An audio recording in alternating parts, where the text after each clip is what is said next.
Quick Transmigration Canon Fodder's Record of Counterattacks Chapter 519 to Chapter 603.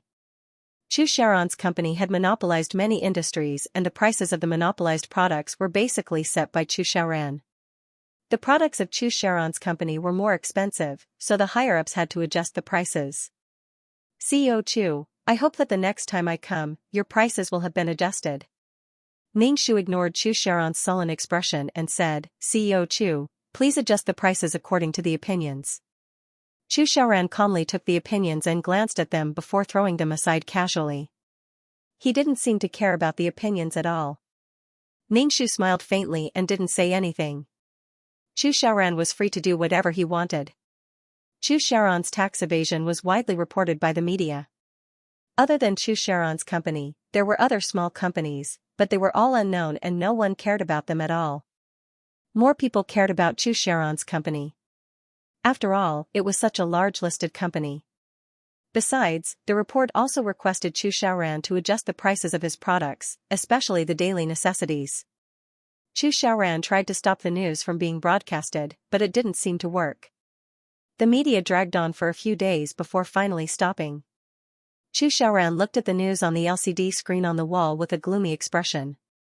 He directly smashed the TV with the remote control, causing cracks to appear on the screen. Xiaoxiaoman, who was at the side, was shocked and asked, Xiaoxiaoran, what's wrong with you?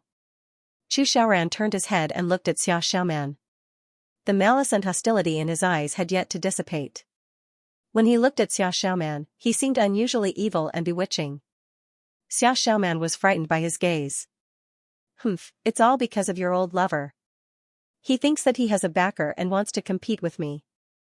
Xiaoxiaoran's eyebrows were full of contempt. He's taking revenge on me. Xiaoxiaoman bit her lip. How should I explain this matter? She saw Xiaoxiaoran's eyes darting up and down as he smiled sarcastically. Xiaoxiaoman felt very tired. She felt that Xiaoxiaoran was blaming her, but she was innocent. Xiaoxiaoran had taken a photo of her when she was unaware of anything. Xiaoxiaoran used the photo to threaten her. Because of this, she left brother Wenlang, who treated her well, and endured it for various reasons. Xiaoxiaoran blamed her, brother Wenlang blamed her, and her parents said that she was an embarrassment. She had lost her virginity and had no dignity to stay by Xiaoxiaoran's side. Xiaoxiaoman turned around weakly and went upstairs. Xiaoxiaoran stood up and walked over to Xiaoxiaoman. He looked down at her and said in a sharp and cruel tone, Why? Do you want to return to your ex-boyfriend's side now that he has made a comeback? Xiaoxiaoman's expression became even more pained. Her voice trembled as she said, You clearly know that this is impossible. Why are you still saying such things? Xiaoxiaoran, can you stop hurting me? Xiaoxiaoran pursed his lips and hugged Xiaoxiaoman. He moved closer to Xiaoxiaoman's ear and said sinisterly, If I find out that you and Su Wenlang are still together, I'll kill Su Wenlang. Su Wenlang died because of you. Xiaoxiaoman shivered and looked up at Xiaoxiaoran in a daze. She said, Xiaoxiaoran, why are you always so despicable? Since when did I want to stay together with brother Wenlang? Brother Wenlang? You're calling him so intimately, Xiaoxiaoran said coldly and bent down to pick Xiaoxiaoman up. Xiaoxiaoman was so shocked that she hit Xiaoxiaoran in a panic. Xiaoxiaoran, you beast. I didn't satisfy you, so I made you think about other men. I let you know who your man is, the man who owns you, Xiaoxiaoran said coldly. Xiaoxiaoman's face was so red that it was unbearable to look at. Xiaoxiaoran looked at the shy Xiaoxiaoman and a trace of tenderness flashed across his eyes. Xianxia had been paying attention to Xiaoxiaoran's movements. However, Xiaoxiaoran did not take any action. Since the last time he gave the price adjustment opinion. He also did not see Xiaoxiaoran issuing any instructions to adjust the price of his products. Xianxia was a little stunned for a moment. Does Xiaoxiaoran really not care or does he have a backup plan? Xianxia gave Xiaoxiaoran a call and asked him to hurry up and adjust the price. Xiaoxiaoran directly blacklisted Xianxia, and Xianxia could not get through to him at all. Xianxia was not angry at all about this. He just wanted to see who could outcompete the other. Xianxia was not in a hurry since Xiaoxiaoran did not take any action. Anyway, the pressure was concentrated on Xiaoxiaoran. No matter what Xiaoxiaoran did, his arrogance would be affected. If the price was lowered, it would definitely harm Chu Sharon's interests. If he did not do so, it would be a provocation to the authorities of T-City. Chu Xiaoran was now a fat pig, and it seemed that he was going to climb over the pigsty soon. What else could he do other than slaughter him? Not long after, Chu Xiaoran held a press conference. During the press conference, Chu Xiaoran directly said that some products would no longer be produced because the cost was too high. However, the price had to be adjusted, and the price was too low after the adjustment. Hence, they could only stop production. Chu Xiaoran's release of the bomb caused panic among the people because Chu Xiaoran had monopolized many industries. If the production was stopped, some necessities would be gone. It caused a frenzy among the people, and the entire economy of T-City was in turmoil. As the number of products decreased, the atmosphere became increasingly tense, and there were even many violent incidents. Ningxu looked at the chaotic T-City and really admired Chu Xiaoran. Chu Xiaoran's behavior was a provocation to the authorities. If you want to adjust the price of my products, I'll make T-City chaotic. What gave Chu Xiaoran the confidence to provoke them and go against the authorities? Chu Xiaoran was courting death. T-City was in chaos for several days, and the authorities did not let Chu Xiaoran take action. Instead, they bought products from other channels to make up for the lack of products. With the influx of these products, Chu Xiaoran would no longer be able to monopolize certain products. Previously, with Chu Xiaoran around, it was difficult for products from other places to enter T-City. Basically, the shops in T-City were all products from Chu Xiaoran's company, and it was almost mandatory. Chu Xiaoran wanted to stir up chaos in T-City's economy, but in the end, the authorities brought in products from other places. It was a matter of who could outplay the other. The authorities stabilized the people's emotions, but Chu Xiaoran was not in a good mood. Now, the market in T-City was filled with similar products that were cheaper than his. Chu Xiaoran was very confident that once he took action, it would cause economic turmoil. However, the current situation made Chu Xiaoran feel awkward. Most importantly, his position as the hegemon of T-City's business was being threatened, and he no longer had the advantage of monopolizing certain products. A monopoly would lead to huge profits. Chu Xiaoran felt that he had fallen into a trap. This was a conspiracy against him, and no matter what he did, he would be weakened. Su Wenlang? This man is really gutsy.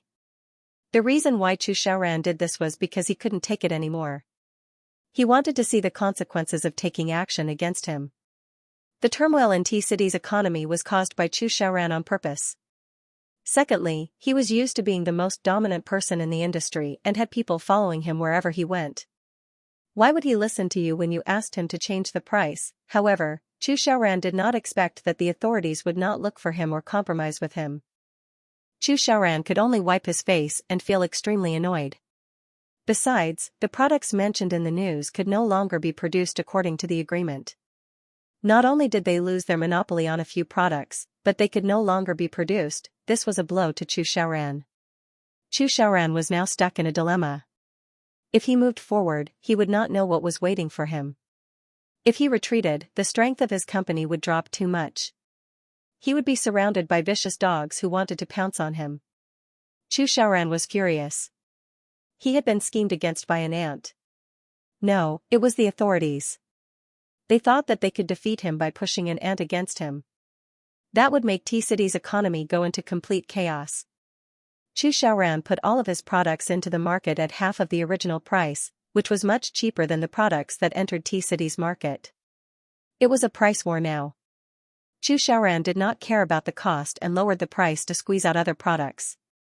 In any case, Chu Xiaoran was currently suppressing his anger. Ningxu could only say that if God wanted to destroy a man, he would first make him go crazy.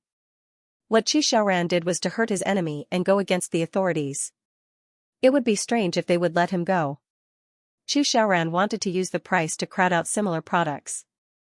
However, not long after, it was revealed that the products produced by Chu Xiaoran contained toxic substances. Then, a series of experts seriously explained on the media what the toxic substances would do to the human body. It would cause irreversible damage to the heart, liver, spleen, lungs, and kidneys. The people followed blindly. When they heard those experts say that, none of them bought Chu Xiaoran's products. They avoided them as if they were poison. Ningshu sent a lawyer's letter to Chu Xiaoran, asking him to stop the production of these products and remove them from the market. Chu Xiaoran lost his monopoly on these products and lost the right to produce them permanently. His certificate had also been revoked. There are too many ways for the higher-ups to mess with you. The authorities had given Chu Xiaoran an opinion on the price adjustment. If Chu Xiaoran had listened to them and adjusted the price according to the opinion, there wouldn't have been so much trouble.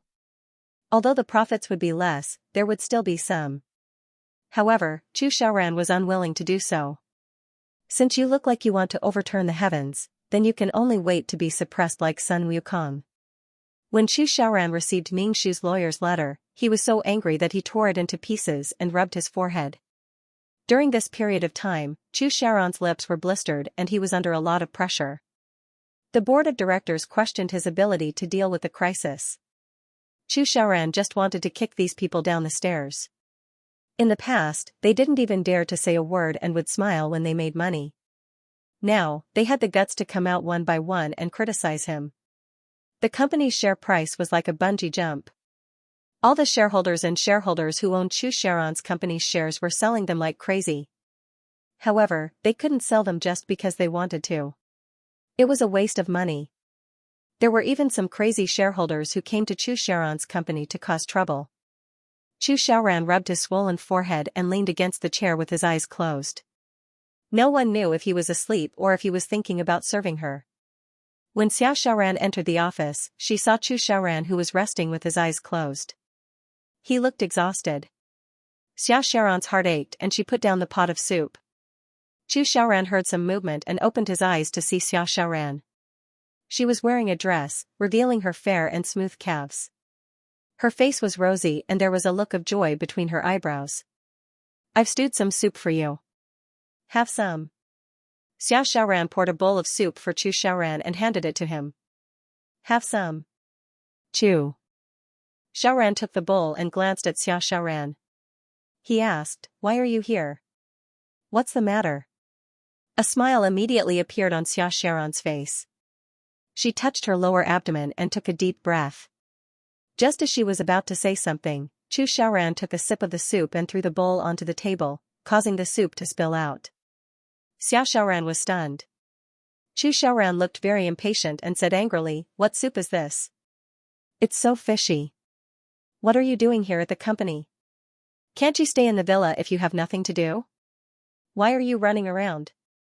Can't you see that I'm busy?" Chu Xiaoran was very annoyed now and anything could be a reason for him to vent his anger. Chu Xiaoran was not the kind of person who would endure for others. Even if the person in front of him was Xia Xiaoran, Chu Xiaoran would not tolerate it. Xia Xiaoran's face suddenly turned pale. She had come to tell Chu Xiaoran the good news that she was pregnant. Even though Xia Xiaoran did not pay attention to Chu Xiaoran's company, she knew about his situation recently. Something had happened in the company and Xia Xiaoran knew that Chu Xiaoran was very anxious. The miscarriage 3 years ago made Xia Xiaoran pay a lot of attention to her health. Her period was already half a month late. She checked herself and found that she was pregnant. Xia Xiaoran was afraid that it was not safe, so she went to the hospital for a checkup. After confirming that she was pregnant, Xia Xiaoran was both happy and worried. She wanted to do something that would make Chu Xiaoran happy at this time, but she was not sure if Chu Xiaoran would like this child. Xia Xiaoran's heart trembled when she saw Chu Xiaoran's cold and impatient face. She hurriedly picked up the bowl and asked, "Is it fishy?" Xia Xiaoran took a sip and immediately covered her mouth, almost vomiting it out. Her stomach was churning. Chu Xiaoran became even more impatient when he saw Xia Xiaoran's reaction. "Why are you still bringing me the food that you vomited from? Don't just stand here. Go back, I'm very busy with the company." "But, Chu Xiaoran, I have something to tell you," Xia Xiaoran said. She was still beaming with joy previously, but now, her face had turned pale. "I'm busy. Let's talk about it later. Get out." Chu Xiaoran was now like a lion that was locked in a cage. He was moving around restlessly in the cage, but there was no way for him to escape. Xia Xiaoran was frightened by Chu Xiaoran's appearance. She staggered twice and her face turned pale. She felt extremely miserable. Chu Xiaoran did not welcome the arrival of this child at all. He did not even give her a chance to speak. This is our child. Xiaoran was at a loss and sad. She covered her lower abdomen with her hand and looked at Chu Xiaoran with a hurt expression. Chu Xiaoran was already burning with anxiety.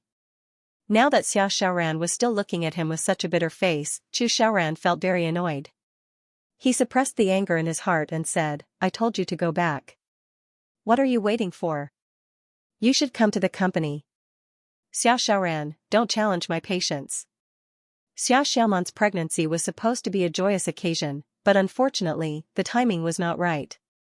If it was when Chu Xiaoran was at his peak, it would naturally be a joyous occasion, but now, Chu Xiaoran was in dire straits. However, in Xiaoman's heart, Chu Xiaoran was the kind of person who was omnipotent and could solve anything in his hands. At the end of the day, Xiaoman did not have a clear understanding of Chu Xiaoran's current situation. Well, Xiaoman did not need to understand these things at all.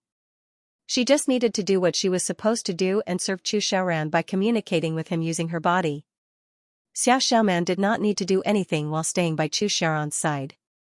She just needed to wait for Chu Xiaoran to sleep with her. "I just want to tell you something," Xiaoman said miserably. "I'll leave once I'm done. I'm pregnant." Before Xiaoman could finish speaking, she was interrupted by Chu Xiaoran. "Why? Are you being disobedient now? I told you to go back." Xiaoman burst into tears and ran out of the office while wiping her tears.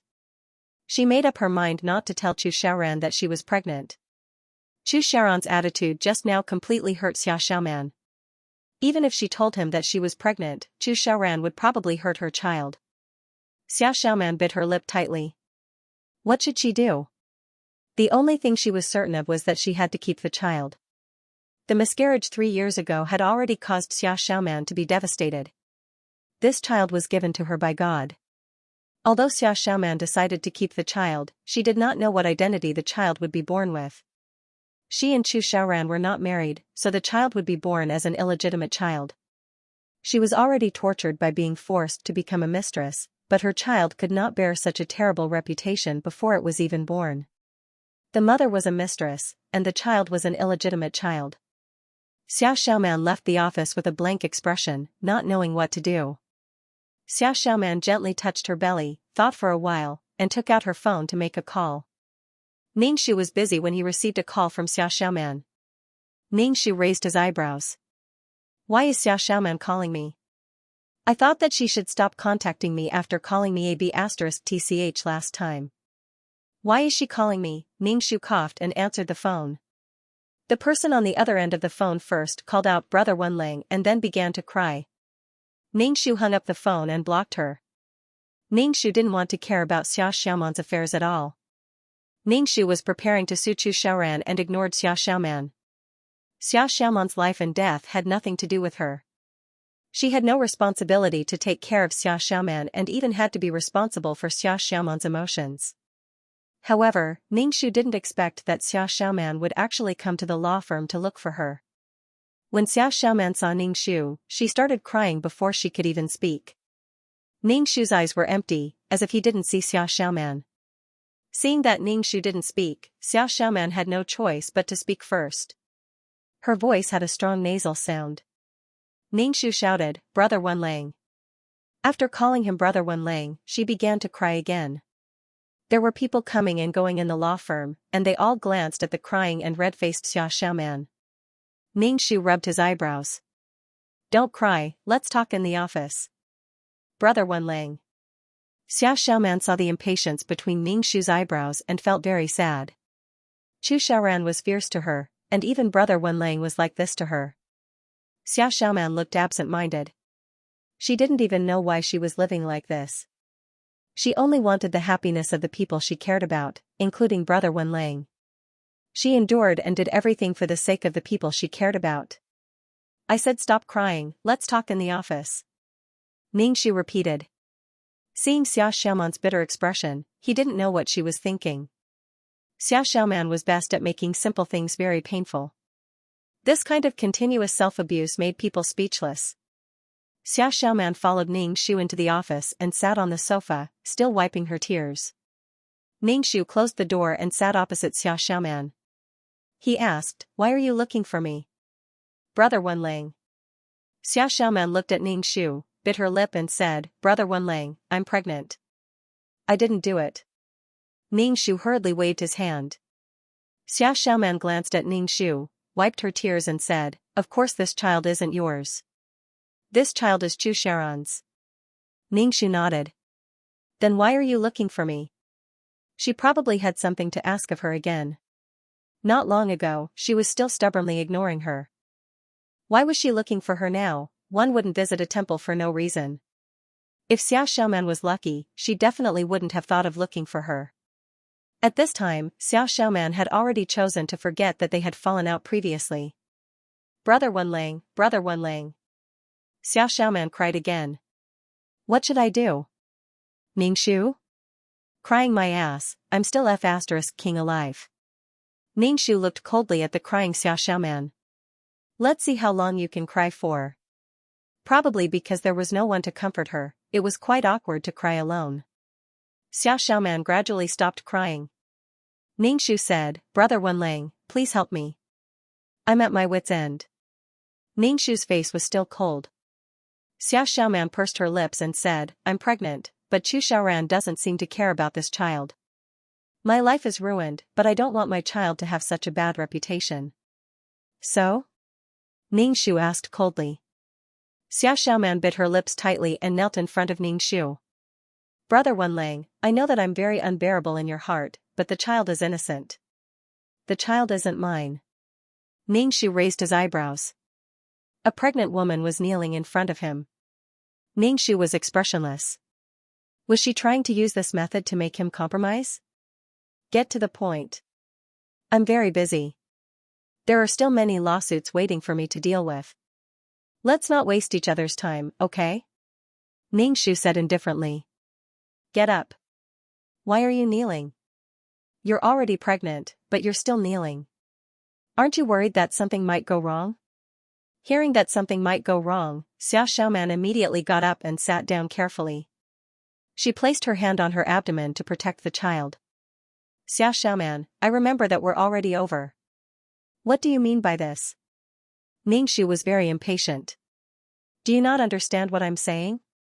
Xiao Xiaoman's face turned pale, and she felt disappointed. Brother Wenlang had completely changed. In the past, Brother Wenlang would rush over no matter what happened to her. He was very good to her and took good care of her. She had lost Brother Wenlang, but she didn't regret it. If she could make Brother Wenlang happy and not let Brother Wenlang's career be affected by Chu Xiaoran, she could endure it. Brother Wenlang, let's get married. Xiao Xiaoman said very seriously. There was a deep sadness between her eyebrows.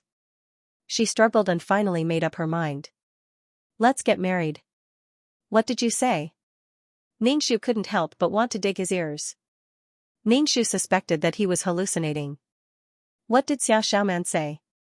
Xiao Xiaoman wanted to marry him. Ning Shu's face twitched. Do you know what you're saying? Xiao Xiaoman struggled and finally said, Brother Wenlang, let's get married. Ning Shu, he was sure that he wasn't hallucinating. What's the reason? Why do you want to marry me? If my memory serves me right, I remember that you're Chu Sharon's woman and you're pregnant with his child. Why are you here to tell me that you want to marry me? Ning Shu looked at Xiao Xiaoman in disbelief. Xiao Xiaoman's expression was unsightly as she sorrowfully said, Brother Wenlang, I know that I'm willing to be someone's mistress, but I don't want my child to bear such an unbearable reputation. Ning Shu's expression was cold. Then why are you pregnant with him? Xiao Xiaoman said anxiously, Brother Wenlang, don't worry. We're only in a fake marriage. I don't want the child to be an illegitimate child. Ning Shu, he finally understood that she was going to be the hero who took over the child for someone else. She was going to raise someone else's child for a fake wife. Ning Shu just wanted to laugh.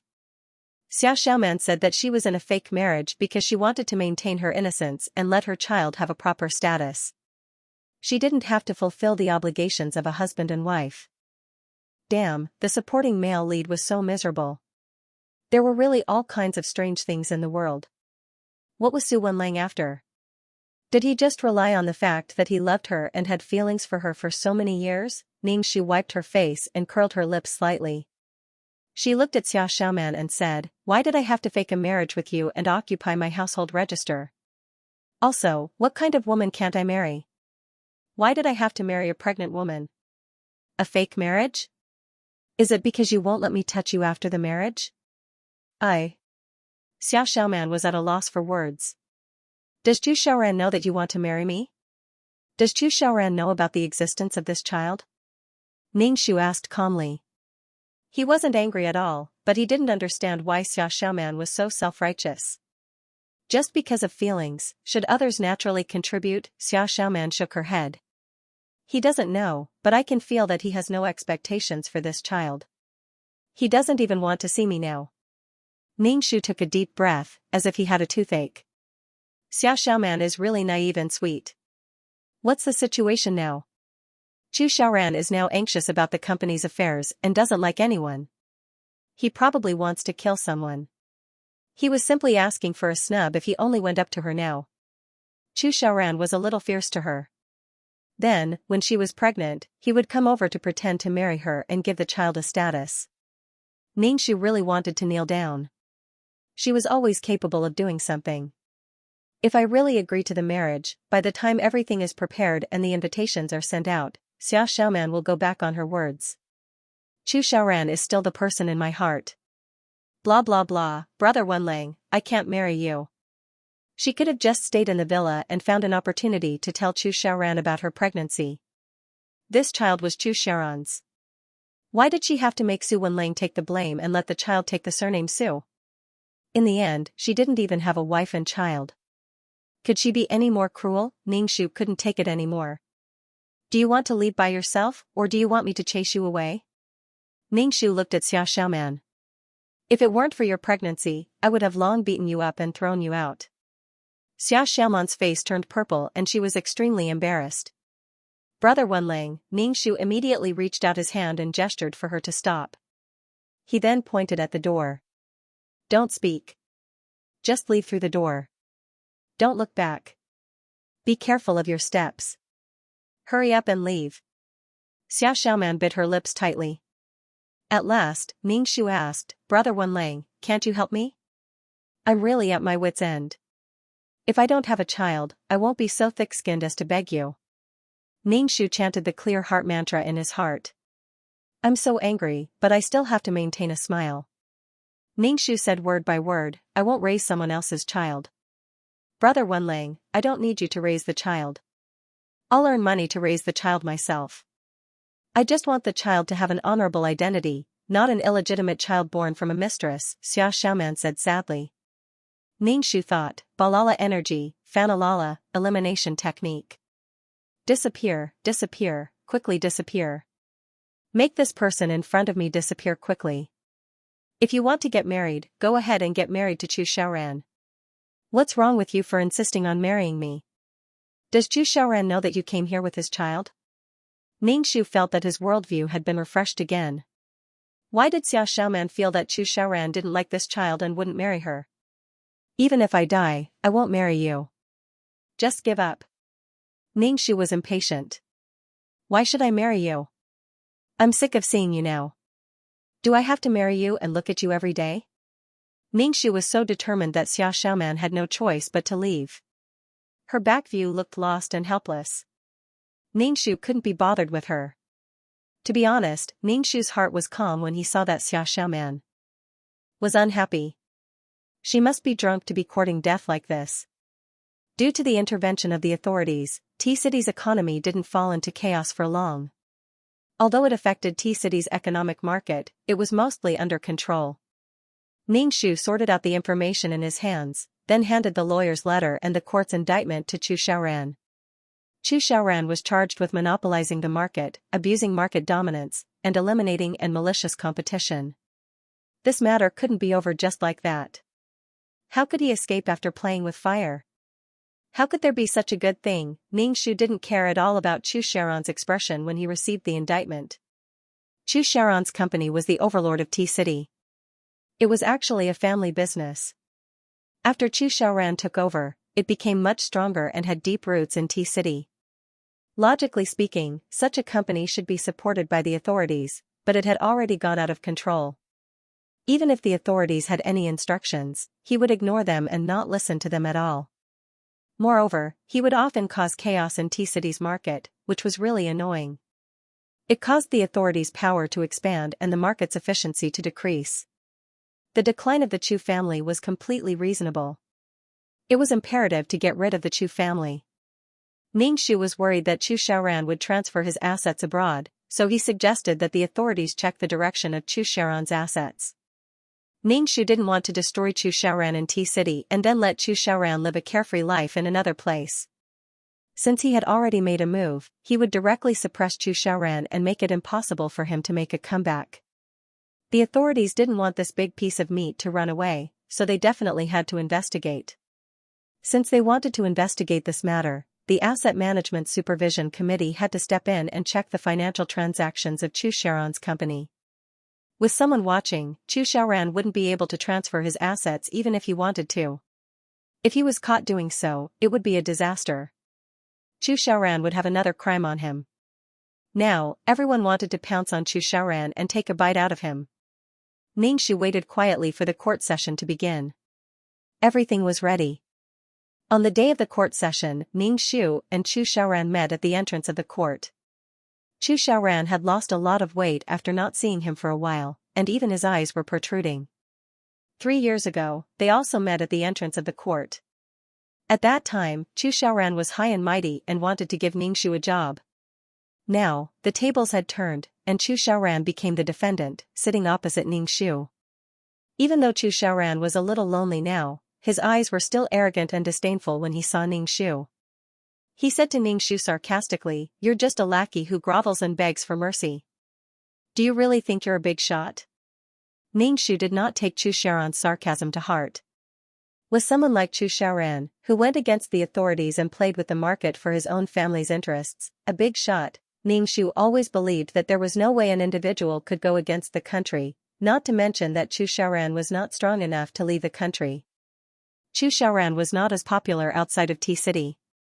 All the land under the sky belonged to the king, and all the people on the shore were the king's subjects.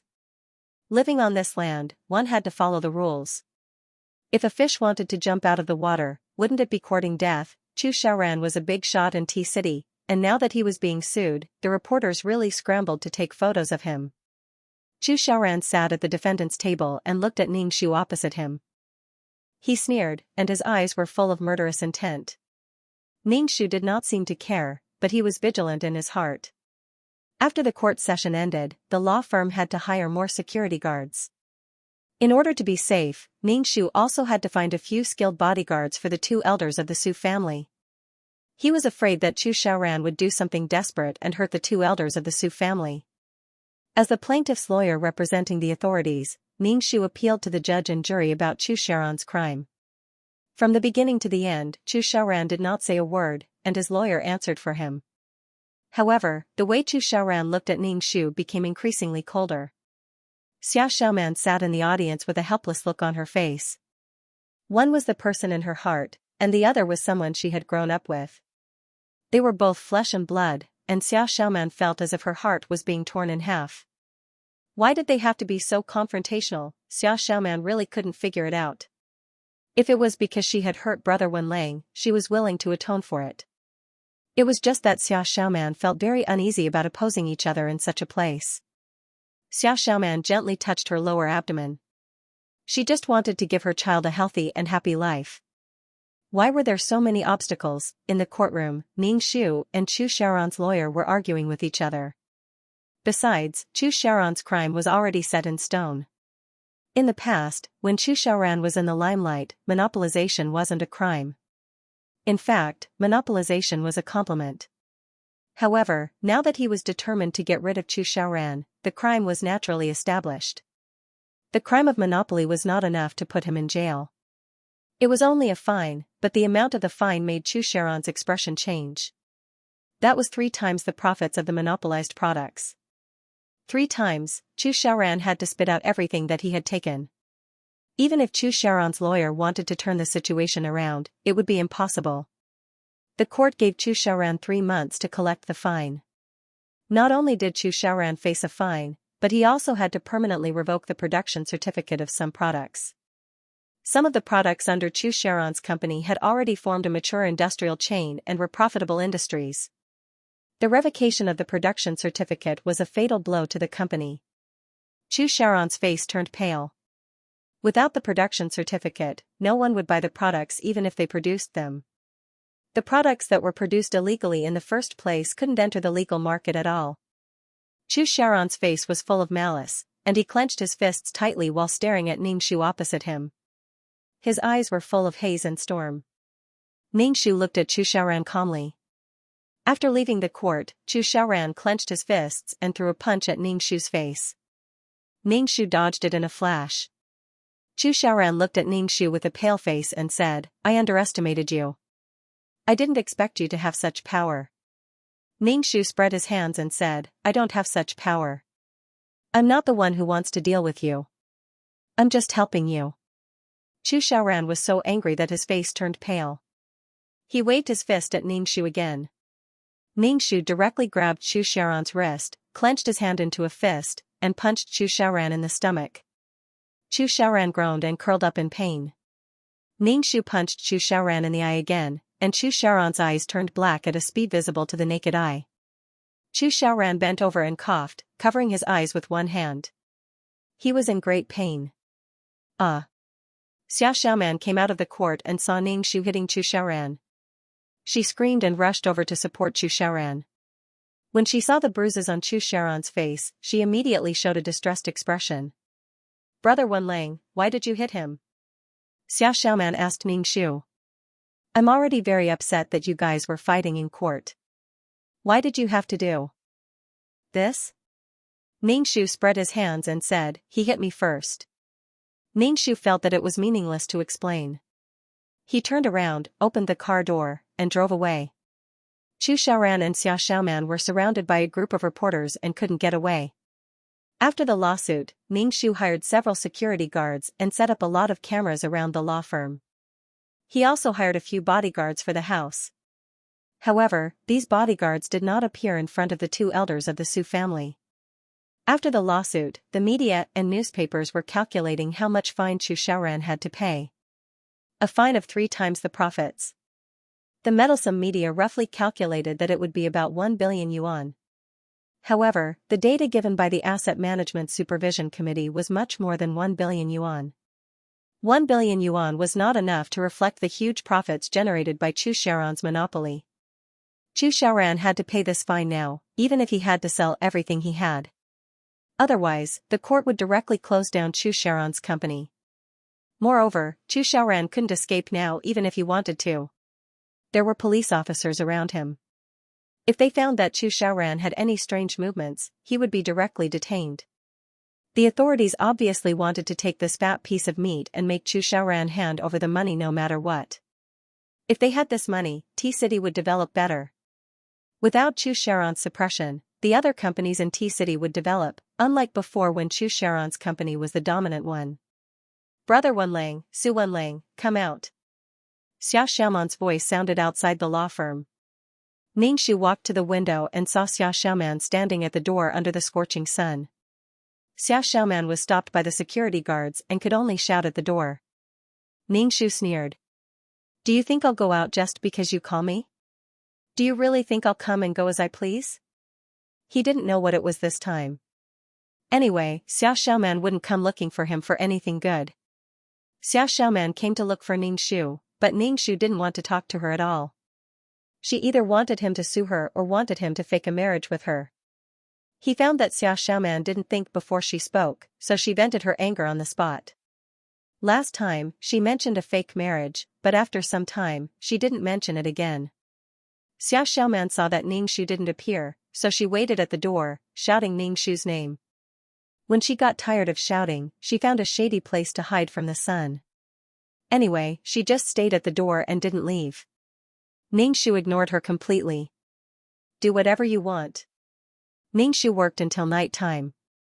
Seeing that Xia Xiaoman wasn't at the door, he guessed that she had left. Ningxu shook his head.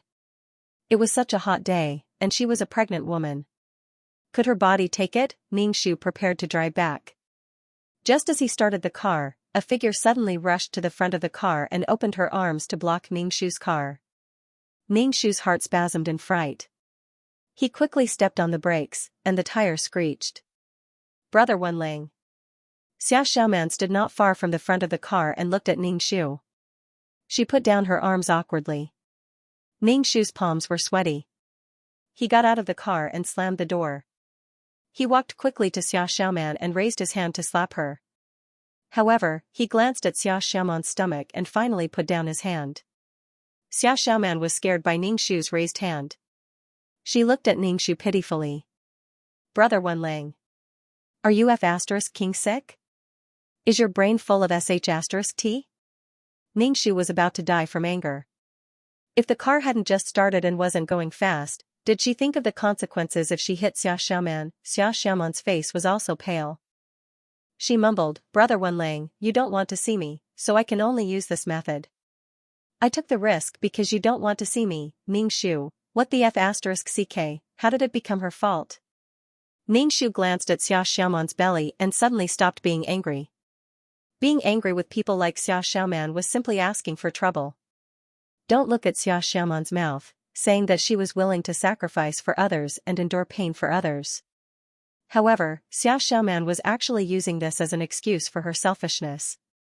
She was obviously pregnant, but she completely ignored the child in her belly and made such a dangerous move. She thought about what would happen if she was really hit by a car. As a mother, she didn't think about how to protect the child in her womb. She even said that she was willing to marry a man she didn't love for the child in her womb so that the child could have a proper identity. Xia Xiaoman was indeed weak, but her weakness was even more detestable than Chu Sharon's scheming. Xia Xiaoman used a soft knife to stab at Su Wenlong's heart over and over again. Xia Xiaoman used Su Wenlong's feelings for her to kidnap Su Wenlang.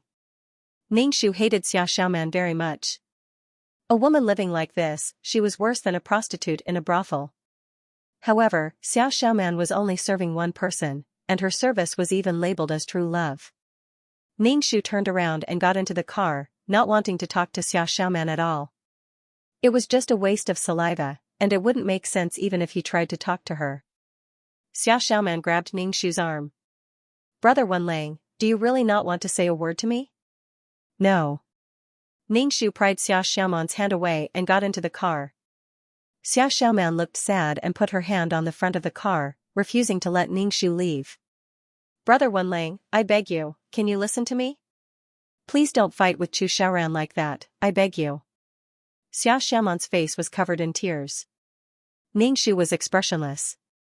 Why not? Chu Shaoran has been defeated and the Chu family has collapsed. I'm happier than anyone else. Xia Xiaoman bit her lips tightly and said in a trembling voice, Brother Wenlang, are you still holding a grudge over what happened 3 years ago? It was my decision to leave you back then. If you want to hate someone, hate me. Ningxu started the car and the engine roared. Xia Xiaoman stood in front of the car firmly. Brother Wenlang, I won't let you go. Today, we must make things clear. Ningxu was speechless. What a mess. Ningxu said expressionlessly, if you don't want to, then go ahead. Anyway, I don't like the bastard child in your stomach. It's better if it dies. Do you think I want to see my ex-fiancée pregnant with another man's bastard child? Xia Xiaoman was horrified. She felt the engine cover under her hand trembling slightly because of the engine. Through the glass, she saw the man's cold and gloomy face.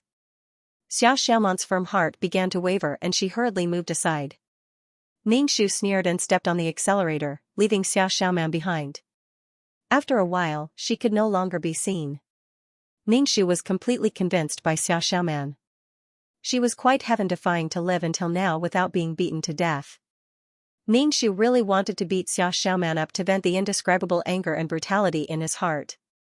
However, when he thought of the child in Xia Xiaoman's stomach, Ningxu still couldn't bring himself to hurt a child. Later on, he thought about it and realized that Xia Xiaoman had nothing to do with him. Being so angry would only ruin his mood. Ningxu chanted the mind-clearing mantra in his heart as he drove. He stopped the car and waited for the green light. At this time, there was not much traffic, but there was an overweight truck on the opposite side of the road that completely ignored the traffic lights and rushed toward his car at a high speed. Ningshu's body moved faster than his brain. He opened the door and rushed out of the car. Before he ran far, he heard a huge crash behind him. The friction and compression of metal made a sound that made one's teeth ache. Ningshu turned around and saw that his car had been hit beyond recognition. Two cars had crashed into the road guardrail, and the front of the truck had been smashed into pieces. The car was dripping with water. Ningshu's hands and feet were a little weak, but he immediately walked over and checked. There was no one in the truck.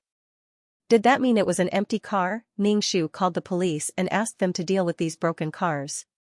There was no one in the car, and the person waiting for him on his way home was coming for him. Chu Xiaoran, Ningshu sneered and looked around. The murderer should not be far away. Otherwise, he would not be able to control the car. Ningshu looked around. Since someone planned it, they must see the results before they give up. In the end, Ningshu saw a man wearing a hat not far away. This man did not look very old. When he saw Ningshu, he wanted to turn around and leave, but he calmly walked past Ningshu. Ningshu suddenly reached out and grabbed his arm. The man was shocked and wanted to break free from Ningshu to escape. Ningshu directly pressed him to the ground. Ningshu also kicked him fiercely. The man was in pain and cried out. He kept shouting that he was beaten up. The police rushed over and dealt with the scene. They also brought the suspect that Ningshu mentioned to the police station. Ningshu also went to the police station to make a statement. What happened tonight made Ningshu a little scared. Ningshu had always known that Chu Xiaoran was a cruel and merciless person. She had offended him previously, so it was normal for such a thing to happen. However, Ningshu was speechless when she thought of how Xia Xiaoran had come to beg her to stop fighting with Chu Xiaoran. She and Chu Xiaoran were already incompatible like fire and water, and Chu Xiaoran even wanted her life. Xia Xiaoran did not know anything, yet she came to beg her. Why didn't Xia Xiaoran beg Chu Xiaoran instead? It was because she knew that Chu Xiaoran would not listen to her, and would even suspect that she and Su Wenlang were still together. Xia Xiaoran was not confident in front of Chu Xiaoran, but she was confident in front of Su Wenlang. Hence, she came to beg Su Wenlang. The man who was caught did not confess, saying that he was caught when he was just out for a walk, and that the police could not simply arrest people. Ningshu was taking notes at the side. When she heard this, she sneered. It was almost 2 o'clock in the morning, and he was still out for a walk. The police were the ones who interrogated him. The police directly stripped the man naked, leaving only his underwear, and threw him into the cold storage. Previously, the man was still very stubborn, but not long after, he was shivering from the cold and kept jumping in the cold storage to keep warm. In the end, he could not help but say that he was willing to confess.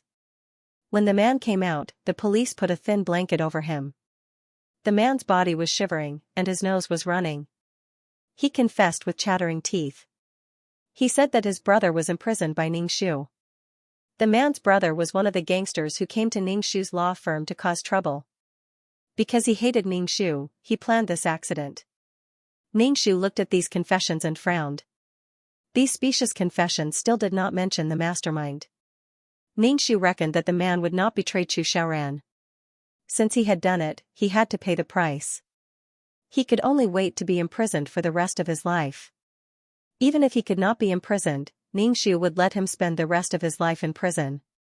If it were not for her quick reaction, her corpse would have been unrecognizable like the car. Her mission would have been considered a failure. When he came out of the police station, the sky was already bright. Ningshu took a taxi back to the law firm and rested on the sofa for a while. He was really tired. Compared to Chu Xiaoran, Ningshu knew that her strength was not as profound as Chu Xiaoran's. However, she had an advantage, which was that the person behind her was stronger than Chu Xiaoran. However, if she was useless and died, the authorities would also give up on her. Ningshu went to the city hall and asked the authorities to thoroughly investigate Chu Xiaoran. Ningshu's reason was that Chu Xiaoran was involved in the underworld, and Ningshu wanted to be the bait. If they could really find out who was involved, it would be a meritorious service to the authorities if they could crack down on the underground forces. After that, Ningshu went to Chu Xiaoran's company with some documents. This time, Ningshu went to ask for the fine. When Chu Xiaoran saw Ningshu, he was a little shocked. However, he immediately restrained his expression and looked at Ning Shu with a sarcastic expression. Lawyer Su, you're really dedicated to your work. I heard that you had a car accident, but you're not recuperating in the hospital. Instead, you're meddling in other people's business and demanding payment. Ning Shu clenched his fists and then released them. He said calmly, President Chu, you really pay attention to me. You found out about the car accident last night this morning. Chu Xiaoran sneered. Of course I pay attention to you. Fortunately, you're fine. Otherwise, it would be a pity. He's probably regretting that I'm fine. Ning Shu said calmly, although it's a small matter, work is more important. Although collecting payment is a matter for the court, the authorities have given me full authority. I naturally can't let the authorities down. President Chu, when can the 1.4 billion yuan fine be paid? When Chu Xiaoran heard the amount of 1.4 billion yuan, his face twitched twice and his face turned black. 1.4 billion yuan was not 14 yuan, and he could afford it just like that. Recently, Chu Xiaoran's situation had been very bad. In order to protect their interests, many shareholders had directly withdrawn their investments. It was impossible for these shareholders to help pay the 1.4 billion yuan fine. The company really didn't have much money now. Some products had their production licenses revoked and could not be produced. In that case, these workers could no longer be kept. However, the funds to dismiss these workers made Chu Xiaoran's liver ache. In the past, he was proud that his factory was the largest in T City and had tens of thousands of workers. However, now that he had to dismiss these tens of thousands of workers, Chu Xiaoran wished that he did not have so many workers and that the large production base was empty. The money in his account was only going out and not coming in. The company had laid off many people. Previously, it was still a giant business group, but it suddenly collapsed. The Chu family had been ruined in her hands. All kinds of emotions flashed through Chu Xiaoran's heart. There was hatred, regret, and more than that, indignation. Now that he heard that Su Wenlang wanted to pay a fine, his heart was filled with resentment towards this man. Chu Xiaoran almost couldn't hold back the anger in his heart. He said coldly, it's not the deadline yet. Lawyer Su, why are you in such a hurry? Ning Shu smiled. I'm not in a hurry. I'm just here to remind you to pay the fine as soon as possible. Otherwise, CEO Chu's company will be closed down. Ning Shu sat on the sofa and did not move. He picked up the coffee and took a sip. Chu Xiaoran did not want to look at Ning Shu. Seeing that he was so leisurely, he asked coldly, why are you still here? Ning Shu nodded and stood up to walk to the door. He then turned around and said to Chu Xiaoran, by the way, I haven't congratulated CEO Chu on having a son. Congratulations. Chu Xiaoran frowned. He did not announce Xia Xiaoman's pregnancy to the public because there were too many things to do. In the company, Xia Xiaoman's pregnancy would only add to his weakness. However, how did this man know about Xia Xiaoman's pregnancy? All kinds of thoughts flashed through Chu Xiaoran's mind. He said indifferently, thank you, but I see that Lawyer Su's glabella is turning black. I'm afraid there will be a bloody disaster. Lawyer Su, you'd better be careful. Ning Shu was vigilant in his heart, but he said indifferently, thank you for your concern, CEO Chu. I'll definitely be careful. Chu Xiaoran's face trembled twice, making him look very sinister. Clearly, his recent mistakes had caused Chu Xiaoran to suffer an unprecedented blow. Chu Xiaoran, who had been going smoothly, was very dispirited. He was no longer in high spirits like before. Instead, he was in a sorry state. The domineering aura of a monarch had almost been worn away. There were many people who would help him in his hour of need, and there were also many who would kick him when he was down. Chu Xiaoran had also offended some people, especially when he was in the prime of his life. He could even decide the life and death of others with a single sentence. Chu Xiaoran was like an emperor. Naturally, he did not have any close friends, nor did he need them. What he wanted was to be revered by others. Wherever he went, he could summon the wind and summon the rain. There were probably many people who wanted to find trouble with Chu Xiaoran, especially when they wanted to trample on a high and mighty figure. Ning Shu purposely went to Chu Xiaoran's company to annoy him and then returned to the law firm. Ning went to Chu Xiaoran with a purpose. She wanted to do what a bait should do. Instead of worrying about her life every day, she might as well catch them all at once. Although it was a little dangerous, she hoped that the results would be satisfactory. In the following days, Ning clearly felt that someone was following her, but these people did not take action. They just followed her and were very cautious. If not for Ning superb martial arts skills, she would not have noticed them at all. These people looked much more powerful than the hooligans she met before. Ning had a signal transmitter on her. It was placed on her by the authorities. If something really happened, the police would receive the signal and rush over. Ning felt that she had gone all out for this mission. She had to fight against a man with power and influence. That was how tough it was. If you want to woo Chu Xiaoran, you don't have to go through so much trouble.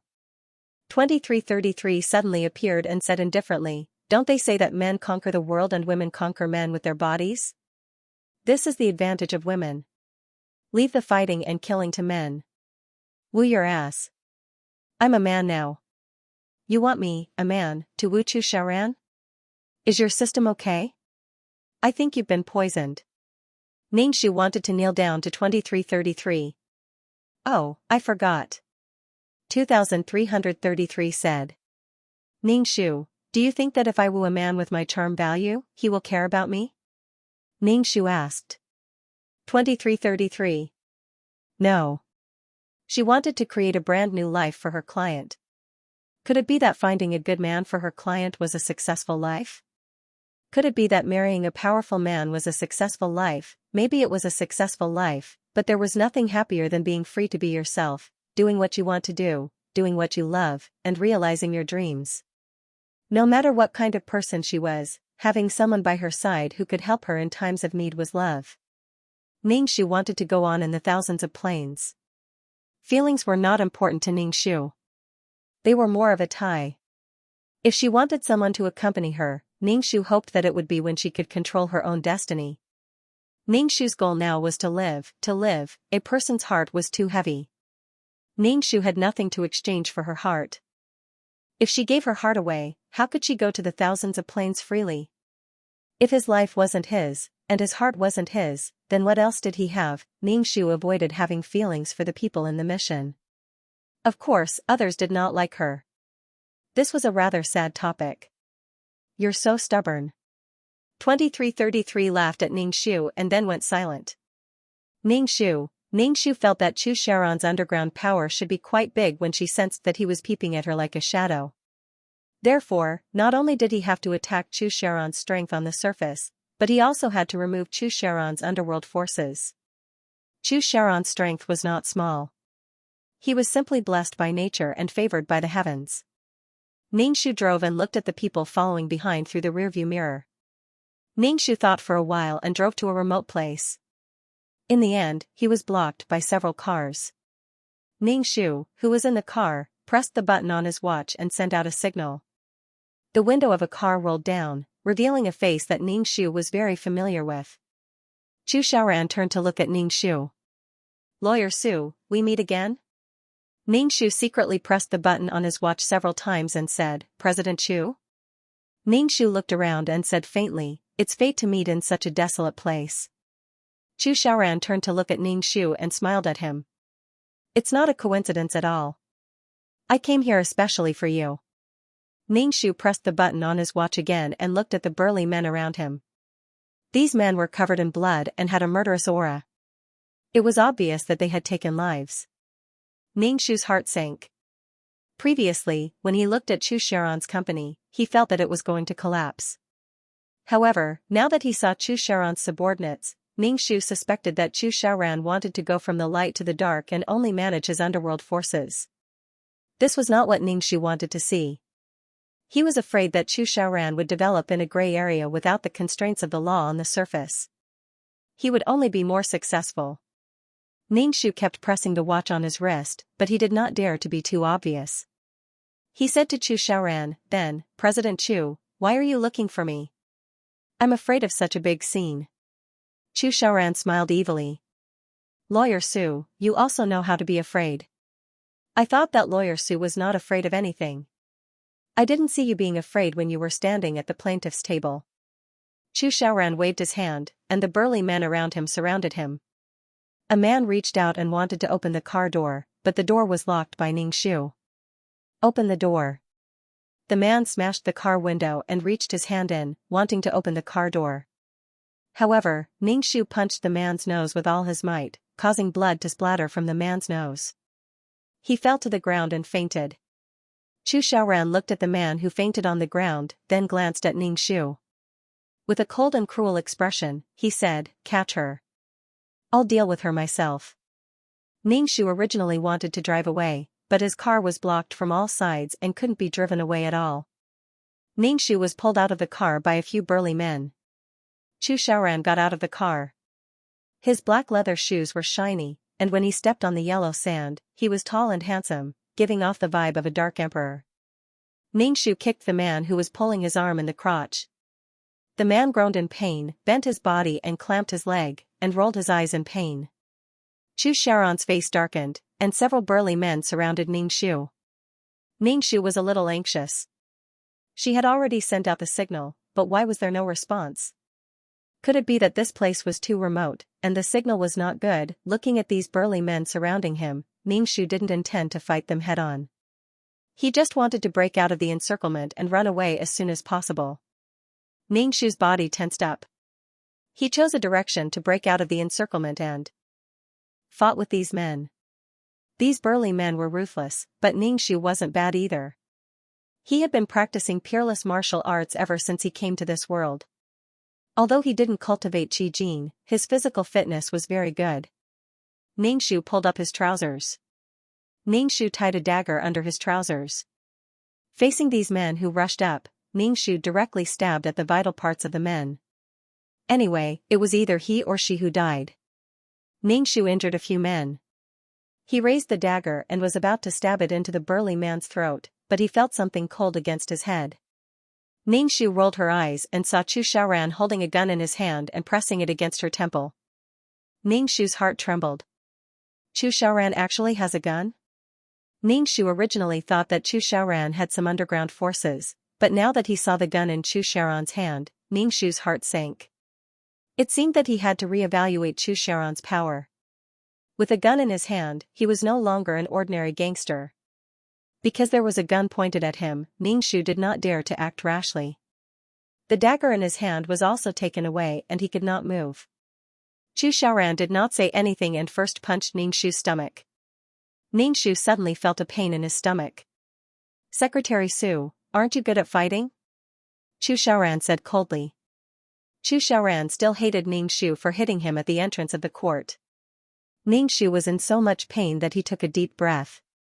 He looked like he was in extreme pain. "Drag him into the car."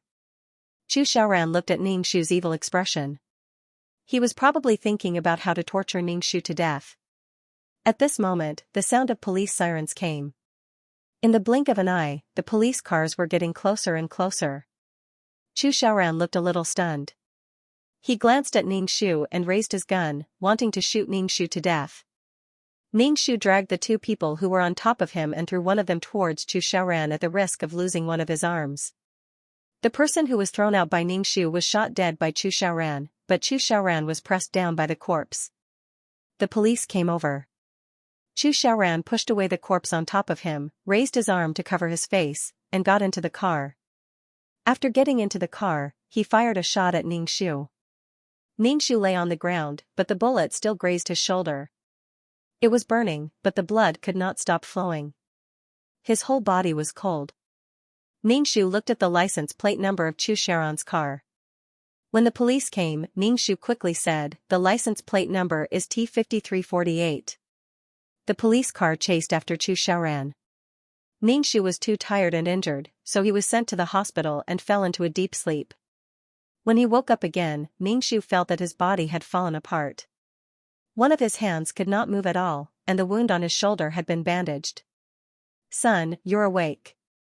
When Mother Su came in and saw that Ningxiu had woken up, her eyes turned red. "You're finally awake. You scared your father and me. We only have one son. What are we going to do if something happens to you?" Catching criminals is the job of the police. You're just a normal citizen, yet you're doing something so dangerous. Have you ever thought about your parents? Mother Sue's voice was shaking as she spoke. Ningxu knew that Mother Sue was worried about him, so he quickly promised that there would be no next time. The authorities also came to visit Ningxu. They even gave Ningxu a banner of the people's hero. Then, the half-crippled Ningxu had to sit up and use his mobile hand to hold the banner and take a photo with the authorities. He had an expression that said, "I'm honored, I'm proud, I should do this." When the authorities and reporters left, Ningxu immediately said to Mother Sue, "Mom, help me to sleep. Damn it, my whole body hurts." Looking at the cheap banner, Ningxu's body hurt even more. "I can give you a banner, but you should at least give me something practical." However, Ningxu learned that Chu Xiaoran was eventually stopped by police cars, just like how they stopped Ningxu previously. Ningxu felt very happy. Chu Xiaoran was temporarily detained, and the authorities quickly raided Chu Xiaoran's lair. Chu Xiaoran was an underground gambling den and a loan shark. The interest was compounded with the profits from the gambling den, and he used Chu Xiaoran's company to launder money. When the authorities came to visit Ningxu, they were all smiles because this was another large sum of money. The more money there was, the better T-City would be able to develop. Ningxu told the authorities that they must confiscate Chu Xiaoran's assets, and the authorities said that they would not even let go of a lackey. Only then did Ningxu feel relieved. Even if he saw the cheap banner, his liver did not hurt as much. Ningxu was hospitalized. The ligament in one of her arms was severely strained and dislocated. It was estimated that this arm would not have much strength for a year and a half. However, Ningxu felt that it was worth it to pay such a price in exchange for Chu Xiaoran's imprisonment. Ningxu was discharged from the hospital after resting for half a month. Chu Xiaoran's case was not tried, and the authorities released Chu Xiaoran instead. However, Chu Xiaoran's underground forces had been completely removed. Ningxu felt very uncomfortable. If Chu Xiaoran was charged with being involved in the underworld, he would not be able to make a comeback for the rest of his life. After the authorities released Chu Xiaoran, they urged Chu Xiaoran to pay a fine of 1.4 billion yuan every day. Now, Chu Xiaoran no longer had the courage to throw a tantrum with the authorities. In the end, he collected 1.4 billion yuan in savings. As soon as Chu Xiaoran paid the fine, he was immediately detained. After a period of time, when there was enough evidence, Chu Xiaoran would be charged with being involved in the underworld. Ningxu was speechless. He was really speechless. They released him so that Chu Xiaoran could collect enough money to pay the fine. After he paid the fine, they immediately arrested him again. It felt like Chu Xiaoran had been played to a pulp. Ningxu immediately felt at ease and hung the banner of the people's hero in the most conspicuous place in the law firm. Without Chu Xiaoran, who was a ticking time bomb, Ningxu felt more comfortable all over. He had never felt so relaxed before. However, some people just did not want Ningxu to feel comfortable. Xia Xiaoman came again and howled at the entrance of the law firm.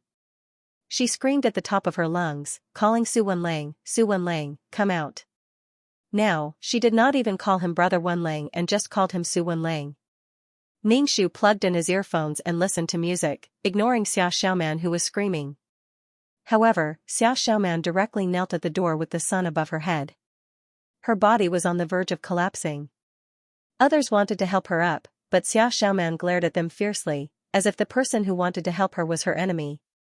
Ningxu pulled open the curtains and took a look. Xia Xiaoman's face was pale, her back was very straight, and she was wearing loose clothes. Ningxu shook his head. It was one thing for her to humiliate herself, but she completely ignored the child in her womb. Xia Xiaoman fainted outside because of the sun. Ningxu had no choice but to get someone to bring her in. The staff of the law firm fanned her while pinching her philtrum. Ningxu saw that her eyelashes kept trembling and knew that Xia Xiaoman was pretending to be unconscious. Xia Xiaoman slowly woke up. She rolled her eyes and finally fixed them on Ningxu. She stood up from the sofa, her lips trembling, and her expression was blank and flustered.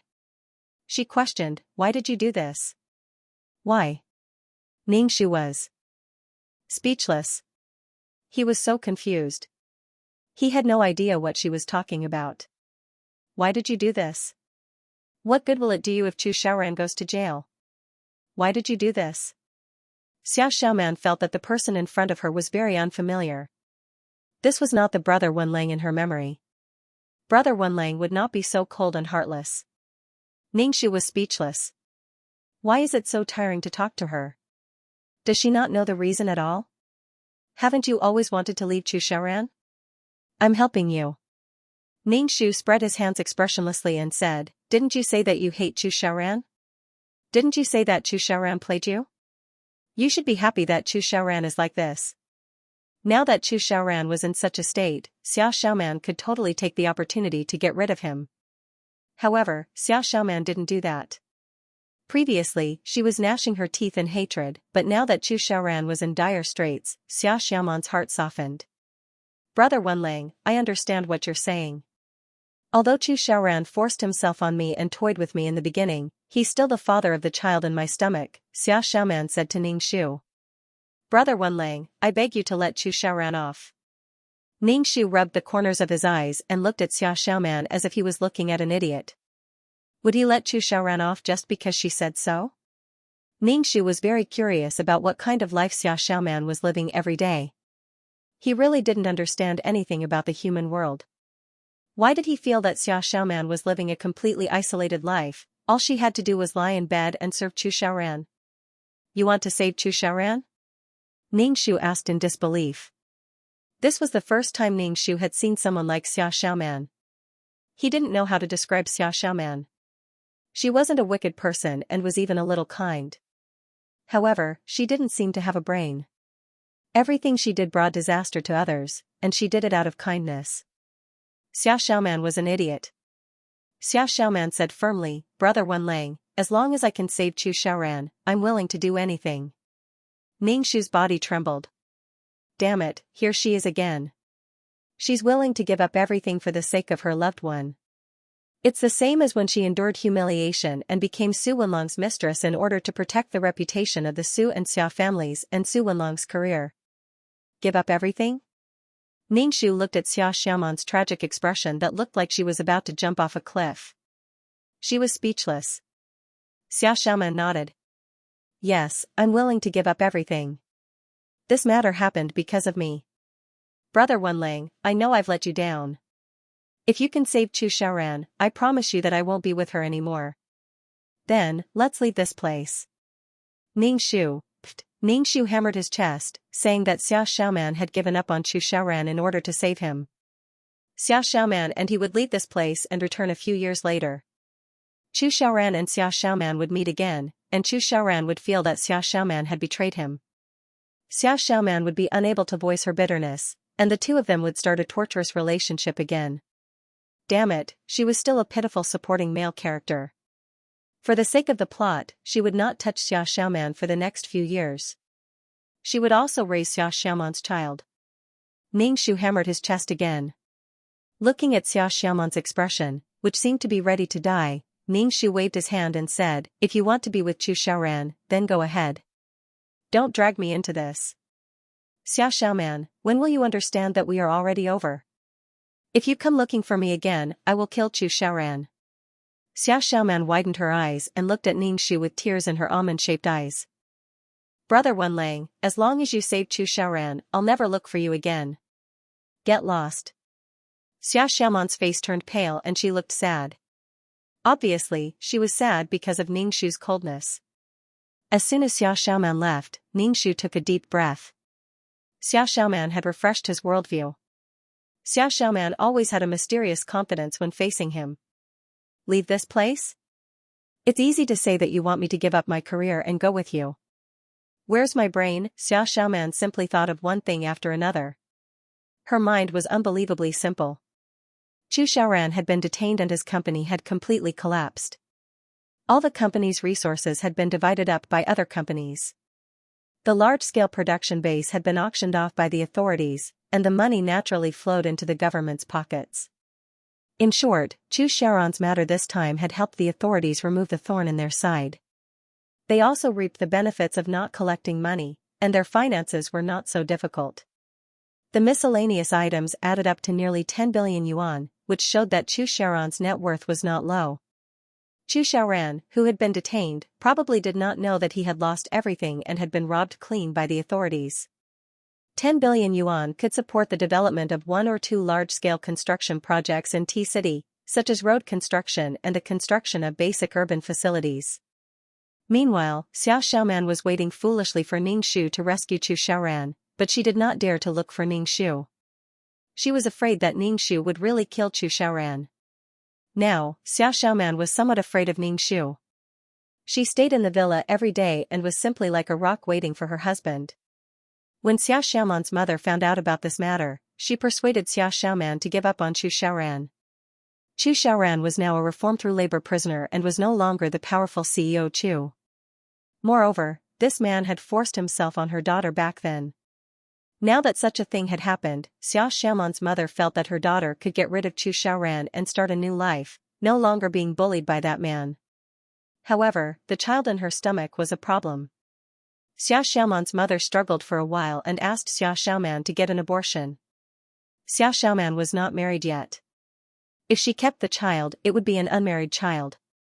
Moreover, the child's father was a reformed-through labor prisoner. Would the child be happy after being born? Xiao Xiaoman's mother was also considering the reality. It was better to have a short pain than a long pain. Xiao Xiaoman could still start a new life. However, if she kept the child in her stomach, Xiao Xiaoman's life would be more painful and tortuous. When Xiao Xiaoman heard her mother asking her to get an abortion, she clutched her stomach in horror. She was so shocked that her voice changed. "Mom, what are you saying? You want me to abort this child? This is my child. He's your grandson. This is a life. How can you be so cruel?" Xiao Xiaoman's mother did not speak for a long time. When she heard her daughter's words, she did not know what to say. After a while, she said, "You can choose not to abort the child. Let's leave this place and move to another place. Your father and I will take care of this child. Don't have anything to do with Chu Xiaoran anymore." Xiao Xiaoman shook her head and said, "Mom, I won't leave Chu Xiaoran. He's only in dire straits now. Moreover, he's the child's father. I have him in my heart." "What are you saying? Are you going to wait for Chu Xiaoran to come back? He treated you so badly in the past and forced you to break up with Su Wenlang. If it weren't for Chu Xiaoran, you would have already married Su Wenlang and had a child. Isn't the child a bastard? Now you're saying that you love Chu Xiaoran. Xiao Xiaoman, are you trying to drive me and your father to death? You must leave with us. You can keep the child, but you can't see Chu Xiaoran anymore." Xiao Xiaoman's mother said and went to the bedroom to pack Xiao Xiaoman's things. Obviously, she wanted to take Xiao Xiaoman away. Seeing her mother's tough attitude, Xiao Xiaoman knelt in front of her and sobbed. "Mom, Chu Xiaoran and I are truly in love. Please give us your blessings. No matter what Chu Xiaoran is like now, I still love him in my heart. Even if I leave Chu Xiaoran, I won't marry another man," Xiao Xiaoman said firmly. Xiao Xiaoman's mother didn't expect her daughter to be so stubborn as to insist on being with Chu Xiaoran. She really wanted to beat her to death. Xiao Xiaoman's mother didn't think that Chu Xiaoran loved her daughter. If he really loved her, why didn't he get married after so many years? However, Xiao Xiaoman was determined to be with Chu Xiaoran. Everything she did was out of consideration for Xiao Xiaoman's future. Xiao Xiaoman still had a long life ahead of her, but her daughter didn't appreciate it. Xiao Xiaoman's mother was angry and anxious. She said fiercely, "If you really want to be with Chu Xiaoran, I'll take it that I've never given birth to you. Don't you have any shame? Because of you, your father and I have been treated with disdain whenever we go out. They're all laughing at us openly and secretly. The Xiao family has been completely disgraced." Xiao Xiaoman cried sadly and repeatedly said, "Mom, I'm sorry, I'm really sorry. But I can't leave Chu Xiaoran. The child in my stomach belongs to Chu Xiaoran." Xiao Xiaoman's mother looked at her daughter and asked, "You mean you want to be with Chu Xiaoran?" Xiao Xiaoman nodded while sobbing. Xiao Xiaoman's mother was so angry that she threw the clothes in her hand and the suitcase on the ground. "I'll take it that I've never given birth to you." Xiao Xiaoman kowed out a few times to her mother's back and fell to the ground, unable to get up for a long time. Later, the Xiao family really moved. Before they left, Xiao Xiaoman's mother gave Xiao Xiaoman a sum of money and told her to behave herself. Over the years, the Xiao family suffered a lot of rumors and slanders because of Xiao Xiaoman. Xiao Xiaoman's father was a teacher and was a very upright person. However, because of Xiao Xiaoman, he couldn't stand up straight in front of his students. Some students would even cover their mouths and laugh when they saw Xiao Xiaoman's father, saying behind his back that teacher Xiao's daughter was someone else's mistress. The main reason was that Chu Xiaoran was a well-known figure in T-City. Xiao Xiaoman's father lost a lot of his confidence and felt that he had lost his morals. He didn't have the confidence to discipline his students. Occasionally, his students would even disobey him and say that Xiao Xiaoman was his mistress in front of him, causing him to burst into laughter. Xiao Xiaoman's father was about to retire, but in the end, he couldn't take it anymore and applied for a transfer to a more remote school with poor conditions.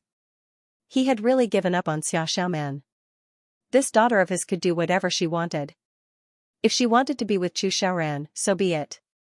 When Ningxu learned that the Xiao family had moved and left Xiao Xiaoman alone in T-City, he was stunned for a moment before he understood that Xiao Xiaoman had been abandoned by the Xiao family.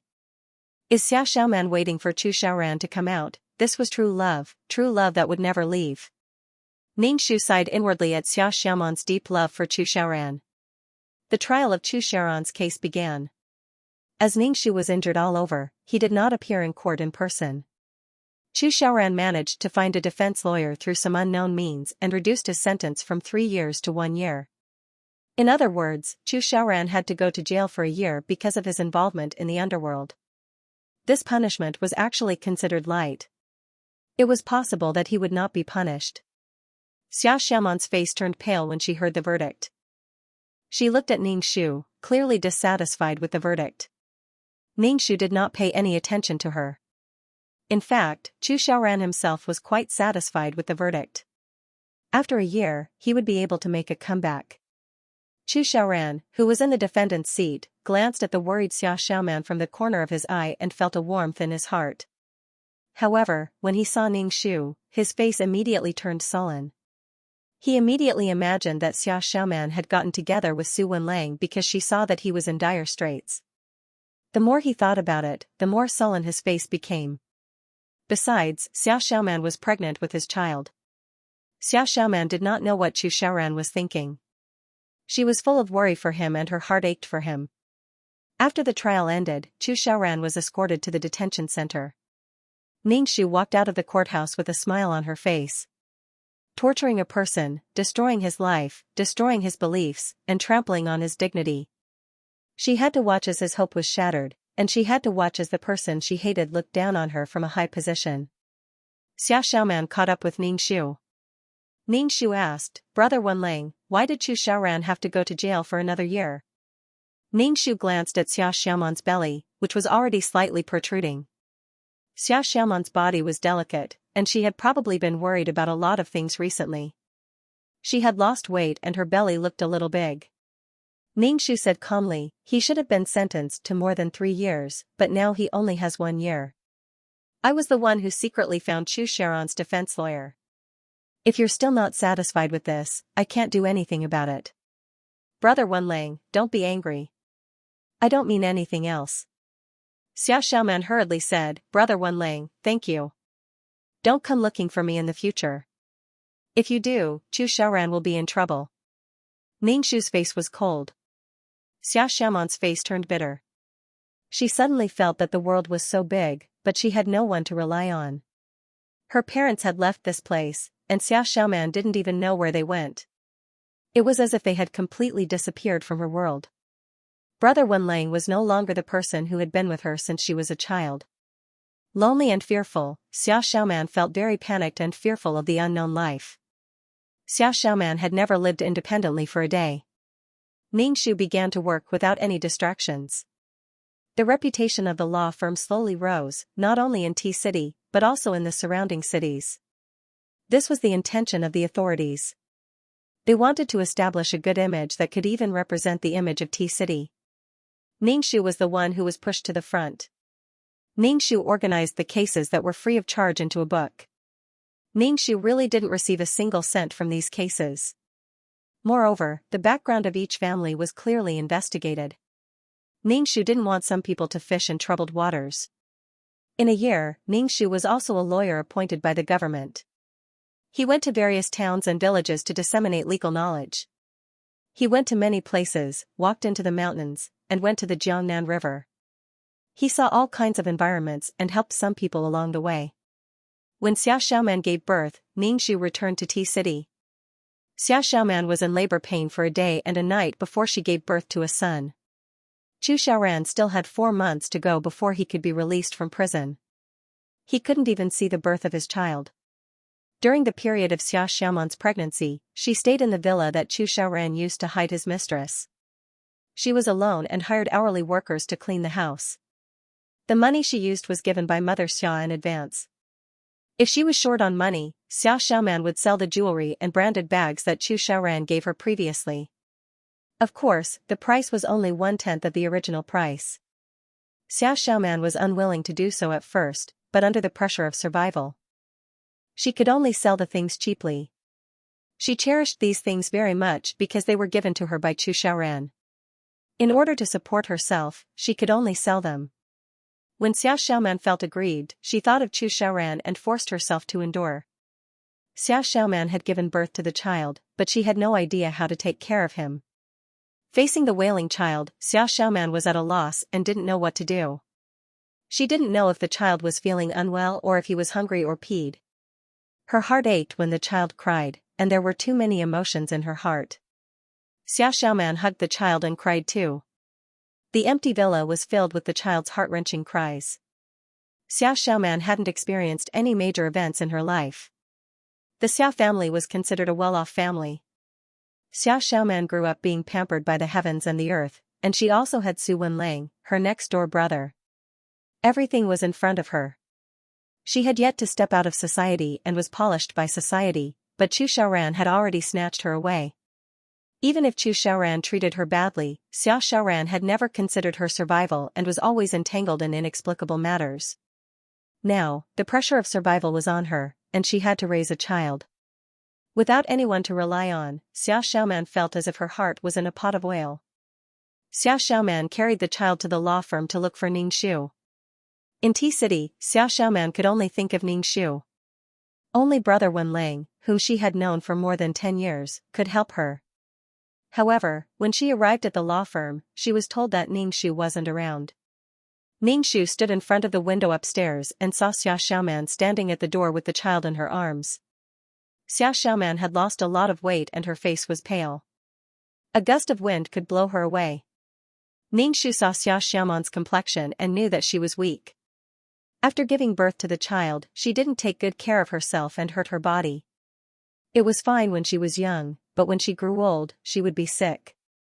No one else could ruin themselves like this. Xia Xiaoman had no choice but to go back.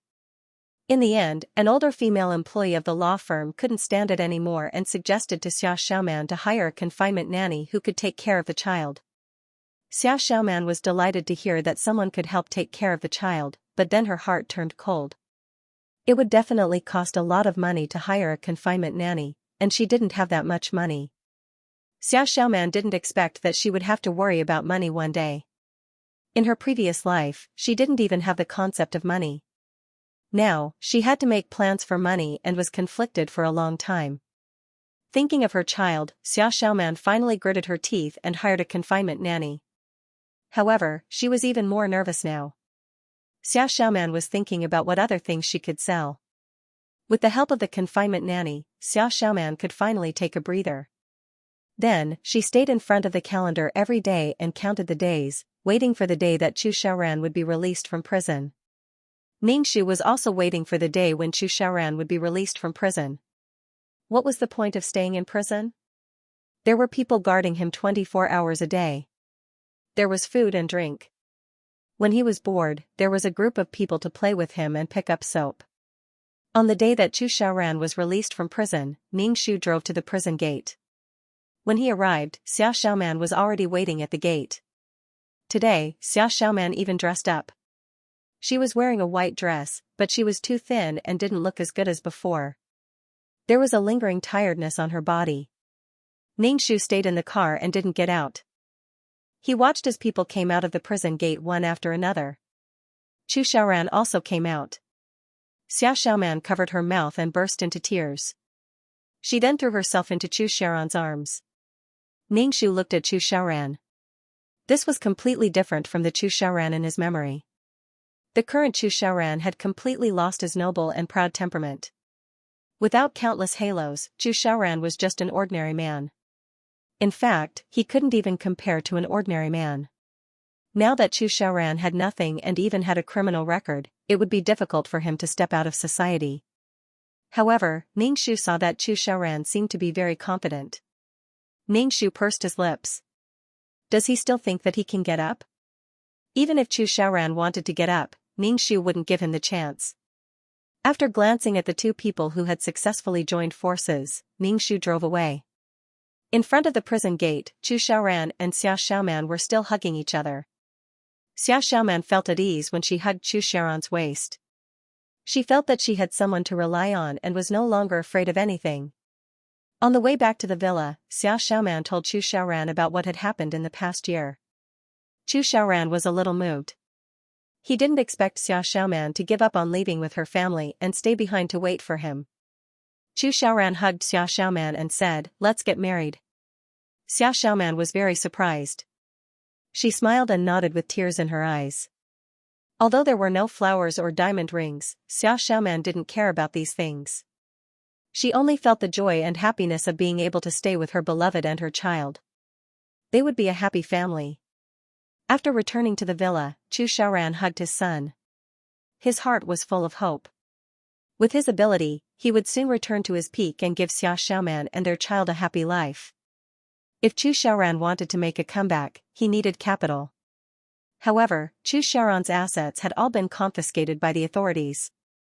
Chu Xiaoran decided to sell the villa. When he first bought the villa, it cost nearly 10 million yuan. At that time, 10 million yuan was nothing to Chu Xiaoran, but now, it was the only capital he had. It was the capital he needed to make a comeback. After the villa was sold, Chu Xiaoran and Xia Xiaoman moved into an ordinary house in the community and lived a life without a house. Moreover, the confinement nanny who took care of the child was also dismissed. Hence, the responsibility of taking care of the child fell on Xia Xiaoman's shoulders. Chu Xiaoran took the money from selling the villa and went out to look for business opportunities. However, he usually didn't gain anything after a day. When Chu Xiaoran returned home, he didn't even have a hot meal to eat. Without the confinement nanny by her side, Xia Xiaoman found it very difficult to take care of the child. When Chu Xiaoran returned, she asked Xia Xiaoman to take care of the child and then went to cook for him.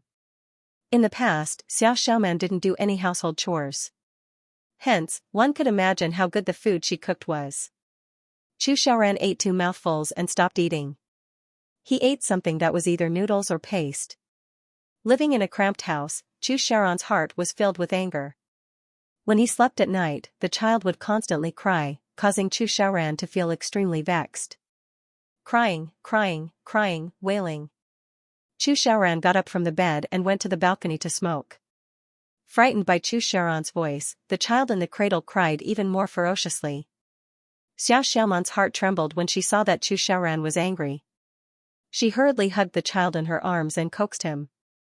Even though Chu Xiaoran was now in dire straits, Xia Xiaoman still gave in to him unconditionally because of the power he had accumulated over a long time.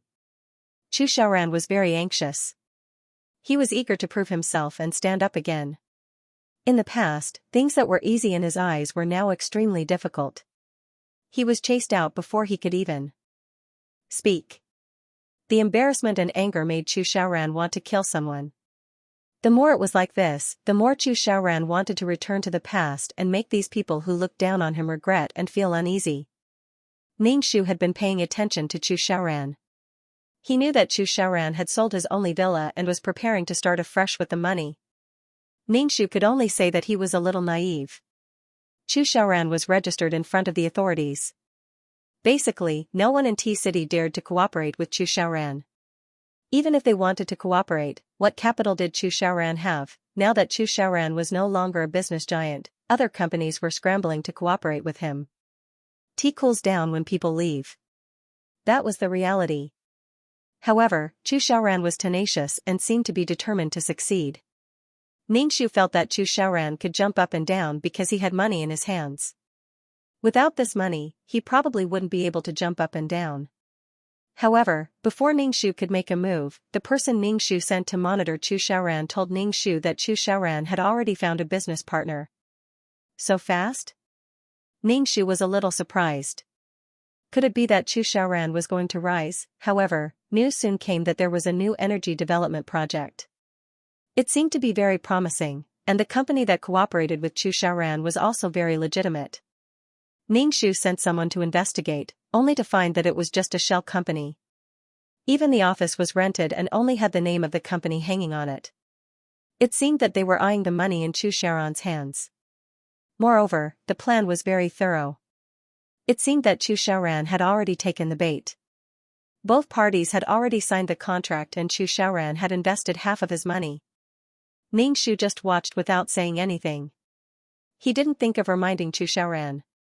Chu Xiaoran must have gone out to look for business opportunities and let slip that he had money. Then, the swindler came up with such a plan. Chu Xiaoran had only invested half of his money. The swindler would think of ways to take all his money. Chu Xiaoran was a businessman, but ever since he was released from prison, he had been in a very irritable state, causing him to lose his basic calmness and rationality. In addition, the swindler did things very formally and considered all aspects. One could find this company on the internet. Moreover, it was registered with the Industry and Commerce Bureau. Only then did Chu Xiaoran agree to cooperate. Ningxu watched from the side, as if he was watching a big show. She naturally contributed to Chu Xiaoran's difficult situation after he was released from prison. With her current social status, it was simply too easy for her to make things difficult for Chu Xiaoran. Now, the situation between her and Chu Xiaoran was completely reversed. She watched coldly as Chu Xiaoran struggled bitterly. The high and mighty Chu Xiaoran would never have thought that he would have such a day. Very soon, the swindler informed Chu Xiaoran that he did not have enough funds and wanted to stop the project. The money that Chu Xiaoran had invested previously would be wasted. Chu Xiaoran gritted his teeth and invested all the money he had. However, the next day, Chu Xiaoran was faced with an empty company. The technical staff had also disappeared. Not a single one of them was left. Chu Xiaoran immediately realized that he had been deceived. At this moment, Chu Xiaoran's body went limp, as if his soul was about to leave his body. This sum of money was all Chu Xiaoran's hope, but now, he had nothing left. In fact, he could not even guarantee his future life. The family of three could only wait for dinner. Chu Xiaoran was too greedy. He wanted to make a fortune with the money he had and was eager to make a comeback. At that time, he had only invested half of the money. If he could stop the losses immediately, he would still have at least half of the money in his hands. Now, Chu Xiaoran could be said to be completely disheartened. In fact, he even wanted to die in an instant. However, when he really stood on a tall building and looked down from above, he felt dizzy and timid.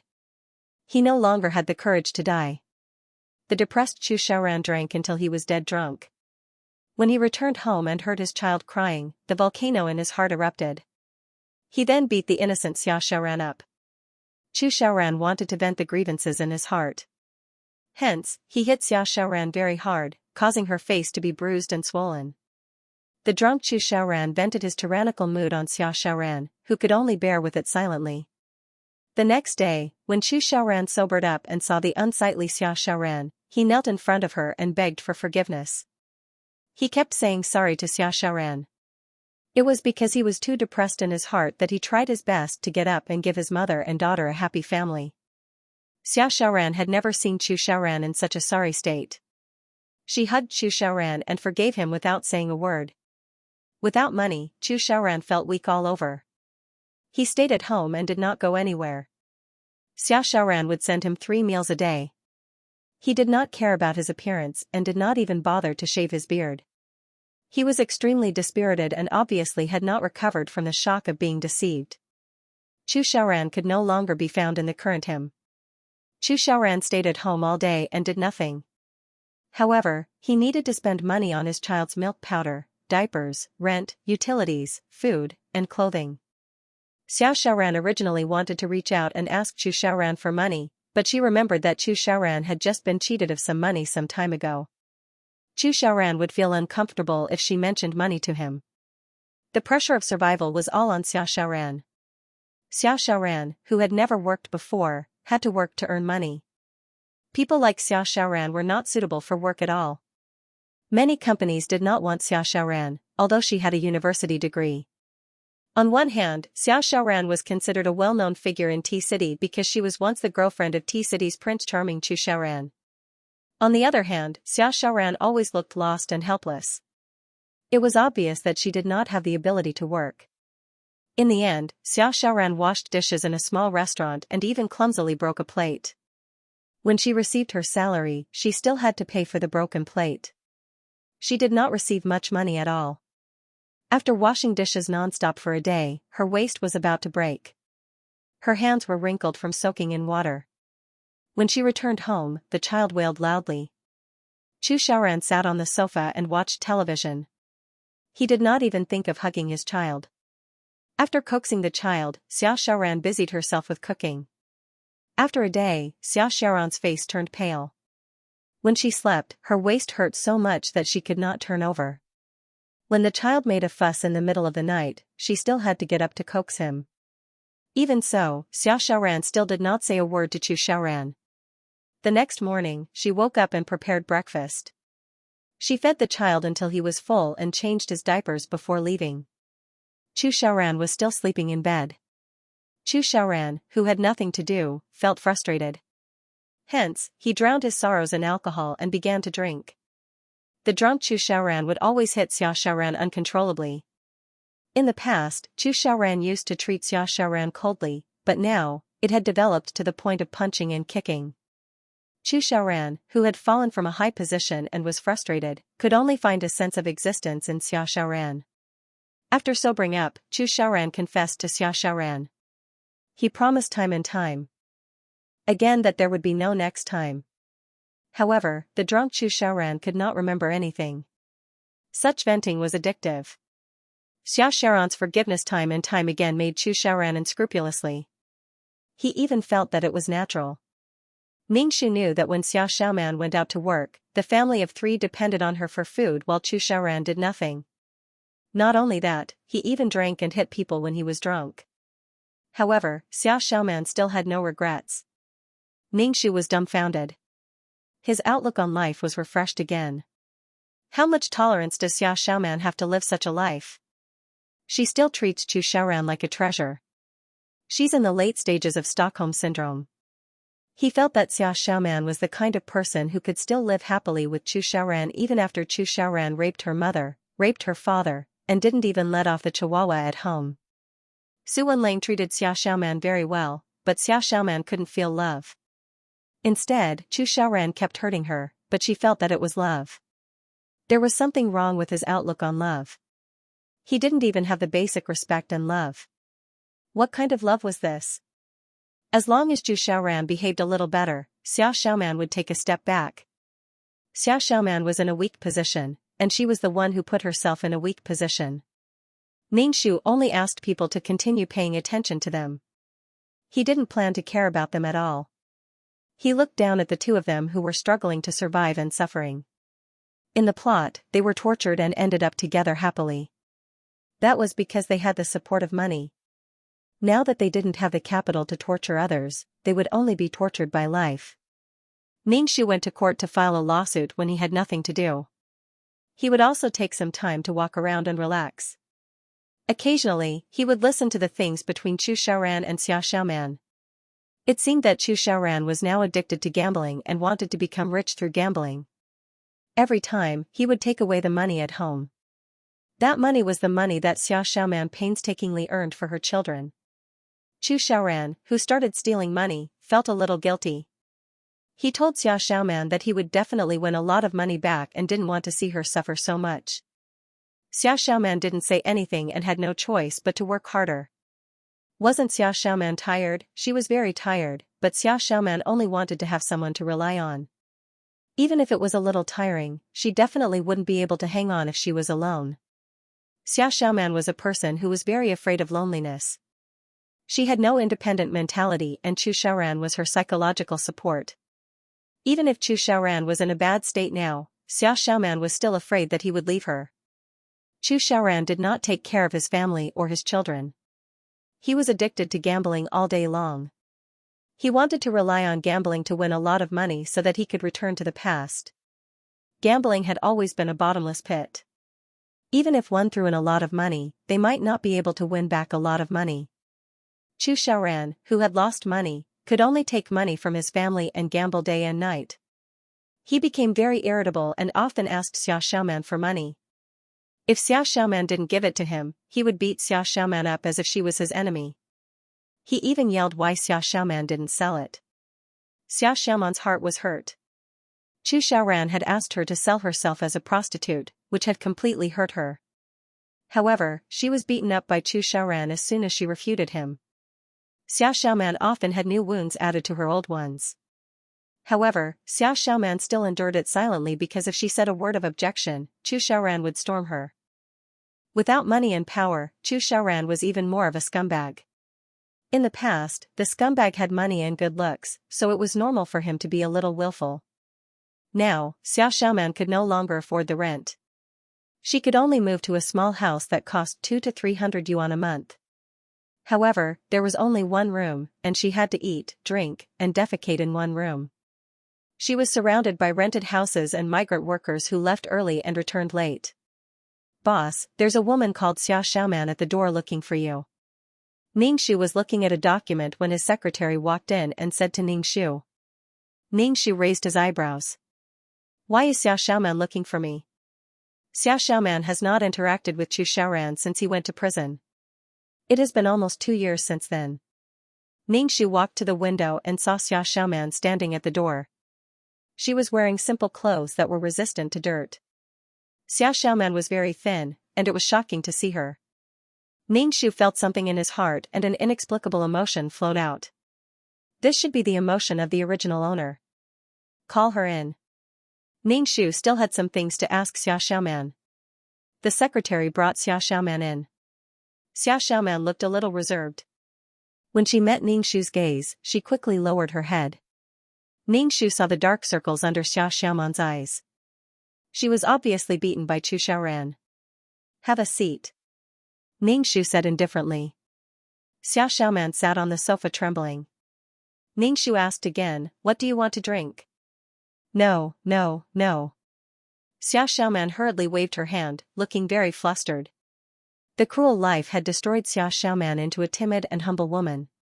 Ningxu saw that her hands were very rough, and there were some small wounds. She was wearing very cheap flat rubber shoes. Although Xiao Xiaoman was simple in the past, she was still very beautiful when she tidied herself up. She would never leave her high heels behind when she went out. The heavy pressure of life made Xiao Xiaoman have no money and no time to tidy herself up. When survival became a problem, living was the most important thing. Ningxu looked at Xiao Xiaoman. Her skin had become rough and darker than before, but her lips were pale without any color. She was anemic and malnourished. There was even a black aura between her eyebrows. Xiao Xiaoman's body was seriously overdrawn, and she might even die young. Ningxu felt very stifled. Why didn't women love themselves more? Why couldn't they leave men? Xiao Xiaoman's various actions made Ningxu hate her very much, but she herself was addicted to it. When Xiao Xiaoman saw Ningxu staring at her, she could only lower her head and pinch the corner of her clothes with her hands uneasily. She didn't even have the courage to look at Ningxu. The man was wearing a straight suit, and his handsome appearance set her off into the mud. Xiao Xiaoman's heart was full of feelings, and she was very impetuous. "Is it worth it?" Ningxu asked. A woman could humiliate herself like this. Xiao Xiaoman raised her head and looked at Ningxu, then lowered her head and whispered, "Brother Wenlang, I can't go back." Because there was no hope, she simply saved her strength and was too lazy to struggle? Just like that, now Xiao Xiaoman was less than 30 years old, but her face looked like she was almost 40 years old. She was dark and thin, and her whole body was tired. It was a good time for a woman to go shopping and drink coffee with her best friend in beautiful high heels. Xiao Xiaoman's miserable life was completely caused by herself. Perhaps she didn't feel how miserable she was. She was with the man she loved, and they had a child. It was a perfect family. Ningxu originally wanted to ask Xiaoxiaoman if she regretted it for Su Wenlang, but it was obviously unnecessary. "Why are you looking for me?" Ningxu said faintly. They had not contacted each other for a long time. Why did Xiaoxiaoman suddenly come to him? Xiaoxiaoman's face was a little red, which made her face dark red. The sunburn on her face became obvious. Xiaoxiaoman pinched the corner of her clothes tightly, looking embarrassed. Ningxu didn't rush her. She asked her secretary to pour 2 glasses of water. Xiaoxiaoman wiped her hands on her clothes, picked up the glass and drank the water. Ningxu asked his secretary to pour more water. Xiaoxiaoman hurriedly waved her hand. "Thank you, Brother Wenlang. I'm not thirsty." "Brother Wenlang, Xiaoxiaoman opened her mouth but did not say anything in the end. Xiaoxiaoman really could not open her mouth. She came to Ningxu because she was forced by Chu Xiaoran. It was hard to imagine that Chu Xiaoran forced her to come. In the past, whenever she mentioned Su Wenlang's name, Chu Xiaoran would be very angry. But now, he asked her to come to Su Wenlang because Su Wenlang was rich. Chu Xiaoran often saw Ningxu on TV, and Ningxu was already the ambassador of Tea City. There was a public service advertisement that was often broadcast on TV. Chu Xiaoran hated Ningxu. His eyes were red as he looked at his enemy who was infinitely famous. However, he had an idea in his heart. He wanted Xiaoxiaoman to ask Ningxu for money. Now, Chu Xiaoran did not mind his woman going to Su Wenlang at all. He no longer had any money to gamble. Since he could ask Xiaoxiaoman to sell herself, it was obvious that Chu Xiaoran was only treating Xiaoxiaoman as a money-making tool. Even if Xiaoxiaoman really slept with Su Wenlang, he would be able to get money from Su Wenlang. With Su Wenlang's weakness in his hands, he could get more money from Su Wenlang in the future. Under the threat of Chu Xiaoran's fists, Xiaoxiaoman came to Ningxu. However, facing the person who almost became her life partner, Xiaoxiaoman only felt embarrassed. She did not want to appear in front of Brother Wenlang in such a sorry state. "Brother Wenlang, I'll leave first." Xiaoxiaoman suddenly stood up and hurriedly left. Ningxu raised her eyebrows. Xiaoxiaoman had come to tell her something, but she left without saying anything. The person who was keeping an eye on Chu Xiaoran told him that Chu Xiaoran had sent Xiaoxiaoman to ask her for money. Ningxu was instantly speechless. The current Chu Xiaoran was really disgusting. Chu Xiaoran had always been so despicable. Otherwise, he wouldn't have done such a thing. When Xiaoxiaoman returned empty-handed, she naturally had to face Chu Xiaoran's fury. Chu Xiaoran originally expected Xiaoxiaoman to bring back 2 stacks of money, but she didn't even get a single coin. In addition, Xiaoxiaoman said that she would never ask Brother Wenlang for money, which angered Chu Xiaoran. Chu Xiaoran grabbed Xiaoxiaoman's hair and slammed her against the wall, looking as if she was his enemy. Xiaoxiaoman's face was covered in blood and she fainted. Chu Xiaoran immediately panicked. He sent Xiaoxiaoman to the hospital. Xiaoxiaoman relied on Chu Xiaoran, but Chu Xiaoran also relied on Xiaoxiaoman. Without Xiaoxiaoman, he couldn't survive. He had no food to eat and no money to gamble. When Xiaoxiaoman was sent to the hospital, the doctor said that she had a concussion. However, the hospitalization fee was quite high. Chu Xiaoran scrounged up enough money at home. After paying the hospitalization fee, he was out of money and brought Xiaoxiaoman home. Xiaoxiaoman ignored her this time. Her mind was filled with Brother Wenlang's question, "Is it worth it?" Xiaoxiaoman didn't know if it was worth it. Chu Xiaoran probably felt that he was in the wrong, so he treated Xiaoxiaoman much better this time. He even cooked for Xiaoxiaoman and fed her mouthfuls of food. Xiaoxiaoman's heart was numb and she didn't know what to feel. After Xiaoxiaoman recovered, she started to work again. Moreover, she was carrying the child on her back when she was working. Now that the child could crawl, it would cause problems if she left him at home. Chu Xiaoran sat at the gambling table all day and didn't care about anything. Ningxu felt that Ningxu and Xiaoran were living too comfortably now, which was why they thought of using her as their target. Ningxu directly found someone to cripple one of Chu Xiaoran's fingers. Chu Xiaoran's little finger was chopped off in the casino. Chu Xiaoran used to run an underground gambling den, so he should be very clear about the twists and turns in it. It was impossible to make a fortune by relying on gambling. Chu Xiaoran probably knew in his heart, but he had to vent his frustrations. Besides, gambling was addictive. Once he walked on this path of no return. Chu Xiaoran was sent to the hospital. Xiao Xiaoman tried her best to collect enough money to reattach Chu Xiaoran's finger, but it required too much money. Xiao Xiaoman couldn't afford it and couldn't do anything about it. For Chu Xiaoran, Xiao Xiaoman put down the last bit of dignity in her heart and came to Ningxu to beg. However, she was told that Ningxu wasn't there. Xiao Xiaoman was burning with anxiety. She waited at the door, but Ningxu didn't come out. At this time, Ningxu had already gone to the countryside to spread his knowledge of the law. In the end, Chu Xiaoran's finger couldn't be reconnected and he became a disabled person. Knowing that his finger was gone, Chu Xiaoran was furious. He vented all his emotions on Xiao Xiaoman and beat her up until she was sent to the hospital. The two of them were lying in the hospital. They had no money and were driven out of the hospital the next day. In the end, the two injured people could only help each other home. Ningxu knew about these things, but she just smiled faintly. Supporting each other like this was also true love. Ding, do you want to leave the mission world? 2333's voice appeared in Ningxu's mind. Leave. He had stayed in this world for a long time, about 5 years. This was the first time he had stayed in this world for so long. He had to leave. Mother Su was very irritable now. Her son didn't want to get married and was almost never at home. When she asked him to go on blind dates, he would run far away. Today, he was in the city. Tomorrow, he would run to the mountains. Mother Su originally thought that she was already very irritable due to menopause. Her son's marriage made her even more irritable. Ningxu couldn't do anything to Mother Su. This kind of thing had to wait for the original owner to come back and deal with. Ningxu's head became dizzy. When he opened his eyes, he was already in the system space. Ningxu didn't care about anything and just lay on the bed to sleep. This mission was really too tiring. It was really not easy to fight with the rich and powerful Chu Xiaoran. He didn't know how long he slept, but he was finally full. When Ningxu woke up, he saw that his soul was a little dim.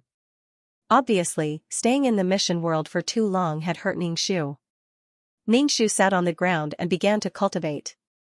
When his soul was full, Ningxu stretched and asked 2333, "Why did I become a man again? Didn't you say that you fixed the system last time? Why are you always so hung up on this? Men and women are just shells. They are all fake. Why do you have to be so hung up on it?" 2333 said with some dissatisfaction. Ningxu stared blankly at him, speechless. "You still have a reason?" Ningxu gave up on talking about life with 2333. It was just a stupid system.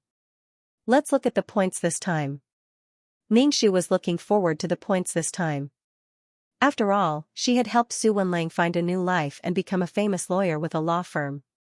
Number, 23333 Name, Ningxu, Beginner Mission Taker, Age, 27 points, 550,000/1000000 Soul, 300 HP, 71 Wisdom, 140 Charm, 3 Luck, 67 MP, 120 Faith, 1415 Aptitude, 39 Strength, 92 Merit, 36 Skills, 5th Ring Shooting Technique, Trash Fighting Technique, Beginner Martial Arts, Beginner Business Management Knowledge, Beginner Code Programming, Beginner Lawyer Skills Honorary Title, Goddess of War, Selfless Ancestor Aura, Mother of the World. Queen's Blessing, Sister Model Worker, Qinshi's Blessing, Leader Aura, Grass Blessing, Best Friend for Life, Meow Meow Meow's Blessing, Fulfill Su Wenlong's Wish, Revenge on Chu Xiaoran. Mission Completion, 100. Reward, 1,000,000 points, 50 Attribute points, 15 Faith points. Ningxu, oh, Ningxu was stunned. 1,000,000 points, 50 Attribute points. It was an unprecedented amount of points. Ningxu even suspected that she had seen wrongly. Is there a mistake? Ningxu asked 2333. He felt that it was too unreal. 2333's voice was a little surprised. What did you do to get so many points? Ningshu, damn, I want to beat the shit out of 2,333. Ningshu suddenly felt that 300,000 points was not that expensive. He could earn it back with just one mission. Such a high number of points should be because Su Wenlang won a respectable position in society and escaped the tragic fate of dying young. Ningshu's entire body felt refreshed, and she happily jumped on the spot. Then, she coughed and said, how should I distribute 50 attribute points? I've never had so many attribute points before. Show off. 2,333 murmured. Then, he continued to advise Ningshu, add 1 point to your luck. Luck is a mysterious thing. If you encounter a treasure, you might not be able to get it. You might just watch it slip away in front of your eyes. Ningshu listened to 2,333's advice and put his attribute points into intelligence, luck, and force. With so many points, Ningshu felt like a nouveau riche. The attribute panel began to change. Serial number, 23333 name, Ningshu, primary mission enforcer, age, 27 points, 1550000 soul value, 300 HP, 71 wisdom, 14030 charm, 3 luck, 3410 spiritual power, 120 faith, 19 aptitude, 39 combat power, 9 to 10 merit, 36 skills, 5th ring shooting technique, trash fighting technique, entry to unique martial arts, elementary business management knowledge, elementary code programming, elementary lawyer skills. Honorary title, Goddess of War, Selfless Ancestor Aura, Mother of the World, Queen's Blessing, Model Worker, Qinshi's Blessing, Leader Aura, Grass Blessing, Best Friend for Life, Meow Meow Meow's Blessing. This time, the high points made Ningshu very happy. He felt that he had found the right direction and that the consultant did not lie to him. It was to treat the mission enforcer's life as your own and strive for a brilliant life. Fame, status, money, power, as long as you achieve one, it would be a successful life. Ningshu calmed himself down and prepared to go to the virtual space. Although he could not afford to buy anything, it was good to broaden his horizons. Last time, he saw the school doctor. Ningshu wanted to try his luck and see if he could meet the school doctor again. 2333 was really a piece of trash. He did not know anything when you asked him. After a moment of weightlessness, Ningshu found himself standing on the quaint street. Ningshu first went to the consultation room to thank the silver-haired man. But when he reached the door, Ningshu stopped. It was better not to go in. She would be speechless if he asked her for points after saying a few words. Ningshu turned around and left. He was going to the restaurant to eat something to satisfy his appetite. Ningshu liked this kind of lively place where he could hear a lot of gossip. With so many mission enforcers gathered together, he could always hear some more important information. Ningshu ordered some dishes and listened to the gossip of the people around him. In fact, Ningshu wanted to know about the school doctor. Originally, Ningshu only thought that the school doctor was a little bad *SS, a little evil, a little misophobic, and a little abstinent. But after seeing the school doctor in the virtual space, Ningshu felt that the school doctor was even more evil. For some reason, he felt that the school doctor's evil aura was even stronger. He was a little scared. Ningshu gnawed on a drumstick while listening to other people's conversations. After listening for a long time, he did not hear anything about the school doctor. Was he hallucinating when he saw the school doctor? The school doctor who appeared and disappeared like a ghost? Ningshu was too lazy to care about the school doctor. He ate a table full of dishes, paid the bill, and wandered around the virtual space. Ningshu saw a pet shop. Pet shop? There were pets here. Ningshu walked in. The shop was full of cages with all kinds of pets. There were cats, dogs, and some animals that Ningshu did not recognize. They were probably products of other dimensions. Ningshu saw a husky. This husky was lying on the ground with its long tongue hanging by the side of its mouth. It had an expression that said, "What are you looking at?" Ningshu wandered around. He wanted to buy one back, but he remembered that he was doing missions most of the time. It was not good to leave a pet in the system space where time did not pass. The system space was very quiet. Staying in the system space for too long was actually not good for one's mentality. Ningshu gave up on buying a pet. After wandering around for a while, Ningshu decided to go back. 2333, let's go back. After a moment of weightlessness, he returned to the system space. Ningxu took a book from the bookshelf and started reading. He planned to finish reading a book before doing a mission. He could always finish all the books on the bookshelf. After an unknown amount of time, Ningxu finally finished reading a book. It was probably because his IQ attribute points had increased. Ningxu felt that the things he read were engraved in his mind. Yes, Ningxu's goal was to turn his brain into a library and become a woman who read books and poems. A beautiful woman with a heart full of literature and a mind as deep as a valley. Oh, charm was not important. What was important was temperament. Ningxu watered the potted plant again. Then, he slowly opened the exchange shop. As usual, he exchanged for fasting pills, water, medicine, fake death medicine, and realgar powder. After browsing the shop for a while, Ningxu resisted the urge to chop off his hands. He now had 5 million points. He only needed 5 million more to become an intermediate mission taker. Ningxu's current goal was to become an intermediate task enforcer. This way, he would be able to choose his own missions and talk to the person who commissioned him face to face. He would be able to understand what the person wanted and complete the mission better. Most importantly, he would be able to bargain. Awesome. He estimated that he would be able to become an intermediate task enforcer after completing 3 more missions. Ningxu now wanted to save his points to become an intermediate task enforcer. He felt that he would only have a little say after becoming an intermediate task enforcer. He would be able to choose the missions he wanted to do. 2333, let's do the mission, Ningxu said. This time, you cannot become a man. Let me tell you, before Ningxu could finish his sentence, he felt dizzy. Damn, 2333, this idiot, he felt that his soul was merging with a body.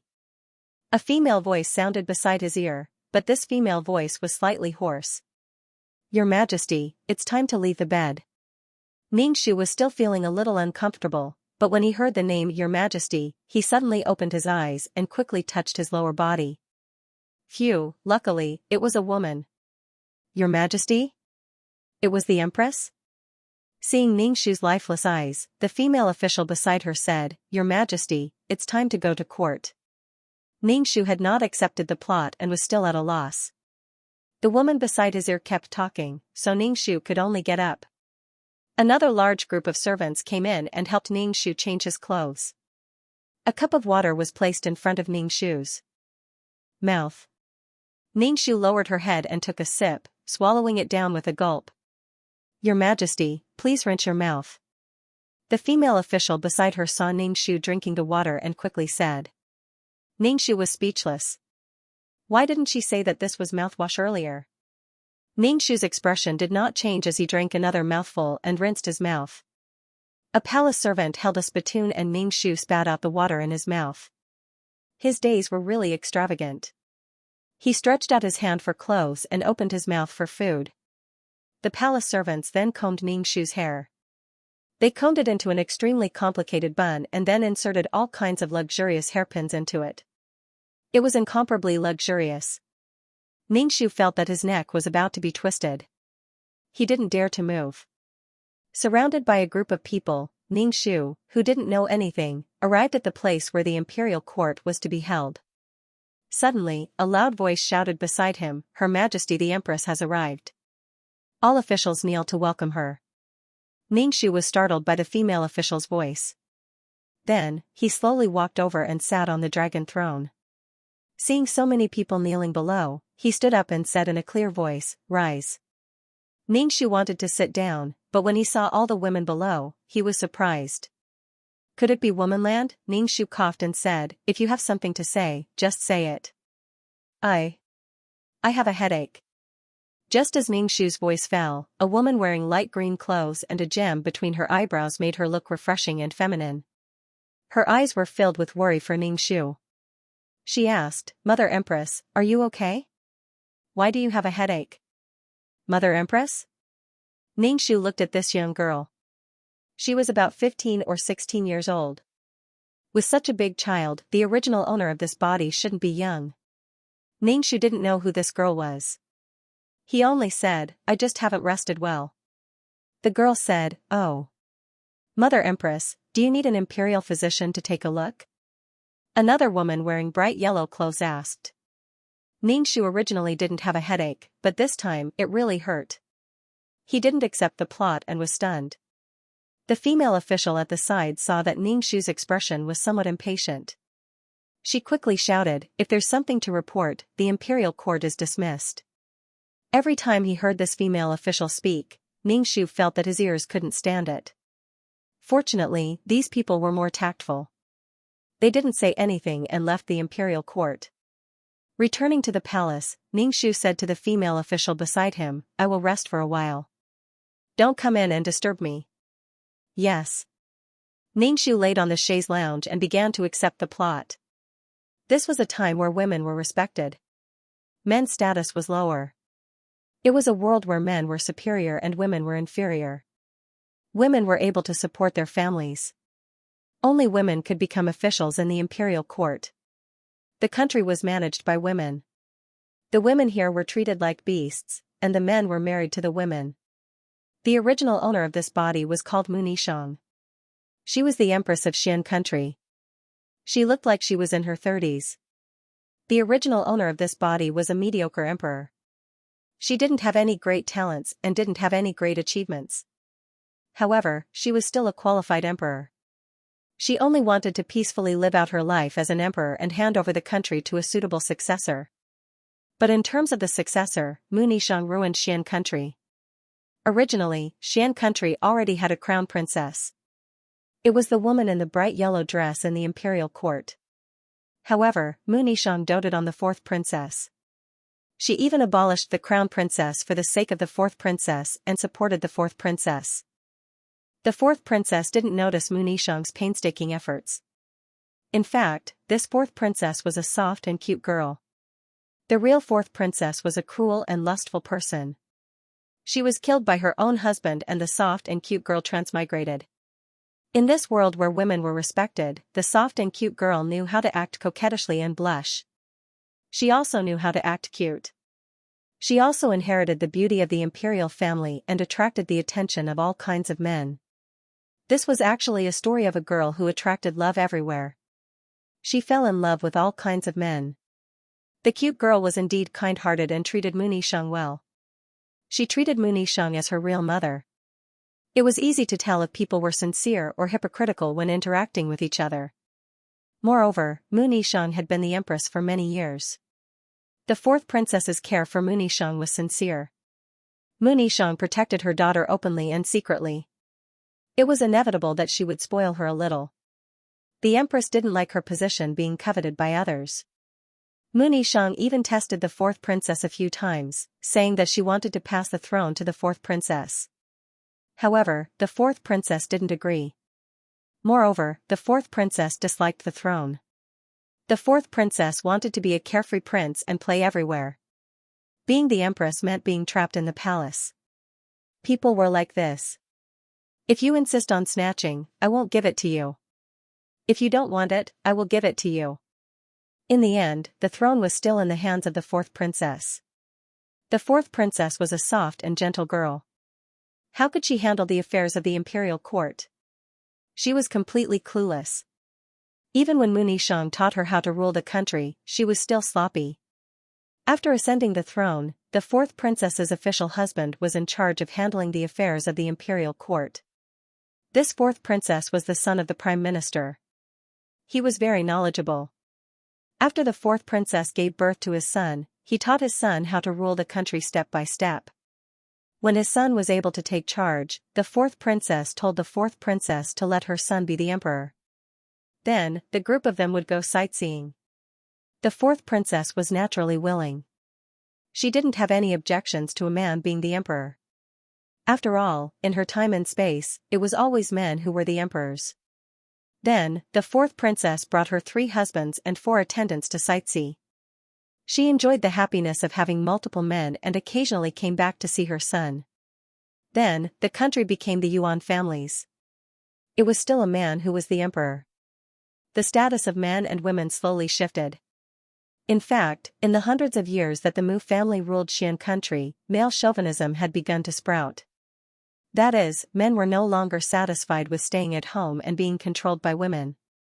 Men's male hormones had always been full of plunder and invasion. Even if the men of today acted coquettishly and put on makeup, the desire for power lurked in their bones. Huang Siku's personality was very attractive to men. Her personality was different from the strong women of this era. The men who could follow Huang Siku all loved her very much. Even if the mother had ambitions in her heart, she still wanted her son to become the emperor so that she could play with her beloved. If she did not love Huang Siku, she would have become the emperor. Huang Siku was a girl worthy of deep love. She was sincere to people. She was a little silly and simple-minded, but she was lovable. The original owner's wish was to protect Xian country and not let the lowly men control it. She did not want Huang Siku to become the empress, but she hoped that Huang Siku would be safe. Mu Nishang did not have any hatred for Huang Siku. After all, it was her own love for Huang Siku that blinded her and gave the people around Huang Siku an opportunity. After Ningxu accepted the plot, he felt that this task was relatively simple. Huang Siku did not want to be the emperor. The country already had a crown prince, so the country could be handed over to the crown princess. Sozi. Ningxu felt that this task was not difficult. The only difficulty was that she had never been the emperor. So now she had to learn how to deal with court affairs and be a qualified emperor. Your Majesty, Her Highness Huang Siku is waiting for Your Majesty at the door. I said that Your Majesty was resting, but Her Highness Huang Siku said that she would wait until Your Majesty woke up. The female official saw that Ningxu had woken up and came over to inform Ningxu. Ningxu nodded. Let her in. Huang Xinu walked in and bowed towards Ningxu. She was still wearing the light green robes that she wore to the morning court. It seemed that she had not returned to the Fu at all and had come here to wait after the morning court. Just this gesture made Ningxu's heart feel warm. No wonder Mu Nishang loved this girl so much. Even if the country was ruined, she did not blame her. Imperial Mother, how is your body? Have you called the imperial physician? Did you not sleep well last night? Imperial Mother, you should walk more. Don't stay in the hall all the time. Go out and take in some fresh air. Imperial Mother, why don't you learn yoga from your son? It can help you shape your body, exercise your body, and release pressure. It's only comfortable when you sweat all over, Imperial Mother. Mu Yao was a chatterbox. Ningxu's ears were filled with Mu Yao's chattering. The corners of Ningxu's mouth held a smile as he waited for her to speak. After Mu Yao finished speaking, she looked at Ningxu with clear eyes. Imperial Mother, what do you think? Ningxu was speechless. Ningxu stiffly changed the topic. I heard that the servants in your inner courtyard are causing trouble again recently. Men should be disciplined more, don't spoil them all the time. Mu Yao's face reddened. She shook Ningxu's arm and said coquettishly, your son knows that they have no ill intentions. If they had no ill intentions, how could they have caused Mu Yao's death? Now that they sensed that Mu Yao had changed, each and every one of them had taken a fancy to her. However, they just had to put on a tsundere appearance and try their best to seduce her. Even the guards that Mu Nishang had sent to Mu Yao fell in love with her.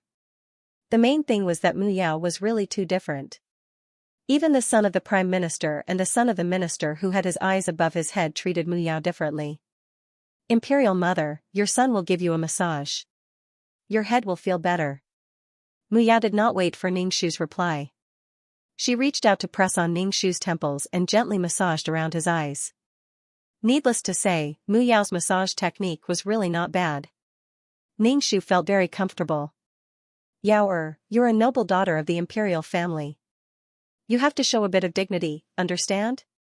Ningxu said with his eyes closed. Mu Yao was a soft and cute girl. Your son understands, Mu Yao said obediently. However, when faced with so many men, she had a feeling of being unable to straighten her back. Ningxu did not really mind. Mu Yao's character was like this, and it could not be changed. Ningxu had Mu Yao stay for breakfast, but during breakfast, Mu Yao was somewhat absent-minded. Ningxu saw her like this and had her leave. Mu Yao bowed to Ningxu, then ran back to her estate as if her boat was on fire. The beautiful men in the estate had made breakfast for her. If she returned late, they would throw a tantrum with her again. Muya was different from the female chauvinism of this world. She was very good to the male servants in the inner courtyard. Muya was a good woman. After breakfast, Ningxu began to review the memorials. Although he had the original owner's memories, Ningxu stared at these memorials for a long time before his mind wandered. Because these memorials were rambling for a long time, he did not know what to say. After a long string of words, he finally got to the main topic. Being an emperor was so difficult because of the people below. Moreover, there was not a single punctuation mark in the entire memorial.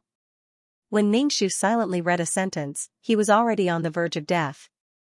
He completely did not know where to stop the sentence. What a headache! Ningxu read 2 memorials with difficulty. His head was dizzy and he closed the memorial. The female official Ningxu said, "Your Majesty, the Phoenix Empress heard that your Majesty was not feeling well and made a tonic soup." Phoenix? Phoenix Empress? Ningxu immediately felt as if he was struck by lightning. Previously, he only felt that this mission was simple. However, he neglected the fact that Mu Nishang was an emperor. She had 3 palaces and 6 courtyards in the imperial harem and so many male concubines. Ningxu felt dizzy. Ningxu's mouth twitched. Did she have to pamper the men in the imperial harem? Her kidneys would be weak. The female official waited for Ningxu's reply. Ningxu rubbed his forehead and said, "Let the Phoenix Empress come in." A man wearing ivory white clothes walked in. This man was handsome, but his every movement was dignified and magnanimous. He carried a box of food in his hand and bowed to Ningxu. He took out the tonic soup from the box and gently said to Ningxu, "Chongqing greets your Majesty." Mu Nishang's Phoenix Empress was called Lu Chongqing. He was the crown princess's father. Ningxu recalled the plot. It seemed that he was banished to the cold palace by Mu Nishang. Mu Nishang did not even see him before she died. Lu Chongqing's eyebrows and eyes were like a painting. His hair was slightly loose and there was a Xianxia bamboo flute at his waist. He was a very elegant man. "Thank you, Phoenix Empress." Ningxu looked at the tonic soup and said, "I will drink it later." Lu Chongqing smiled faintly. He did not force Ningxu to drink the tonic soup. He only said, "Your Majesty, drink it while it's hot. It won't taste good when it's cold." Ningxu nodded and lowered his head to look at the memorial. Lu Chongqing bowed and turned to leave. The jade at his waist made a low sound when it collided with the Xianxia bamboo. Lu Chongqing was a very charming man. Ningxu did not drink the tonic soup. Instead, he gave it to the female official beside him. This was because when he faced Lu Chongqing, there was an indescribable feeling in his heart. This feeling was not Ningxu's, but the original owner's. Ningxu did not know what this feeling contained, but it made Ningxu wary. Ningxu's scalp went numb at the thought of having so many hot male concubines in the harem. Actually, Mu Nishang was a woman with a strong desire. As the empress, there was no way she could stay in front of so many handsome men. Phoenix Empress Lu Chongqing had just delivered the tonic soup. Not long after, Crown Princess Mu Shui sent someone to deliver something into the palace. Ningxu looked at the box that the Empress Dowager had given her. It was filled with pills that looked like mud balls. Looking at the color, she had no appetite at all. What's more, pills were things like cinnabar, sulfur, alchemy stones, and the like mixed together. If it was a little exaggerated, it would be like adding a little bit of a maiden's blood into the pill furnace to refine it. This thing could cure all diseases and make one immortal. The original owner had a habit of eating pills because it could double Mu Nishang's pleasure in bed. Over time, she couldn't leave these things. "Your Majesty," the crown princess said that the pills this time are better and gentler. "They can also nourish the body," the female official said to Ningxu as she held the box. Ningxu glanced at the female official. He felt that this official was very talkative. She seemed to have been by Mu Nishang's side since she was young. She could be considered loyal. "Official Autumn, don't talk so much in the future." "My head hurts," Ningxu said indifferently. Official Autumn's expression froze. She knelt on the ground and said fearfully, "Your Majesty, please forgive this servant. This servant will not speak anymore." Rise. Ningxu faintly said. She reached out and took out a pill from the box. She placed it on the tip of her nose and smelled it. There was the smell of rosin and sulfur. She guessed that the rosin was suppressing the other smells. Thinking that there might be the blood of a young woman inside, Ningxu felt a chill. Put the pill in my chambers. Ningxu held a cinnabar brush in her hand as she stared at the memorial. She somewhat understood that Mu Nishang didn't just abolish the crown princess because she doted on Mu Yao. It was most likely that the current crown princess was somewhat impatient and wanted to ascend the throne. What kind of daughter would give her mother pills? Anyone with a bit of common sense would know that this thing wasn't an immortality pill, but something that could take one's life. It drained one's energy and destroyed one's body. Especially the 5 minerals powder, which was the ancient version of drugs. It was a chronic poisoning. Ningxu frowned. Originally, he wanted to give the throne to the rightful crown prince, but now it seemed that giving the country to Mu Shui was not what the original owner wanted. Otherwise, Mu Nishang would not have taken such a big risk to depose the crown prince. In other words, she still wants to do the same as in the plot, cripple Mu Yao and establish a new crown prince. In any case, it was impossible for the 4 imperial daughters to inherit the throne. Otherwise, the Yuan family would have the opportunity to control the imperial court. Excluding these 2 adult princesses, there were still 2 princesses in the middle, but they didn't have much of a presence. Ningxu felt a headache coming on. Previously, he had thought that this quest would be simple. Now, it seemed that it wasn't simple at all. Ningxu closed the memorial and said to Maid Xiao, "Call the 4th princess into the palace. I have something to say to her." Yes. Maid Xiao immediately went to do it. Not long after, Mu Yao hurried over. Lifting her skirt, she stepped over the threshold and walked into the palace. Her forehead was covered in sweat. It was obvious that she had rushed over after getting off the carriage at the palace entrance. Mu Yao was a little breathless as she bowed to Ningxu. Then, Ningxu asked, "Imperial Mother, why are you looking for me?" "It's nothing. I just want someone to accompany Imperial Mother for dinner," Ningxu said with a smile. Mu Yao sighed. "Imperial Mother suddenly summoned me into the palace. I thought it was something important." "You were too anxious," Ningxu said with a smile. No wonder Mu Nishang doted on Mu Yao. Mu Yao had a silly air about her and was very serious when she encountered things. Everyone liked the feeling of being cared for. From Mu Yao's actions just now, it was clear that Mu Yao cared about Mu Nishang in her heart. She ran over as soon as she was called. Ningxu didn't have any ill intentions towards Mu Yao. Moreover, the original owner of this body hoped that Mu Yao could be safe and happy. Ningxu would also do his best to protect Mu Yao. He didn't know if the original owner of this body, Mu Nishang, could tell that this Mu Yao was no longer her woman. The 2 of them had changed so much. She should be able to tell that the original Mu Yao was violent, cruel, lustful, and lascivious. She definitely wasn't like the current Mu Yao. However, she still protected Mu Yao openly and secretly. She even gave the empire to Mu Yao. This showed that this Mu Yao had walked into Mu Nishang's heart. Even if she knew that this Mu Yao was suspicious. As an empress, Mu Nishang's heart was lonely. Ningxu told Maid Xiao to tell her what she liked and let the imperial kitchen make it. Mu Yao didn't stand on ceremony. She ordered what she liked to eat and also ordered what Ningxu liked to eat. Ningxu watched from the side and didn't say anything. Mu Yao asked Ningxu, "Imperial Mother, is this okay?" Ningxu nodded. "Yes." Mu Yao immediately smiled and said to Maid Xiao, "I'll have to trouble Maid Xiao. This servant doesn't dare." "This is this servant's duty," Maid Xiao hurriedly said. Mu Yao looked at Ningxu's tired expression. She got up from the chair and walked behind Ningxu. She stretched out her hand and placed it on Ningxu's temple. She slowly rubbed it while saying, "Imperial Mother, you're working too hard. Imperial Mother has so many ministers. There are some things that you should just let them do. You're the empress, so you should be relaxed." Ningxu could only say that Mu Yao was foolish. There were some things that only an empress could do. If a minister did it, then it would be disgraceful. Some power must be held in one's hands. Imperial Mother, people should be happy. If they can enjoy happiness, then they should enjoy it. If they can be a rice worm, then they should be a rice worm. Your son's wish is to be a rice worm. Mu Yao said in a very sincere and light tone. Everyone is in this lifetime. Imperial Mother should do something that makes you happy. For example, your son likes to go shopping and buy things. Imperial Mother, you know that there are a lot of delicious food in Xian City. The osmanthus wine from Drunken Immortal restaurant is fragrant and sweet. There's also sesame pancakes from Biscuit Shop that are crispy and fragrant. Ningxu, I'm so sleepy. Ningxu listened to Mu Yao talk non-stop.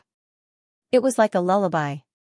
When it was time to eat, Mu Yao would pick up food for Ningxu. Then she would eat very happily. It was as if these things were delicacies in the world. Mu Yao ate very happily. Even Ningxu felt that he had an appetite. From the moment he entered this body, Ningxu felt all kinds of chest tightness and shortness of breath. His entire body was very weak. Ningxu knew that this was because he had eaten too many pills. There was a lot of pill toxins in his body. Moreover, Ningxu really wanted to eat pills. The original owner of this body ate pills when he was spiritless. After taking the pills, he would instantly feel refreshed and his strength would increase. This was actually a kind of short-term effect to confuse people. It was simply a vicious cycle. Ningxu didn't plan to eat that pill. Every time he was upset, he would silently recite the clear heart incantation. Coupled with the effect of the calm halo, it wasn't that uncomfortable. After dinner, Ningxu had Mu Yao go back. Call the imperial physician over. I'm not feeling well. Ningxu said to Maid Autumn. Maid Autumn's face was filled with worry when she heard that Ningxu wasn't feeling well. She immediately sent someone to call the imperial physician. Ningxu felt like he had to find a reason not to sleep with so many male concubines. *CK, Ningxu was very afraid of dying in bed. This body was the worst Ningxu had ever encountered. Doctor, how is my body? Ningxu asked the doctor who was checking his pulse. The doctor's hand shook as she took his pulse. She knelt on the ground and said, Your body needs to rest. If I may be so bold, Your Majesty should eat less medicine. What does resting involve? Ningxu raised his eyebrows and looked at the doctor. The doctor was shocked at first, but then she said, Your Majesty should abstain for a while. Okay, that was the answer Ningxu wanted. The doctor left. Ningxu planned to practice his ultimate martial arts. He had to get his body well. His body was very weak, and he was always sweating. Your Majesty, today is the 15th, Ningxu said. So? Ningxu understood. Immediately. The 15th should be at the Phoenix Queen's palace. Ningxu thought about it and decided to go to Phoenix Palace. Mu Nishang always went to Lu Chongqing's palace on the 15th every month. Ningxu couldn't change that. They arrived at Fengqi Palace. Lu Chongqing was dressed in blue, but he never left his bamboo flute. Lu Chongqing was a very elegant and charming man. He always had an indifferent and quiet temperament. Seeing Lu Chongqing, Ningxu's heart had a strange feeling. It was like something was going to break out of his heart. Why was Mu Nishang's feelings for Lu Chongqing so complicated? It was so complicated that Ningxu couldn't tell what Mu Nishang's attitude towards Lu Chongqing was. However, she was certain that Mu Nishang loved her Phoenix Queen. Lu Chongqing was a quiet person. He didn't talk much in front of Ningxu. It was awkward for the two of them to sit like this. Ningxu coughed. Lu Chongqing looked at Ningxu and said, Your Majesty, how about I play the flute for you? Ningxu shook his head.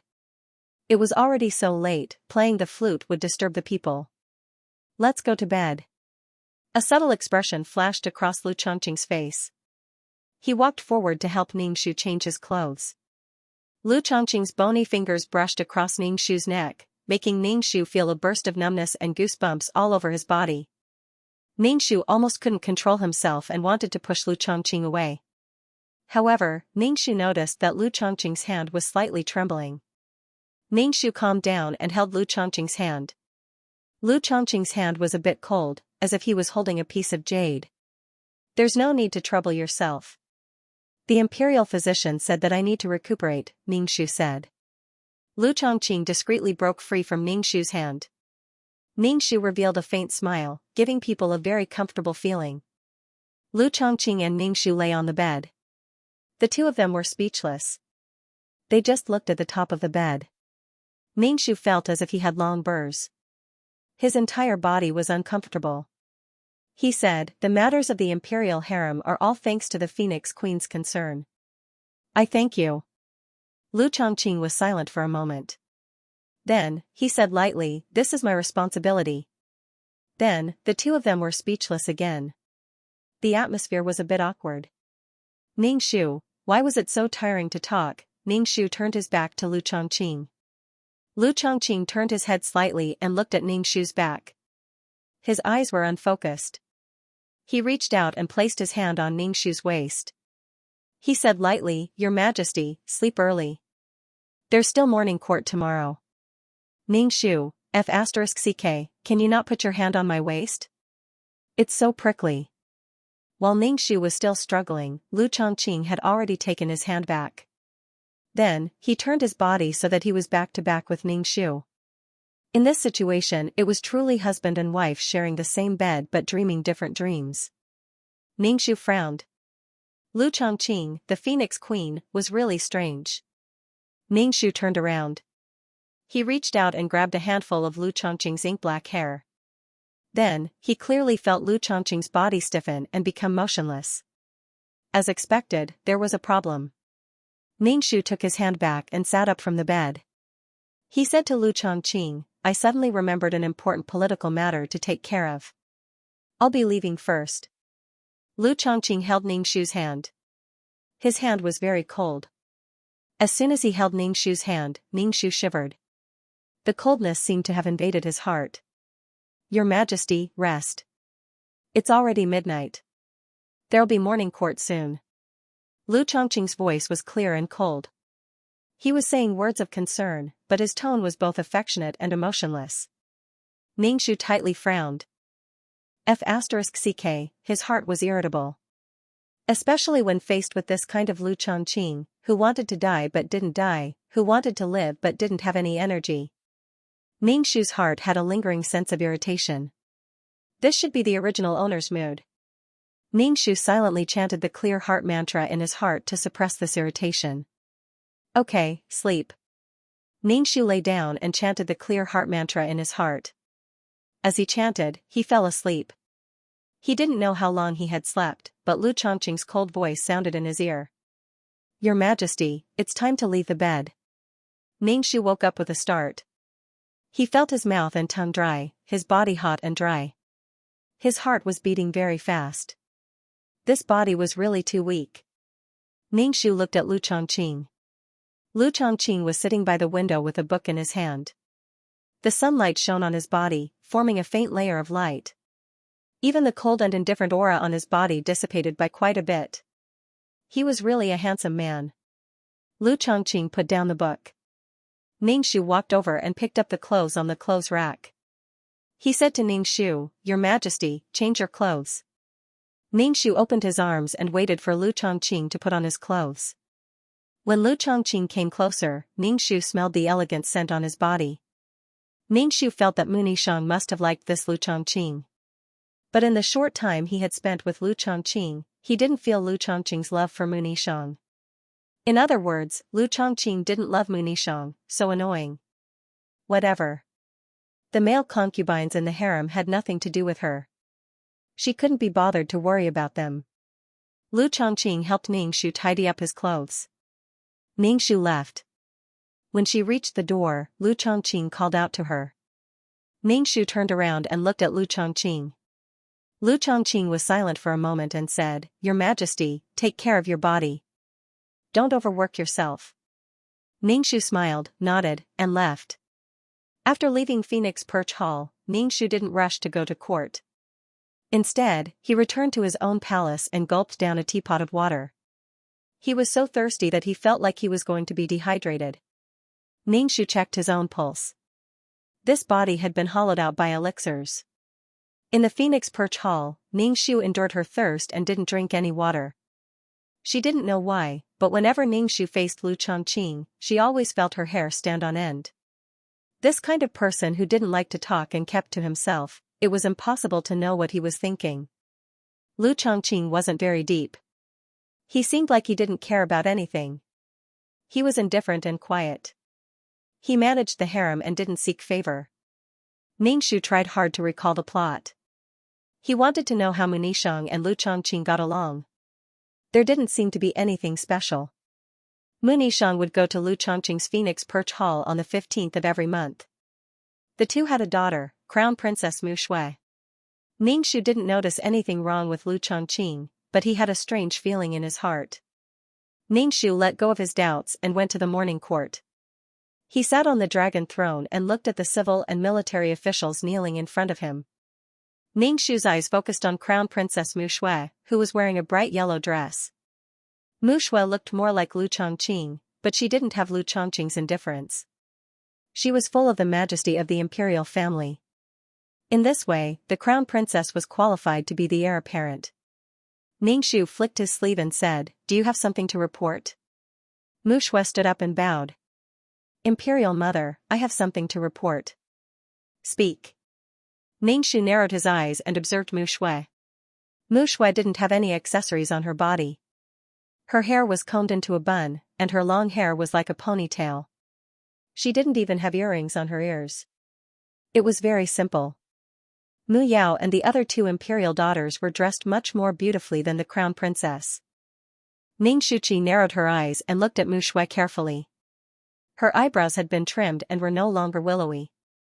Instead, they were thicker with a pen. The ends of her eyebrows were raised and flew diagonally to her temples. It was hard to tell her gender. "Imperial Mother, this is what I want to report." Mu Shui had a report in her hand. Mei Qiu quickly handed it to Ningxu. Ningxu opened it and was very surprised because he saw all kinds of punctuation marks on the report. Mu Shui introduced these punctuation marks in detail. Ningxu was suspicious in his heart. He couldn't hide the surprise on his face. He asked Mu Shui, "What does this mean?" Mu Shui respectfully said, "I got the inspiration from fourth imperial sister." "Ah?"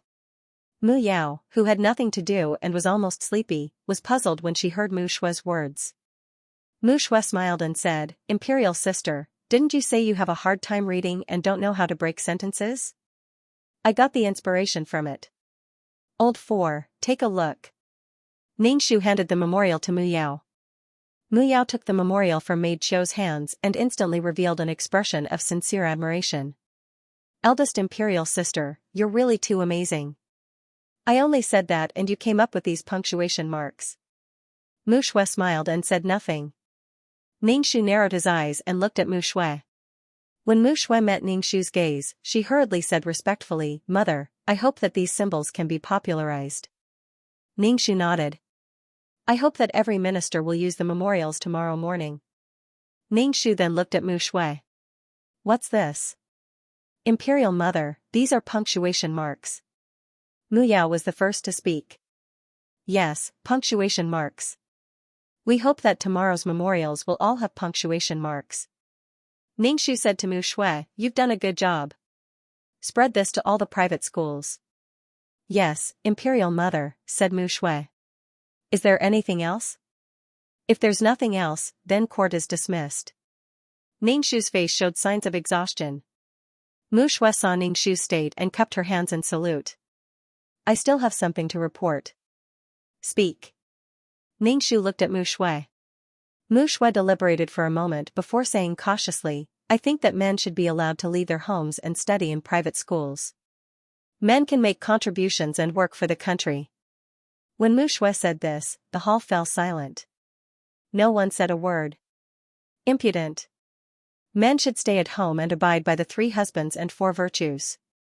How can they show their faces in public? Ningxu said sternly. "Don't let us hear something like this again." "Yes, I know my mistake." After being scolded by Ningxu, Mu Shui's face flashed with a dark and gloomy expression. She lowered her head and said in a muffled voice. Mu Yao wanted to agree with Mu Shui, but when she saw her mother's ashen face, she shut her mouth and didn't say anything. "Court is dismissed." Ningxu suddenly stood up. His vision suddenly darkened and he staggered. Fortunately, Ningxu steadied himself and didn't fall. Ningxu's heart froze. Although she appeared angry, she wasn't angry at all. But when she stood up, her vision darkened. He had a bad feeling in his heart. Ningxu looked at the 4 adult princesses and felt that this mission was very troublesome. Mu Shui was also very abnormal. She was definitely a modern person who knew punctuation. Could it be that the current Mu Shui had also been transmigrated? Ningxu rubbed his forehead and turned to leave the palace. The officials knelt to see Ningxu off. After Ningxu left, Mu Yao stood up and said to Mu Shui, eldest sister, don't be discouraged. I support you. Mu Shui looked at Mu Yao indifferently. Coldness flashed in her eyes, but it disappeared in an instant. She said, thank you, fourth sister. There's no need to thank me. Mu Yao smiled sweetly and her eyes were especially sincere. Mu Shui looked at Mu Yao's smile and was dazed for a moment. This woman was really like the woman in her memory. Mu Shui glanced at Mu Yao and turned to leave. Mu Yao was a bit confused. She shrugged and planned to go back to the palace to sleep. Ningxu returned to his palace. He first drank a cup of water and rubbed his forehead. Why do I feel like I'm going to have a brain hemorrhage? He was also speechless. Why did Mu Nishang eat so many pills? There should be a limit to greed. Ningxu called a royal shadow guard over and told him, go and investigate the crown princess living habits for me. If there is anything unusual, report it to me.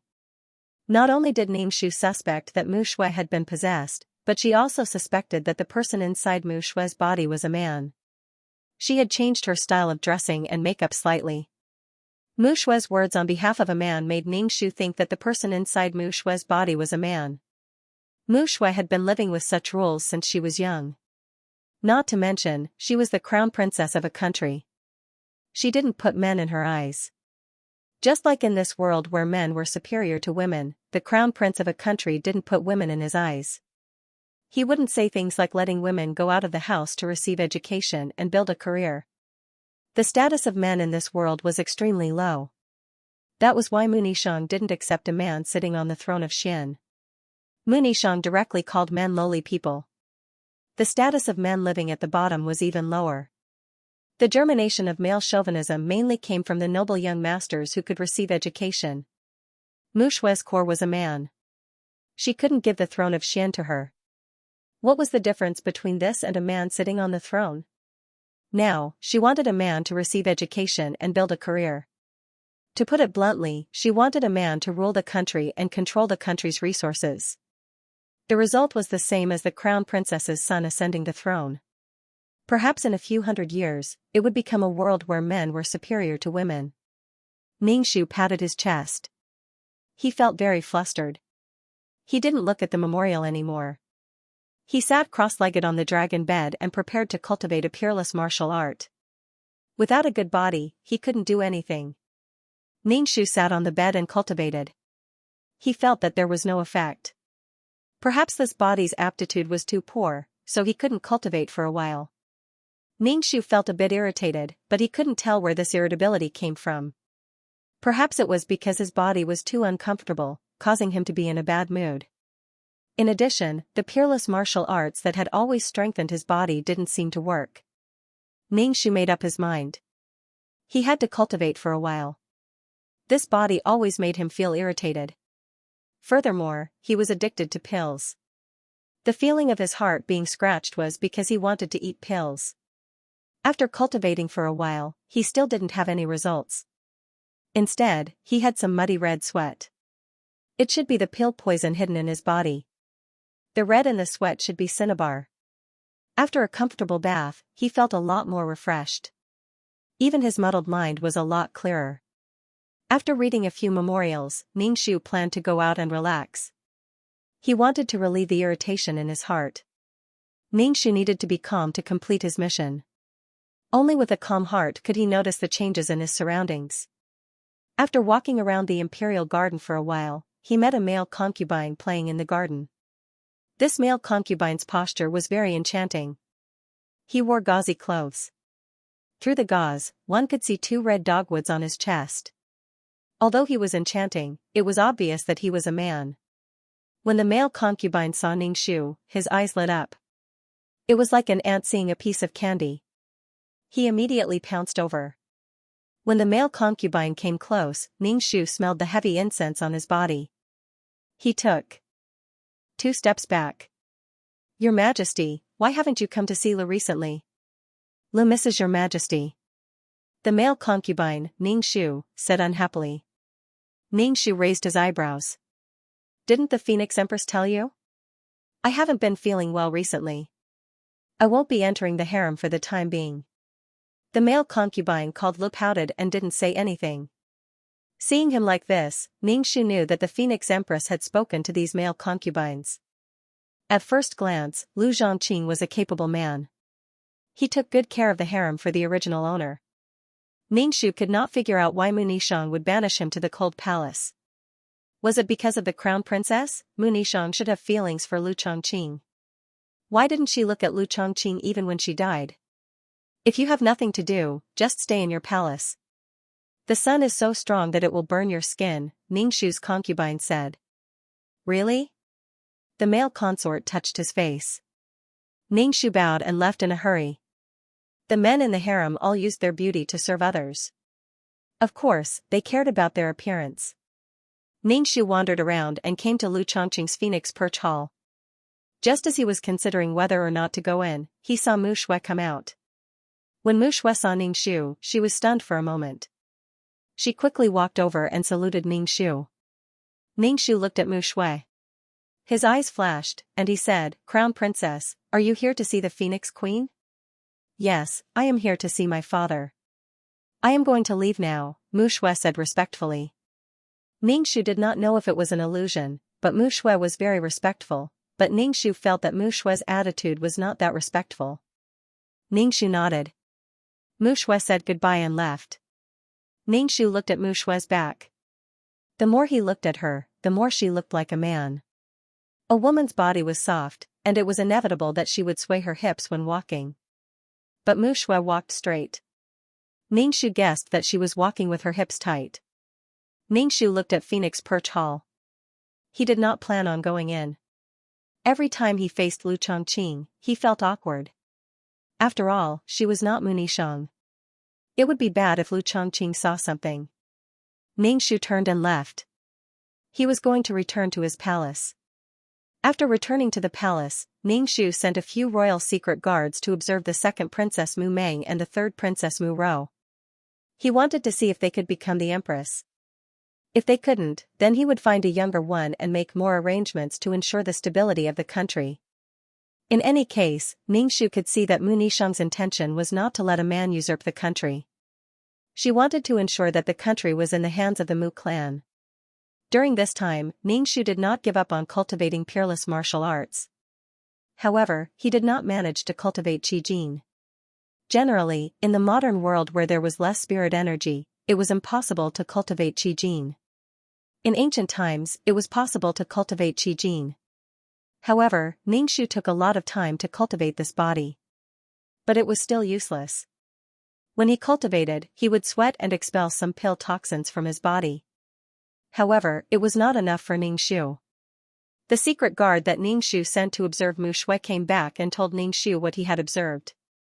Ningxu sorted out the things that the secret guard said. Mu Shui always wore black clothes in her mansion. She never wore jewelry.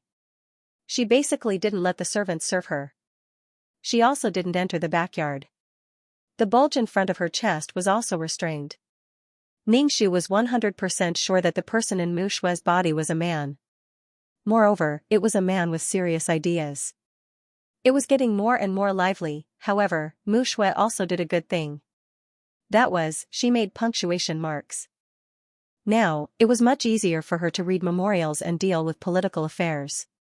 Now, Ningxu was going to take Mu Nishang's original path and remove Mu Shui from the position of crown prince. Did Mu Nishang discover something and risk shaking the foundation of the country to remove Mu Shui from the position of crown prince? Did she discover that the soul in Mu Shui's body was a man's soul? The plot didn't give Ningxu much useful information. In short, this task was not simple. She had naively thought that this task was simple before. Ningxu felt that his task was getting more and more difficult. Was it his bad luck or the system's intention? during the time when Ningxu didn't go to the harem, Lu Chongqing would occasionally send some tonic soup to Ningxu. He would tell Ningxu to pay attention to his body. It was like routine business, which made Ningxu's balls hurt. Every time he saw the Xianxia bamboo flute on Lu Chongqing's waist, Ningxu wanted to know the origin of this flute. Lu Chongqing seemed to cherish it and carried it with him except when he went to sleep. Ningxu's heart was itching. He couldn't help but ask, "Phoenix Empress, what is the meaning of this flute?" Lu Chongqing took the flute from his waist. Ningxu said, "This flute was made by Chongqing himself. There were mottled marks on this Xianxia bamboo. It was like a person's tears had dripped onto it." Ningxu nodded and said, "Phoenix Empress's craftsmanship is good." Lu Chongqing pursed his lips. His expression was a bit dark. Ningxu told him to remember to drink the soup and then left. Ningxu was confused. Did she say something wrong? Why did it feel like Lu Chongqing was angry? Shouldn't she praise the craftsmanship? Should she praise the bamboo for looking good? "Your Majesty, when you and Phoenix Empress were young, you planted a bunch of Xianxia bamboo," Maid Autumn couldn't help but say. Ningxu, 0, I see. Lu Chongqing carried the bamboo that he planted with Mu Nishang. Did it mean that Lu Chongqing also had feelings for Mu Nishang? Damn, it seemed that he had to have less contact with Lu Chongqing in the future. They grew up together, so he must know Mu Nishang very well. Even if he knew the reason why Lu Chongqing carried Xianxia's bamboo flute, Ningxu still didn't plan to drink the tonic soup Lu Chongqing brought over. It was just a kind of intuition. Ningxu was thinking about how to remove Mu Shui from the position of crown prince. Could he put the Empress Dragon robe in Mu Shui's residence like Mu Nishang? He still felt that it was inappropriate to punish Mu Shui with the crime of rebellion. He had to think of a better way. The method of putting the dragon robe must catch the other party off guard. If the other party was on guard, it would be for nothing. Instead, he would be blamed by the other party. After meeting Mu Shui a few times, Ningxu felt that the soul in Mu Shui's body was a relatively deep person.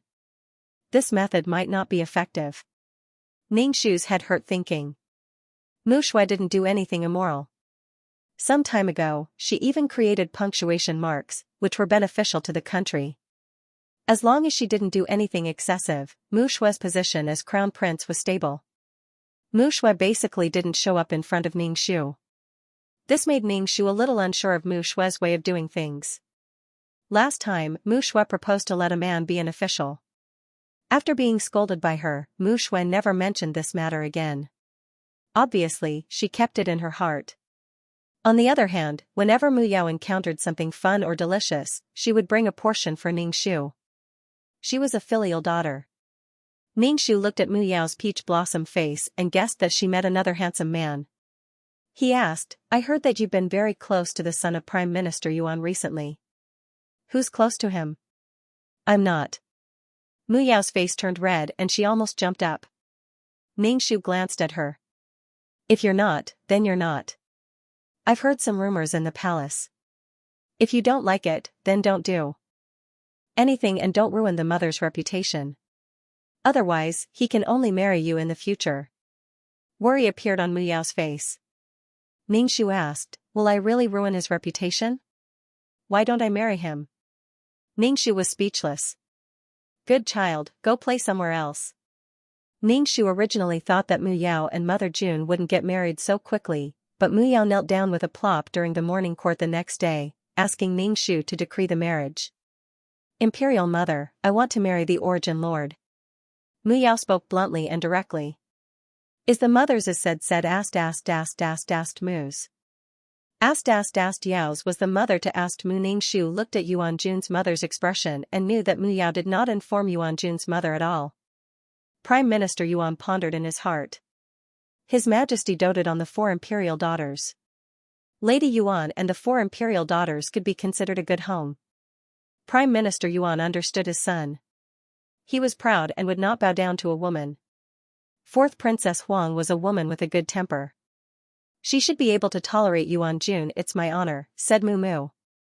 Ningxu had only issued an edict to bestow the marriage, allowing Yuan Jun to marry Mu Yao as the principal husband. Ningxu had no intention of separating the two of them. Mu Shui's son ascended the throne by chance. Ningxu didn't even let Mu Yao touch the edge of the throne. Mu Shui didn't have the ability to do that. Ningxu and Mu agreed on the wedding date. Mu Yao was smiling the whole time. She was very happy. Obviously, she liked Mu Shui very much. Ningxu glanced at the silent Mu Shui and asked, "Crown Princess, do you have a man you like? The position of your official husband is vacant, you should have a man to take care of you." Mu Shui's face stiffened and then returned to normal. If Ningxu didn't look carefully, he wouldn't be able to see the change in Mu Shui's expression. "I'm not in a hurry. When I have a man I like, then I will ask Imperial Mother to give the marriage decree," Mu Shui said respectfully. Ningxu nodded. Then, he felt a fishy sweetness in his throat. Then, hot blood poured into his mouth. His mouth was full of the taste of blood. Shit. What's going on? Ningxu's face changed. In front of the civil and military officials, he could only swallow the blood in his mouth. He waved his hand at Maid Qiu. Maid Qiu immediately said, "Court is dismissed." Ningxu quickly stood up and walked towards the side chamber. Mu Shui looked at Ningxu's back deeply. Then, she said coldly to Mu Yao, who was in high spirits, "Congratulations to Imperial Sister for getting a beauty." "Thank you, Imperial Sister." Mu Yao smiled very happily. Mu Shui just grinned and didn't say anything. Her eyes were on Mu Yao. When Ningxu arrived at the side chamber, he vomited a mouthful of blood. Ningxu didn't know why he suddenly vomited blood. Ningxu checked his pulse and frowned. His pulse seemed to be normal. "Your Majesty?" Maid Qiu was shocked when she saw Ningxu vomiting blood. Ningxu wiped the blood from the corner of his mouth and chin. "Don't spread the news. Call the imperial physician over." Her symptoms seemed like she was poisoned. Impossible. If she came into contact with the source of the poison, she would have noticed it. Ningxu only had a superficial understanding of medicine. However, he was more proficient in the art of poison. He didn't expect that he would be poisoned one day. Ningxu repeatedly checked his pulse. However, it didn't seem like he was poisoned. Could it be that his medical skills were too bad? Damn, being the emperor was really tough. He was always poisoned and there were always unruly people who wanted to harm him. In any case, Ningxu couldn't figure out how he was poisoned.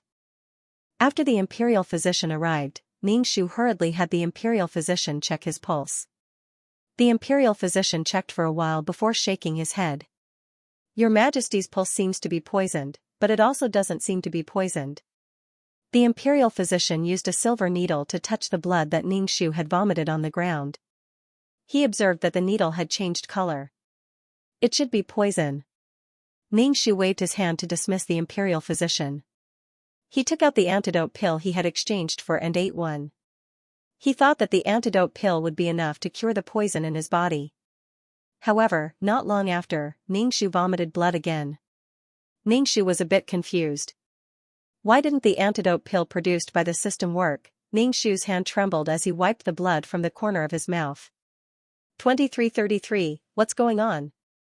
Ningxu called out to 2333 in his mind. This situation was a bit strange.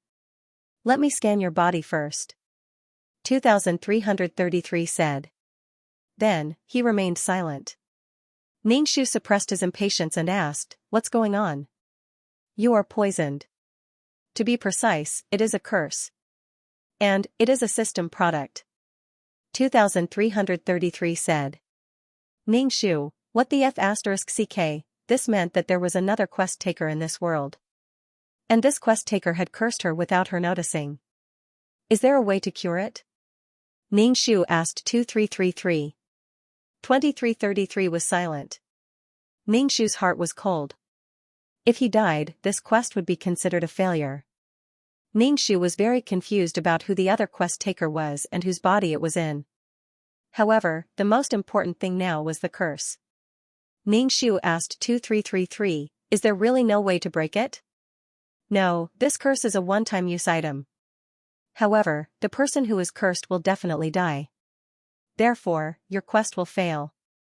2333 sounded very helpless. "Fortunately, you exchanged for the amulet. This amulet can save your life." Damn it, she was not satisfied. Let's leave this quest world. 2333 said Ningxu, after all, the person who is cursed will die soon. Ningxu bit her lips and asked, how do we leave? Of course, we die. Kill yourself. 2333 said without much care. Damn it, how could she do such a stupid thing? Once she died, Mu Shui would ascend to the throne. Moreover, it would be a man ascending to the throne. What was the difference between this and the original plot? Ningxu shook her head. Even if she failed the quest, she had to endure it. She did not know who the other quest taker was, but she had to do something even if she had to die. I want you to die for your own good. The person who is cursed will suffer a lot. Every day, they will feel like thousands of ants are drilling into their heart. The pain will break their bones.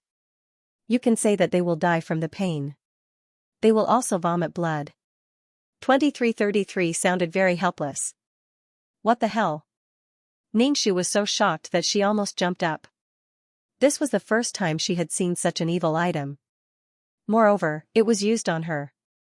Ningxu always chose items to protect herself and increase her strength. She did not know that there was such an item. Ningxu felt a fishy sweetness in his throat as blood surged up. Ningxu smiled and swallowed the blood. He picked up the teacup and took a sip to rinse his mouth.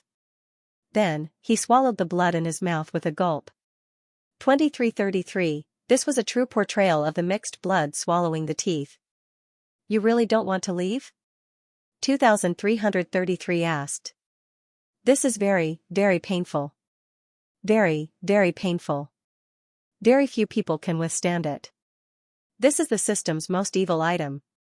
The people who are cursed will kill themselves. Ningxu, he was already afraid, yet he was still exaggerating the horror of this curse. Ningxu was on tenterhooks, but when he thought of running away in such a cowardly manner, it was simply too useless. Endure it. I'm someone who has endured the pain of chemotherapy for more than 10 years. No matter how great the pain is, I can endure it. Although Ningxu was already mentally prepared, she still experienced what it meant to be in so much pain that she wished she was dead. Her internal organs felt as if countless needles were pricking her, and it was so painful that she almost stopped breathing. Moreover, it was as if a hammer was slowly and rhythmically breaking her bones inch by inch. Not only that, but he was also vomiting blood. For a moment, Ningxu wanted to die just like that, as if he was in purgatory. Even though Ningxu had prepared painkillers, it was useless. This curse seemed to be attacking the nerves, causing a feeling of extreme pain. It was as painful as it could be, overlapping the extreme pain of a human. Ningxu was in so much pain that he rolled on the bed, biting the blanket tightly. When the pain was unbearable, Ningxu stuffed antidote pills into his mouth. This was a curse similar to a poison. Although taking antidote pills was useless, Ningxu could only hypnotize himself that it was useful. Your Majesty, Your Majesty. Maid Autumn, who was holding a spittoon beside the dragon bed, was so anxious that she was crying. I'll go find the imperial physician. Come back. Ningxu's breathing was weak. Don't spread it.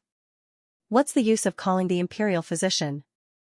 The imperial physician couldn't cure it. Ningxu was now suffering. Your Majesty. Maid Autumn looked at the blood in the spittoon with a terrified expression. Fortunately, his body seemed to be able to withstand the pain. Ningxu was barely able to endure the pain. He asked Maid Autumn to get rid of the blood-stained flyers on the bed so that no one would notice.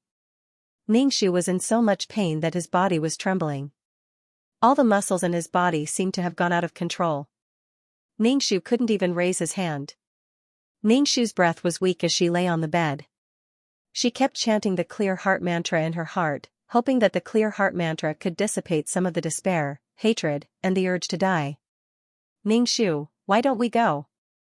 This is only the first wave. It will only get more and more painful. Anyway, this mission has failed. There's no point in holding on like this. 2333's voice sounded in Ningxu's mind. Ningxu wanted to smile, but the pain made his face look hideous. I can't suffer for nothing. Sigh.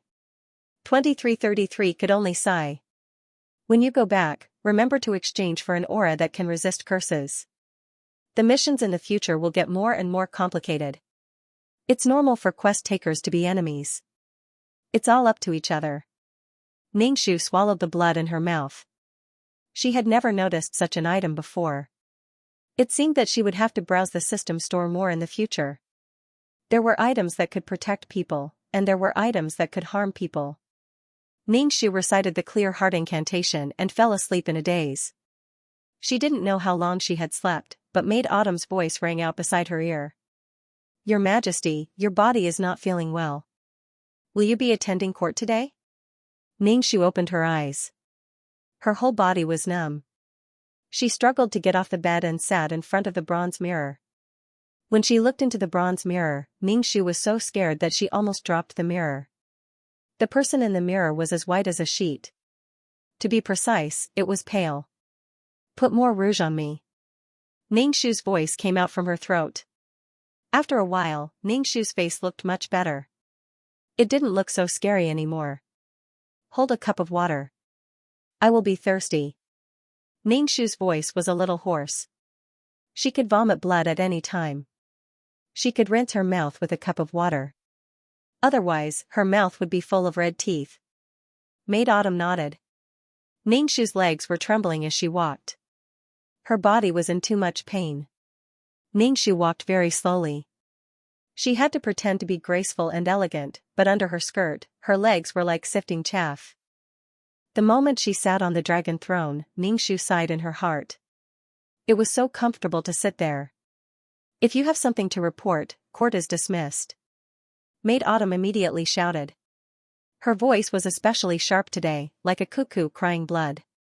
Mu Yao was the first to speak. Imperial Mother, there's still a few days before the day of my wedding. Imperial Mother must attend my wedding, and I still have to kowtow to you. Ningxu was just about to speak when his throat heated up. He swallowed the blood with difficulty and waved at Maid Autumn. Maid Autumn immediately took the teacup that the palace servant behind her was holding. Ningxu gulped down the tea before saying to Mu Yao, we'll see when the time comes. Mu Yao wasn't disappointed. She knew that her Imperial Mother was busy with government affairs all day. Imperial Mother, you don't look very well. Are you feeling unwell? Crown Princess Mu Shui asked Ningxu. Ningxu looked at Mu Shui and said, I'm feeling a little unwell, but it's an old illness. Mu Shui's eyes scanned his face inch by inch. She then lowered her head, not daring to look directly at his face. Mother Empress, you've seen the imperial physician. Don't bear with it if you're not feeling well. Ningxu's expression was very cold. Why should I bear with it? Why should I bear with it? Mu Shui frowned, then said respectfully, I'm just worried about Mother Empress's health. If Mother Empress thinks it's fine, then it's fine. Ningxu heard Mu Shui's words. As long as you're happy, it's fine. Ningxu was already very lucky to be able to not reveal anything in front of so many people. He directly said that the court was dismissed and turned to leave. Back in the palace, Ningxu fell onto the dragon bed. He felt as if countless knives were scraping his bones. It was so painful that Ningxu's consciousness blurred. Ningxu silently chanted the clear heart mantra. Since he couldn't cure the pain, he could only hypnotize himself. Damn bastard, I won't let you go. When I find out who you are, I'll make a big deal out of it. If you want to kill someone, just give them a stab. Why do you have to torture them? Ningxu glanced at Official Qiu, who was standing next to him with an incomparably worried expression. Official Qiu was the person she usually interacted with the most. If it really was Official Qiu. Ningxu felt that her acting skills were simply out of the universe. Ningxu could feel Official Qiu's loyalty to him, but he couldn't say for sure. There was also Lu Chongqing. He spent more time with Lu Chongqing. He even slept in Phoenix Perch Hall for a night. He didn't know anything after he fell asleep. Lu Chongqing was on the list of suspects. Fourth Imperial daughter Mu Yao should be a cute girl. A person's eyes couldn't lie. It wasn't easy for mission enforcers to pretend to be so pure and innocent. There was also Mu Shui. Ningxu suspected Mu Shui the most. If the soul in Mu Shui's body was a quest enforcer, then a quest enforcer had helped Mu Shui counterattack. It turned out that Mu Shui, who was cannon fodder, had offered her soul to the quest and force her to counterattack. If it was a woman's soul in Mu Shue's body, Ningxu wouldn't mind. But it just had to be a man. Moreover, that man seemed to be an ambitious man who wanted to turn the matriarchal empire into a male-dominated society. Once thoughts surfaced, they couldn't be controlled. Most importantly, he had actually put a curse on himself. Ningxu would rather die from the pain than let him complete the task easily. "I'll drag you down with me. Your Majesty, why don't this servant go and find an imperial physician? Why are you in so much pain?" Official Autumn was extremely anxious. Ningxu waved his hand. "Don't worry about it. There's no need to find an imperial physician. Bring the memorials to me." Ningxu didn't even want to move. Official Autumn placed the memorials in front of Ningxu. Ningxu's eyes were in a daze. The words on the memorials were blurry, one blurring into two. "Read them too." "Me," Ningxu said to Official Autumn. "This servant doesn't dare." Official Autumn knelt on the ground with a thump. Ningxu said indifferently, "If I say you can, then you can." In the end, it was Official Autumn who read the memorials to Ningxu one by one, allowing Ningxu to understand some things from these memorials. After Official Autumn finished reading a memorial, Ningxu held a cinnabar pen and wrote in circles on the memorial. In order to prevent his hand from shaking too much, Ningxu used his left hand to hold his right wrist. Only then could he write without shaking. Ningxu, it really was painful. Living like this was truly painful. Every day was so painful that he wanted to die. He also had to vomit blood. How much blood could a human's body vomit? And right now, Ningxu couldn't eat anymore. It was as if his stomach had lost its ability to digest. Eating would make his body feel even more pain. Even if he didn't die of pain, he would die of hunger. Fortunately, Ningxu had exchanged for a fasting pill beforehand. Eating one would turn into energy that his body needed. There was no need to digest it, and he could go a long time without eating. Every time he ate, Ningxu would pretend to eat something. Eating these things was also a burden on his body. The person who had cursed him was really ruthless. Ningxu felt like every day was like a year. Every second was so painful and unbearable. He felt like he was in hell. He didn't know when this hell would end. Ningxu had been thinking of a way to deal with Mu Shui. Whether the task enforcer was Lu Chongqing or Mu Shui, their goal should be the Dragon Throne. He must remove Mu Shui's status as the crown princess and find a successor. Ningxu was afraid that he wouldn't be able to endure it and die. Even if he defeated Mu Shui, these ministers would push the 4 imperial daughters to the throne. Ningxu would really vomit blood and die. Ningxu was hanging on by a thread. He didn't want Mu Shui to become the empress. Ningxu had already thrown the task to the back of his mind. In any case, this body would die soon. If the task enforcer's body died, her task would also fail. This body would be tortured by endless pain until it collapsed. Ningxu endured the pain in his body and still went to court every day. It was just that the makeup on his face was getting thicker and thicker. His lips were starting to turn blue. Every time he went to court, he would put on red lipstick and heavy makeup. Seeing that Mu Shui was getting more and more confused and even began to indirectly ask about her physical condition, Ningxu was 80% sure that the soul in Mu Shui's body was a mission enforcer. However, Ningxu was more curious about how Mu Shui managed to put a curse on her. Did she do it in her own mansion? How did this curse get to me? Ningxu asked 2333 in his mind. 2333 said, the curse needs a carrier.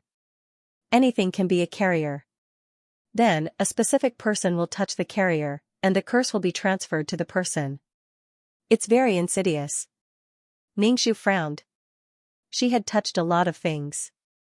Who knew which one was the carrier of the curse? Ningxu had learned that there was no such thing as the most sinister in the human heart. There was only something more sinister. In the future, he would have to exchange for more things and arm himself to the teeth. It would be great to see these people who wanted to harm others see their things fail. Ningxu knew that Mu Shui had started to gather the officials in private. She just didn't dare to make too big of a move in private. She was probably building momentum for her ascension to the throne. Also, Mu Shui had some talented men under her command. It seemed that she planned to let these men become officials after she ascended to the throne. He was determined not to let this happen. There were too many planes where men were superior to women. Ningxu wanted to see these men live a lowly life under the control of women. You could say that Ningxu had a bad taste. Anyway, that was what Ningxu thought. Even if there was a day when men could rise up again, Ningxu didn't want that day to come so soon. Your Majesty, the Phoenix Queen is waiting outside the palace. Do you want to see her? Autumn Maid saw that Ningxu was in so much pain that the veins on his forehead were popping. His face was distorted. Autumn Maid carefully asked Ningxu. Ningxu shook his head. He didn't want to see the Phoenix Queen. If he looked like this, the Phoenix Queen would definitely see through him. Ningxu didn't want the news of him being poisoned to spread. Otherwise, it would give Mu Shui a chance to rule the country. His position as the empress would be taken away. When Lu Chongqing heard Autumn say that His Majesty did not want to see him, he glanced into the hall and said to Autumn, "Please take care of His Majesty, Autumn." Autumn hurriedly bowed. "This is your servant's duty." Lu Zhongqing glanced into the hall again before turning to leave. Autumn walked into the hall.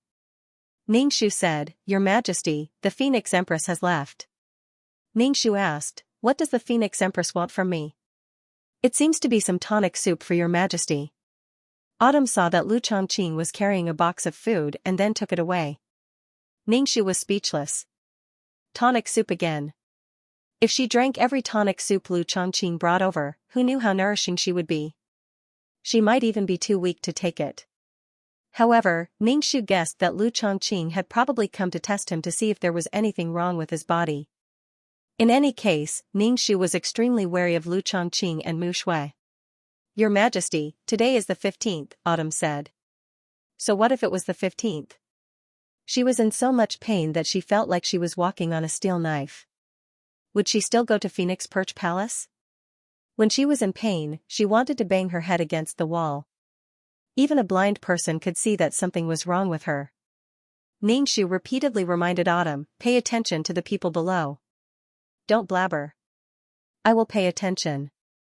Autumn saw that Ningxu's clothes were soaked with sweat and quickly prepared hot water for a bath. At night, the servants of Phoenix Perch Palace came to invite Ningxu and asked if Ningxu would go to Phoenix Perch Palace. Autumn directly said that His Majesty was busy with government affairs and would not go.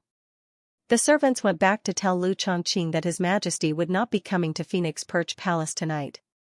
Lu Chongqing heard this and pursed his lips. Finally, he said, "Go to bed." The next day, when Ningxu went to court and saw Mu Shui, she threw a memorial at Mu Shui's face. Mu Shui was stunned for a moment. When she was hit by Ningxu, she forgot to dodge and was hit on the forehead by the hard corner of the memorial. Her skin was broken and beads of blood flowed out. Mu Shui touched her forehead and saw the bright red blood stains on her fingers. A fierce look flashed across her face as she knelt down and lowered her head in fear. "I don't know why Imperial Mother is so angry." "Your Majesty, please calm down." The civil and military officials all knelt down. "Open the memorial and see what's written on it." "Crown Princess, you're the heir to the throne, yet you're keeping a bunch of concubines outside. What are you doing? As the Crown Princess, you should be cautious at all times. Do you want the entire country to think that the Crown Princess is a licentious person? Do you still want to be the Crown Prince?" Ningxu coldly said, "Raising such a group of male pets, the sound of perverted music from them can be heard next door." Mu Shui tightly knitted her handsome brows and picked up the memorial on the ground. She opened it and read it. The contents of the memorial were accusing her of being licentious and having a lot of male pets, which went against the dignity of a crown prince. Ningxu coldly looked at Mu Shui. "What else do you have to say?" Mu Shui's face was gloomy. Those men weren't male pets, they were the talents he found. Would he play with them? Mu Shui felt as if she had stepped on feces. Mu Shui couldn't understand. How could she be impeached? As for disturbing the neighbors next door, those people wouldn't do such a stupid thing. Mu Shui glanced at the high and mighty empress and didn't refute. "I know I'm wrong." "If you know you're wrong, then you should change. How can I rest assured to hand the country over to you like this?" Send these male pets back to where they came from. Don't let them appear in Xian City again. Ningxu felt as if the bones in his body were about to shatter. His voice was practically stolen from the gaps between his teeth. His entire body was drenched in sweat. When the minister saw Ningxu's body trembling slightly, they only thought that Ningxu was angry. One by one, they shouted for Ningxu to calm down. Mu Shui kowtowed to the ground and said in a muffled voice, "I know. As the crown prince, you must always pay attention to your actions. Dismiss these male pets and ground them for a month." Ningxu felt as if something was bubbling up in his throat. He was almost about to spit it out. He couldn't even swallow it. Ningxu flicked his sleeves and turned to enter the side chamber. "Eldest imperial sister, your forehead is bleeding. Are you all right?" Mu Yao reached out to help Mu Shui up. Mu Shui brushed away Mu Yao's hand and stood up. She didn't even look at Mu Yao and turned to leave. Her back was filled with a cold aura. Mu Yao wrinkled her delicate nose. She felt that her eldest imperial sister didn't like her. Her attitude towards her was also strange. However, Mu Yao didn't care about Mu Yao's attitude. She happily returned to the residence. She was about to get married. As soon as Ningxu entered the side chamber, he couldn't hold it in any longer. He spat out a large mouthful of blood. This time, the blood wasn't bright red. Instead, it was mixed with blood clots. It looked a bit like fragments of his internal organs. Ningxu felt that he wouldn't be able to hold on for much longer. "Your Majesty, should we call for an imperial physician? You won't be able to take it if you keep spitting out blood like this." Autumn official looked at the blood on the obsidian floor and spoke in a trembling voice. Ningxu waved his hand. He lay on the couch and was barely breathing. Autumn official personally fetched water. She squatted on the ground and used a rag to wipe the blood on the floor. Her eyes were red. Ningxu found it funny when he saw her like this. "Why are you crying?" "This servant's heart aches for your Majesty." Autumn official wiped the floor vigorously. Ningxu was quite happy. At least today, he got rid of the talent that Mu Shui had painstakingly searched for. Mu Shui had people in the imperial court. Could it be that he, the empress, didn't have people in the imperial court? If he wanted to impeach her, wouldn't it be a matter of minutes? The most important thing now was to find an heir. Ningxu called back the hidden guards that had been sent to investigate the second and third imperial princesses. He carefully asked what was so special about these two people. Ningxu didn't expect them to have any great talents. He only hoped that they could inherit the country of Xian. Several hidden guards told Ningxu what they had observed. Ningxu summarized. In short, the two imperial princesses were mediocre. They were really mediocre. If they were hiding it, they wouldn't show it at all. If they wanted to pretend to be a pig to eat a tiger, they might become a pig in the end. As an emperor, not only did he need to be patient, he also needed to have the aura of a ruler. Occasionally, he needed to play open schemes and attack openly. The three imperial princesses had a fatal flaw, which was that they were too lecherous. Every night, they would recruit more than 2 male pets. They liked to play with excitement.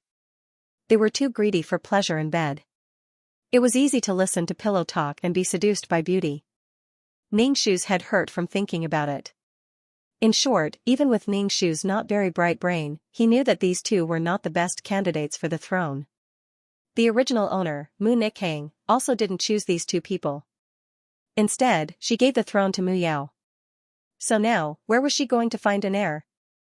There were only 4 adult imperial princesses. In the imperial harem, there were still baby girls who wore pants. Ningxu's brain was kicked by a donkey. He wouldn't choose a baby girl. Wasn't this giving the ministers a chance to control the imperial court? A baby girl could fight against those adult imperial princesses. Ningxu sighed in his heart. The pain was unbearable. He stuffed an antidote pill into his mouth. Although it didn't have any effect, at least it had a psychological effect. If he took the pill, it would definitely be useful. Mu Yao was going to marry the Yuan Jun, so Ningxu had to give them a wedding gift. Ningxu said to Autumn official, who was wiping the floor, "What good things do I have in my warehouse? Let me see what gift I should give to the 4th princess." Autumn official took the booklet. Ningshu said, Your Majesty, everything in the warehouse is recorded in the booklet. Read it. Ningshu said with his eyes closed. Autumn official read the rare jewels in the booklet. When Ningshu heard about the dragon pearl, he was stunned. Dragon pearl? What dragon pearl? Let me see. Yes. Autumn official immediately asked someone to bring the dragon pearl over. The dragon pearl in Autumn official's mouth was the size of a baby's fist. It was lustrous and snow-white, like a big pearl. Ningshu took the dragon pearl and sniffed it. It had a fishy smell, and he could even hear the sound of the tide when he placed it beside his ear. Ningshu was a little surprised. This couldn't really be a dragon pearl, right? Your Majesty, this is a dragon pearl given to you by a wandering immortal. He said it can prolong your life. Autumn official saw that Ningshu was interested in this dragon pearl and hurriedly said. Dragon pearl? Ningshu recalled what he had read in the book. This thing should be the inner core of a high-level creature. How could it be here? Ningshu put away this thing and ordered a lot of rare jewels to send to the fourth princess's residence.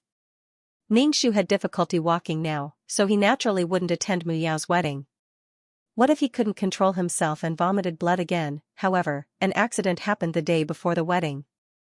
The Yuan Jun went missing, and no one knew where she went. Even the Yuan family didn't know where she went. When Ningshu found out about this, the first thing that came to his mind was Mu Shui.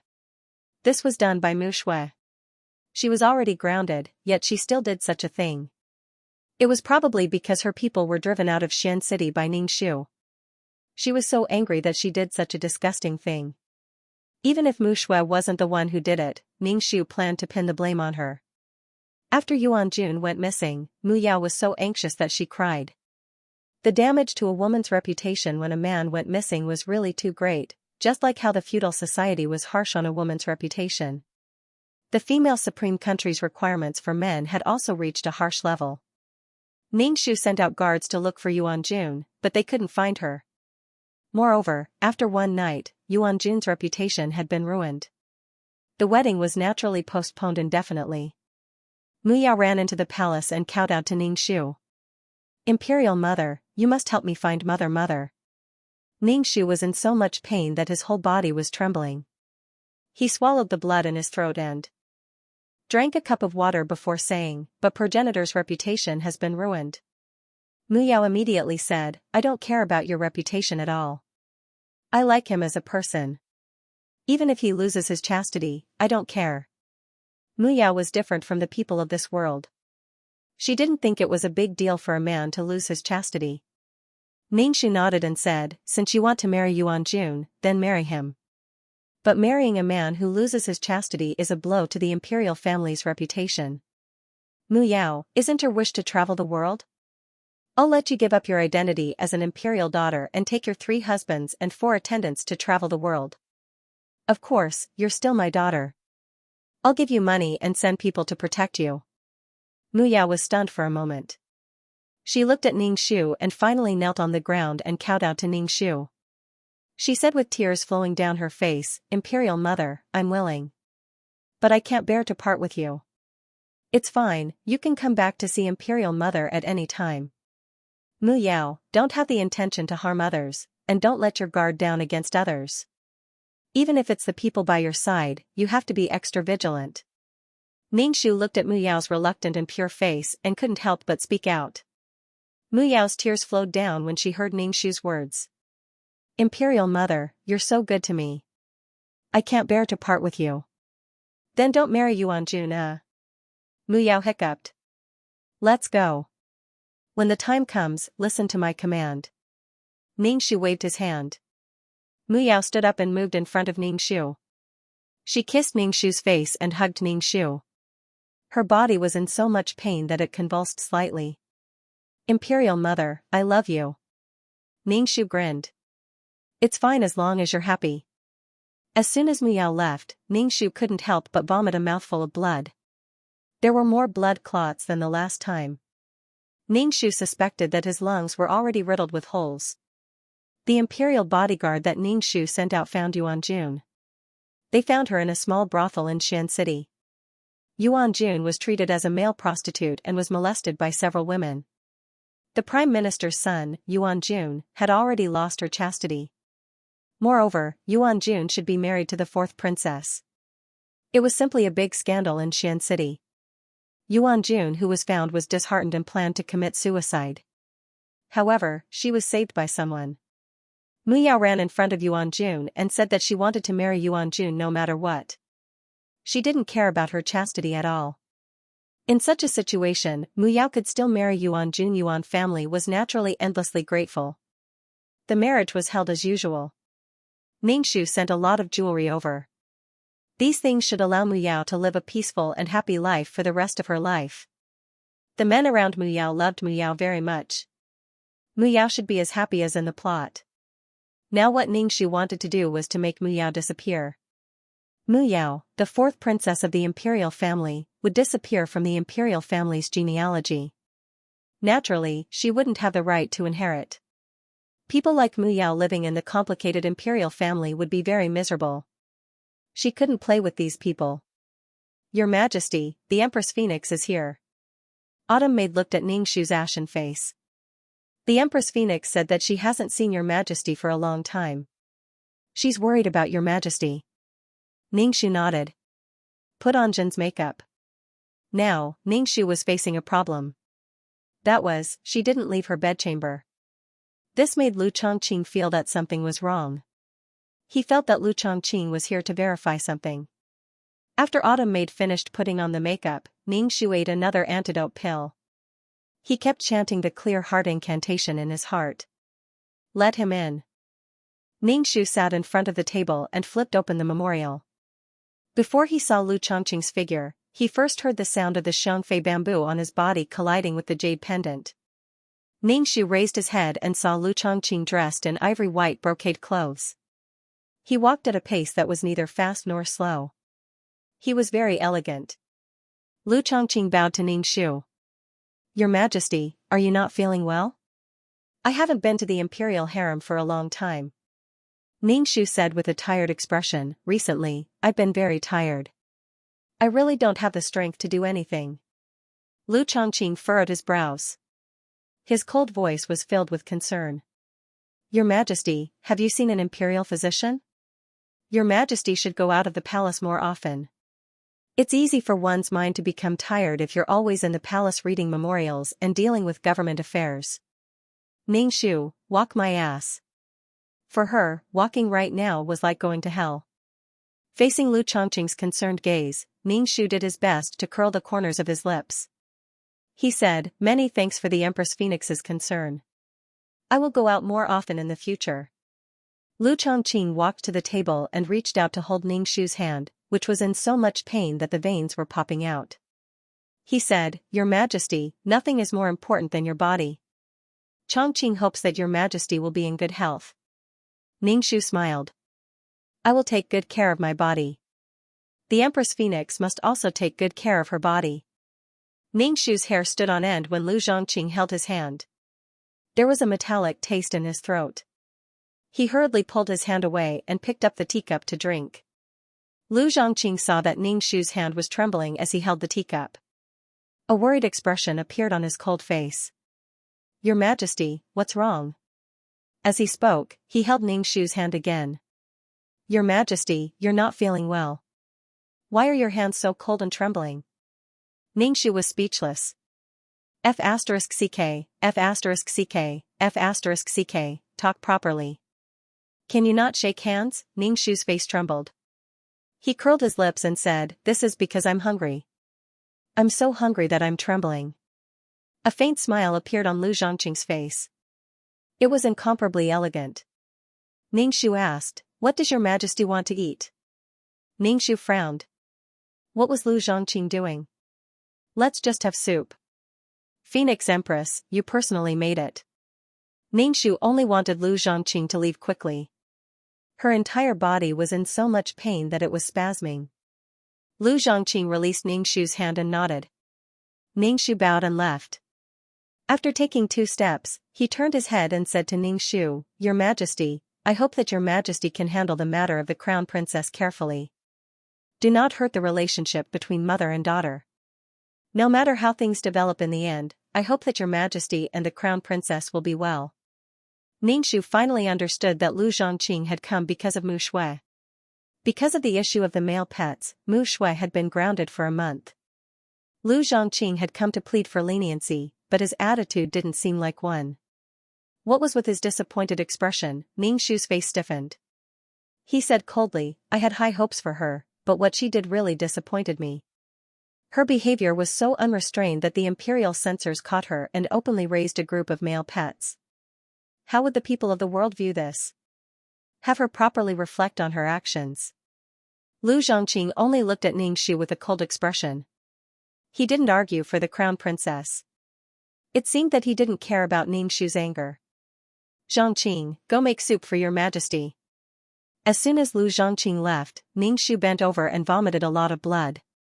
Looking at the black blood clots in the blood, Ningxu could imagine how terrible his body must be.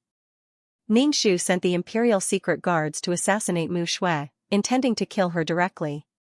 Once she was dead, everything would be over. If he really couldn't find a suitable candidate for the throne, he would directly give the throne to the mediocre second daughter. She really didn't have much time left. When it was time for dinner, the palace servants of Phoenix Perch Hall brought over the soup that Lu Zhongqing had made. The palace servants took the tonic soup out of the food box. Ningxu smelled a rich fragrance. He could tell at a glance that the soup had been simmering for a long time. Ningxu still did not drink the soup. He had always been wary of Lu Zhongqing, the Phoenix Empress. Ningxu had always been wary of her. Ningxu didn't know if Lu Zhongqing had noticed something. He couldn't guarantee that he was exactly the same as Mu Nishang, so he could only avoid interacting with Lu Zhongqing. What disappointed Ningxu was that the imperial secret guards he sent out had all returned. A few of them had even been killed. Those who returned were also covered in scars. The imperial secret guards told Ningxu that the crown princess's residence was heavily guarded, and that the crown princess herself was not weak. Those who were captured alive by the crown princess could only bite open their poison sacs and commit suicide. Ningxu's heart sank. The crown princess was not weak. If she couldn't do it in the dark, she could only do it in the light. Now, he could only remove the crown princess from the position of crown princess. Ningxu rubbed her forehead. Her head was throbbing with a throbbing headache. The mission was not easy to begin with. His body was not strong enough. He was in so much pain that he couldn't think. Ningxu could no longer read the memorials by himself. He had to rely on Maid Chiu to read them to him. His skin had already begun to bruise. His blood vessels must have ruptured and the blood seeped into his skin. What a broken body. Ningxu gritted his teeth. Even if he had to die, he had to deal with Mu Shui first. When the weather was good, Ningxu gritted her teeth and walked out of her bedchamber to stroll around. Because she always stayed in her bedchamber, there were already rumors that the Empress's body was on the verge of collapsing. Ningxu could only drag his broken body around the palace. Everywhere he went, Ningxu would praise the beauty of the flower. He would also say that the koi was fat and strong. He always wanted to make a scene. He wanted to tell everyone that the Empress was fine. The pain made Ningxu's body weak. He placed his hand on Maid Chiu's hand. Most of the pressure was on Maid Chiu. You must be tired, Your Majesty.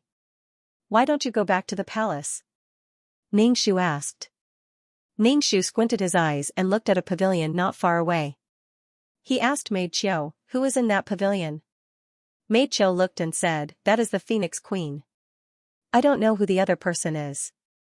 Let's go take a look. There were still people in the palace that Maid Chiu did not know. Ningxu walked closer and saw that Lu Zhongqing was talking to an 11 or 12-year-old girl. The girl was wearing plain clothes and had a stubborn look on her face. She had a fierce and rebellious aura. My Majesty. When Lu Zhongqing saw Ningxu, his face flashed with shock. The girl looked at Ningxu. Her eyes were full of hatred.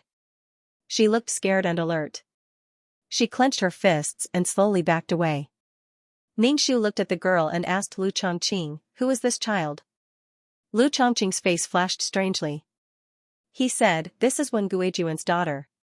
After Wen Guijun passed away, this child has been in the cold palace. Mu Nishang had no recollection of this. When Guijun had been sent to the cold palace by Mu Nishang, he did not expect to have such a big child. What is her name? Ningxu asked the girl. The girl looked at Ningxu. Her face was full of sarcasm. She did not say a word. She was very cynical. My Majesty, she has no name, Lu Chongqing said. She is not recorded in the royal family tree. Ningxu nodded. His face was expressionless. Ningxu's words seemed to provoke the girl. Her face became full of sarcasm and hatred. She was like a little wolf. She wanted to bite Ningxu, but she was afraid that he was stronger than her. Ningxu ignored the girl's hateful expression. He said to Lu Chongqing, "What did the Phoenix Queen say to this child?" Lu Chongqing's expression was calm. He said, "This child is pitiful. She doesn't have enough to eat or warm clothes. She has to fight for food with the lowest palace servants. Chongqing feels sorry for her." Ningxu heard these words. He was still expressionless. He glanced at the girl and said, "It's getting late. I should go back to the palace and read the memorials." From beginning to end, Ningxu did not say anything about the child's existence. He was ruthless and cold. The girl looked at Ningxu. Her eyes were red. Her expression was full of disgust. After Ningxu left, Lu Chongqing said gently to the girl, "Stay by my side. Don't go back to the cold palace." Lu Chongqing reached out and placed his hand on the girl's head. His voice was full of pity. "You are the daughter of a royal family. You should not live like that in the cold palace." Lu Zhongqing wanted the girl to live with him. But the girl's expression was very sarcastic. She pushed away Lu Zhongqing's hand on her head. "I don't want it. Who are you? I've lived in the cold palace for so many years. I don't need your fake kindness. Everyone in the palace is half-hearted. You don't have to pretend to be nice to me while thinking of how to use me." Lu Zhongqing frowned. He was very tolerant of the girl. He stuffed the snacks on the stone table into the girl's arms. "Take it and eat." The girl held the plate with an unnatural expression. "You gave it to me. I didn't ask you for it." The girl ran away in a flash. Lu Zhongqing looked at the girl's back. Her body was shrouded in an indescribable sadness, confusion, and struggle. Ningxu walked back to the sleeping quarters. He lay on the dragon bed, unable to move. His clothes were also drenched in sweat. He vomited blood, which flowed from the corner of his mouth to his neck. The bedsheets were covered in blood. Autumn Maid wiped Ningxu's mouth while crying. "Your Majesty, should we call the imperial physician?" Ningxu didn't say anything. He felt that his body was already smashed to pieces. Death by 1,000 cuts was nothing more than this. Ningxu personally tested the most vicious curse in history. After going out for a trip today, Ningxu felt that her days were getting shorter and shorter.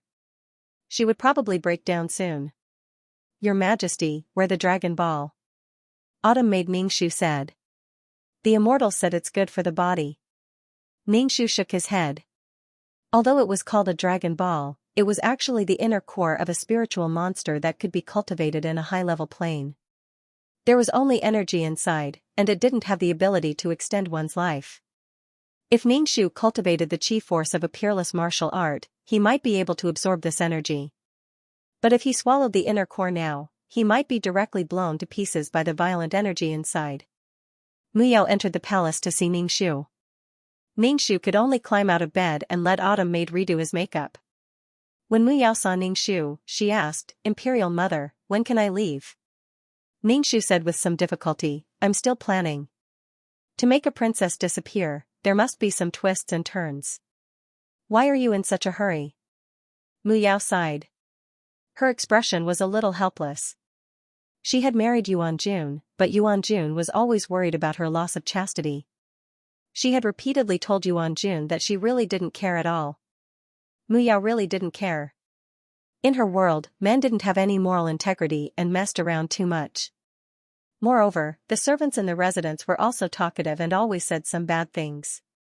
The current Yuan Jun had fallen into a state of self-loathing. Right now, Mu Yao just wanted to take her mother and the male pets in the backyard to go sightseeing and travel to every corner of the world. In the past, she didn't have the chance to travel around the world. Now that she had the Emperor's mother's sponsorship, she was a little excited just thinking about it. Ningxu drank a cup of water to suppress the blood in his throat before saying, "It won't be long. When the time comes, listen to me." "Thank you, Imperial Mother." Mu Yao was very happy. "Imperial Mother, you're so good to me." Mu Yao hugged Ningxu tightly to express the excitement in her heart. "Imperial Mother, Ningxu, F***ck. So painful." As soon as Mu Yao left, Ningxu vomited a mouthful of blood. F***ck, he got used to it after vomiting for a while. Late at night, Ningxu sent out the Imperial Secret Guard to capture the young girl in the cold palace. Ningxu sat on a chair and silently chanted the clear heart incantation. After a while, he opened his eyes and saw the young girl's mouth was covered by the secret guard. When she met Ningxu's gaze, the young girl's eyes immediately became resentful. She directly bit the secret guard's hand that was covering her mouth. Without Ningxu's order, the secret guard endured the pain in his hand. Ningxu waved his hand to dismiss the secret guard. The secret guard let go of the young girl's mouth. The young girl's lips were stained with blood. It was obvious that she had bitten the secret guard's hand. "From today onwards, you will be called Mu Qing," Ningxu said. The young girl bared her teeth, which were dyed red with blood. Her expression was mocking. "May I ask what Her Majesty means by this?" Ningxu glanced at her indifferently. "Don't you even know basic etiquette? Slap her." Autumn Maid walked over to slap her, but the young girl, no, she was now called Mu Qing, pushed her to the ground. Autumn Maid fell to the ground. Mu Qing stood not far away and looked at Ningxu provocatively with her arms crossed. She looked very smug, as if she had won against Ningxu. Ningxu didn't get angry. He only frowned. "You've lived in the cold palace for so many years. How come you haven't been beaten to death?" Mu Qing's expression was as fierce as a wolf's. "I'm not afraid of death. Others are afraid of death, so I'm alive." Ningxu made a no sound. So she was holding on with her threatening aura. "You're the high and mighty empress. Why do you care about a lowly person like me?" Mu Qing's face was filled with disgust and hatred for Ningxu.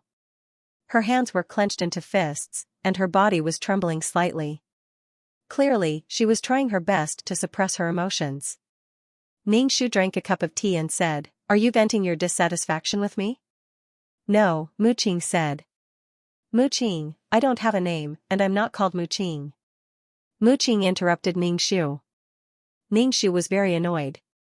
Talking was already tiring, and this girl was still making a fuss. Ningxu directly called the shadow guard in and said, "Beat her up. Just don't kill her." Mu Qing stared at Ningxu with her eyes wide open. She was shocked, resentful, and wronged. Ningxu said indifferently, "Although you're my child, you're still a stranger. You feel that I owe you anything for being able to decide your fate. But at least you're still alive. Your identity as the Empress can make others fear you. Otherwise, do you think you'd be able to live until now? Beat her." Ningxu rubbed his forehead. He tasted something fishy in his throat and drank 2 cups of water in a row. Mu Qing didn't struggle. She squatted on the ground and hugged her head, allowing the shadow guard to beat her. Mu Qing bit her lips tightly and occasionally let out a muffled groan. "That's enough," Ningxu said. Ningxu looked at Mu Qing. "Can you talk properly now? Be more mature. I don't care at all about you venting your anger like this, and I won't feel guilty." Mu Qing looked at Ningxu, her eyes red. "Don't you feel a trace of guilt towards father? I'm the Empress. There's a reason for everything I do." Ningxu said indifferently. "I won't say anything about the past. Even if I was wrong, I'll just let it be." Mu Qing had been unruly before. Now that she heard Ningxu's words, tears immediately fell. "Father was talking about you before he died, but he ended up wrapped in a mess. You didn't even know he was dead." Ningxu's head hurt. He was in a daze.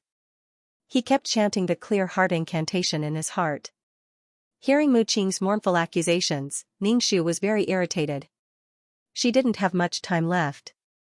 She didn't want to hear these old and rotten things. She didn't want to hear about the entanglement of love and hate. Mu Qing cried her heart out, as if she wanted to cry out all the grievances she had suffered all these years. She wiped her tears fiercely, and her face was red from the rubbing of her rough clothes. "Your Majesty?"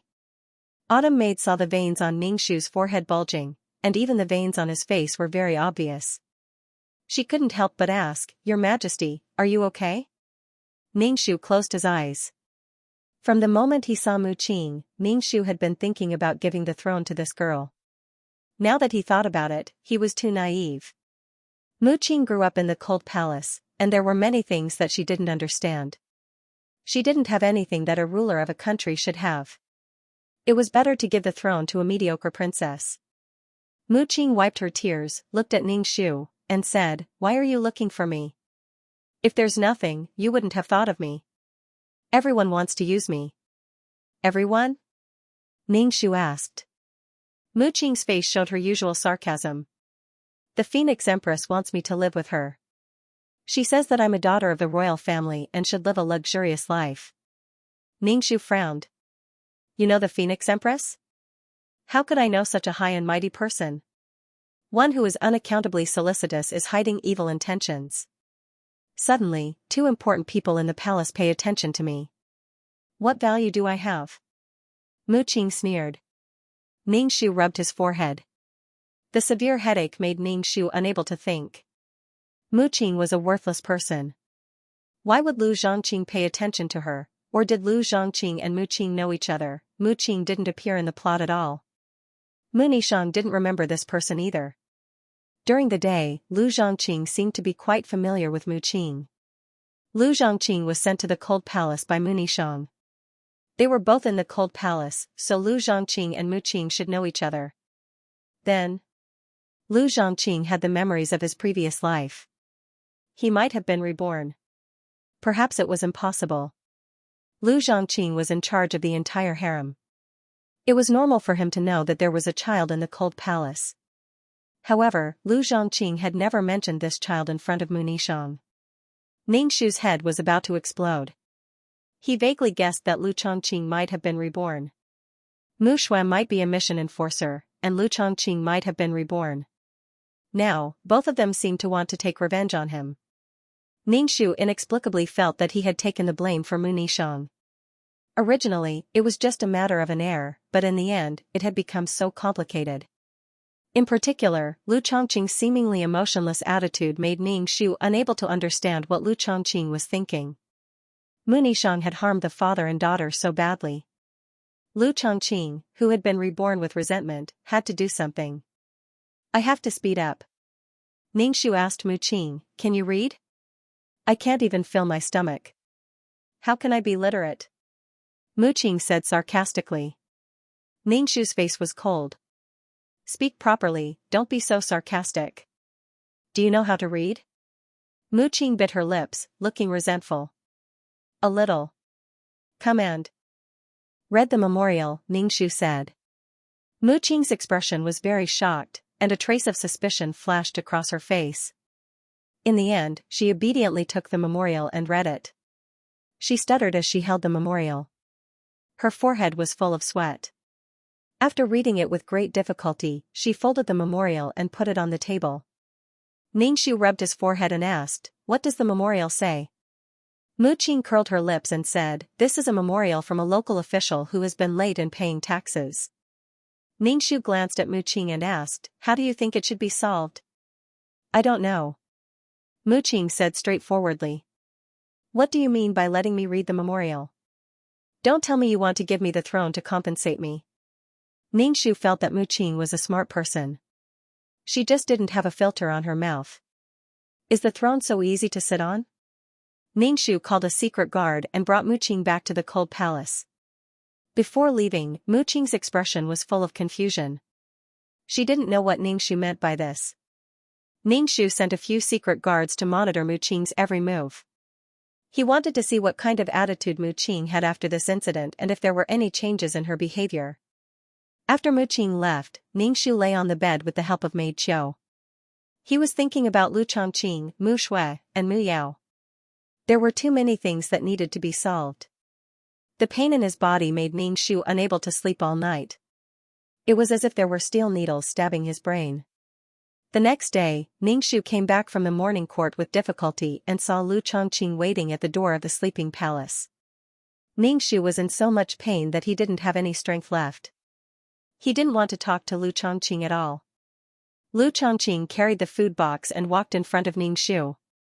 He was a head taller than Ning Shu. Lu Chongqing sighed. "Your Majesty." "Ning Shu, Phoenix Queen, what's the matter?" Ning Shu asked Lu Chongqing. Lu Chongqing had a faint smile on his face.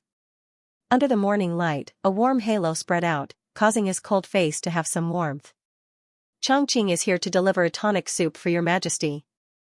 Your Majesty's body needs to be nursed back to health." "Why is it soup again?" Ning Shu was simply drunk. Ning Shu's lips twitched. He stared at Lu Chongqing without blinking. He wondered if Lu Chongqing had been reborn. "Why is your Majesty looking at Chongqing like that?" Lu Chongqing asked indifferently. Ning Shu originally wanted to smile, but his face was stiff and spasming. He could only say expressionlessly, "The Phoenix Queen is as elegant as when she was young." Lu Chongqing didn't deny it. He brought the tonic soup to Ning Shu and said, "Your Majesty, drink the soup. It'll be greasy when it gets cold." Ning Shu shook his head and said, "Phoenix Queen, I don't want to drink such oily soup this early in the morning." Lu Chongqing pursed his lips. In the end, he revealed a bitter smile. "Since your Majesty doesn't want to drink, then Chongqing will drink it." Lu Chongqing drank half a bowl of soup in front of Ning Shu. Ning Shu raised his eyebrows. What did Lu Chongqing mean? Was he telling him that the soup he sent wasn't poisonous? Lu Chongqing sighed. Ning Shu said, "Your Majesty, Chongqing can see that your Majesty's body isn't in good condition right now. Chongqing only hopes for your Majesty's health." Ning Shu drank a cup of water and suppressed the blood in his throat. "Thank you for your concern, Phoenix Queen. I just don't feel well. It's an old illness." Lu Chongqing pursed his lips. After a while, he said, "Your Majesty, do you still eat pills?" Ning Shu didn't mind and nodded. "Of course. If I don't eat, I won't have the energy. There are so many political matters to deal with. Eating pills can make me feel better." Lu Chongqing reached out his slender hand and wrapped it around Ning Shu's hand. Ning Shu faintly smelled his elegant scent. "Ning Shu, F*CK, F*CK, F*CK, can you not shake hands? Can't you talk nicely?" Ning Shu could feel how stiff his hand was. The pain made his muscles extremely stiff. His pair of hands didn't have the smoothness and softness that a woman should have. But this Lu Chongqing was still holding his hand. Lu Zhongqing lowered his head to look at Ning Shu's hand. The veins were bulging and the joints were protruding. Ning Shu pulled his hand back and tucked it into his long sleeve. Lu Zhongqing looked at Ning Shu, his eyes rippling with light.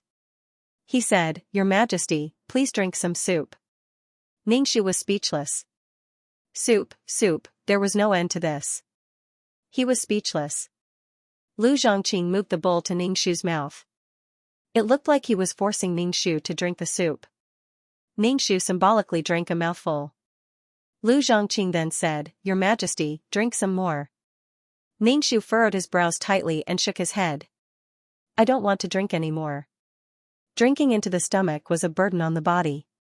Lu Zhongqing pursed his lips and put down the bowl. He took Ning Shu's hand and lowered his head to look at Ning Shu's unsightly hands.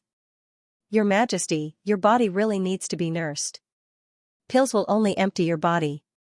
Ning Shu grunted. The two sank into silence again. Lu Zhongqing turned to the side and picked up the food box. Ning Shu said, "Your Majesty, Zhongqing will leave first." Ning Shu grunted again. Lu Zhongqing's body paused for a moment before he finally left unhurriedly. As soon as Lu Zhongqing left, Ning Shu immediately leaned against a pillar. Holy shit, his legs were so weak that they couldn't stop shaking. "Your Majesty, your Majesty." Autumn Maid hurriedly walked into the palace. Because she was in too much of a hurry, she tripped over the door sill. She said to Ning Shu, "Her Majesty Huangxi Nu has left." Ningxu suddenly spat out a mouthful of blood. Autumn Maid hurriedly supported Ningxu's stumbling body. Ningxu wiped the blood from the corner of his mouth. What happened to Her Majesty Huang Xinu? Her Majesty Huang Xinu has left, Autumn Maid said sharply. Nonsense, Old Fourth was still here when the morning court was held, Ningxu said fiercely. What's going on? The Crown Princess and the fourth imperial daughter have gotten into an argument. I'm not sure what the exact reason is. The Crown Princess is in front of the palace right now. Maid Autumn came over to support Ningxu. Find a palanquin, Ningxu said. Ningxu sat in a palanquin as he was carried into the imperial palace. Mu Shui was kneeling on the ground while Mu Yao was lying on a stretcher covered with a white cloth. Beside the stretcher was a man in sky-blue clothes. The surrounding ministers were discussing spiritedly. Since such a big thing had happened, these ministers naturally had to come. Ningxu endured the intense pain in his entire body as he walked over and lifted the white cloth, revealing Mu Yao's deathly pale face, and the clothes around her neck were stained with bloodstains. Imperial physician, come take a look at Old Fourth. Ningxu shouted at the top of his lungs. Blood surged up from his throat, but it was forcefully swallowed by Ningxu. The imperial physician hurriedly examined Mu Yao and felt her pulse.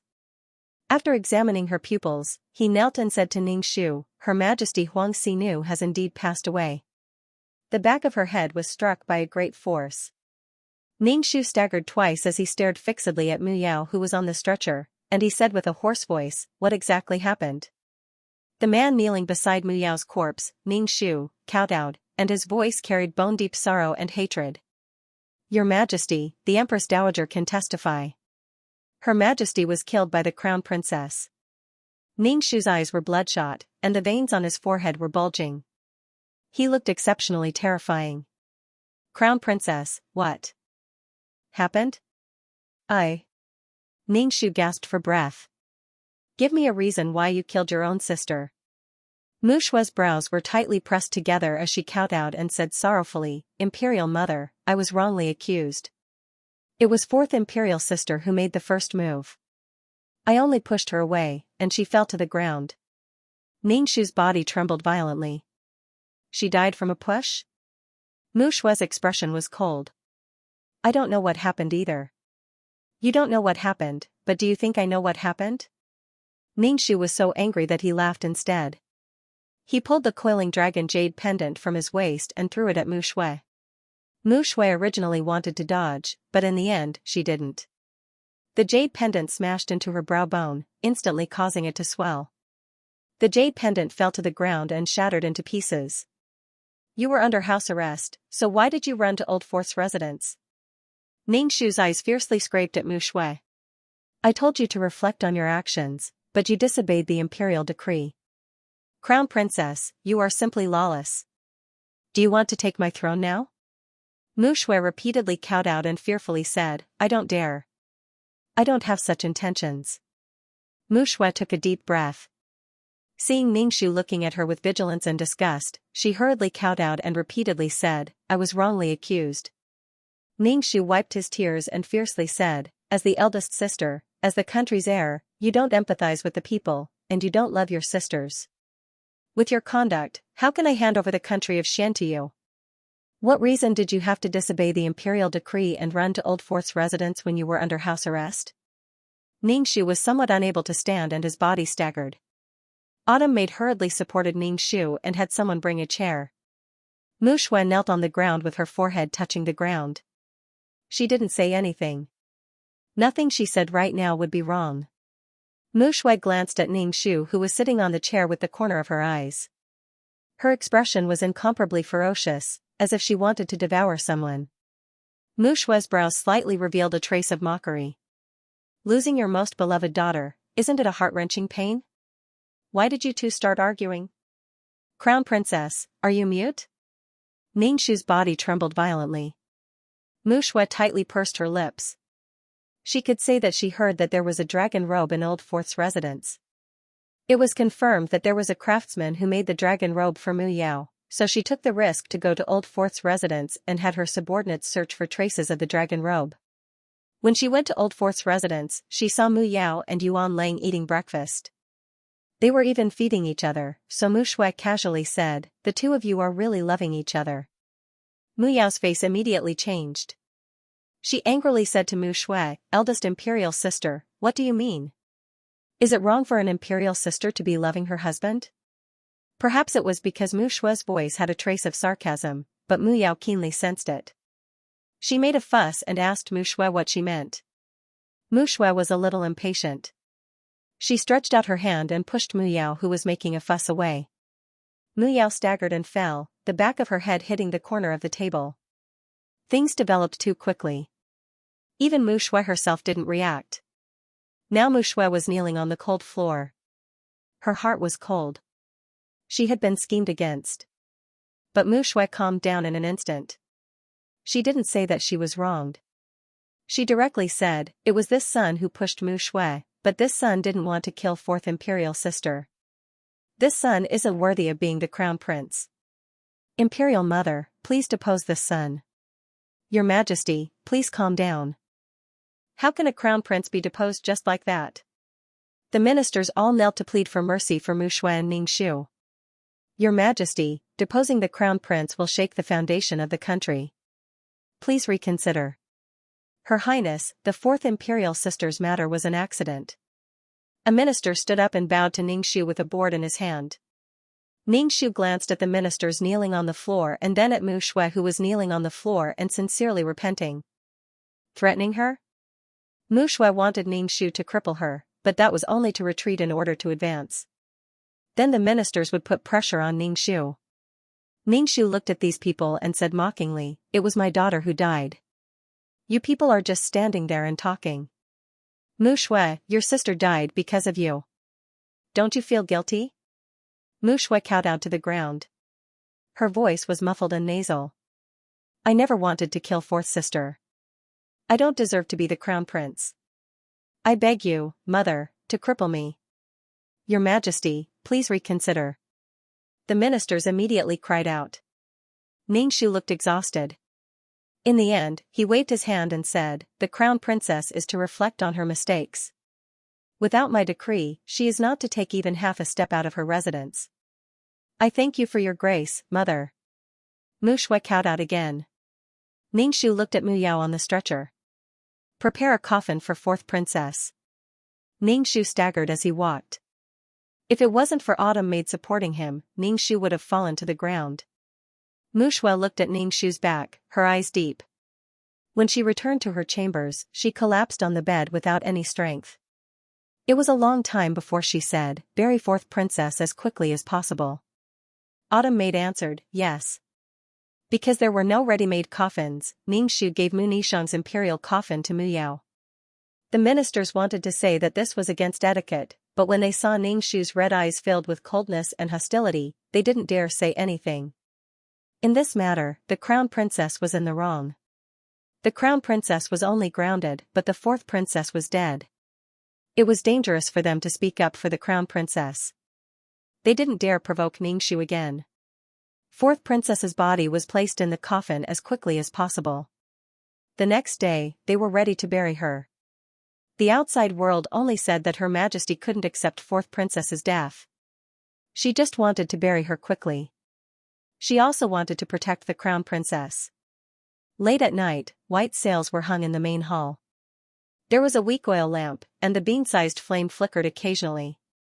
The gorgeous coffin was placed at the center, and it emitted a ghastly feeling. Ningxu walked into the hall and pushed open the coffin with great difficulty, then she stretched out her hand to pat Mu Yao's face as she said, "Hey, you're awake." Mu Yao's face was pale. She wore gorgeous clothes and lay motionless in the coffin. Ningxu pinched Mu Yao's nose. Mu Yao was at first, but in the end, she couldn't hold it in. She opened her mouth to breathe. "Ouch! My head." Mu Yao crawled up from the coffin with difficulty, and she rubbed the back of her head. "Imperial Mother, your son's head really hurts. Why didn't you bandage it for your son?" To die. Mu.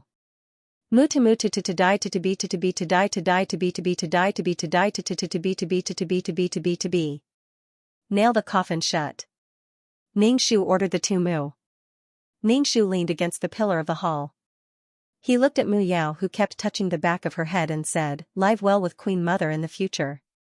He told me to go to the Imperial Mausoleum to guard your grave." Ningshu felt that the current Queen Mother was different from the Queen Mother in the plot. The current Queen Mother suffered a lot of criticism because of her loss of chastity. She had to face strange looks wherever she went. No matter how much ambition he had in his heart, it was useless. Ningshu could also see that Mu Yao's death was a blow to Queen Mother. After all, Mu Yao treated Queen Mother sincerely. When Queen Mother was in despair, Mu Yao didn't leave her side. She planned to spend the rest of her life in the desolate Imperial Mausoleum as a tombkeeper. "Thank you, Queen Mother. I understand," Mu Yao said with a smile. "Thank you, Queen Mother, for everything you have done for me. Now, I'm going to go out and travel the world." Mu Yao said, "I'm going to travel the world with Queen Mother and the person I truly love." *CK, what a good life. She was so jealous. She was so miserable. She didn't have long to live, yet she still had to worry about it every day. "Go out with the funeral procession tomorrow. I'll send people to protect you," Ningshu instructed. "Don't let anyone discover you." "Can you do it?" "I can do it." Mu Yao patted her chest and promised, "I definitely won't cause trouble for Queen Mother." Ningshu watched as the Mu guards nailed the coffin shut. He patted Mu Yao's shoulder and turned to leave the hall. On the second day, Ningshu looked at the long funeral procession that left the imperial palace, and Mu Yao was mixed in with the funeral procession. Mu Yao turned around to glance at Ningshu, who stood high above, and she wanted to wave her hand and say goodbye. But when she considered the situation, she could only obediently follow the procession. Ningshu breathed a sigh of relief when he saw Mu Yao leave the imperial palace. He sat on the sedan chair and returned to the imperial palace. Ningshu didn't attend court for several days. Ningshu didn't want to attend court in the first place, but now he found a reason. He was too sad about losing his daughter and didn't want to attend court. "I'll kill anyone who dares to attend court." This gave Ningshu, who was struggling at death's door, a chance to rest. To Ningshu's disappointment, this incident didn't remove the crown princess from the position of crown prince. This was clearly not enough. Moreover, the minister was so strongly opposed because Mu Yao was already dead. There was no need to sacrifice a living person for a dead person. The dead had no value. Besides, a living Mu Yao wasn't as valuable as Mu Shui. Mu Shui was grounded indefinitely by Ningshu. Lu Chongqing didn't say anything and continued to deliver tonic soup to Ningshu. He then held Ningshu's ugly hand and instructed, "Your Majesty, you need to recuperate." Ningshu was speechless. In any case, Ningshu couldn't figure out what Lu Chongqing was up to. In the dead of night, Ningshu caught Mu Qing, who had been left out in the cold for a long time. She was still wearing ordinary clothes of poor quality. Mu Qing looked wary and suspicious when she saw Ningshu. She asked, "Why are you looking for me?" Mu Qing had been very cautious these days. She really didn't know what her nominal mother was up to. She had been left out in the cold. She had to be very careful in the cold palace. She had a feeling that this person was up to no good. Ningshu looked at Mu Qing, who was like a hedgehog covered in spikes. He asked, "How have you been?" Mu Qing was speechless. Mu Qing's current mood could only be described as, "What the f***ck?" He was asking her how she was doing. He was obviously mocking her. How could he toy with her like this? Mu Qing bared her teeth. "I'm doing well." "Very well." Ningshu nodded and took out a memorial. "Come and read it." Mu Qing scratched her head in annoyance. She picked up the memorial and read it. After reading it, Ningshu asked her how to solve the problem. Mu Qing directly said that she didn't know. Ningshu glanced at her and took out a memorial for her to read.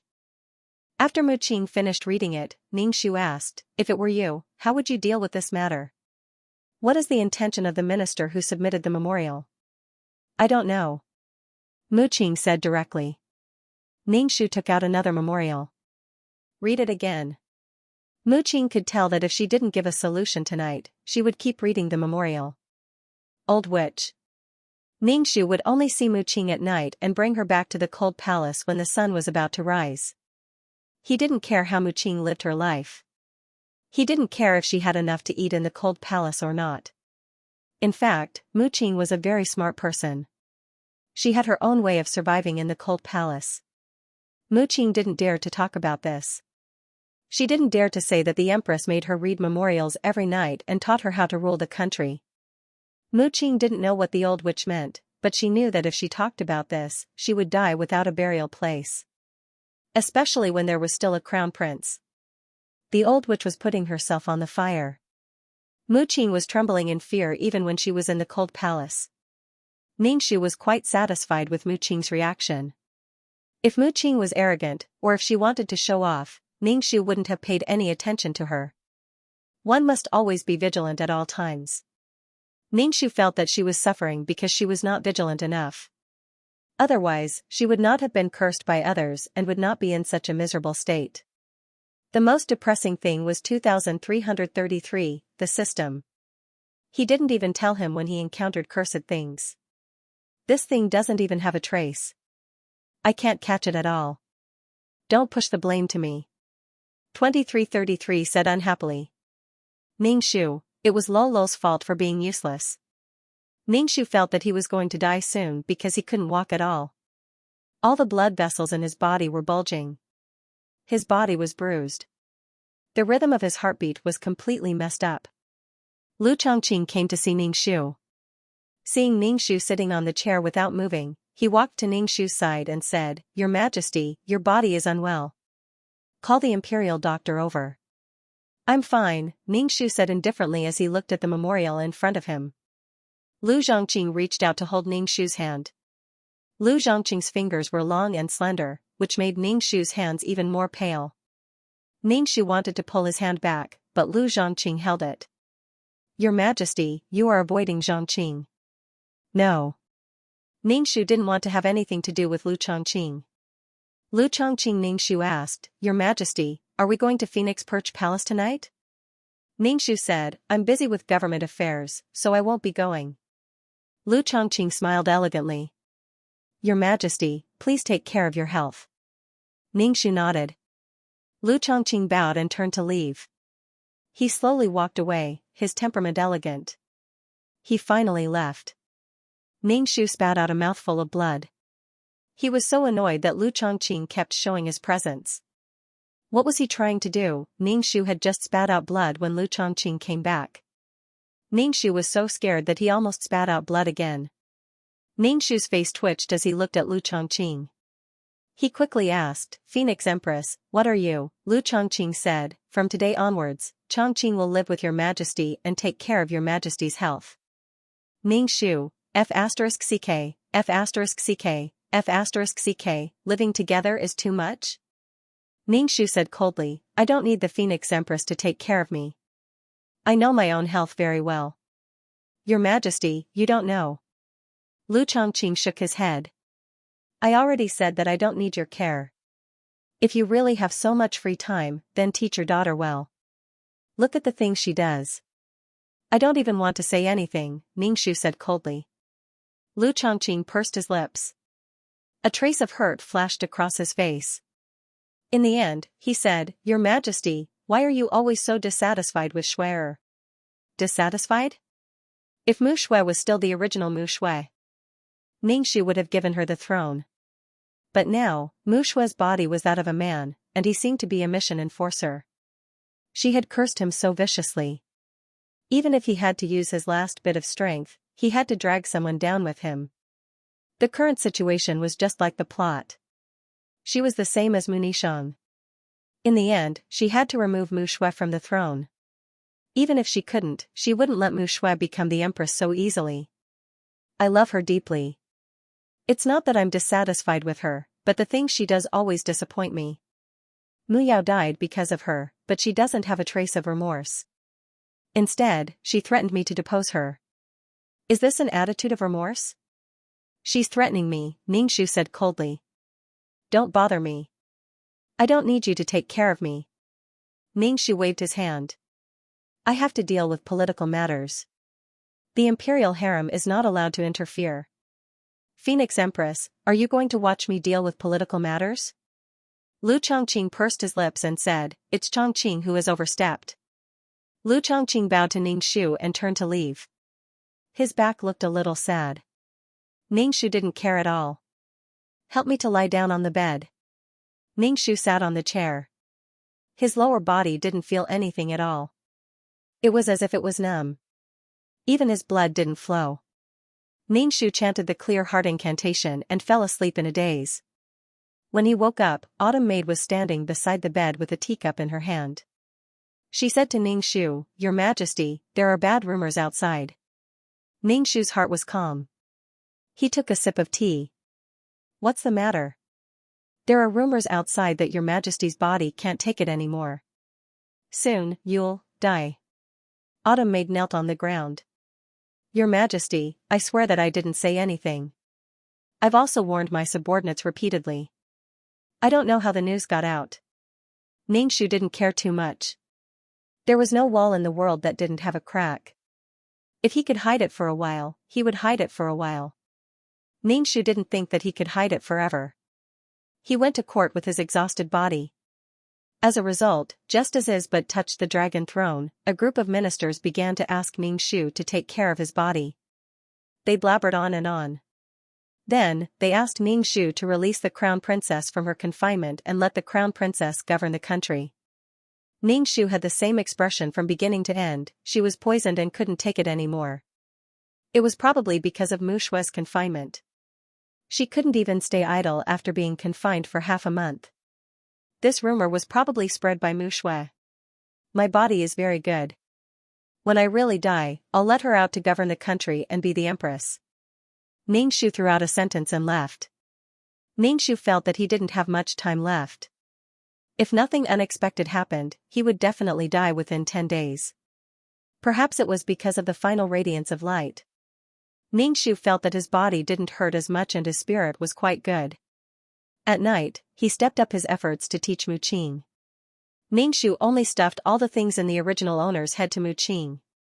As for whether Mu Qing could understand, it was none of her business. Mu Qing was much calmer when she saw Ningxu now.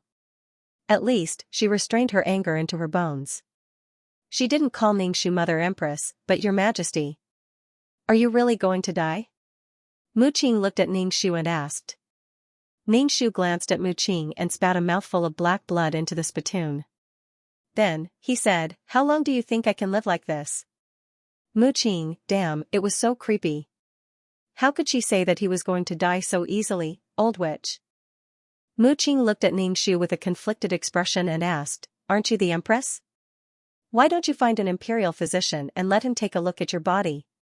It would be a waste of time. Anyway, she can't be saved, so there's no need to waste time. Ningxu said indifferently. I have already drafted the imperial edict to pass on the throne. Ningxu handed Mu Qing a commander's seal.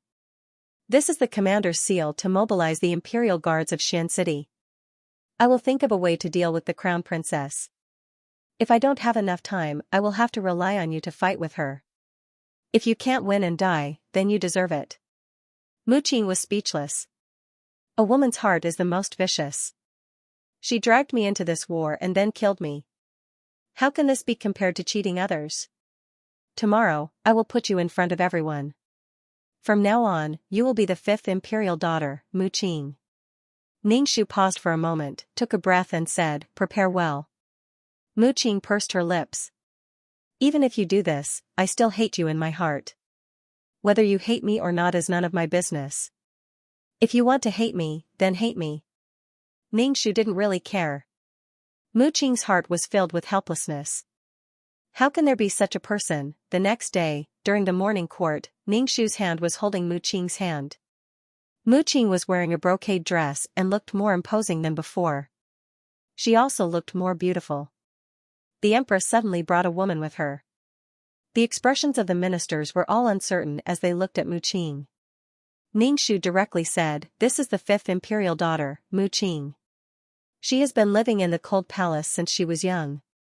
Now, I have added her name to the imperial family's genealogy. The ministers all knelt down and said congratulations. However, no one knew what they were thinking. In any case, Mu Qing walked into the sight of the ministers. After announcing Mu Qing's identity, everything had to be done according to the rules. Ningxu didn't arrange a luxurious palace for Mu Qing. Instead, he found a palace beside the cold palace for her to live in. When the empress residence was built, she would move out. With such an attitude, the others couldn't tell if Ningxu liked Mu Qing or if he didn't care about this newly minted fifth daughter at all. Ningxu gave all his power to Mu Qing. If Mu Qing still couldn't defeat Mu Shui, then Ningxu wouldn't be able to do anything about it. Ningxu didn't expect to complete this quest in the first place. The rumors outside grew more and more intense, and they all said that Her Majesty the Empress would not live for much longer. The civil and military officials repeatedly begged Ningxu to release Mu Shui, who was under house arrest, to govern the empire. Ningxu sat calmly on Mount Tai, completely ignoring these people. "I'm about to die, why should I be afraid of you? If you want to die, then it's even better. We'll all die together." None of these ministers were willing to die. Now that Ningxu was nearing the end of her reign, they wanted to curry favor with her. "Can you get an imperial physician to take a look?" Every time Mu Qing saw the old witch's half-dead appearance in front of her, she felt incomparably terrified and disgusted. This was especially so when she saw the old witch vomiting blood without batting an eyelid. It was simply challenging Mu Qing's fragile nerves. Ningxu wiped the black blood from the corner of his mouth with a handkerchief and said indifferently, "Once you ascend the throne, you can deal with the people on this list as you see fit." Mu Qing curled her lips and said sarcastically, "Why do you think I'll ascend the throne? Look at how competent you are. Don't forget that you still have a legitimate successor. Then return the commander's seal to me?" Ningxu glanced at Mu Qing, and Mu Qing immediately said, "You're the empress. How can you be so capricious? How can you have the nerve to ask for something you've given to someone else? TSK, how pretentious." Ningxu rolled his eyes. "I don't know what you're thinking, but you're still acting like this. Since you want to be the empress, you should understand your responsibilities." Mu Qing, old witch. Is there really no cure for your illness? Mu Qing bit her lip and asked. "I didn't see you take any medicine, and I didn't see you call the imperial physician. Don't give up on yourself." Ningxu was speechless. If she could be cured, why would she give up on treatment? Ningxu vomited a mouthful of black blood. The black blood was faintly smelly. His internal organs were probably starting to rot. "You haven't seen your eldest sister yet, right? I'll take you to see her." Ningxu looked at Mu Qing as he spoke. He had a faint plan in his mind. Mu Qing almost jumped up. She couldn't help but say, "What are you up to? You want me to see the crown princess? Are you trying to draw the crown princess's attention to me?" I won't go. Facing the crown princess makes my heart tremble. Pack up. In 2 days, you'll go to the crown princess's residence. You want to be the empress with this little courage? How are you going to face the civil and military officials in the future? Ningxu closed his eyes and silently chanted the clear heart mantra. Mu Qing could only let out a long sigh. She turned around and angrily walked away. Autumn Maid's eyes were red. She wiped away the yellow sweat on Ningxu's forehead for him. "Your Majesty," Ningxu opened his eyes and coldly said, "I don't have many days left. I will tell Mu Qing to take good care of you." Autumn Maid knelt on the ground and kowtowed. "Let me follow you, Your Majesty. When we are underground, I will still serve you. Don't be like this. I want to live more than anyone else. If you can live, then live. Don't die." Autumn Maid was truly loyal to Mu Nishang. Autumn Maid should be given a good old age. "Thank you, Your Majesty." Autumn Maid stood up, wiping away her tears. Ningxu ate a fasting pill to ensure his body had enough energy. Fortunately, Ningxu always exchanged for necessities before entering a mission. Otherwise, he wouldn't have been able to last until now. Ningxu lay on the bed. These few days when he was about to die allowed Ningxu to sleep very well. He didn't know how long he slept. When he opened his eyes, he saw Lu Chongqing's elegant face. When Ningxu moved his body, black blood surged up his throat. Because Lu Chongqing was beside him, Ningxu tried his best to swallow the blood in his throat. However, blood still flowed out from the corner of his mouth. Lu Chongqing saw the blood at the corner of Ningxu's mouth. He took out a neatly folded handkerchief and wiped Ningxu's mouth. He said in a sorrowful tone, "Your Majesty, you vomited blood." Ningxu was speechless. Of course, he knew that he vomited blood. Ningxu sat up with difficulty and said coldly, "I vomited for fun." Lu Chongqing put away the bloody handkerchief and said in a strange tone, "Nishang, why are you always so stubborn?" "Ningxu, call me your Majesty." Lu Chongqing took out a sandalwood box and opened it. There were a few small pills in the box that emitted a medicinal smell. Ningxu smelled the medicinal smell and wanted to analyze what kind of pill it was. However, she could only smell a faint smell. Her sense of smell had already been destroyed. This curse didn't just cause pain. It had developed to the point where one would lose all 5 senses. Now, Ningxu's vision had developed to the point where she couldn't differentiate between humans and beasts from 10 meters away. Her nose could only smell very faint smells. Therefore, she had no way of knowing if this pill was poison. Ningxu looked at Lu Chongqing warily and said, "I have political matters to attend to. Phoenix Empress, you can leave first." Lu Chongqing looked at Ningxu. "Your Majesty, don't use this excuse every time." Ningxu didn't know why Lu Chongqing brought the pill over.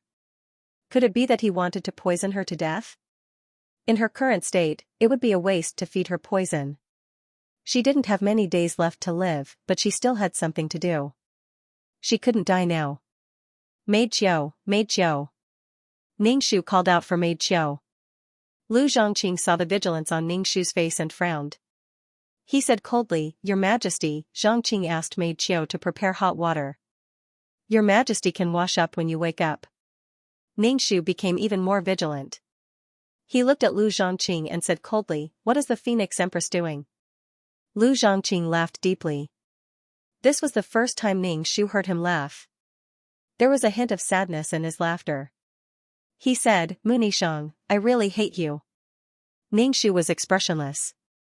He hated Munishang. What did it have to do with her? However, Lu Zhongqing didn't seem normal now.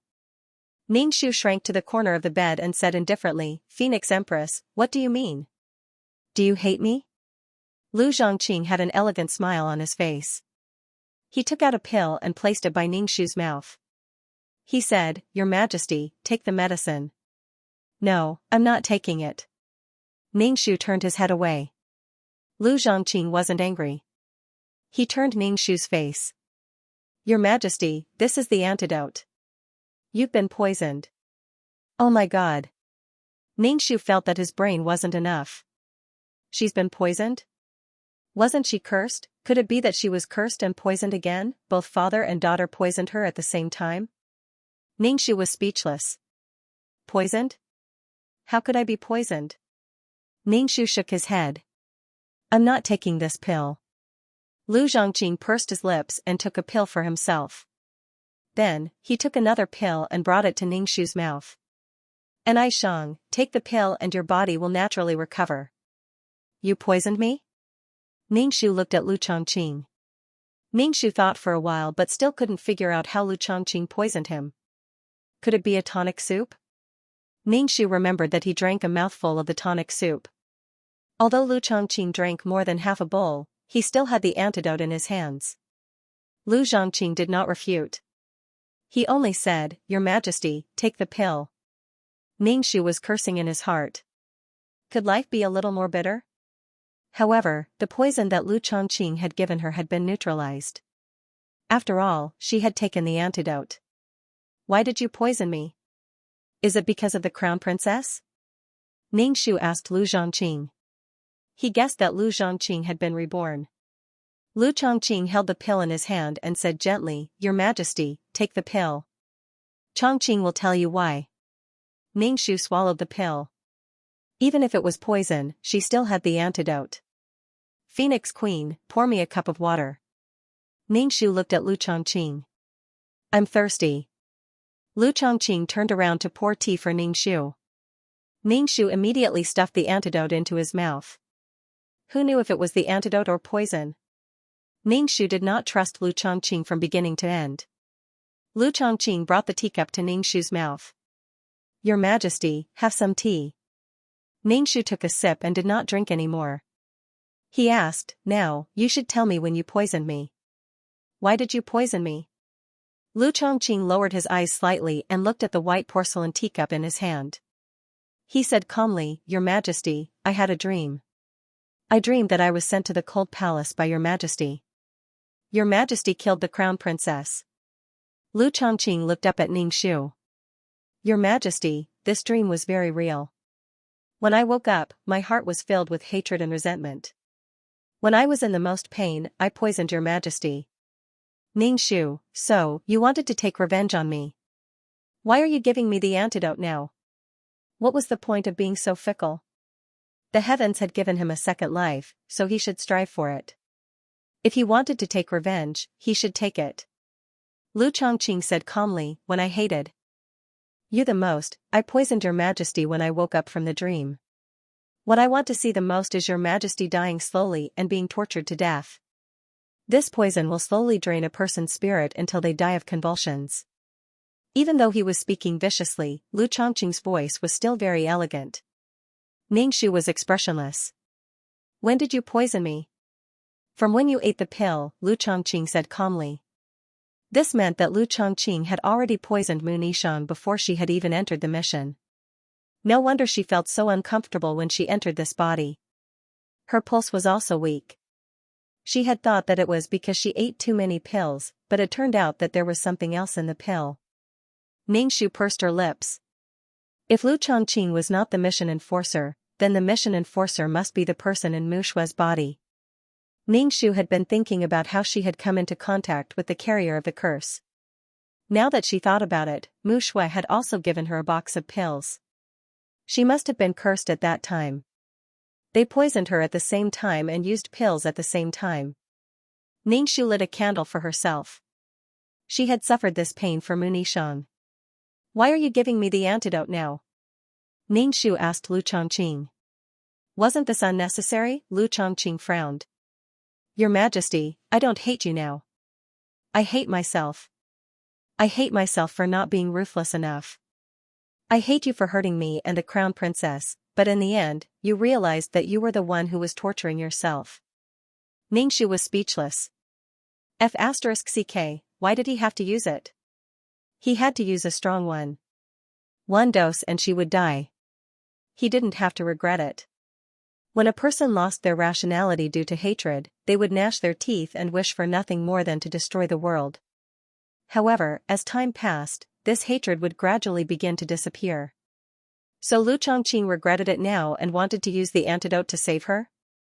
But in a few days, she would still be dead. Your Majesty, the hot water is ready. Autumn Maid walked in and bowed to Ningshu. She then bowed to Lu Chongqing. Lu Chongqing lowered his eyes. Ningshu said to Lu Chongqing calmly, Phoenix Empress, you should go back. Stay in Phoenix Resting Palace and don't come out. Think about it. I understand.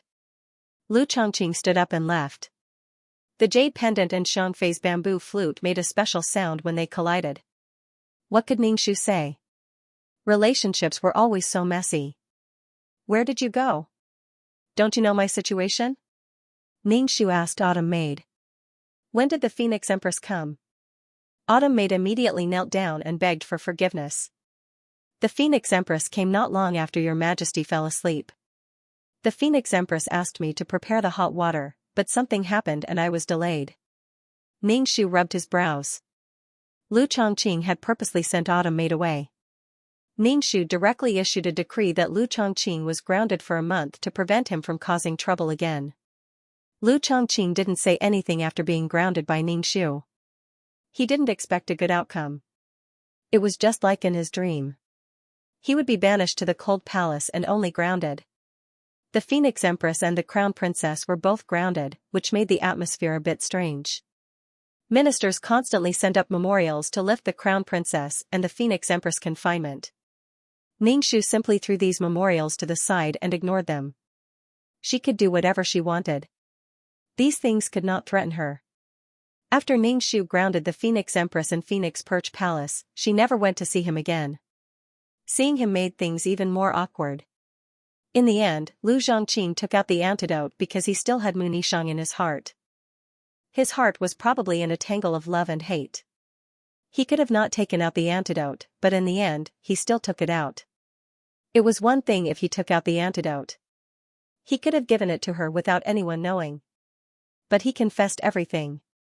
It was like a broken pot smashing a broken pot. Lu Zhongqing obediently stayed in Phoenix Perch Palace. He did not make a fuss. He was very calm. No matter how one looked at it, it was like his heart was dead. Ningxu dragged his zombie-like stiff body to court. The officials once again reported that the grounded crown princess was released. Ningxu glanced at Mu Qing, who was trying her best to hide her presence. He lightly said, "Speaking of which, I haven't seen the crown princess in a long time." Ever since Mu Qing's identity as the fifth daughter of the emperor was announced, she had the qualifications to attend the imperial court. Now that she saw Ningxu's gaze on her, Mu Qing's back straightened and the hair on her back stood up. Mu Qing knew that this old witch was always ready to push her into the pit. After living in the cold palace for so many years, Mu Qing believed in keeping a low profile and protecting herself. She didn't even say a word when she was in the imperial court. "You all come with me to see the crown princess." Ningxu stood up and endured the pain. He dragged his body that was about to fall apart and slowly walked down the steps.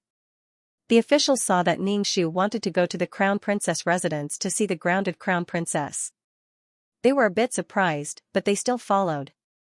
Ningxu sat on the palanquin and said to Mu Qing, who was walking behind her, "Old 5, come to Jin's side." Mu Qing glanced at Ningxu and found that she was looking at her with a doting expression. Her eyes were gentle and tolerant. Mu Qing almost vomited blood. Hearing the cold snorts from the second and third princess, Mu Qing could only curse the old witch in her heart. Mu Qing slowly walked to the side of the carriage. Ningxu said to Mu Qing, "Old 5, you haven't seen your big sister, right?" "No," Mu Qing whispered. "Mother Empress will take you to see eldest imperial sister." Ningxu comforted Mu Qing. "Your eldest imperial sister is a kind person." Mu Qing, she didn't want to go at all. This old witch was sending her to the tip of the blade. Don't think that she didn't know how the fourth princess died. Didn't she die at the hands of the crown princess? A kind person? Haha. Mu Qing squeezed out 2 dry laughs from her throat. With Ningxu in the lead, the large group arrived in front of the crown princess's residence. Official Autumn went up and knocked on the door. Soon, Mu Shui came out to greet Ningxu. Mu Shui was dressed in black, and her hair was tied into a ponytail. She knelt on the ground with her head lowered, and it was hard to tell if she was a man or a woman. "Your son respectfully welcomes Mother Empress." Ningxu bowed. Ningxu made a sound of acknowledgement. He sized up the crown princess's residence. Her soul had changed, and so had her living habits. Some of the flowers and potted plants had become Luohan pines, and the beaded curtains in the pavilion had been taken down. The style had become much more robust. "We have come to see you." Ningxu held official Autumn's hand and walked into the main hall. He sat down and asked, "How has your reflection been in the residence recently?" Mu Shui's face was filled with sincere remorse. Her eyes were filled with admiration for Ningxu. She said, "Your son knows his mistake." Ningxu ignored Mu Shui's admiring gaze. He pushed Mu Qing, who was beside him. Mu Qing was suddenly pushed out, and she stumbled and almost fell to the ground. "Crown Princess, this is the 5th princess, Mu Qing. She used to live in the cold palace. We saw that she was living a sinful life, so we took her in." Ningxu introduced Mu Qing to Mu Shui. Mu Qing's face twitched. She hurriedly bowed to Mu Shui. "Mu Qing greets your highness, Crown Princess." Mu Shui's gaze swept over Mu Qing's face. Her brows slightly furrowed, but they quickly relaxed. She bowed to Mu Qing and said, "Greetings, 5th imperial younger sister." Mu Qing's face stiffened and trembled. She then retreated to Ningxu's side. Mu Qing, who had lived in the cold palace since she was young, was very observant. She could keenly sense the malice in other people's emotions. She felt that the crown princess's gaze was filled with deep coldness, and there was also a hint of ridicule in it. Ningxu smiled gently and said, "This child is very obedient. We quite like her." Mu Qing, old witch, ever since that child Mu Yao left, there was no one by my side to talk to. Fortunately, I have this child by my side to talk to me. Ningxu looked at Mu Qing with a kind gaze. "Please don't say any more." Mu Qing felt her eyelids twitching. She lowered her head and looked bashful. Mu Shui narrowed her eyes. First, it was Mu Yao. Now, there was someone like Mu Qing. Mu Shui sneered in her heart. Ningxu stood up. "We came to see you. We thought you had reflected on your actions, so we took the opportunity to borrow your confinement order. But now, Crown Princess, you should continue to be confined. We don't think you have repented at all."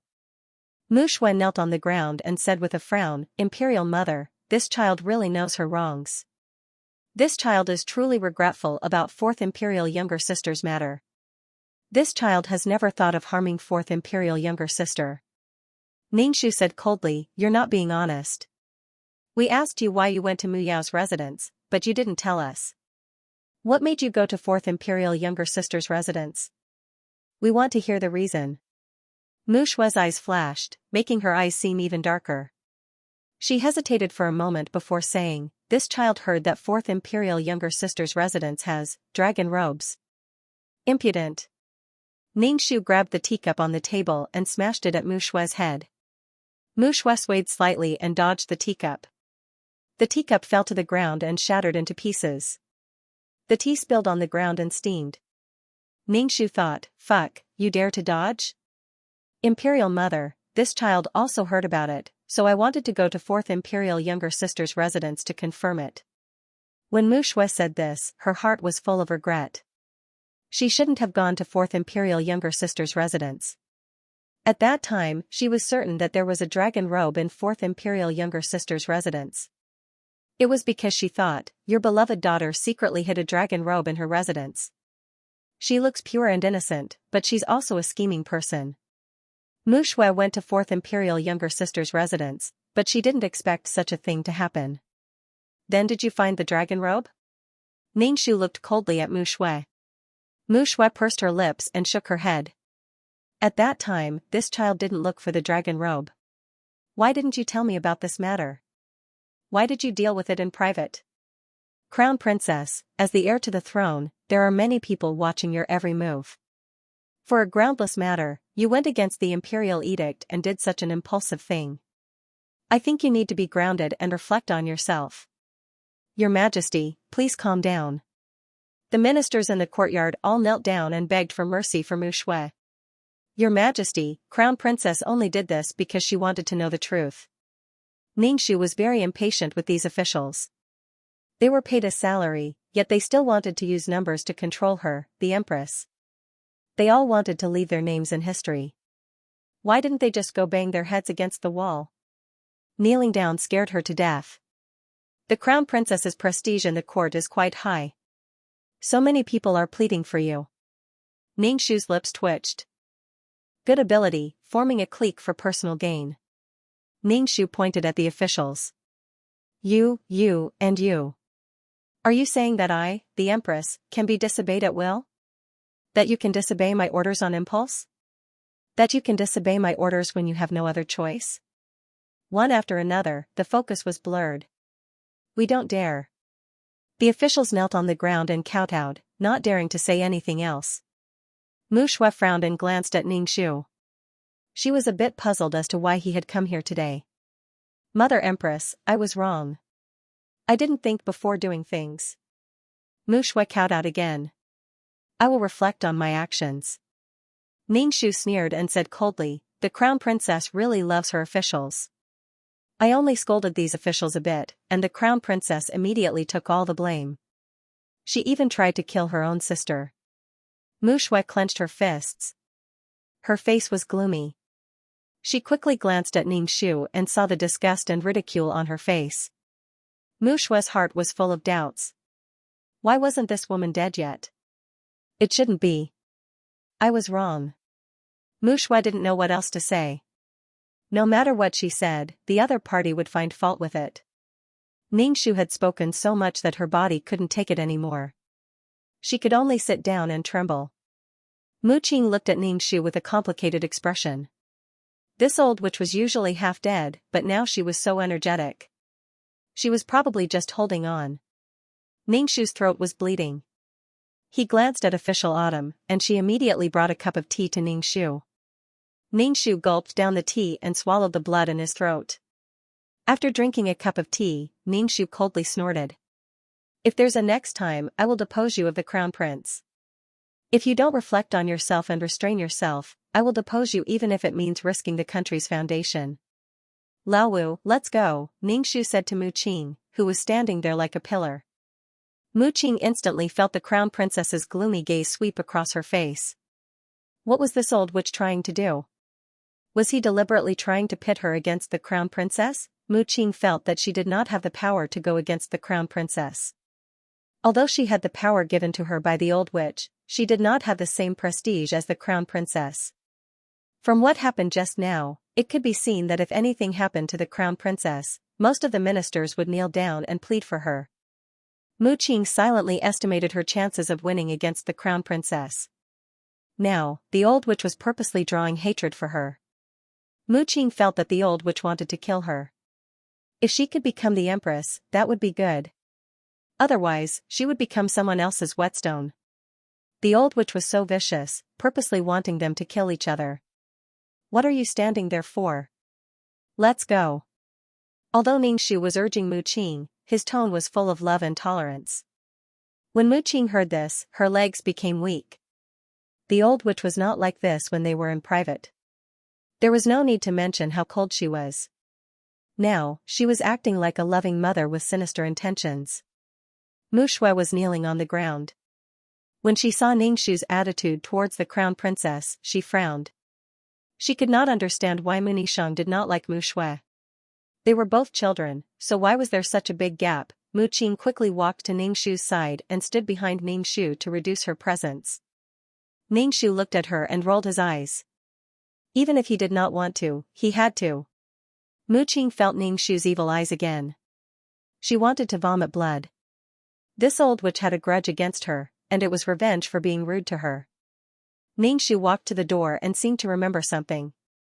He said to Mu Qing, "You go out first. I have something to say to the crown princess."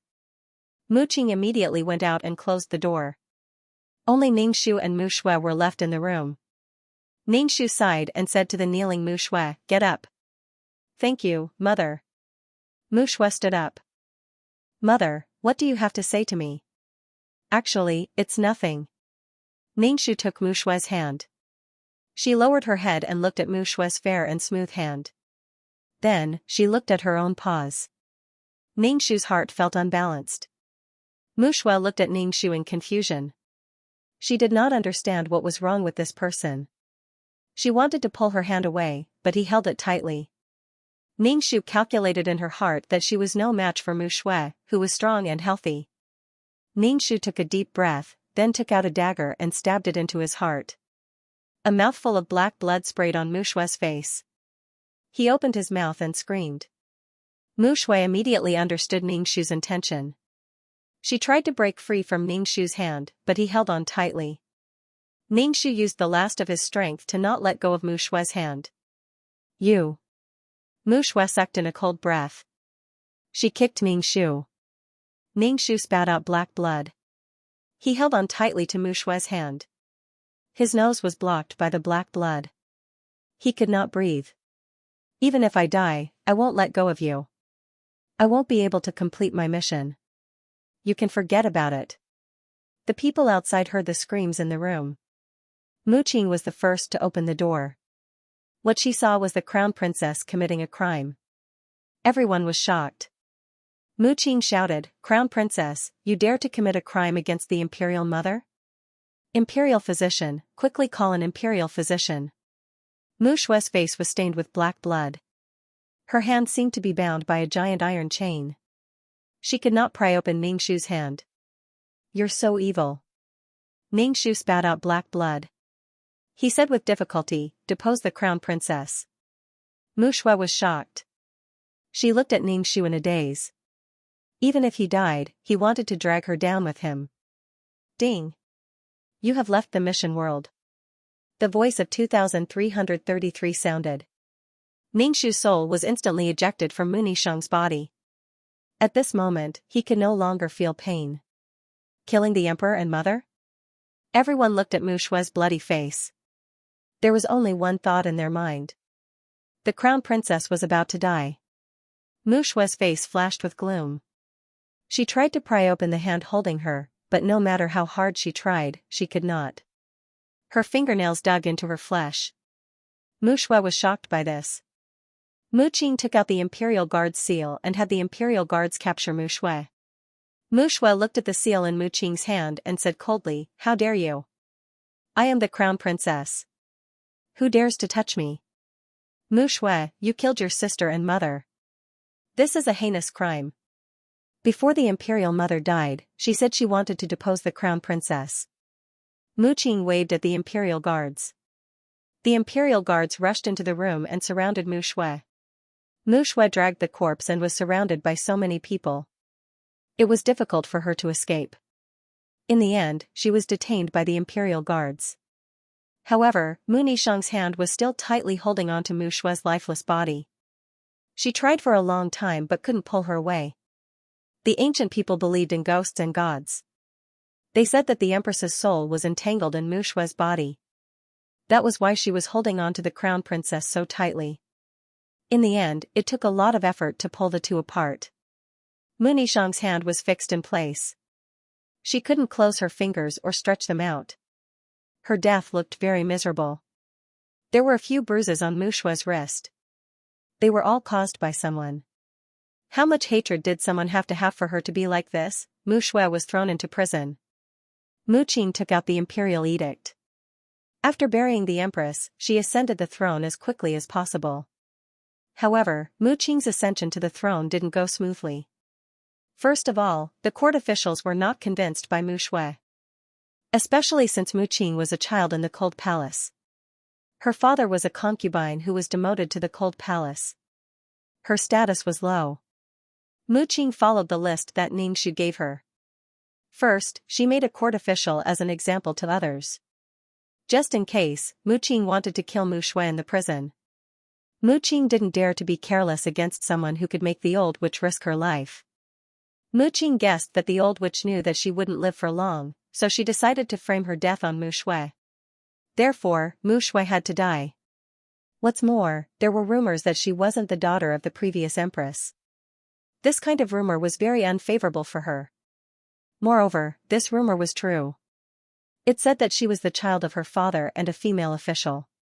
She didn't have the empress's bloodline. Therefore, Mu Shue was qualified to inherit the throne. Mu Qing knew that she had already reached this point. There was no turning back. It was all because of the old witch. The old witch was probably very proud now. This was the result she wanted. In order to stabilize her position and not let the civil and military officials think about Mu Shue, the crown prince, Mu Qing publicly tried Mu Shue and made a big deal out of the fact that she killed her sister and mother.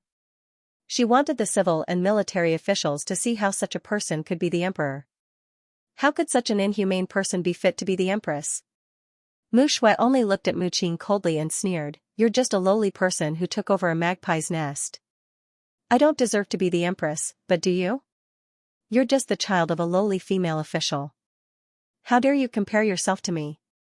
Mu Qing also had doubts in her heart. She suspected that she wasn't the old witch's child, but she didn't show any expression on her face. She said faintly, "I am the late empress' child. How can the country's affairs be trifled with? Mother Empress wouldn't make such a rash decision. Imperial Mother will pass down the throne to Zhen. Zhen will be a child of the Mu family. Instead, it was you who did such a crazy thing because you were afraid that Imperial Mother would cripple you." In the end, Mu Shue was beheaded. It wasn't that Mu Shue didn't want to fight, but she didn't have as many resources as Mu Qing. Mu Nikhang gave the commander's seal to Mu Qing. Political power came from the barrel of a gun. She had to have power. Other than the position of crown prince, she didn't have any other advantages. The winner was the king, and the loser was the bandit. Even if Mu Qing didn't have Mu Nishang's bloodline, she was still the one sitting on the throne. After Mu Shui died, Mu Qing had a grand funeral. It was as grand as an emperor's funeral. After Mu Shui's death, Lu Chongqing of Phoenix Palace committed suicide. Mu Qing had no choice but to hold another grand funeral. She held 3 funerals in 1 month. Zhang Jiasun returned to the system. The system said in a cold, mechanical voice, the mission this time failed. Zhang Jiasun rubbed his forehead and said faintly, I'm not used to a woman's body. I suspect Mu Nichang's identity. It's a mission enforcer, the system said coldly. Zhang Jiasun pursed his lips and asked, can you find out who it is? The support systems are independent of each other. I can't find out the information of other mission enforcers. The system's voice was cold and mechanical. Zhang Jiasun felt that this mission enforcer was familiar.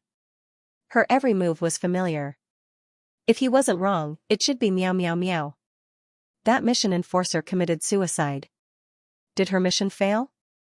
Zhang Jiasun asked the system. I'm not sure, the system replied. Zhang Jiasun sighed. The reason he was able to keep his life this time was because he had obtained a treasure before. However, this treasure had now disappeared into thin air, blocking the power of being obliterated. Zhang Jiasun's mind was filled with the scene of Mu Nichang committing suicide. The veins on the hand that was grabbing him were bulging. It was terrifying. Looking at the hand that was no longer human, it was too crazy. Someone who should have died long ago was cursed for such a long time. She was able to endure the pain of the curse. Zhang Jiasun suddenly laughed. He had fallen for the same person twice. Zhang Jiasun felt that he would meet this person again in the future. The hatred between the 2 times could not be resolved so easily. One must know that enemies often cross paths. Zhang Jiasun muttered Meow Meow Meow's name. His voice was very strange. After Ningxu returned to the system space, he fell into a deep sleep. He had never been so tired in a world. Even though he had left Mu Nichang's body, he still felt pain. The pain was so painful that Ningxu did not dare to think about it. He was quite proud of himself for being able to endure it. After sleeping for an unknown amount of time, Ningxu woke up and stretched. He looked down and saw that his soul was much stronger than before. It was much denser. Ningxu, was this the compensation for the pain? 2333, what's going on? I feel like my soul is much stronger than before, Ningxu asked 2333 in surprise. 2333 said, it's like forging iron. After experiencing pain, if you can endure it, you will be reborn. If you can't, your soul will collapse. Some people are strong, some people are weak. That's how it is. Congratulations, your stubborn persistence made your soul much stronger than before, 2333 said happily, the stronger the soul, the less emotional the client will be affected. Ningxu nodded. He had gained something. This mission was really F***ket up. He even wasted 35 merit points to exchange for an amulet. His heart hurt. Ningxu's heart hurt more than if he had been cursed. After doing so many missions, merit points were the rarest thing. After doing so many missions, he only had so little merit points. He did not expect to use it in such a situation. She wanted to commit suicide, Ningxu said casually, let's see the points this time. You didn't have much hope for this mission. You didn't even complete the mission. You just wanted to see how many points you had and see if you could exchange them for a curse resistance aura. Ningxu did not want to be in so much pain anymore. The pain made his heart feel cold. He did not want her to know who the mission enforcer in Mu Shui's body was, or she would kill him. 2333 brought up the status panel and said, just treat this mission as a wasted trip. Ningxu did not have much hope in the first place. This world was a huge loss. Ningxu looked at the status panel. Number, 23333 Name, Ningxu, Beginner Mission Taker, Age, 27 points, 1-550-000/100-000 Soul, 300 HP, 71 Wisdom, 170 Charm, 3 Luck, 44 Spirit, 120 Faith, 920 Potential, 39 Martial Strength, 112 Merit, 15 Skills, 5th Ring Shooting Technique, Trash Fighting Technique, Beginner Martial Arts, Beginner Poison Technique, Beginner Business Management Knowledge, Beginner Code Programming, beginner lawyer skills honorable title, goddess of war, selfless ancestor items, calm aura, amulet aura, mother of the world. Queen's blessing, sister model worker, Xianxia's blessing, leader aura, grass blessing, best friend for life, Miao Miao Miao's blessing, fulfill Munichong's wish, choose a new successor. Mission completion, 60%. Obtained 100,000 points, 1 attribute point, 20 faith, 5 merit. Ningxu looked at the 100,000 points, 1 attribute point, 1 attribute point, 1 point. Ningxu was surprised that the mission completion was 60%. This meant that the mission was not considered a failure. The amulet was still in her inventory. This meant that the mission was not a failure. She saved an amulet. She did not care about the points. As long as she had the amulet, her life was guaranteed. The reason why Ningxu was able to commit suicide so easily was because of the existence of the amulet that allowed her to keep her life. Ningxu asked 2333, didn't I fail the mission? I guess Mu Nikhang saw how pitiful you were and let you pass the mission. Mu Nikhang herself did not want to reverse her life and chose to reincarnate. 2333 explained. Ningxu nodded. Sure enough, he had to hold on to everything. No matter what the outcome was, if he had listened to 2333 and killed himself, then the quest would have failed. Mu Nixiang is not happy that you gave the throne to Mu Qing. Mu Qing is not Mu Nixiang's child at all. How can Mu Nixiang not know if she gave birth to this child? 2333 said angrily. What are you thinking? Ningxu, what the hell? F*CK, F*CK, what was going on? The Phoenix Empress had told her that Mu Qing was the child of a concubine who had been banished to the cold palace, and then she had imagined Mu Qing as Mu Nixiang's child. Ningxu covered his face in a fancy way. Fortunately, in the female supreme country, it was a woman who ascended to the throne. Ningxu was about to distribute the attribute points when he saw the 1 attribute point. 1 attribute point, damn. Ningxu felt hopeless and added 1 attribute point to charm. Serial number, 23333 name, Ningxu, beginner mission taker, age, 27 points, 1. 65 million soul value, 300 HP, 71 wisdom, 170 charm, 31 luck, 44 MP, 120 faith, 49 aptitude, 39 martial strength, 112 merit, 6 skills, 5th ring shooting technique, trash fighting technique, beginner martial arts, beginner poison technique, beginner business management knowledge, beginner code programming, beginner lawyer skills honorable title, goddess of war, selfless ancestor tools, calm aura, amulet aura, mother of the world, queen's blessing, model worker, Xianxia's blessing, leader aura, grass blessing, best friend, Miao Miao Miao's blessing. After setting up the attribute points, Ningxu walked around in a flirtatious manner. She asked 2333, I've added charm points. Do you think I become prettier? 2333, system notification, 2333 doesn't want to talk to you, and threw a pile of poop at you. Ningxu pursed his lips and opened the system shop. He wanted to see if there was anything that could resist curses. That way, he wouldn't be so passive in the future. After browsing for a while, Ningxu found the curse that Mu Shui used on him. It was quite expensive, costing 500,000 points. Using 500,000 points to buy a one-time use item, he was definitely rich. Ningxu looked around and saw the faith aura, which could resist curses and soul attacks from others. However, the faith aura wasn't redeemable with points, but with faith. It felt like good things weren't redeemable with points. The faith aura required 40 points of faith, and Ningxu only had 49 in total. Ningxu was a little hesitant. He asked 2333, is it worth it for 40 points of faith? 2333 was silent for a moment. Faith is a very precious thing. It's the pure faith in a person's heart. Many intermediate mission takers don't have faith. Ningxu frowned. Does 2333 mean it's not worth it? Why don't you go to the virtual space and see if there's anything cheaper? Ningxu suggested. There are a lot of things in the virtual space. Ningxu thought for a moment and closed the system shop. He stood in the virtual space channel and after a moment of dizziness, he appeared in the virtual space. This time, Ningxu didn't wander around blindly. He went to the store and saw the information, prices, and trading methods of the products in the virtual space. Ningshu's finger swiped across the interface and saw the Faith Aura. The price was only 1 point cheaper than the system shop. The store owner saw Ningshu staring at the Faith Aura and said with a smile, "Little girl, you like this aura? It can resist all curses. It's very powerful." Ningshu smiled and said, "It's too expensive, and it uses faith. But it's very practical."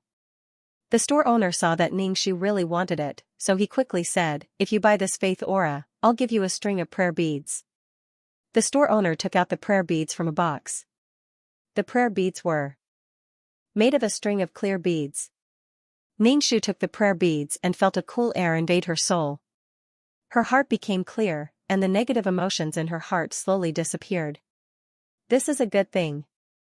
Ningshu's expression didn't change.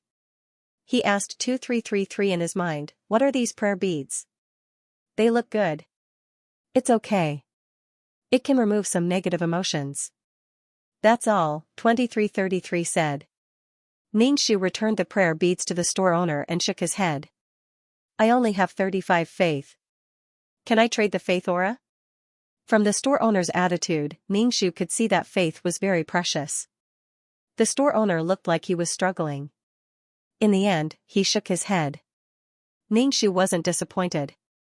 He planned to go to other stores. Ningshu planned to take a look at other shops. If she couldn't get it, she might return to this shop. After all, Ningshu quite liked the rosary beads, which could calm her mind. Seeing that Ningshu was about to leave, the shop owner gritted his teeth and said, "Okay, 35 points of faith. And a rosary beads," Ningshu said happily. The shop owner's face trembled. Ningshu paid 35 points of faith and had 14 points of faith left. Sure enough, things in the virtual space were cheaper. Ningshu put on the rosary beads and immediately felt calm. The rosary beads were quite beautiful, round and full. After leaving the shop, Ningshu went to a restaurant and ordered some food to satisfy her appetite. Ningshu saw that the others were in groups of 3 or 5, and there were people who were sharing tables. However, she was always alone. She didn't have any friends she could talk to. It was as if the mission enforcers she met were all enemies. Forget it. Friends were not things like that. Instead of thinking about catching horses every day, it was better to plant grass now. In the future, there would be many horses coming to eat grass. When she became stronger, she would meet like-minded people. After eating a table full of dishes, Ningshu wandered around the city for a while. She hadn't noticed before that there were casinos and arenas in the virtual space, and many mission enforcers participated in gambling. Ningshu saw a mission enforcer lose everything and use his soul to gamble. In the end, he lost and only had his soul origin left. His soul was as thin as a bubble, which could burst with a poke. It would be difficult to enter the mission enforcer's body in such a state. Ningshu felt that mission enforcers, even if they had become mission enforcers and had eternal life, were still humans. The bad habits of humans were also deeply buried in mission enforcers. The people in the casino saw Ningshu stretch her neck and look around. They looked up and down at Ningshu's soul. It was a rare tenacity. Ningshu asked, "Little girl, do you want a few rounds?" Ningshu quickly waved his hand. "I'm just looking around." After saying that, Ningshu left the casino. She didn't want to touch this kind of thing. If she couldn't even resist this kind of temptation, how strong could she be? After walking around, Ningshu returned to the system space. First, he sat cross-legged on the carpet and cultivated for a while. He only stopped when he could no longer absorb the materials in the system space. Then, Ningshu took a book from the bookshelf. Her goal was to finish reading all the books on the bookshelf.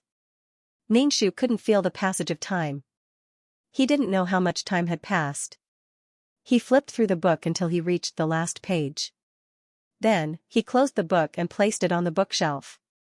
He watered the potted plants and ran on the treadmill. He touched here and there. He wasn't in a hurry at all.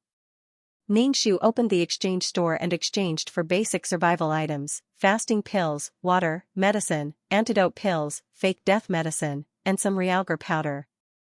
Ningshu discovered that the faking death medicine was a good thing.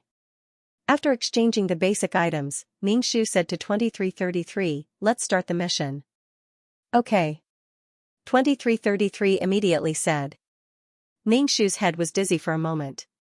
He felt that his soul had entered a body. When he got used to the body, Ming Shu opened his eyes. He raised his head from his arms and moved his stiff neck. The original owner was sitting in front of the stove to light the fire. There was a flame licking the bottom of the pot. Ming Shu saw that the flame in the stove was getting smaller. She looked around and grabbed a piece of dry wood and stuffed it into the stove. The surrounding environment was very dim. There was a kerosene lamp on the table. Ming Shu didn't know what time it was. The room was full of the smell of beans. Not far away, there was a gauze filter for bean dregs. In the pot, snow-white soy milk was boiling. The soy milk was bubbling.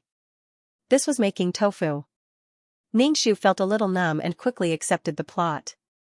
The original owner was called Zhu Sunyang. She was already a wife. The family relied on Zhu Sunyang to make tofu. Her husband, Zhu Yanqiu, went to Shanghai to study. Zhu Sunyang was a woman with a hard life. When she was 8 or 9 years old, she was sold by her parents to the local Zhu family. With the Zhu family's conditions, they didn't need to raise a child bride. It was because Zhu Yanqiu, who was only about 4 years old at the time, was sick and didn't get better. The Zhu family only had one child. If she went, it would be like digging out the Zhu family's heart. Master Zhu had a son at an old age. He only had this one son at the age of 40. At that time, he had the mentality of driving away bad luck. He also wanted to divert Zhu Yanqiu's illness and transfer the bad luck to someone else. So, he came up with the idea of raising a child bride. It was late in the Qing dynasty. The Eight-Nation Alliance had already swept through the old summer palace.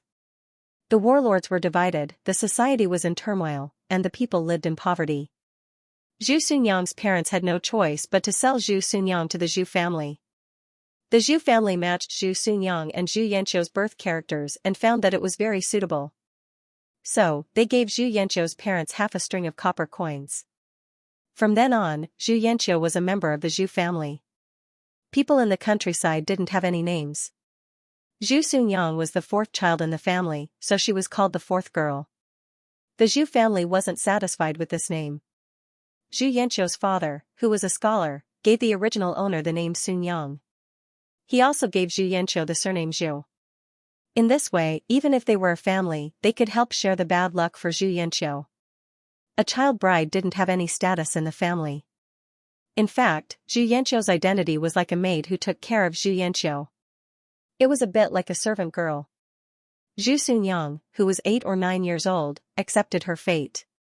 At least she could eat her fill in the Zhu family. Perhaps it was because of the effect of driving away bad luck, Zhu Yanqiu's health gradually improved. From then on, Zhu Sunyang started to take care of Zhu Yanqiu every day. She bathed and fed Zhu Yanqiu. She also had to play with Zhu Yanqiu. It could be said that Zhu Sunyang was both a wife and a mother. Zhu Yanqiu inherited the good looks of the Zhu family. He wore a Westerner's little suit and small leather shoes. When he walked out, one could tell that he was a young master of a big family. In this Jiangnan water town, the turmoil in Beiping didn't have much impact here. With the abdication of the last emperor in the late Qing dynasty, the feudal society ended. The currency in circulation changed from copper coins to yuan datu and all kinds of paper notes. Zhu Yanqiu and Zhu Sunyang also grew up. When Zhu Yanqiu was 16 years old, he and Zhu Sunyang consummated their marriage. However, the unexpected happened. The Zhu family fell into dire straits. The family's business directly closed down. Old Master Zhu directly vomited blood and fell ill. He never got up from the bed again. In the end, he passed away. All the valuable things in the family were used to pay off the debts. After old Master Zhu was buried, the servants in the family were dismissed. The family of 3 moved out of the big house and squeezed into the small house. The huge difference made Zhu Yanqiu very uncomfortable. She felt lost and helpless. In the end, she calmed down and told Mother Zhu that she was going to study in Shanghai. At this time, new and old ideas collided. The girl walked into the school. She wore a modified cheongsam, revealing her thin arms. The new students accepted the Westerners' ideas. Xianxia wanted to revitalize the Zhu family through studying. Mother Zhu gave most of the family's money to Xianxia and let Xianxia go to Shanghai to study. Xianxia carried a suitcase with the money her mother gave her and boarded the ship to Shanghai. Not long after Xianxia left, Zhu Xunyang found out that she was pregnant. However, the situation at home was difficult. Zhu Xunyang paid a small fee and learned how to make tofu from someone. She woke up early and worked late to make tofu while pregnant. Making tofu was a very arduous job. Soaking the soybeans, grinding the pulp, using that kind of big millstone to grind the pulp, filtering it, boiling the pulp, adding the brine, and pressing it into shape. These were all done by Zhu Xunyang. Zhu Xunyang basically didn't have time to rest in a day. She had to wake up in the middle of the night to make tofu. The next morning, she had to carry a pole and sell it on the street. After selling it, she would go home and grind the pulp non-stop. 9 months later, Zhu Xunyang gave birth to a son. Zhu Xunyang worked hard to manage the house and also relied on selling tofu to support Xianxia's studies. Xianxia would often send letters or telegrams to ask Zhu Xunyang to send him money. The reason was to buy books or pens. Xianxia didn't suffer at all when the Zhu family was in dire straits. He used the best for everything. Even the socks he wore were the latest nylon socks made by foreigners. Foreigners' toys were luxuries at that time. Every time Xianxia asked for money, Zhu Su would send her money. The family lived frugally and tightened their belts. Life was very hard, especially Zhu Xunyang. 5 days after giving birth, she got out of bed to work. What Zhu Xunyang didn't know was that Xianxia had a girlfriend. She was a girl in the same school. The students in the school accepted the new ideas and advocated free love. It was easy for like-minded men and women in the school to get together. Dating and playing with friends were expensive forms of entertainment. Xianxia could only ask his family for money frequently. Zhu Xunyang gritted her teeth and gave it to him. Xianxia naturally got together with his girlfriend, Fang Feifei. After the Japanese invasion of China broke out in 918, this pair of lovers resolutely went to the battlefield and became a legend. Xianxia became a senior military officer and Fang Feifei became a war reporter. They were called heroines. Zhu Xunyang died of depression. With so many years of hard work, her body couldn't take it anymore. She died before the age of 40. Until her death, Zhu Xunyang still couldn't figure it out. Xianxia said that she was a civilized and enlightened person and wanted monogamy. She gave birth to a child for Xianxia and grew up together with her. If they weren't husband and wife, then what were they? Xianxia said that she couldn't communicate with her, but Xianxia rarely spoke to her. Every time, she only asked for money. Zhu Xunyang's wish was, she would no longer be burdened by the Zhu family and live her own life with her son. Zhu Xunyang couldn't enter the school like Fang Feifei and couldn't wear black leather shoes and pleated skirts. It wasn't her fault that she couldn't, but Xianxia just disliked Zhu Xunyang. How should he put it? Zhu Xunyang was the cannon fodder caused by the collision of feudal and advanced ideas. However, it was Xianxia who was irresponsible and did his duty to Zhu Xunyang. After Ningxu accepted the plot, he shook his head. That was why Zhu Xunyang was so kind. Even her wish was so humble. If she didn't kill Xianxia, such an ungrateful scumbag, was she going to keep him for the new year? Ningxu could feel Zhu Xunyang's resentment towards Xianxia, but due to the environment she grew up in, she didn't dare to ask for too much. Zhu Xunyang was a woman in the feudal society.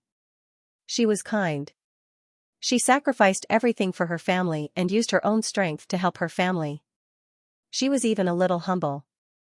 On the other hand, Fang Feifei was a person who accepted new ideas. She was decisive and daring. She bravely pursued her ideals. When she wore a dress and walked on the street with her head held high, she had a different kind of charm and was very bright. One was wearing a gray shirt and black pants, the other was wearing a short-sleeved cheongsam and holding a poetry book in her hand. As long as one wasn't blind, one would know who to choose. Ningxu could only laugh at this. Ningxu rubbed his sleepy eyes, added some firewood into the stove, and scooped out the soy milk scum with a spoon. She didn't know how to make tofu at all. She relied on the memory and the mind of the original owner. It was estimated that she would make all the 365 lines once in the future. Ningxu made tofu in a hurry. He worked until dawn, but Ningxu still wasn't done. Sunyang, you're still at home. Is the tofu still not done today? Ningxu asked when Mother Zhu walked into the kitchen. Ningxu was working hard to make the tofu take shape. Hearing Mother Zhu's words, he said, "It'll be done soon." Usually, Zhu Sunyang would leave before dawn. Today, the sun was out. Mother Zhu saw Ningxu was still in the kitchen after waking up. She walked over to take a look and helped Ningxu. Mother Zhu would occasionally help, but Mother Zhu was the wife of a rich family. Even if she was down and out now, some habits couldn't be changed. However, Mother Zhu was a smart person. She was the mistress of a rich family. There were many servants in the house, and she was very good at managing them. She often said warm words to Zhu Sunyang, saying that Zhu Sunyang was a virtuous daughter-in-law. Being able to marry Zhu Sunyang was a blessing accumulated by the ancestors of the Zhu family. Zhu Sunyang didn't have a high status in the Zhu family. She didn't even have the qualifications to eat at the table. Now that Mother Zhu acknowledged her, Zhu Sunyang was very happy. Zhu Sunyang was a kind person. Besides, she was already a member of the Zhu family. There was no place for her to go. "Sunyang, has Xianxia written recently?" Mother Zhu asked Ningxu. Ningxu casually said, "Not yet. Probably soon." Zhu Yanqiu, who was in love, was always in need of money. After much difficulty, the tofu was finally done. Ningxu placed the tofu on the pole and carried the pole on her shoulders. Ningxu tried to lift the pole, but she still couldn't lift it. She could only gather her qi in her dantian and try again. This time, he lifted it. However, Ningxu staggered forward 2 steps before stabilizing himself. The shoulder pull was very painful. Since Zhu Yanqiu left this family to study in Shanghai, Zhu Sunyang had been doing this every day. However, Zhu Yanqiu didn't take any responsibility for Zhu Sunyang. Instead, he squeezed Zhu Sunyang dry. The new ideology that Zhu Yanqiu accepted was freedom, equality, and universal love. Everyone had the right to pursue happiness. However, deep in his heart, he looked down on Zhu Sunyang. He looked down on Zhu Sunyang for being illiterate and rustic. "Mother, Siyuan is awake. Take care of him." Ningxu turned his head and said to Mother Zhu. Zhu Siyuan was Zhu Yanqiu and Zhu Sunyang's son. He was almost 3 years old. Mother Zhu nodded and told Ningxu to be careful. Ningxu carried the pole and left. He followed Zhu Sunyang's route. There would be some acquaintances who would buy her tofu. Selling tofu wasn't difficult. It was just that the courage made Ningxu feel very bitter. The tofu was almost all water. It was simply tiring to carry 2 baskets of water everywhere. He didn't know how Zhu Yanqiu persevered. Moreover, if she persevered for a day, she could only earn some money. All kinds of banknotes could add up to 1/5 of a large amount. At this time, 5 large amounts could buy a cow. 2 large amounts could let a family of 3 live for a year. Although it was hard, Zhu Yanqiu could only persevere day after day and live a prosperous life if she could earn some money. Damn, Ningxu really wanted to quit. However, when he thought of Zhu Sunyang's son, he could only continue to sell tofu. Ningxu didn't eat anything when he went out in the morning. He bought a sesame seed cake from a stall and ate it. After that, he carried a pole and continued to sell tofu. Ningxu wasn't very confident about the tofu he made today. There was still some tofu left. Ningxu thought about it and took it back to dry it and made it into dried tofu for Zhu Siyuan to eat. It was good for grinding teeth. Ningxu first went to the post office to see if there was a letter or a telegram from Zhu Yanqiu. The people in the post office all knew Zhu Yanqiu. When they saw Ningxu, they said directly, "Sunyang, there is a telegram for you today." Ningxu, she wanted money again. Zhu Yanqiu was a debt collector. Damn it. Ningxu took the telegram and paid for it. Then he read the content of the telegram. Zhu Yanqiu said that the weather was cold and wet in Shanghai. She wanted to buy a coat. She wanted money. After leaving the post office, Xianxia directly tore the telegram sent by Xianxia into pieces. You deserve to freeze to death. You used my hard-earned money to please other women and acted like a young master in front of others. Get lost. Xianxia took the money from selling tofu today and went to a restaurant to buy a roast duck. Then he went to a meat stall and bought 2 pounds of meat and 1 pound of big bones. His family hadn't eaten meat for half a month. Xianxia went in and out of high-end Western restaurants to eat candlelight Western food. Xianxia went home with a pole and saw Zhu Xiyuan, who was 2 or 3 years old, playing in the yard. Xianxia's mother sat under the eaves of the corridor, watching the child and sewing the soles of shoes. Seeing Xianxia come back, Zhu Xiyuan and Xianxia ran over. Xianxia put down the pole and hugged Zhu Xiyuan. This was Zhu Xunyang's precious egg. Zhu Xiyuan was a little thin and his hair was a little yellow. He looked a little malnourished. Zhu Xunyang cooked an egg for the child occasionally or made some soy milk for him to drink when she made tofu. It could be said that the whole family was supporting Xianxia and was sucked dry by Xianxia. Mother Zhu put down the shoe soles in her hands and came over to see that the tofu hadn't been sold out. She had also bought meat and roast duck wrapped in oil paper. She frowned and said, "Why hasn't the tofu been sold out?" Xianxia said, "I want to make some dried tofu for Xiyuan." "Why are you wasting so much money on so many things?" Mama Zhu asked. "Yanqiu's school fees are so expensive." "Mother, I know what to do." Xianxia carried the load to the kitchen. Mother Zhu didn't say anything and personally cooked a meal. 2 jin of meat and dried vegetables were roasted together. The oily food looked very tempting. Xianxia swallowed a mouthful of saliva. He really wanted to eat. Mother Zhu even cut the roast duck into slices and wrapped them in pancakes to eat. She was, after all, the madam of a wealthy family and knew how to eat. Xianxia fed Zhu Xiyuan bone broth and made some red braised pork for the child. Xianxia's mouth was covered in oil, and even Mother Zhu didn't care about her image as she ate. The food was incomparably delicious. The 2 adults and the child finished all the dishes on the table. They hadn't eaten meat for a long time and were very hungry. After the meal, Mother Zhu didn't move from her chair. Xianxia began to clean up the dishes. Mother Zhu asked Xianxia, "Did Yanqiu send a letter?" Xianxia washed the dishes and said indifferently, "No, but I think it will be soon." Mother Zhu said, "The weather is cold. I made 2 pairs of shoes for Yanqiu. You can send them to the post office." Xianxia glanced at the cotton shoes Mother Zhu made. They were quite exquisite, and the thread was well kept. Xianxia felt that even if he sent them, Xianxia wouldn't wear them. Xianxia agreed and looked at the clothes little Xiyuan was wearing. They were very shabby. Xianxia thought about buying some cotton and cloth to make clothes for the child. Otherwise, he would freeze to death in winter. Xianxia wouldn't be like Zhu Xunyang, who had to save money for Xianxia and raise the child well. Speaking of which, Zhu Xunyang was also quite miserable. She gave birth to the child, and raised the man. The whole family depended on her. F***ck, then what was the use of Zhu Yanqiu? Later, Zhu Yanqiu became rich, but Zhu Xunyang didn't benefit at all. Instead, she was abandoned. They were like-minded comrades. Mother Zhu kept asking when Zhu Yanqiu would send a letter. In fact, Mother Zhu could go to the post office and ask, but Mother Zhu rarely went out of the yard. Mother Zhu and Zhu Yanqiu were the same. They were afraid of the outside world, and Zhu Yanqiu supported her beliefs with her clothes.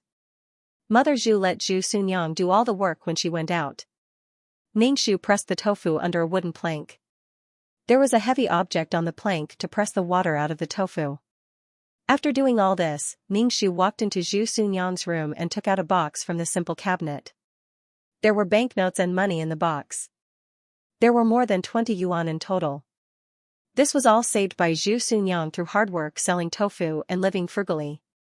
20 yuan was already a huge sum of money. With this money, the family could live well. It had only been half a month since Zhu Xunyang sent money. Now, Zhu Yanqiu asked for money more and more frequently. She probably had some progress with Fang Feifei. It was more expensive for an artistic youth to be in a relationship. What they enjoyed was on a spiritual level. Xianxia put away the money. Selling tofu today exhausted her. If she gave this money to Xianxia, Ningxu felt so distressed that she couldn't breathe. Now, she had to save money quickly so that she and her son could live a better life. Whatever she wanted to do, she had to eat her fill first. At this time, it was time for Ningxu to grind the beans again. Pushing the big millstone made her dog tired. She didn't have time to rest at all. Ningxu was so sleepy that she dozed off while pushing the millstone. This body was a little weak. Before the age of 40, she had fallen ill from overwork. When she was free, she still had to cultivate peerless martial arts. If she had known that it was a chaotic world, she would have exchanged for a gun in advance. She had to have the ability to protect herself. Mother, Grandma. Grandma fell. She fell asleep on the ground. Zhu Xiyuan walked over and fell when he crossed the threshold.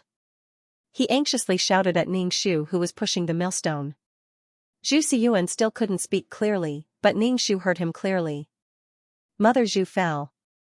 Ningxu went out of the kitchen and went to the living room. He saw Mother Zhu on the ground with her eyes closed and her face pale. She didn't look well. Ningxu wanted to put Mother Zhu on the bed, but he couldn't do it alone. He said to little Xiyuan, "Be good, Xiyuan. Mother will go find someone. You look after your grandmother and don't run around." Ningxu hurried out and found a few middle-aged women next door. He asked them to help move Mother Zhu to the bed. The reason why he only asked for women was to avoid suspicion. Mother Zhu was a widowed woman. There was no man in the house. If a man came to the house, it would be bad for her reputation. Although there were Westerners at this time who believed that everyone was equal, feudalism was deeply ingrained. It was very harsh on women. With the help of a few aunties, the fainted Mother Zhu was put on the bed. Ningxu asked the aunties to take care of Mother Zhu and the child. He went to the pharmacy to find a doctor. Ningxu went to the pharmacy to find a doctor and hurried back with him. Mother Zhu was still lying on the bed, and the doctor was taking her pulse. Ningxu stood beside the bed, holding little Xiyuan's hand. If the plot didn't change, Mother Zhu wouldn't be able to survive this winter. "Doctor, how's my mother-in-law?" Ningxu asked. The doctor took back his hand from Mother Zhu's wrist and shook his head. "It's not a serious illness. She's just depressed and worried. She needs to be nursed back to health." Ningxu thanked the doctor and gave him the consultation fee. To put it bluntly, Mother Zhu's illness was caused by her overthinking. Mother Zhu was a woman from a big house. Ever since Grandfather Zhu died, Mother Zhu had been in a state of panic. Her son wasn't by her side, and she didn't have a man to rely on. Ningxu shook his head. Mother Zhu was too weak. Zhu Xunyang took good care of Mother Zhu and didn't let her do any heavy work. As a result, Mother Zhu overthought things when she was free. Ningxu gave each of the women who came to help a piece of tofu to express his gratitude. The women accepted the tofu with smiles and told Ningxu to call them if he needed anything. Ningxu thanked them profusely. Ningxu sat beside the bed and took Mother Zhu's pulse. The results were similar to what the doctor said. Ningxu was speechless. Mother Zhu was depressed. Mother Zhu slowly woke up. Seeing Ningxu beside the bed, she asked, "What's wrong with me?" "Mother, you're fine. You're just a bit weak. You'll be fine after more rest," Ningxu said, avoiding the main point. "The doctor gave me a prescription. I'll be fine after taking it." Mother Zhu struggled to get up. Ningxu helped her up. Mother Zhu said tiredly, "No need to take the medicine. Leave the money to Xianxia." Since ancient times, illness had been the most frightening thing to people, because a family could very well be hollowed out. Zhu Xunyang didn't give up on Mother Zhu. She had a hard time every day and had to take care of her sick mother-in-law. The money for the medicine and Zhu Yanqiu's school fees all fell on Zhu Xunyang's shoulders. Zhu Xunyang could only make more tofu to sell. Often, she would be so tired that she would fall asleep on the millstone. During the period when Zhu Mu's mother was sick, Zhu Xunyang worked too hard and hurt her body. In the end, she died early. "It's okay.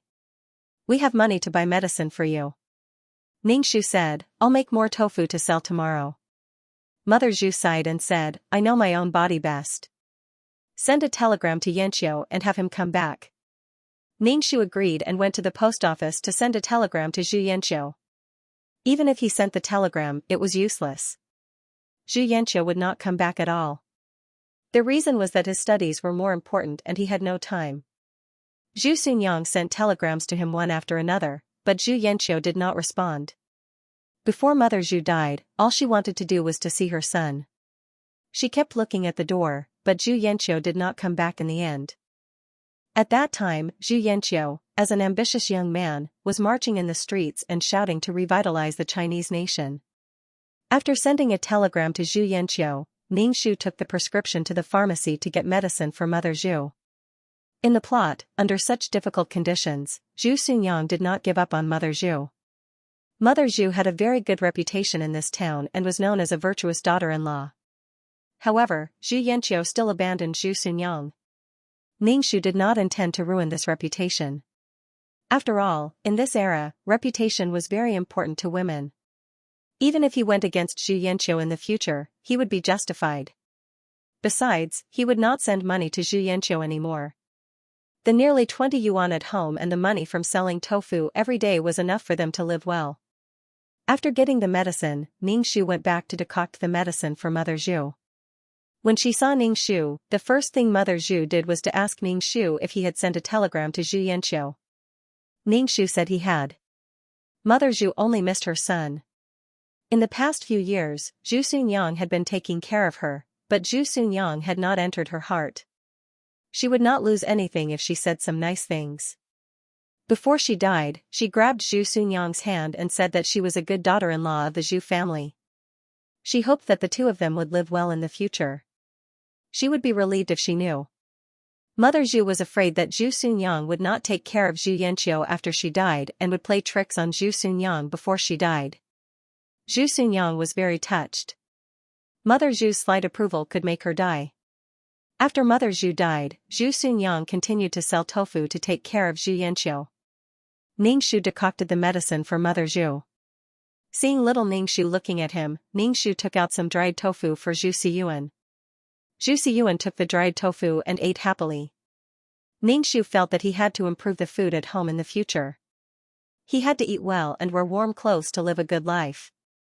Speaking of which, Xianxia had not seen her son until now. Xianxia refreshed Ningxu's outlook on life. His wife did not come back when she gave birth, and his mother did not come back when she died. He came back when he was successful and famous. He kowed out a few times at his mother's grave and shed a few drops of cat urine. Was that his filial piety? Ningxu gave the medicine to Mother Zhu and said, "Mother, drink the medicine while it's hot." The black medicine was very bitter. Mother Zhu held her breath and drank it. It was so bitter that she smacked her lips. She said with some nostalgia, "When I was in the big house, I could eat candied fruit every day." Alas, Ningxu glanced at Mother Zhu. Candied fruit was more expensive than meat. It was a snack for rich families. With the Zhu family's current situation, they could not afford to eat candied fruit. "Mother, why don't I go buy some candied fruit for you?" Ningxu said. Mother Zhu looked a little moved. Finally, she said, "Forget it. We don't have much money at home. We still have to send money to Xianxia and buy medicine. I won't die if I don't eat candied fruit." Ningxu made a no sound and did not say anything. The next day, after Ningxu sold the tofu, he went to the dessert shop and bought some candied fruit.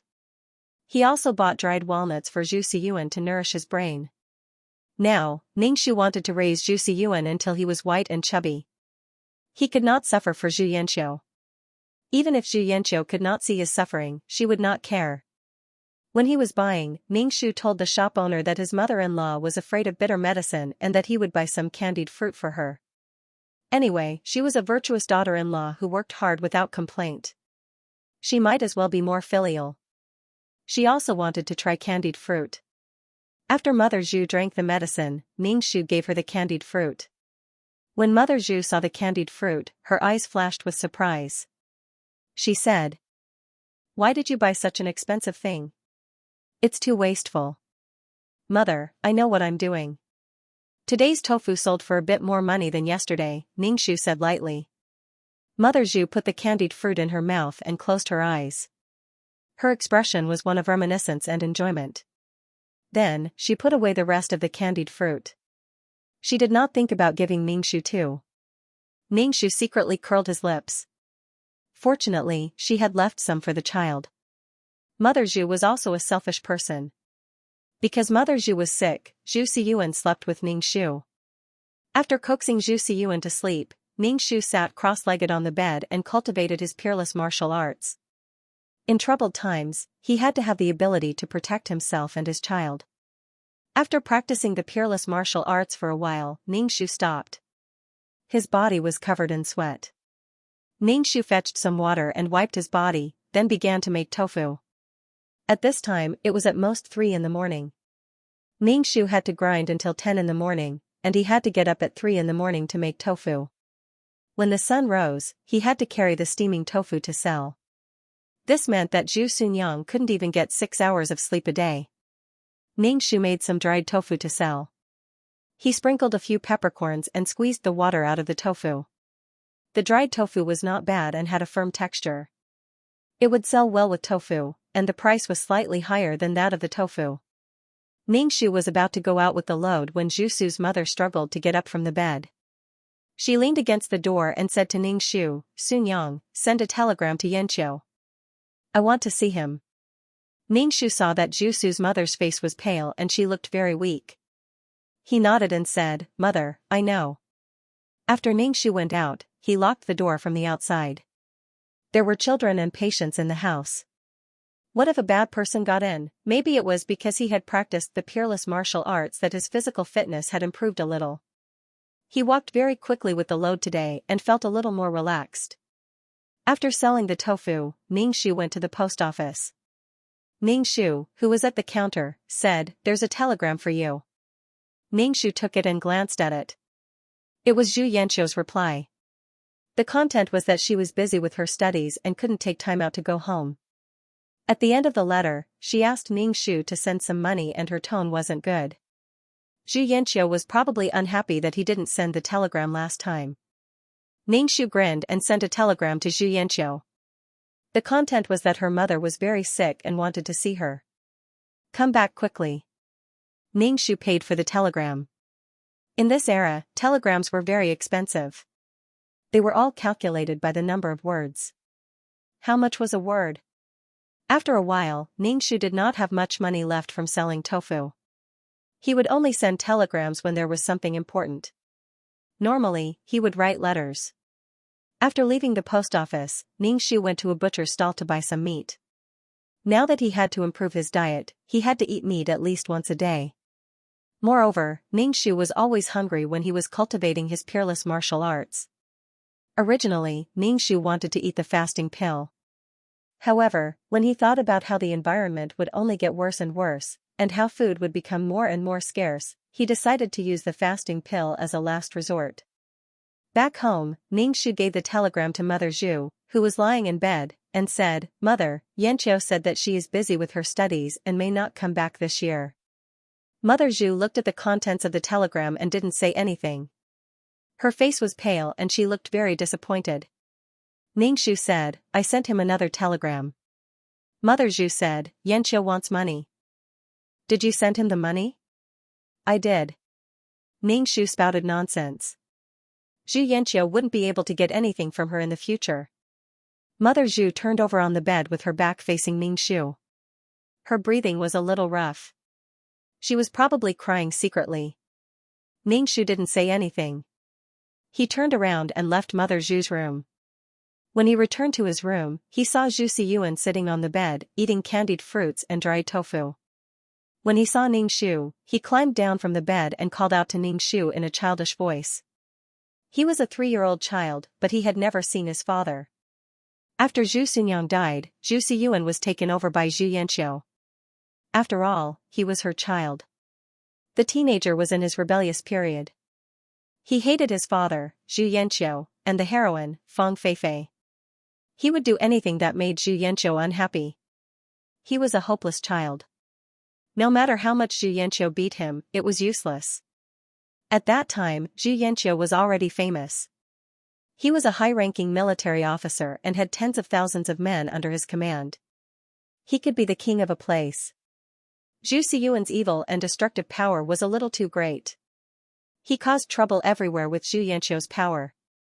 Zhu Xiyuan hated his father to the bone. His mother was devoted to him, but in return, Zhu Yanqiu abandoned her mercilessly. The father and son were enemies. They felt that they couldn't live under the same sky. They fought whenever they saw each other.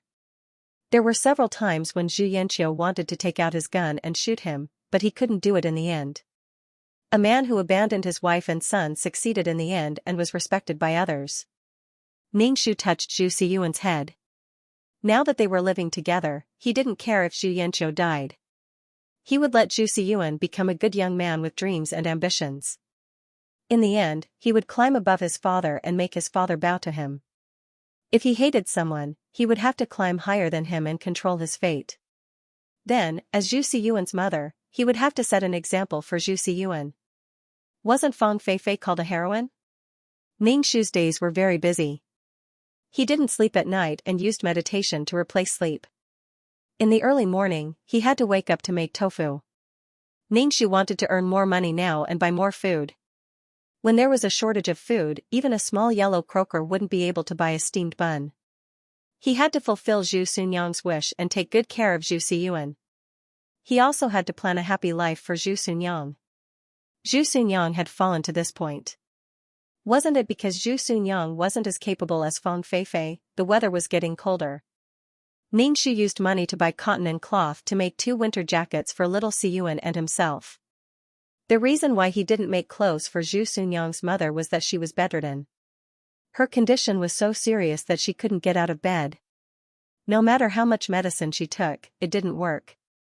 Although it didn't work, Ningxu still took medicine and boiled it for Zhu Xunyang's mother. He even bought candied fruit several times. Ningxu felt that this was because of Zhu Xunyang's mother's mentality. She couldn't bear hardships.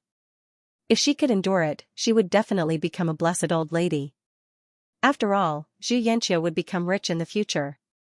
Sometimes, Zhu Xunyang's mother was so sick that she was muddle-headed. She would call out Zhu Yanqiu's name. It seemed that she wouldn't be able to endure it for long. When the doctor came to see her, he told Ningxu to prepare for her funeral. Ningxu frequently went to the post office to send telegrams to Zhu Yanqiu, asking him to come back. Zhu Yanqiu would reply before, but later on, he was probably annoyed by Ningxu. In addition, he didn't send him money for a long time. Zhu Yanqiu was angry and didn't reply at all.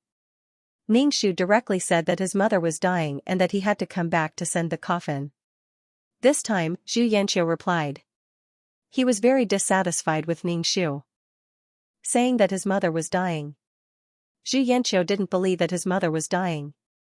Zhu Yanqiu's mother was the madam of a rich family and had always been in good health. Besides, Zhu Yanqiu also knew that Zhu Xunyang was in charge of everything at home. In the end, Zhu Yanqiu said at the end of the letter, "Thank you for everything at home." Then, he said that the winter in Shanghai was very cold. The sea breeze from the Huangpu River was humid and cold. Anyway, he needed money to buy clothes. Ningxu tore the telegram. Anyway, Zhu Yanqiu wouldn't come back no matter how much he said. Coming out of the post office, Ningxu began to prepare the coffin and shroud. Zhu Xunyang's mother couldn't even eat now. She could only eat a little liquid food. Sometimes, she couldn't even drink water. When Zhu Xunyang's mother was sober, she asked Ningxu if Zhu Yanqiu had come back. As soon as Ningxu said no, Zhu Xunyang's mother began to cry. When Ningxu saw that Mother Zhu's forehead was filled with a thick aura of death and her forehead was dark, she knew that Mother Zhu would pass away in a few days. Instead of selling tofu, Ningxu stayed close to Mother Zhu to take care of her. She also recorded the date of Mother Zhu's death so that the geomancer could find a good grave for her. "Xunyang, come to me." Mother Zhu, who was so sick that she couldn't even turn over, sat up on her own. Ningxu waved at her. Ningxu saw that Mother Zhu's complexion was better than before she was sick. He felt creeped out and walked over to ask, "Mother, what's wrong?"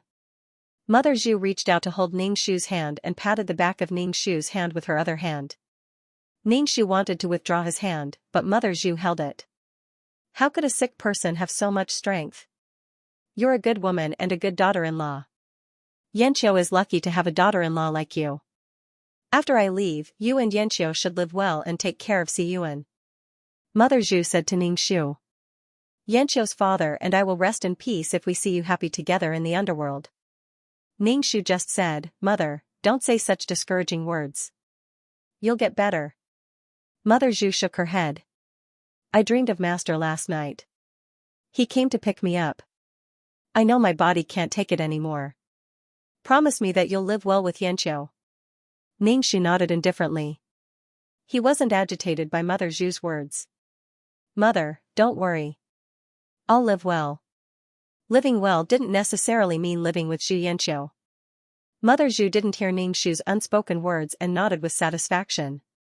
She looked out the door again and said with longing and sadness, I wonder how Yanqiu is doing now. Zhu Yanqiu had left home to study in Shanghai when she was 18. She was almost 21 now. No wonder Mother Zhu wanted to see what Zhu Yanqiu looked like. Ningxu helped Mother Zhu lie down. Mother Zhu's eyes were still fixed on the door. Ningxu stayed close to Mother Zhu and placed Zhu Xiyuan, who had fallen asleep in his arms, on the bed. When he returned to Mother Zhu's room, Ningxu saw that she was already asleep. He called out to her, but there was no response. Ningxu placed his hand in front of Mother Zhu's nose. She was no longer breathing. Ningxu was quite scared to die in the middle of the night. He hurriedly went out and knocked on the door of the neighbor next door, asking for help. Ningxu's eyes were red all the time.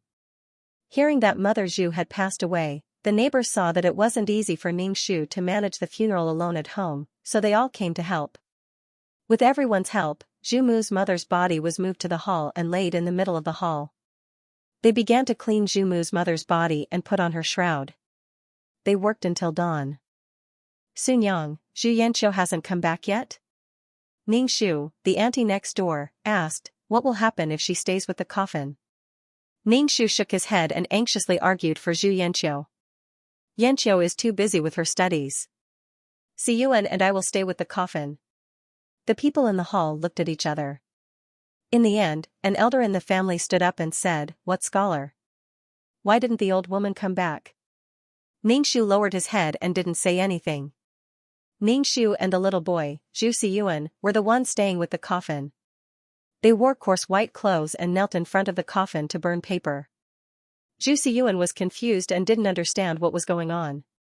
Ningxu spent a lot of money to hire a feng shui master to find a good grave.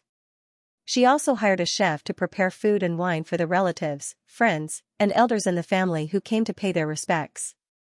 In short, Ningxu was in charge of all these things. He even hired a Swana team to play the drums and beat the drums. They were going to bury Zhu Mu's mother grandly. Because they needed a man to send the coffin, the only man at home was Zhu Xiyuan. However, Zhu Xiyuan was confused. The feng shui master told Ningxu to hold the child. The child held a small incense burner in his hand. There was a stick of incense in the burner and it was fine as long as the incense didn't go out or the burner was knocked over. After going through the entire process of the funeral, Ningxu carried Zhu Xiyuan and walked at the front of the funeral procession. She didn't even look back as she walked to the chosen grave. Fortunately, nothing went wrong during the process. Zhu Mu's mother was successfully buried. Ningxu watched as the soil gradually covered the coffin. Zhu Mu's mother hadn't suffered much in her life.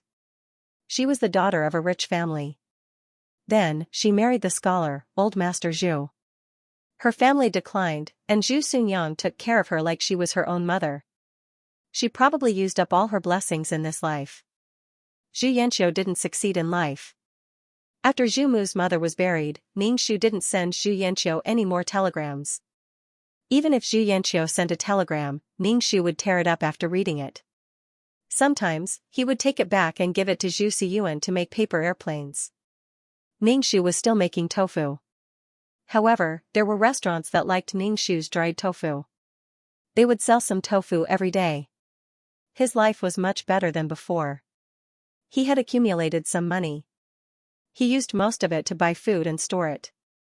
After being fed by Ningxu for a period of time, Zhu Xiyuan was much fatter than before. Her hair was not as yellow as before. Ningxu had been recuperating this body.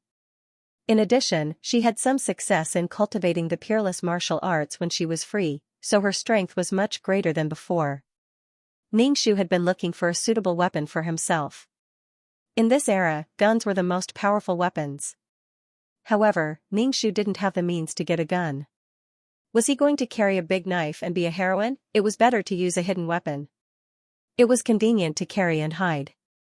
Ningxu asked the blacksmith to get her a large needle. It was about the size of a nail, but much sharper than a nail. When Ningxu had nothing to do, she would practice swinging the needle in the yard to practice her aim. The world would only become more and more chaotic. When the Japanese trampled on the land, the whole nation was wailing and struggling in pain. Ningxu went to the pharmacy to get some medicine. He made some poisonous powder and some medicinal powder that could stop bleeding and treat external injuries. A woman and a child were both vulnerable and easy to be bullied. When he was free, Ningxu also let Zhu Siyuan run around the yard and do the horse dance to train his body. However, Zhu Siyuan was just a child. He didn't know how to think, so Ningxu could only strengthen himself. Ningxu still went out to sell tofu every day. However, the atmosphere in the town was not right. It was filled with a panicked atmosphere. The Japanese launched the September 18th incident. Because the central government didn't resist the policy, the northeast warlord Zhang Xueliang didn't resist and retreated into the pass. As a result, the three northeast provinces quickly fell. The whole society was condemning Zhang Xueliang and the Nanjing central government. These were too high and mighty for the people. Because of the fall of the three northeast provinces, many people fled the northeast and poured into other places. Moreover, after the Japanese occupied the three northeast provinces, they continued to expand. It was very likely that they would attack this place. The influx of these refugees would cause a lot of chaos. In this national war, everyone was helpless and precarious. Ningxu truly felt the insignificance of an individual. Many people in the town had already started to move. When someone took the lead to move, the others followed blindly. They were afraid to be a step slower. Ningxu also started to move, because there would be a large number of refugees here soon. They would do anything for a bite of food. Especially a woman like her, she could easily become the target of refugees. In the plot, Zhu Xunyang took her child to Shanghai. She went to find Zhu Yanqiu with excitement and fear, and went to Shanghai, which was full of life and luxury. Zhu Xunyang was confused when she arrived in Shanghai. Gage didn't come, and she found that Zhu Yanqiu had a girl he liked, which made Zhu Xunyang even more uneasy and scared. Zhu Yanqiu was not happy about Zhu Xunyang's arrival. He even disliked her in his heart. When he introduced Zhu Xunyang to others, he said that Zhu Xunyang was his sister. Zhu Xunyang was about 5 years older than Zhu Yanqiu. Plus, she worked hard in life, so she looked older than Zhu Yanqiu, who was handsome and full of intellectual aura. Zhu Xunyang was a little sad. She was Zhu Yanqiu's wife, but he said that she was his sister. Zhu Yanqiu's reason was that he didn't want his classmates to know that he had a family and was a child bride. Such a futile way would be laughed at by his classmates. Zhu Xunyang was not a very opinionated person. When others asked her, she would say that she was Zhu Yanqiu's sister. Later, Zhu Xunyang really couldn't get used to the life in Shanghai. Looking at her husband, who was wearing a white shirt and a cap, she felt very strange and distant. She took her child back to the small town and lived a bitter life. Zhu Yanqiu didn't ask Zhu Xunyang to stay. Maybe in Zhu Yanqiu's heart, Zhu Xunyang and Zhu Siyuan were shameful existences, and he even regretted consummating with Zhu Xunyang. Ningxu still planned to go to Shanghai to avoid the flow of refugees, but he didn't know what would happen this time. Oh, haha, there were already many refugees in the small town. Some refugees even crossed the wall and ran to Ningxu's house to rob. First, they ran to the kitchen to grab the leftovers and ate fiercely. Then they threatened Ningxu, hand over the food at home. Ningxu punched and kicked the robber, kicked him out of the yard, and closed the door. Ningxu bought a ship ticket to Shanghai. Now, a ship ticket actually cost 10 yuan. Ningxu paid for it and carried Zhu Siyuan onto the ship with the things in her arms. There were many people on the ship and it was very crowded. Ningxu sat in a corner with the child in his arms. He glanced around and saw that everyone's faces were filled with uneasiness and panic. The country was in turmoil, and the people were displaced. This war could be said to be the most serious foreign disaster in history. The prolonged destruction caused the land under their feet to be devastated. Zhu Xiyuan was a little scared. Ningxu patted his back to comfort him. When Ningxu was hungry, he secretly ate some cornbread and stuffed a fasting pill into the child's mouth. The smell in the cabin was unbearable. The smell of smoke and stench mixed together was simply unbearable. The ship continued to stop and more people squeezed onto the ship, making the environment on the ship even worse. Finally, a week later, they arrived at Huangpu Pier. Ningxu carried the child off the ship and let out a long breath. They had finally arrived. Standing on the pier, Ningxu felt that the wind blowing from the Huangpu River was indeed cold and damp. It was really good. He wondered if Xianxia had frozen to death. Ningxu didn't plan to find Xianxia. He didn't want to wash clothes and cook for Xianxia. Xianxia would tell everyone that this was his sister. Sister, your sister. Ningxu found a small hotel and simply cleaned up. The environment in the cabin was too dirty and bad. Zhu Xiyuan had been listless the whole time. Ningxu touched Zhu Xiyuan's head. He had a fever. Ningxu gave the child the fever medicine that he had exchanged before the mission. After taking the medicine, Zhu Xiyuan fell into a deep sleep, sweating all over. Ningxu used the kettle to mix hot water with cold water. He endured the cold and took a bath. Then, he wiped the sweat off the child's body. Now, Ningxu wanted to settle down. He planned to rent a house and then find a job. Zhu Xiyuan had reached the age where he should go to school. Ningxu wanted Zhu Xiyuan to receive a good education. More importantly, he wanted to cultivate Zhu Xiyuan's will. Xianxia was a cultured person, but the things she did were worse than pigs and dogs. In the end, she was successful and famous. How unreconciled, moreover, he also had to work hard to start a new life for Zhu Xunyang. He had to live a glorious life in this chaotic world. Ningxu hugged Zhu Xiyuan and slept soundly on the bed. He basically didn't close his eyes on the ship. He was very tired now. The next day, Ningxu wrapped Zhu Xiyuan tightly. He went out of the hotel and began to look for a house. He bought soup dumplings for Zhu Xiyuan. Zhu Xiyuan ate happily. He stuffed the dumplings into Ningxu's mouth and said in a childish voice, Mommy eat too. Ningxu's heart was very warm. This was the second time she was a nanny.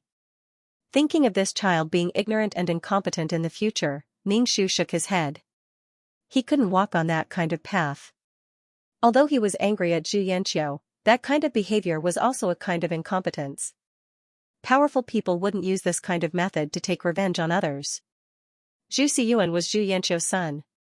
That was why Zhu Xiyuan used this kind of method to take revenge on Xianxia.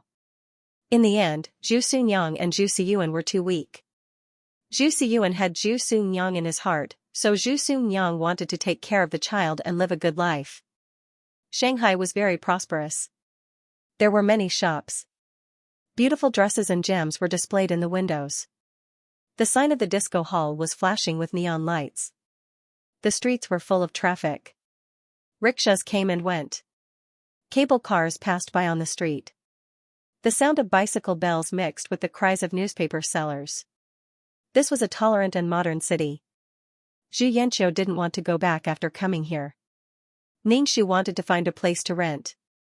He bought 2 newspapers from the newspaper seller and asked him where there was a place to rent a house.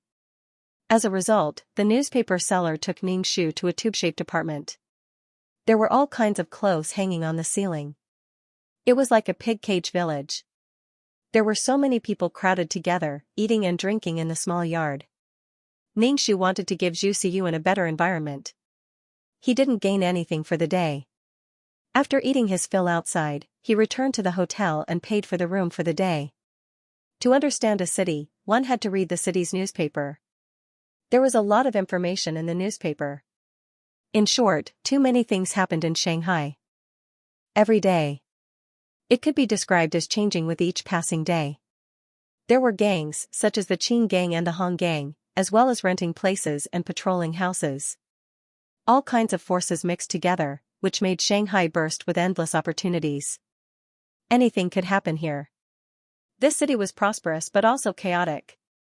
Ningxu had to do his best to protect himself and his child. Ningxu saw in the newspaper that the hospital was recruiting nurses. He planned to give it a try. What could he eat if he didn't earn money? He only had a little money. Was he going to beg for money after using it up? Ningxu planned to walk the path of a doctor. He kissed Zhu Siyuan and said, "Baby, mother wants to be a doctor." Zhu Siyuan clapped his hands and repeated happily, "Doctor, doctor, doctor." The next morning, Ningxu went to the hospital to apply for a job. Ningxu did not have much confidence when he went to the hospital with his child. When he arrived at the hospital, he was told that they only wanted young girls. It would be best if they graduated from a nursing school. When he saw Ningxu carrying his child and wearing a large cotton-padded jacket, he was tactfully told that he was not suitable. Ningxu sighed and said, "I know a little about nursing and I know Chinese medicine. My ancestors were from a family of imperial physicians, but they have declined." Ningxu was talking nonsense to create a very powerful family background for himself. The interviewer just looked at Ningxu and said, "There is a special job, which is to be a battlefield doctor. They are training you now. Do you want to try?" Ningxu, this was going to be a battlefield. If she was unfortunately hit by a stray bullet and died on the battlefield, what would happen to Zhu Siyuan who was in her arms? Ningxu looked at the young girls with braids beside him. They were really beautiful. He really did not have any competition. Ningxu thought in his heart. Fang Feifei was a war reporter. She became a battlefield doctor. They would meet sooner or later. Ningxu looked at the ignorant Zhu Siyuan and asked, "Are there any benefits? If something happens to me on the battlefield, what will happen to my child? Also, I don't have a house to live in now. The country will take care of your child. You can rest assured." "You have to sign the document," the interviewer said. Ningxu frowned and said, "I don't have a house to live in." Being a military doctor was basically a suicide mission. This was a high-risk job. Ningxu had to apply for benefits. Moreover, after she died, the country might not be able to raise her child for her. The documents might also be useless. In the following period of time, the whole nation would be in a very chaotic situation. Who would remember a child? "You will get a salary of 5 yuan a month and a small suite assigned to you by the hospital. It will be enough for you and your child to live in," the interviewer said. At this time, a professor at Tsinghua University only earned 7 or 8 yuan a month. 5 yuan was indeed not a low salary. Ningxu thought that she didn't have much money in her pocket. The room fee of a small hotel was very expensive. Even if it was to compete with Zhu Yanqiu and Fang Feifei, she had to take this job. "I'm willing." Ningxu nodded. The interviewers were very happy. No one was willing to become a military doctor in the entire morning. This was a job where one's head was tied to one's belt. One moment, they might be holding a scalpel, and the next moment, they might be hit by a bomb. The environment was very bad, and it was not as comfortable as a hospital. The interviewer also saw that Ningxu was dressed like a country bumpkin, so he managed to convince Ningxu to become an intern military doctor. "Sign here." The man took out a document and pushed it in front of Ningxu. "Do you know how to write your name?" Ningxu picked up the pen and hesitated for a moment before signing Zhu Sunyang's name on the document. "Very good." The man put away the document. Ningxu hugged Zhu Siyuan and kissed her. "Mother has become a doctor." Zhu Siyuan giggled. The hospital assigned a house to Ningxu. The house was not big, and there were all kinds of furniture. It was very simple and not gorgeous at all. Ningxu was very satisfied. Now, there were many people living on the streets. Moreover, this house was under her name, so it could be considered her property. In the future, when the country developed rapidly, the housing price in Shanghai would be very expensive. It could be considered that Zhu Siyuan had accumulated a family property. They checked out of the room at the small hotel and carried their luggage to the new house. Ningxu let Zhu Siyuan play by herself and cleaned all the corners of the house. Looking at the clean room, Ningxu's heart was filled with indescribable joy. Her body even trembled slightly. This was Zhu Sunyang's emotion. She was so happy just to have an independent house of her own. She had her own house in Shanghai. Even Xianxia did not have her own house in Shanghai. Next, Ningxu began the military doctor training. Military doctors in the field could not treat diseases such as coronary heart disease and high blood pressure, but they had to be good at treating war injuries, such as trench foot, burns, all kinds of penetrating wounds, lacerations, dysentery, and so on. As for medical conditions, they used whatever they had at hand. Without disinfection, anesthetics, or scalpels, they dared to amputate with a military knife or a fruit knife. They used the fastest and most violent way to save a soldier's life. Military doctors were soldiers first, and then doctors. They had to have a strong physique and be able to find survival items and medical equipment from the surrounding environment. They not only had to save people, but also protect their own safety. In short, it was a very dangerous job, and it was also a job that tested one's psychological quality. Listening to the fighting outside and the sound of gunfire, they had to be able to take the bullets out of the soldiers' bodies without shaking their hands. Ningxu took the child to the training site. There were only 3 men who came to participate in the training. Including Ningxu, there were 4 people in total. No wonder the interviewer accepted her because she was a woman. Although the Japanese occupied the 3 northeastern provinces, Shanghai was still very prosperous, full of singing and dancing. Although every day there were newspaper sellers shouting that the 3 northeastern provinces had fallen under the Japanese's iron heel, most people did not realize the cruelty of the war. They did not have the consciousness and ambition to become a military doctor in the field with the army. When the 3 men saw Ningxu holding a child, they showed sarcastic expressions, but they did not say anything excessive. A woman was very brave to be a military doctor in the field. The military doctor in the field taught Ningxu and the other 3 how to bandage the soldiers' wounds and how to solve various problems. Ningxu took a notebook and wrote it down carefully. These were all life-saving things. If he learned them well, he would have a better chance to survive on the battlefield. She did not have the good luck of Zhu Yanqiu and Fang Feifei, so she could only work hard by herself. There were also physical training courses, the most basic boxing, and gun training. Ningxu could not wait to pick up the gun. It was heavy and even very old-fashioned. It almost went off accidentally, but it was indeed a weapon with great lethality in this era. Ningxu shot at the target, and the result was not bad. The military doctor's physical training was not a big deal for Ningxu. After all, she had cultivated peerless martial arts. Although she had only cultivated a strand of qi energy the size of a strand of hair, the qi energy would slowly repair her body, making her physical fitness better and better. Her strength was even greater than 2 men. In terms of physical fitness, the other 3 men were not as good as Ningxu. During fighting, Ningxu could even defeat the 3 men. After a day of training, Ningxu took Zhu Xiyuan home to cook and wash clothes. It was much easier than making tofu day and night in his hometown. He could also play with Zhu Xiyuan. Ningxu bought some colorful picture books for Zhu Xiyuan. Zhu Xiyuan was speaking more and more clearly now. He could clearly express his intentions and feelings. Ningxu felt a sense of pride as a parent again. It had been a while since they arrived in Shanghai. Ningxu didn't go to see Zhu Yanqiu. She spent her time every day either learning the basic knowledge of a military doctor or slowly teaching Zhu Xiyuan how to read and count his fingers. Occasionally, she would go to the hospital to be an intern nurse to take care of patients. It was also an early attempt to adapt to the identity of a doctor. She lived a fulfilling life every day for herself, not to provide for Zhu Yanqiu. To be honest, Zhu Xunyang had never lived for herself. She was sold to the Zhu family as a child bride when she was young. Then, she took care of Zhu Yanqiu, who was younger than her, every day. After the Zhu family fell, she worked hard to provide for Zhu Yanqiu's studies.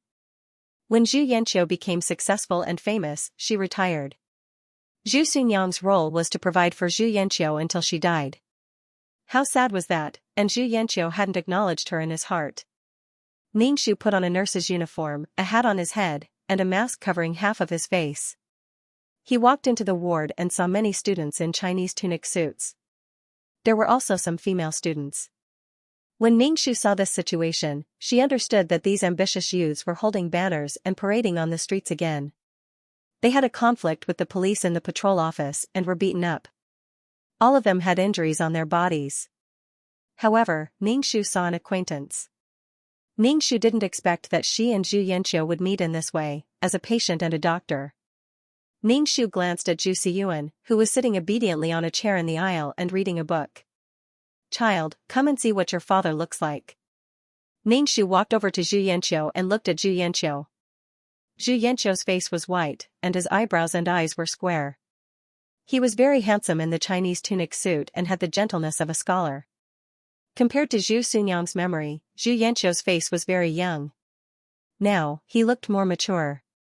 However, his face was bruised, the corner of his mouth was broken, and several buttons on his clothes were torn off. Ningshu was about to speak when a female student walked over and said to Zhu Yanqiu, "Yanqiu, are you okay?" "Yanqiu?" Such an intimate form of address? Ningshu looked at the female student. She had short hair, fair skin, soft facial features, and firm almond-shaped eyes. It was obvious that she had her own ideas. She looked at Zhu Yanqiu with worry in her eyes. "Is it very painful? You shouldn't have stood in front of me at that time." "It's okay. It's better for me to be injured than for you to be injured." "It's okay. It's not very painful." Zhu Yanqiu comforted the female student softly. "Don't do this again. I'm worried." The female student pursed her lips. "I'll protect myself." Zhu Yanqiu took the female student's hand. "You're a girl, you can't beat them. They have guns and military sticks in their hands." Ningshu raised his eyebrows and looked at the interaction between the two. This female student should be Fang Feifei. She was indeed beautiful and full of vitality. She was totally different from Zhu Sunyang, who carried a pole every day and sold tofu under the sun and wind. Fang Feifei had an intellectual and elegant temperament. The determination and stubbornness between her brows made people feel that there was a huge amount of energy hidden in her small body. Zhu Yanqiu didn't tell Fang Feifei that he already had a wife and a child. Ningshu coughed. Fang Feifei turned her head and saw Ningshu. She quickly said, "Nurse, quickly take a look at his injury." "Let me see." Ningshu turned Zhu Yanqiu's face left and right and said lightly, "It's okay. It's just a flesh wound. It'll be fine after applying some medicine." As Ningshu spoke, he opened the bottle cap and used a clip to pick up a small ball of cotton and dipped it in the medicine. Ningshu curled the corner of his mouth and pressed hard on the corner of Zhu Yanqiu's mouth. Zhu Yanqiu immediately screamed in pain and covered her mouth to breathe. Ningshu said unhappily, "Why are you moving? It'll definitely hurt a little to apply medicine." At this moment, Ningshu was wearing a mask, so Zhu Yanqiu couldn't tell that this black-hearted nurse was his wife. She only felt that this nurse's attitude was really bad. She pressed hard on the wound, and with the alcohol in the medicine, the wound hurt so much that it seemed to be torn again. "Yanqiu, bear with it." Fang Feifei comforted Zhu Yanqiu and said politely to Ningshu, "Nurse, let me apply medicine for him." Ningshu's voice was muffled through the mask. "No need. This is my job." Fang Feifei couldn't snatch things from him, so she could only watch from the side. Ningshu dipped the cotton ball in the medicine again and applied it on Zhu Yanqiu's face. He still used a lot of strength. Zhu Yanqiu was in so much pain that she kept breathing. In the end, she couldn't help but dodge the clip in Ningshu's hand. "Why are you dodging?" Ningshu said unhappily. Zhu Yanqiu felt that she had only met this kind of nurse after 8 lifetimes. She wasn't gentle at all. "Feifei, you go back first. It's getting dark." Zhu Yanqiu didn't want Fang Feifei to see her in such a sorry state. Fang Feifei took a look outside. It was getting dark, but when she saw Zhu Yanqiu's face, she said worriedly, "Your injury?" "It's okay. You go back first. It's not safe when it's dark." When Zhu Yanqiu spoke to Fang Feifei, her eyes were full of affection and her voice was gentle. Ningshu looked at her gentle appearance and curled the corner of his mouth. His hand holding the clip was eager to try. In his memory, Zhu Yanqiu had never talked to Zhu Sunyang like this. She had always had a superior attitude, especially when she was young. She used Zhu Sunyang as a maid. Zhu Sunyang took care of all his meals and clothes. In summer, she had to fan him all night and drive away mosquitoes. It was not until Zhu Yanxiu and Zhu Yanxiu consummated their marriage that Zhu Yanxiu's attitude towards Zhu Xunyang became a little better. Now seeing Zhu Yanxiu's attitude towards Fang Feifei, Ningxu could only say that the gap between people was huge. No matter how much you did, others couldn't see it. Fang Feifei saw that Zhu Yanxiu insisted on letting her go, and her tone was full of worry for her. She nodded, smiled at Zhu Yanxiu with her white teeth, and then left. Zhu Yanxiu kept looking at Fang Feifei's back. The tenderness in her eyes could turn into water and pour out. Ningxu picked up a cotton ball and wiped Zhu Yanxiu's face. Zhu Yanxiu grimaced in pain and said with anger, "What's with your attitude? Can't you be gentler?" "No." Ningxu said lightly, "I'm already very gentle. Your wound hurts, but you blame me for using too much strength. You intellectuals are unreasonable. Okay, you don't have to deal with it." Zhu Yanxiu pushed away Ningxu's hand. Especially when she saw the snow-white silver clip in Ningxu's hand, she felt that the wound was very painful. Ningxu didn't force her. He closed the medicine bottle and said, "Medical expenses." A trace of embarrassment flashed across Zhu Yanxiu's face. She felt up and down, but there was no money on her. Ningxu said, "Today's parade. I didn't bring any money." Ningxu looked at Zhu Yanxiu coldly. Zhu Yanxiu was a little embarrassed by Ningxu's stare. She took off the watch on her wrist and said with pride, "This is a German-Swiss mechanical watch. I'll leave it with you first. I'll come to pay the medical expenses tomorrow." Zhu Yanxiu really had no money. His family hadn't sent him money for a long time. Now, he rarely went out to play with Fang Feifei. They used to go to the movies when they were free. Now, Zhu Yanxiu could only use studying to fool Fang Feifei. But Zhu Yanxiu was a smart person. He asked Fang Feifei to read books in the library. They sat by the window. The sunlight was hazy and beautiful through the window. Zhu Yanxiu took a pencil and drew Fang Feifei on the white paper. Occasionally, he would write a hazy and romantic love poem. On the basis of not wasting money, he tried his best to be romantic. Fortunately, Fang Feifei was a literary young woman. She liked this very much and didn't notice Zhu Yanxiu's financial difficulties at all. Now, Ningxu asked Zhu Yanxiu for medical expenses. Zhu Yanxiu didn't have any money, so he could only say that he didn't have any money. He also pretended to give his watch to Ningxu as collateral. Ningxu raised his eyebrows and took the watch. The watch was still a bit heavy. It looked very delicate. The small hands were unique and didn't feel like it was made in a rough way. It didn't look cheap at all. "How much is this?" Ningxu asked. Zhu Yanxiu looked complacent and said, 1,000 yuan. "Is it enough for medical expenses?" Ningxu wanted to poke Zhu Yanxiu's face with a clip and poke his face. 1,000 yuan to buy a watch, haha.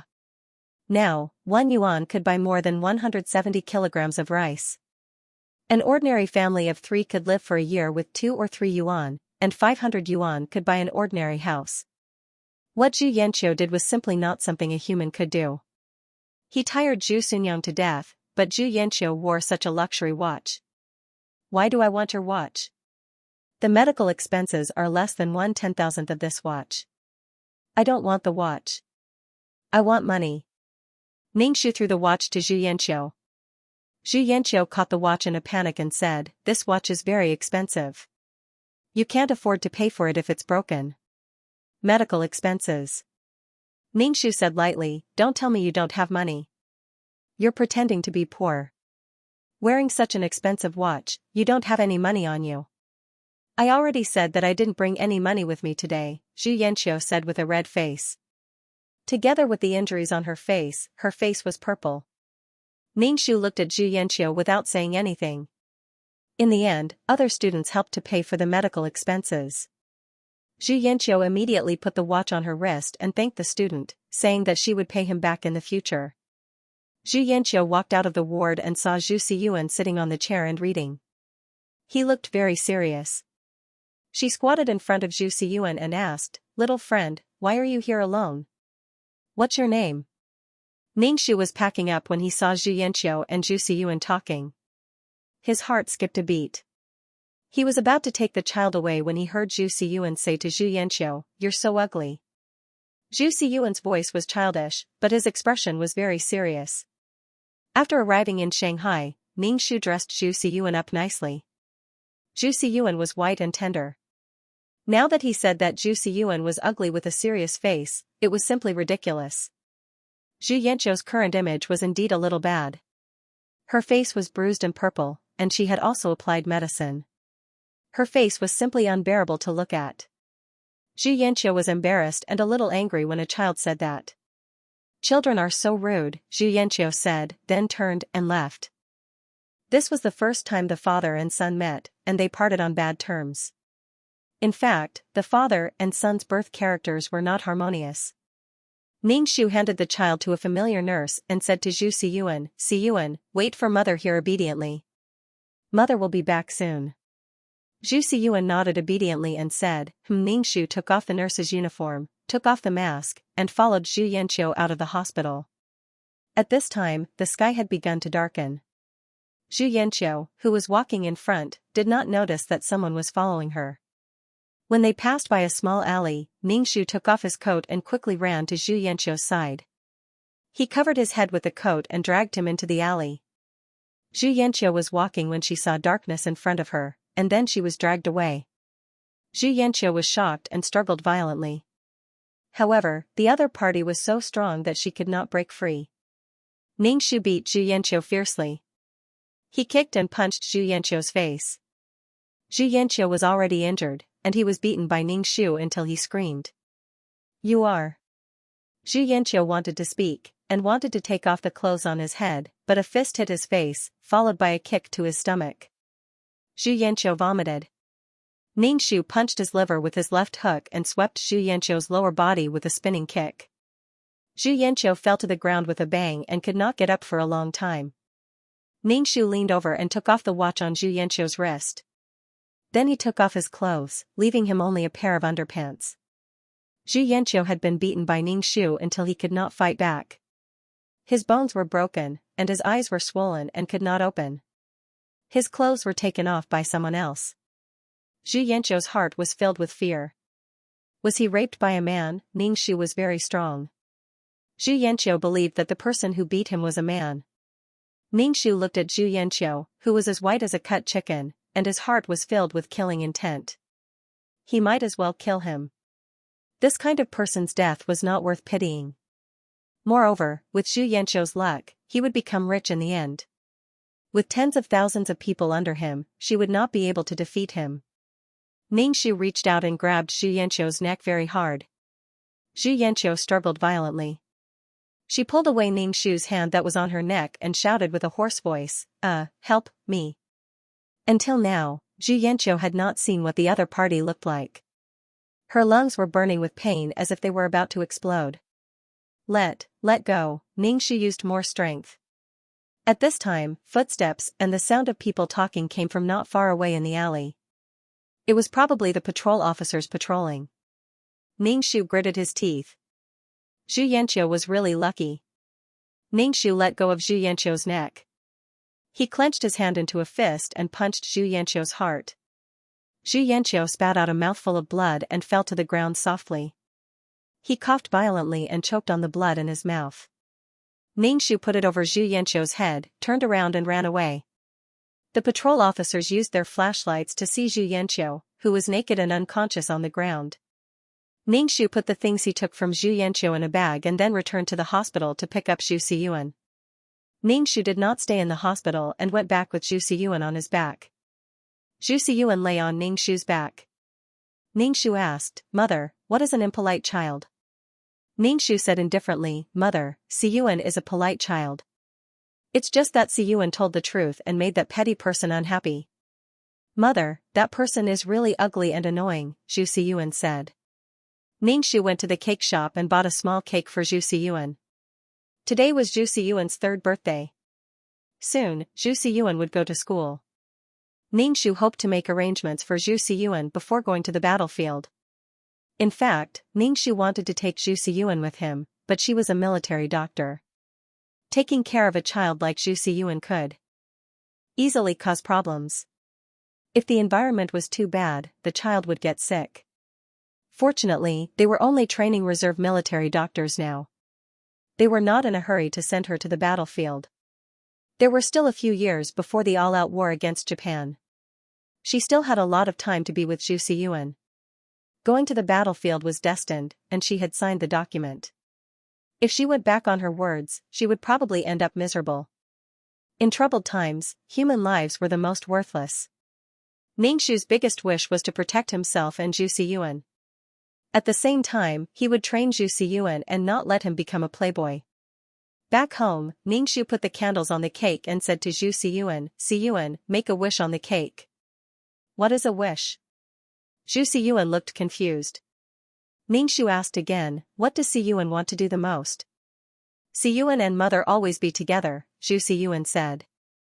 Oh, this was so heartwarming. Ningxu and Zhu Xiyuan blew out the candles and cut the cake. The mother and son ate the cake. After washing Zhu Xiyuan's hands and feet, Ningxu told a story to Zhu Xiyuan, who was lying on the bed. Seeing that Zhu Xiyuan had fallen asleep, Ningxu touched Zhu Xiyuan's head and sighed in his heart. Zhu Xiyuan was a child neglected by his parents. Needless to say, his father did not know him, so he knew nothing about Zhu Xiyuan. On the other hand, Zhu Xunyang worked hard all day, working day and night to earn money. It was inevitable that she would neglect Zhu Xiyuan. Later on, when her personality became like that, how could she not feel stifled in her heart? How could she not be looking forward to going against her own father like that, a child who lacked love? After Zhu Xiyuan fell asleep, Ningxu took out Zhu Yanqiu's things from the bag. There was a sweater, a school uniform, a watch that cost 1,000 yuan, and a pen. Ningxu saw that the pen was very well made.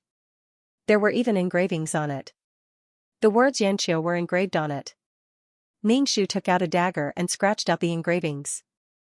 Then he turned the Chinese tunic uniform over and over again and found that Zhu Yanqiu's name was embroidered on the collar.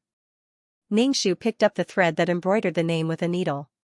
There was dirt on the clothes, so Ningxu washed them. When the clothes were dry, Ningxu packed everything and took it to the pawnshop to pawn the clothes, pen, and watch. Originally, a watch that cost 1,000 renminbi could only be sold for 500 renminbi, but Ningxu was not happy. The watch looked like it was still 90% new. In the end, they bargained for 650 renminbi and the deal was made. After pawning off the pen and clothes, there were more than 10 yuan, which was not a small sum. Sure enough, it was a robbery. The things that Zhu Yanqiu bought had emptied the Zhu family's pockets. After getting more than 600 renminbi, Ningxu felt that he could be considered a rich man. With money, Ningxu consciously began to store food. The prices in this era were not stable at all. Ningxu did not want to waste the money in his hands. Ningxu took the money and bought another house and some wasteland. The wasteland was very cheap. Although Shanghai was prosperous now, some places had not yet been developed. Thinking of the price of housing in the future, Ningxu consciously stored up land. However, he only dared to buy small pieces of land, and it was far away from the prosperous areas now. Besides, he could not afford to buy large pieces of land. After the mission was completed, he would leave the world. Ningxu hoped that Zhu Xunyang and Zhu Xiyuan could live more comfortably.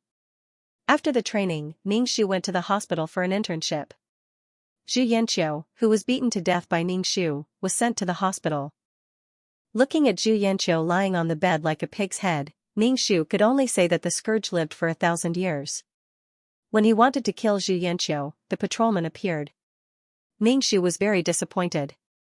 He really wanted to kill Zhu Yanqiu 100 times, 100 times. Fang Feifei sat by the bed with tears in her eyes. She looked angry and asked Zhu Yanqiu, "Who did it?" "He is too arrogant." Zhu Yanqiu's throat was so painful that he could not speak. His neck, which was broken by the mysterious person, seemed to be broken. Zhu Yanqiu did not know who he had offended. Not only did the mysterious person rob him, but also wanted to kill him. Zhu Yanqiu now had goosebumps all over his body when he thought about it. The mysterious person really wanted to kill him with a strong murderous intent. Now Zhu Yanqiu was both mentally and physically exhausted. Now he was injured like this and had no money to stay in the hospital. He sent a telegram home, but his family did not reply to him. Zhu Yanqiu guessed that something had happened. He planned to go home, but now he was beaten so badly that he could not move. His head was dizzy, and he always felt nauseous. His heart ached as if it had been punched by someone. The doctor said that he had a concussion and a slight fracture of his leg bone. "Tell me, you were fine before?" Fang Feifei asked anxiously. Her almond-shaped eyes were wide open, and she looked indignant.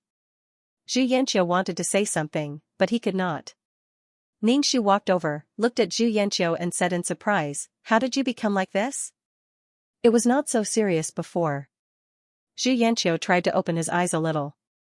When he saw Ningxu wearing a mask, he suddenly felt pain all over his body.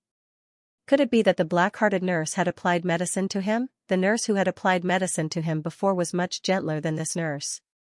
Zhu Yanqiu really wanted to tell Ningxu to get out, get out, get out. Ningxu took a pair of tongs, picked up a cotton ball, dipped it in medicine, and planned to apply it to Zhu Yanqiu's wound.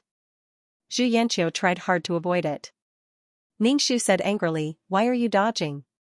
Then Ningxu applied medicine to Zhu Yanqiu, but this time he did not use much strength. Ningxu did not want him to faint. There would be more miserable things waiting for Zhu Yanqiu later. He applied medicine to Zhu Yanqiu's swollen face. This face was so swollen that it really took a lot of medicine. The doctor said that you still need to stay in the hospital. Now go and pay the medical fees. All the fees add up to about 5 yuan, Ningxu said lightly. When Zhu Yanqiu heard 5 yuan, his face turned red. He was angry and anxious. Not to mention 5 yuan, he did not even have 1 yuan. Now he was so seriously injured. This was the first time in his life. Zhu Yanqiu was afraid that he would be disfigured. His leg was broken. Zhu Yanqiu was afraid that he would be crippled.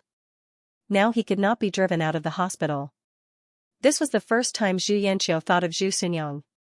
If Zhu Xunyang was here, she would definitely try to raise money for him. Ningxu looked at Fang Feifei and said, "You are his girlfriend, right? It is not convenient for him to pay the fees now.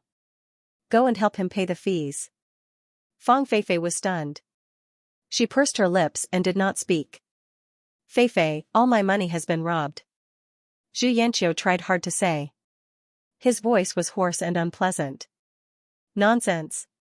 You don't have a single yuan. Rob your sister." Ningxu rolled his eyes. $5 was a huge sum. Fang Feifei hesitated.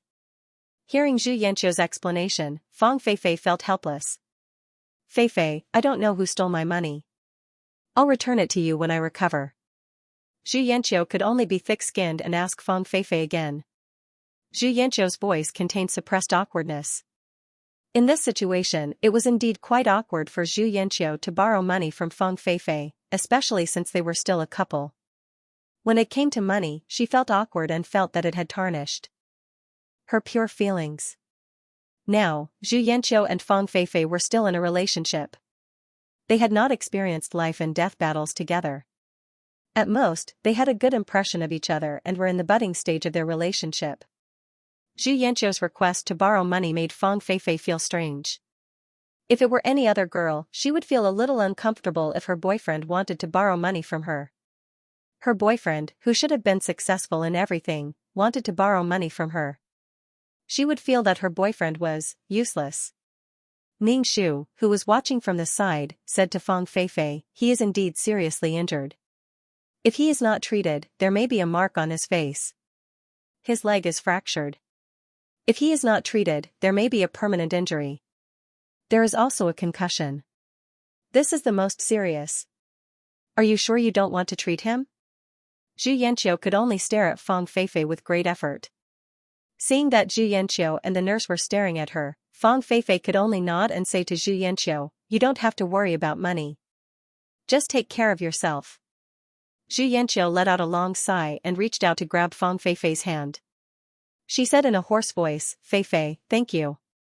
Fang Feifei pushed Zhu Yanqiu's hand away and said, "I'm going to pay."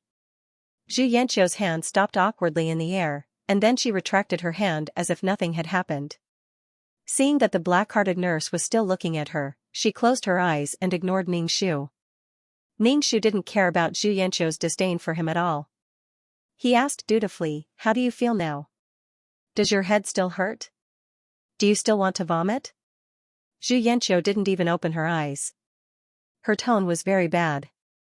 As long as you're not here, I won't feel like vomiting. When Xianxia spoke, she used a bit of force, causing the choking marks on his neck to become obvious. He looked very miserable. Ningxu laughed wildly in his heart. Serves you right. Ningxu narrowed his eyes and looked at Xianxia. Why don't I just kill him now? I can use the reason that the treatment is ineffective. Now, Xianxia can be said to be alone. The Zhu family no longer exists, and his parents are dead. As for her, this child bride, Ningxu has never seen Xianxia as a husband. Ningxu reached for the hidden weapon at his waist. He might as well kill him with the thick needle. Why are you still here?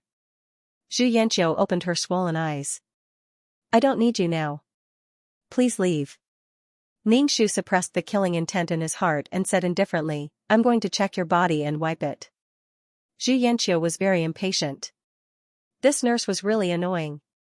She didn't know why, but when she saw this nurse, Xianxia had an inexplicable anger in her heart. Ningxu only wanted to kill Xianxia now.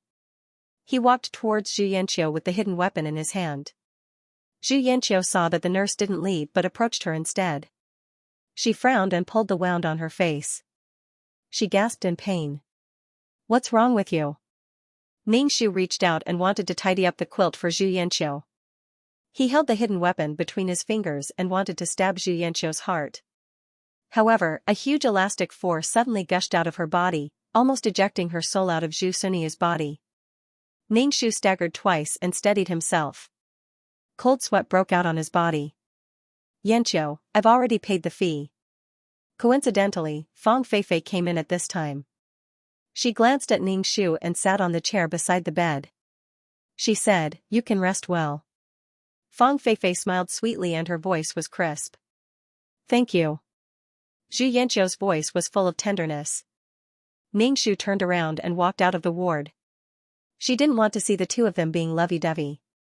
She wiped the cold sweat off her forehead and leaned against the wall weakly. She could only sigh in her heart. Ningxu could only sigh. The situation just now was because of Zhu Sunia's resistance. Zhu Sunia didn't want him to kill Zhu Yanqiu. Zhu Sunia couldn't do such a thing as killing her husband, nor did she want to bear the crime of killing her husband. Zhu Sunia was a timid and humble woman who grew up under the feudal doctrine. She didn't dare to do such a rebellious thing.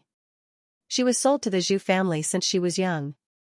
The servile nature in her bones was very strong. Zhu Sunia was a timid and kind person. Zhu Sunia couldn't bear to stain her hands with blood, and it was her husband's blood. No matter what, Zhu Yanqiu was her husband.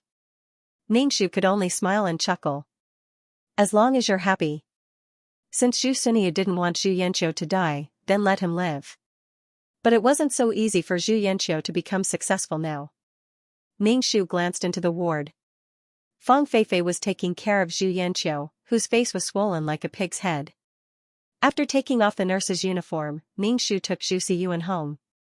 Zhu Siyuan asked Ningxu, Mother, why don't I have a father? Zhu Siyuan often followed Ningxu in and out of the hospital. Many people in the hospital knew Zhu Siyuan. Some gossipy people asked Zhu Siyuan who his father was. Zhu Siyuan was usually at a loss. Ningxu heard this and said, Siyuan, you have a father. Your father is dead. Zhu Siyuan? Ningxu said, Your father died and was buried in the ground, just like your grandmother. Zhu Siyuan looked a little depressed. Mother, I've never seen my father. It's okay. I don't know if there's a picture of your father at home. I'll look for it and let you see your father, Ningxu said indifferently. Zhu Siyuan nodded and lay on Ningxu's back.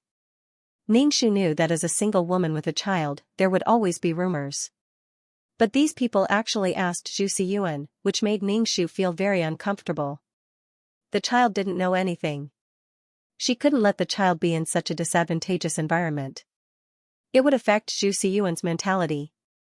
Ningxu hated Zhu Yanqiu very much. Since she couldn't kill Zhu Yanqiu, she would cripple him. He had good arms and legs, but he couldn't do delicate things. Zhu Yanqiu was someone who could kill enemies with a gun in the future. Haha, In this era of ups and downs, even without Xianxia, there would still be people who would rise. This era didn't lack national heroes. Without Xianxia, there would still be thousands of heroes. For Xianxia to reach that step in the end, she had great luck on her body. But Ningxu didn't want Xianxia to be successful and have both power and beauty. Xianxia forgot the tears of a woman. Xianxia didn't have any gratitude or pity for Zhu Xunyang. He even treated Zhu Xunyang as a disgrace. How could a person who had received a new education have a child bride? Fang Feifei was his wife in this life. In the past few days, Zhu Xiyuan's mood had not been very good. Obviously, it was because of his father. Ningxu saw this and did not say anything. After the military medical course, Ningxu went to the hospital. He glanced at the head nurse next to him and walked over to pour a glass of water. "Head nurse, are you busy?" The head nurse was a woman in her 40s. Her attitude towards Ningxu was very cold. "I'm not busy." "Head nurse, I heard that your son is studying in university and has a bright future." Ningxu said calmly, "My child is still so young. The world is so chaotic now. I don't even know what to do in the future." Children were the best way to shorten the distance between women. The old nurse's face showed sympathy and her tone was gossipy. "It's really hard for a woman to raise a child." "Where's the child's father?" Ningxu's eyes turned red immediately. She said, "My husband went to study, but I haven't heard from him for a long time. I suspect that he's already dead. In addition, my hometown is too chaotic, so I brought my child to Shanghai to avoid the chaos and find the child's father." Ningxu recounted her life story again. She made it sound as miserable as she could. The head nurse comforted Ningxu. Then, Zhu Xiyuan's pitiful life story spread among the doctors and nurses. The curious people did not ask about Zhu Xiyuan's father. Sometimes, when they saw Zhu Xiyuan, they would even give him some worthless things. Ningxu didn't want Xianxia to know about her and her mother for the time being. If she knew, she wouldn't know what she would do. She might even drive them out of Shanghai. Ningxu wanted to learn nursing knowledge now and make a name for herself on the battlefield. As for Xianxia, didn't she look down on Zhu Xunyang? Ningxu wanted Zhu Xunyang to become someone who was respected. Ningxu carried the basin into the ward and asked Xianxia, "How do you feel today?" Xianxia opened her eyes and saw Ningxu. Her expression immediately turned bad. "Much better." Ningxu put down the basin and tidied up the blanket for Xianxia. He squeezed the handkerchief and began to wipe Xianxia's face and hands. Xianxia saw that Ningxu was gentle. She glanced at the mask on Ningxu's face. "Why are you always wearing a mask?" Xianxia sized up Ningxu from left to right. She felt that this person was somewhat familiar, but she could not recall where she had seen him before. Xianxia didn't even think about Zhu Xunyang. He believed that Zhu Xunyang knew how to make tofu, but Zhu Xunyang became a nurse. Xianxia only had 2 words, impossible. Besides, Zhu Xunyang should be in her hometown now, not in Shanghai. But thinking of Zhu Xunyang, Xianxia's heart was full of anger. Now Zhu Xunyang didn't send him a telegram or send him money. He sent a telegram home, but no one replied to him. Xianxia had already decided that she would make a trip home after she recovered. Could it be that something had really happened at home? And she had no money on her, so she had to go home to get money. Ningxu didn't say anything. He wiped Xianxia's arm with a warm and wet handkerchief. When the handkerchief wiped her wrist, Xianxia suddenly felt an extremely sharp pain. She quickly withdrew her hand and looked at her wrist. There was no injury, but she didn't know why it hurt. "What did you do?" Xianxia roared angrily at Ningxu. She turned her wrist over and over again. There was no wound and no bleeding, but she felt a sharp pain. Ningxu looked at Xianxia with a puzzled look and said speechlessly, "Did you really break your head?" "What did I do?" Xianxia frowned tightly. Ningxu said, "I don't want you to wipe it for me. I want to change the nurse." Ningxu picked up Xianxia's other hand and wiped it. "Now the hospital is short of manpower. I'll wipe this hand for you and leave. Next time you want a nurse to take care of you, just ask the nurse to take care of you. I've never seen a man like you, making a fuss over a little thing." Ouch. Zhu Yanqiu shook off Ning Shu's hand and felt that her wrist was really painful. The place where the nurse had wiped was very painful. A sharp pain ran through her skin. It was very painful. Ning Shu looked at Zhu Yanqiu with an extremely disgusted look. He threw the handkerchief into the basin and left with the basin. Before leaving, he muttered, "You really think you are a young master? Wiping your hand hurts. Why don't you go to heaven?" Zhu Yanqiu was so angry that her face turned blue. She shook her hand and felt that her wrist was very painful. The pain also ran to her fingertips, making her hand very swollen and painful. Ning Shu walked out of the ward and bumped into Fang Feifei, who had come to visit Zhu Yanqiu. Fang Feifei was wearing a long woolen gown and a red scarf around her neck, which made her complexion look extremely good. Ning Shu glanced at her and brushed past her. Fang Feifei turned around and called out to Ning Shu, "Nurse, wait a minute." Ning Shu held the basin and looked at Fang Feifei. Fang Feifei hesitated for a moment. Ning Shu asked, "Yanqiu, how long does that patient need to recover?" Ning Shu said very perfunctorily, "It depends on the patient's recovery. It's hard to say." Fang Feifei frowned and then asked directly, "How much does it cost when the patient is discharged from the hospital?" Ning Shu was stunned when he heard this. He glanced at Fang Feifei's beautiful face. Does Fang Feifei not want to pay for Zhu Yanqiu's medical expenses? I'm not sure. We'll listen to the doctor. But it takes 100 days to heal the bones and meridians. His injury can't be healed in a day or two. He needs to rest well.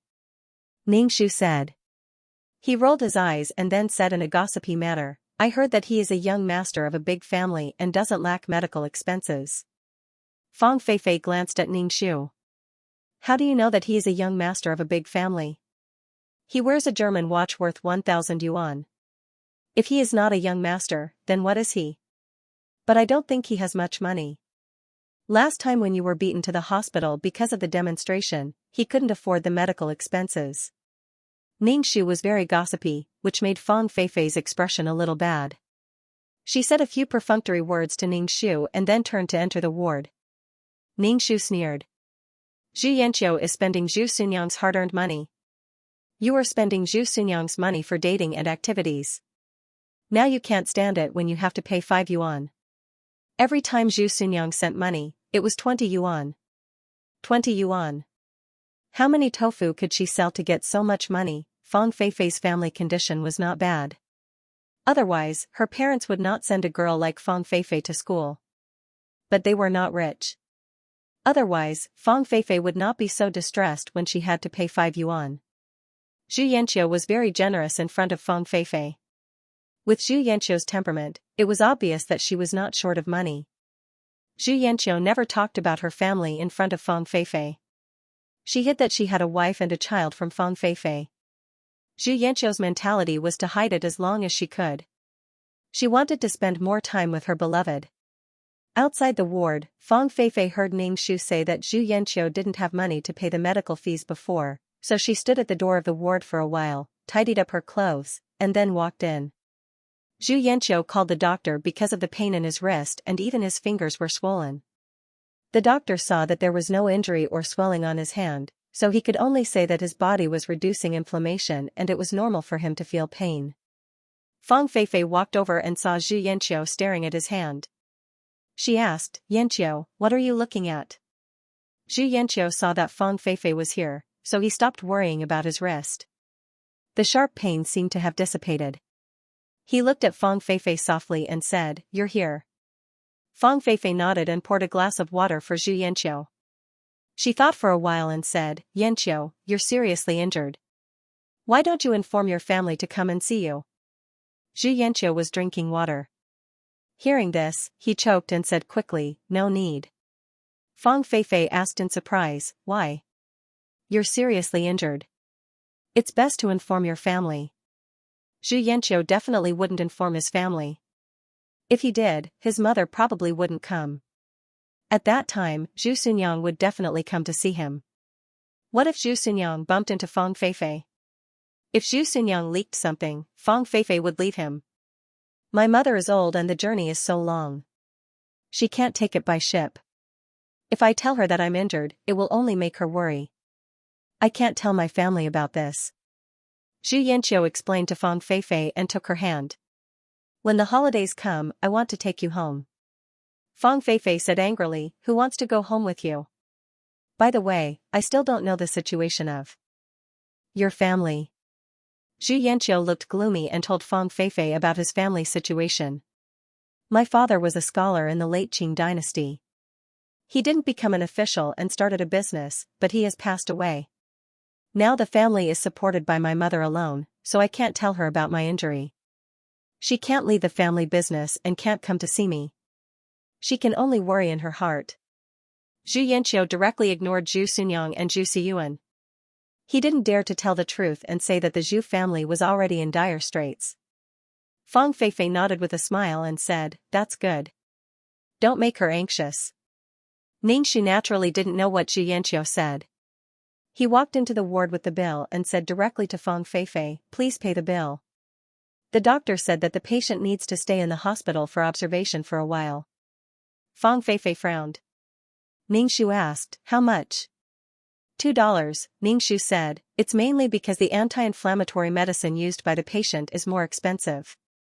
Pay the fee." After Ningxu finished speaking, the ward quieted down. There was an awkward atmosphere. Ningxu didn't say anything. He just looked at the two of them.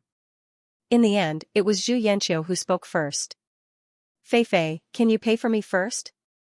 When I'm better, I'll inform my mother to send me the money." Ningxu rolled his eyes. "Your mother is no longer around.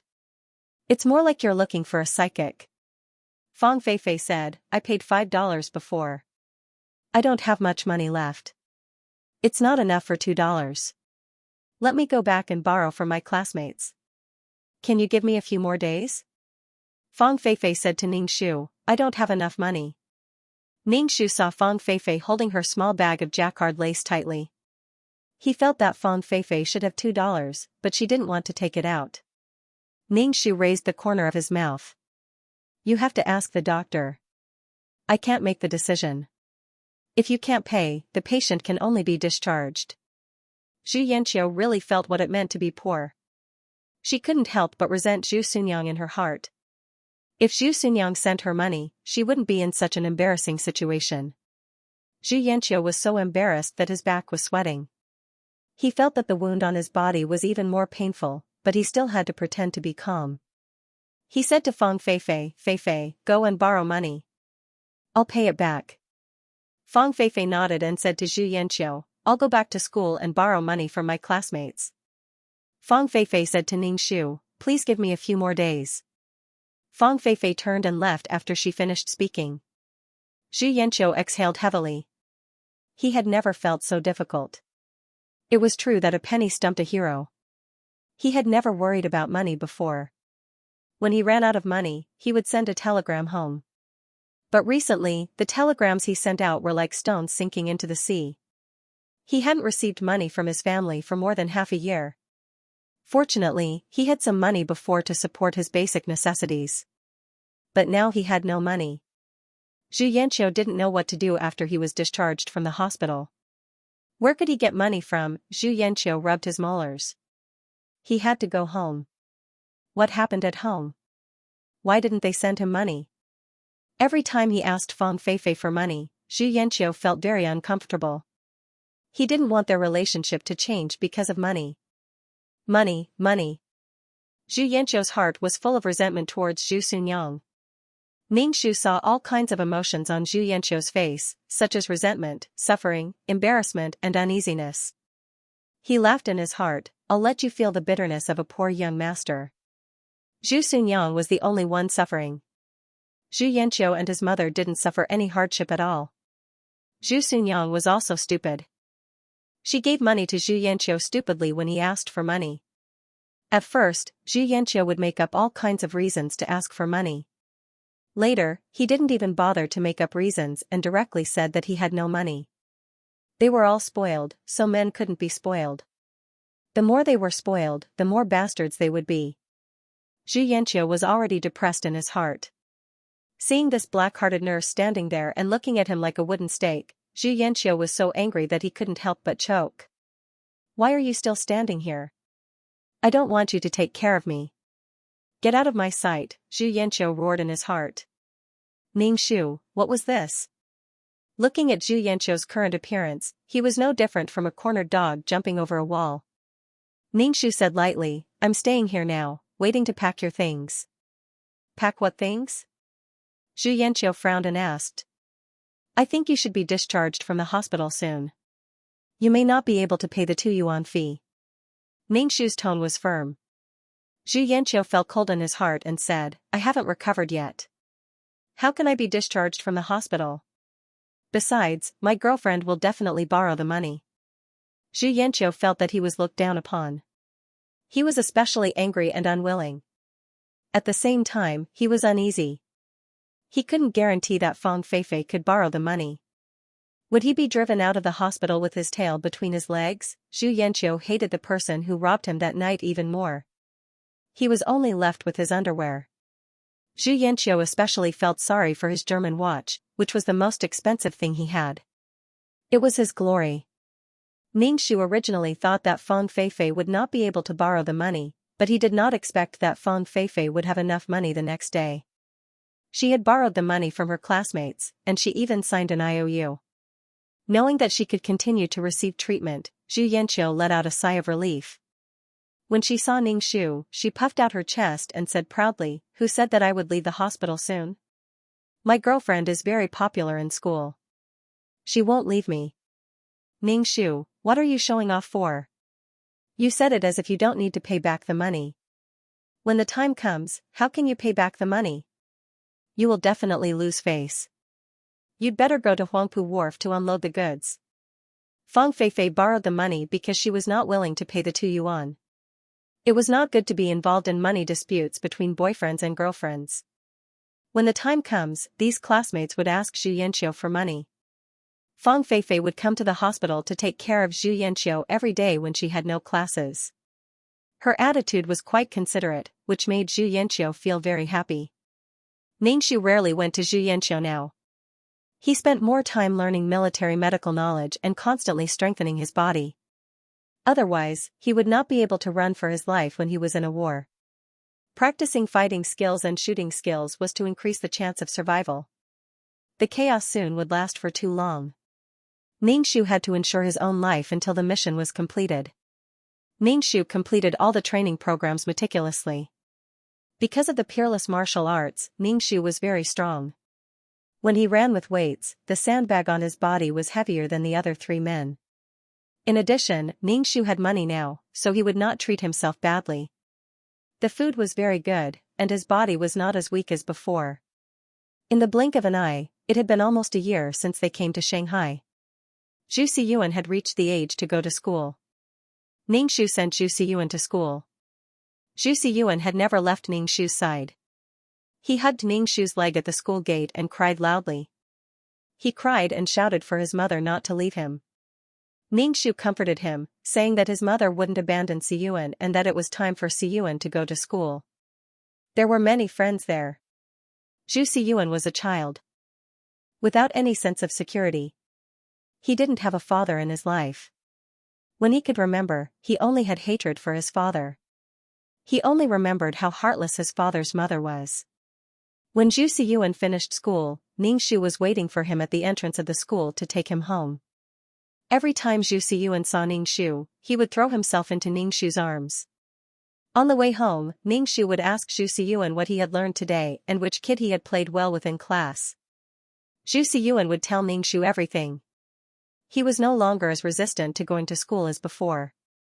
He also had good friends in school.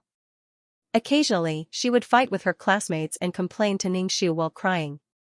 The current Zhusi was far more lively than her lonely self from before. Ningxu saw this and was quite happy in her heart. Zhu Siyuan was now developing in a good direction. Other than that, Ningxu prepared tools for himself. He had a sturdy medical kit, medical scissors, scalpels, and a sturdy belt that he could carry wherever he went. These were all things that she needed to make a living. Not only that, Ningxu also made a set of silver needles. When necessary, he would use silver needles. The combination of Chinese and Western medicine had a good effect. Ningxu consciously started to collect anti-inflammatory Western medicine. Occasionally, he would go to the Chinese pharmacy to buy some herbs and grind them into powder. The main purpose was to stop the bleeding quickly. Only when the bleeding was stopped could there be enough time to save the patient. The finished powder was placed in the medical kit. When he was free, he would make it and accumulate it slowly. Other than making the golden sword powder, Ningxu made his own poison. However, the materials for making poison were hard to find. The things he made weren't very effective and weren't very toxic. Ningxu was busy with his own things. Xianxia had recuperated in the hospital for almost a month. She also left the hospital and was almost recovered. However, he spent a lot of money this time. When he paid for the third time, it was Fang Feifei who paid for it. Ningxu watched Xianxia leave the hospital. Looking at his and Fang Feifei's back, Ningxu's heart was as calm as still water. They probably wouldn't have any interactions in the future. Ningxu touched her chest and felt uncomfortable. Zhu Xunyang was really a lowly person. She was especially lowly in front of Zhu Yanqiu. She should have called Zhu Yanqiu Mr. and introduced him to others as "This is my husband, my husband." However, she was afraid that Zhu Yanqiu would be angry. If others asked, she would say that she was Zhu Yanqiu's sister. The atmosphere in the country was getting tenser and tenser. The Japanese occupied the 3 provinces in the northeast. There were 2 forces in the country that were entangled and fighting a civil war. The central government's policy was to pacify the country before resisting foreign aggression. They were suppressing the red forces everywhere. Spies were rampant and assassinations and sabotage were constant. This made the situation more turbulent and uneasy. Every day, from high officials and nobles to peddlers and pawns, people were caught and sent to prison. They were suppressing people who seemed to be from the red forces. There were layers of dark clouds that couldn't be removed over the whole nation. The ground under their feet was moaning and wailing.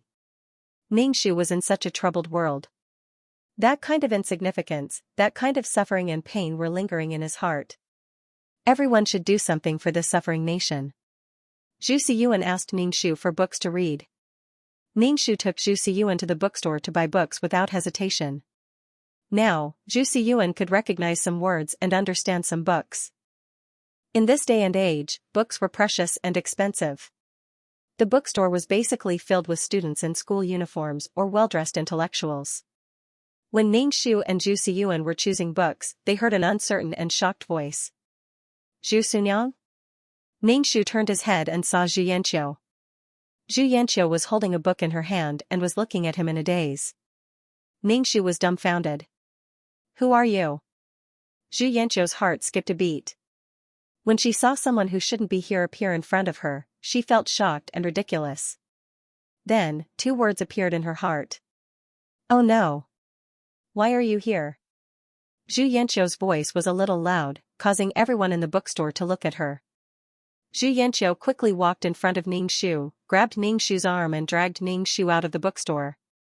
Ningxu shook off Zhu Yanqiu's hand and carried Zhu Xiyuan out of the bookstore. After leaving the bookstore, Zhu Yanqiu scolded Ningxu, "Why are you here? Where is mother? I sent you so many telegrams, why didn't you reply? You came to Shanghai without telling me. This is not a place for you to stay. Go back quickly." Ningxu was still confused. He asked hesitantly, "You are?" "Zhu Yanqiu." Zhu Yanqiu said impatiently. Ningxu immediately smiled and said happily, "Sir, I finally found you." Zhu Yanqiu frowned tightly and asked in disbelief, "What did you call me, sir?" "I think people here call their husbands sir." Ningxu said, then turned his head and said to Zhu Xiyuan, "Xiyuan, this is your father. Your father is not dead yet. Call him father." "Zhu Xiyuan? His father was not dead?" When Zhu Yanqiu heard Ningxu say that she was dead and told the child that she was dead, she was very angry with Ningxu. She reached out and hit Ningxu hard. "Zhu Susu, I'm asking you a question. You left your mother and came to Shanghai. What if something happened to her at home? Mother is already dead. I sent you many telegrams to ask you to come back, but you didn't. Mother kept talking about you." "Xiyuan was the one who sent the coffin," Ningxu said. "Dead?" Zhu Yanqiu staggered. Why didn't you tell me clearly when she passed away? Ningxu, I kept sending you telegrams, but you just didn't come back. Ningxu had said this twice, but Zhu Yanqiu didn't seem to hear it. Zhu Yanqiu pulled her hair with her hands. She looked very painful and called her mother. Ningxu curled his lips. If she really cared about Mother Zhu so much, why didn't Zhu Yanqiu come back after sending so many telegrams? Zhu Yanqiu wiped her tears and looked at Ningxu with reddened eyes. Why didn't you tell me you came to Shanghai? I didn't know where you were. I couldn't find you, Ningxu said lightly. Zhu Yanqiu looked down at Zhu Siyuan. Zhu Siyuan hid behind Ningxu. Zhu Yanqiu felt that this child was very familiar. Thinking of the child who said you are so ugly in the hospital, Zhu Yanqiu had complicated feelings for this child. Where do you live now? Zhu Yanqiu asked Ningxu. Ningxu was a little puzzled why Zhu Yanqiu asked this. He quickly said, Siyuan and I live in the tube shape department. Sir, can Siyuan and I move to your place? Zhu Yanqiu almost jumped up.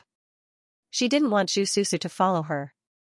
She said, you can live in the tube shape department first. My room is too small. It can't fit too many people. Ningxu, F*ck. Ningxu stared at Zhu Yanqiu and didn't say anything. Zhu Yanqiu avoided Ningxu's gaze, squatted down, and opened her hand to Zhu Siyuan. She said softly, Siyuan, come to father. Zhu Siyuan shrank behind Ningxu and hid behind Ningxu. He stuck his head out and looked at Zhu Yanqiu vigilantly. Seeing Zhu Siyuan like this, Zhu Yanqiu gave up trying to get closer to him. She stood up and said to Ningxu, Sunyang, do you have money? I sent you so many telegrams, but you didn't send me any money. Do you know what kind of life I've been living recently? Zhu Yanqiu had been having a hard time recently. She owed money to her classmates some time ago. Zhu Yanqiu pawned all her valuable things and finally paid back the money she borrowed from her classmate. However, she still owed Fang Feifei a lot of money. Zhu Yanqiu could only tell Fang Feifei that she had already informed her family. Because the current situation was too chaotic, the money was still on the way and hadn't been sent yet. Zhu Yanqiu was burning her heart every day. She didn't know how long she could keep it a secret. Zhu Yanqiu couldn't bear to go out and work. If she worked as a waitress, she would be embarrassed to death if she met her classmate. Zhu Yanqiu had created the image of a rich young master in front of her classmates. It was very uncomfortable to break the image she had created. Zhu Yanqiu was holding on like this now. Now that she suddenly saw Ningxu, Zhu Yanqiu was relieved. At least the current predicament was solved. She asked Ningxu for money. I was sick some time ago and spent a lot of money on medical expenses. I owe my classmate a lot of money. Give me some money to pay back the debt first. Zhu Yanqiu said to Ningxu. She was probably asking for money. Her attitude towards Ningxu was a little better. She said in a soft voice, when I find a bigger house, you and Siyuan can move in with me. Ningxu asked without changing his expression, which classmate can lend you so much money? How much is the medical expenses? 10 yuan, Zhu Yanqiu said. Ningxu, F*ck off. Who lent it to you? Ningxu asked again. Zhu Yanqiu's eyes flashed and she said, a classmate with the same interests. Ningxu, F*ck off. How much money do you have? Zhu Yanqiu asked, give me some money to pay back the money I borrowed. Ningxu looked at Zhu Yanqiu. Such a strange person refreshed her worldview. Such a natural attitude was all because Zhu Sunyang had spoiled her. She used to think that Miao Miao's husband, Zhang Jiasen, was a scumbag. But at least Zhang Jiasen gave back to the family that provided for him. He robbed Miao Miao's family by giving back. However, Zhu Yanqiu only had herself in her heart. 1 second, she was still sad that her mother had passed away. The next second, she was asking her for money. Ningxu coughed and said sadly, I don't have any money on me. I spent a lot of money on my mother's medical expenses when she was sick. After she passed away, I spent a lot of money on her funeral. I also chose a place with good feng shui for my mother. All the money at home has been spent. Anger flashed across Zhu Yanqiu's face. She rubbed her eyebrows and asked angrily, you really don't have money? Ningshu shook his head. I really don't have money.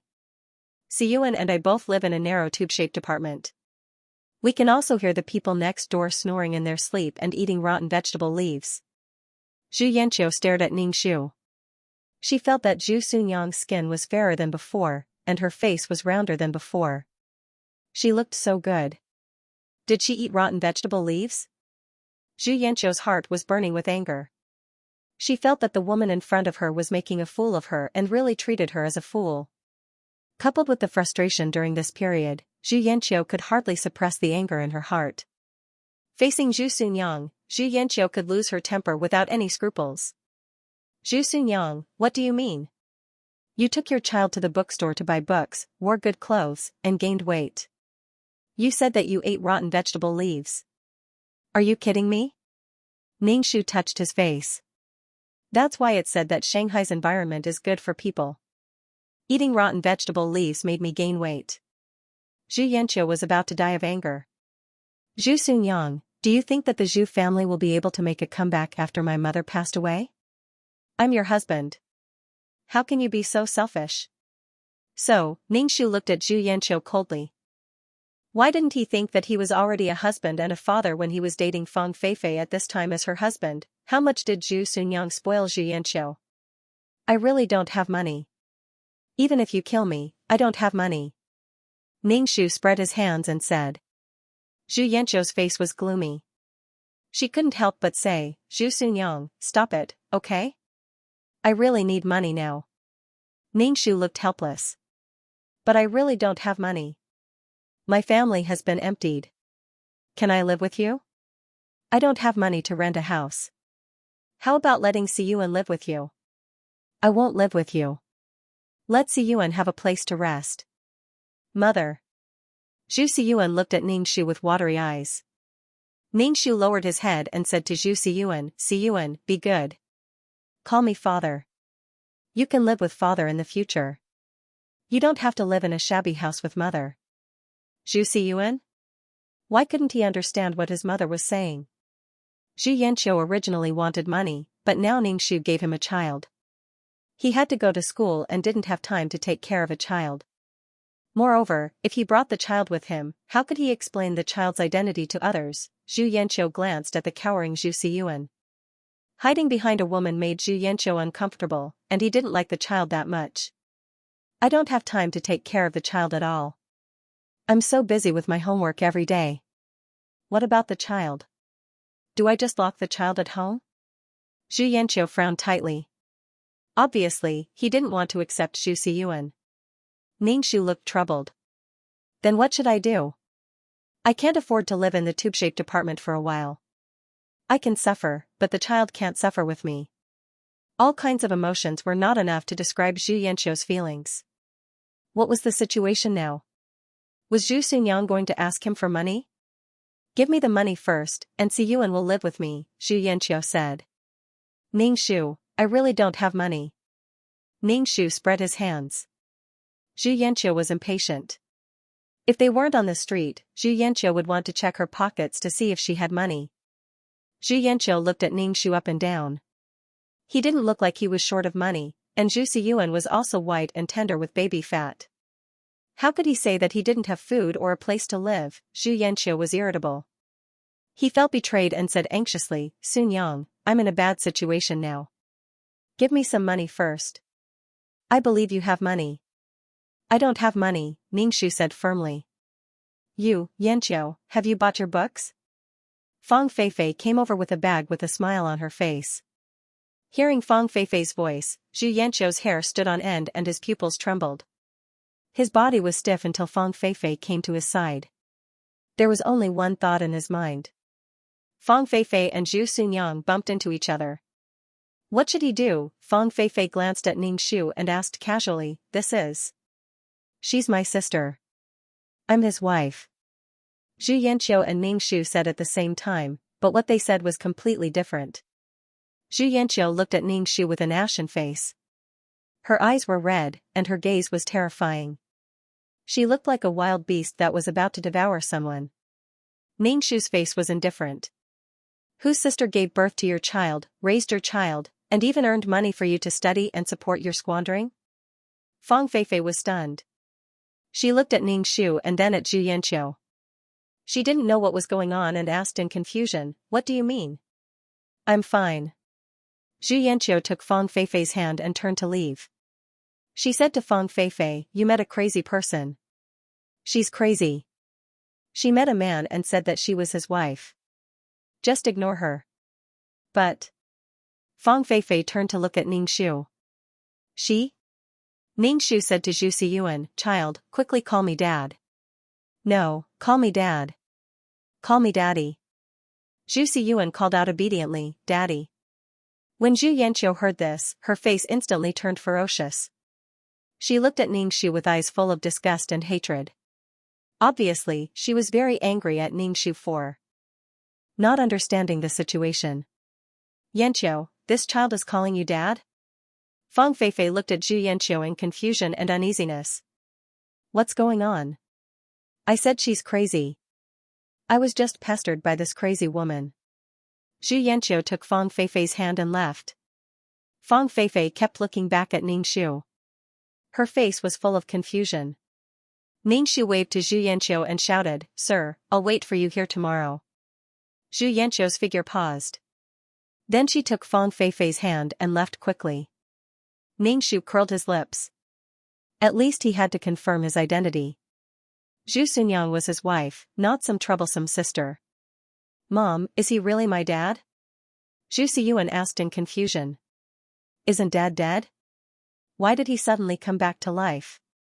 Zhu Siyuan felt like he had been played too much. His mother said, "Siyuan, your dad is dead." Now she said, "Siyuan, call me dad. Call me dad. Call me daddy." Ning Shu nodded. "It's your dad. He went to school before you were born. He never came home for so many years. I thought he was dead." Zhu Siyuan lowered his head and said, "Dad doesn't seem to like me." Ning Shu didn't know what to say. "Siyuan, not everyone likes us. What we need to do is to love ourselves better. Dad doesn't love Siyuan, but Mom does." Zhu Siyuan didn't understand. He was very confused. Ning Shu took Zhu Siyuan's hand and went home. He didn't care about Zhu Yanqiu at all. As for whether the relationship between Zhu Yanqiu and Fang Feifei would be broken because of this, Ning Shu could only shrug. It was none of his business. As for waiting for Zhu Yanqiu at the bookstore tomorrow, it was just a joke. Zhu Siyuan was in low spirits again. He had just gotten used to not having a dad, and now his dad appeared again. Then he realized that it was better not to have a dad. His dad even called his mom a lunatic. Ning Shu looked at Zhu Siyuan and didn't say anything.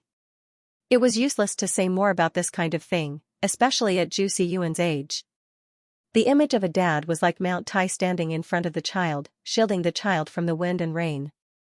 Ning Shu still did her own things every day. The medicinal powder she made was almost enough to fill a medicine box, and the effect was not bad. Ning Shu tried to cut her finger and sprinkled the powder on it. The bleeding stopped very quickly. The only drawback was that it made the wound hurt and stimulated the wound a little. However, it was a life-saving medicine. This drawback could be tolerated. When Zhu Yanqiu heard Ning Shu say that he would wait for her at the entrance of the bookstore the next day, Zhu Yanqiu really went to the bookstore the next day. However, she waited from morning to noon, and Ning Shu didn't appear. Zhu Yanqiu could only wait patiently. She couldn't contact Zhu Sunyang at all now. She didn't know where Zhu Sunyang lived or where to find her. "You really came to wait for someone?" Fang Feifei walked to Zhu Yanqiu and looked at her expressionlessly. "Are you hiding something from me?" Zhu Yanqiu didn't go to class today. Fang Feifei just tried her luck to find Zhu Yanqiu, but she didn't expect that Zhu Yanqiu was really waiting for that woman here. Zhu Yanqiu immediately shook her head and said, "I'm not waiting for someone. I'm here to buy books.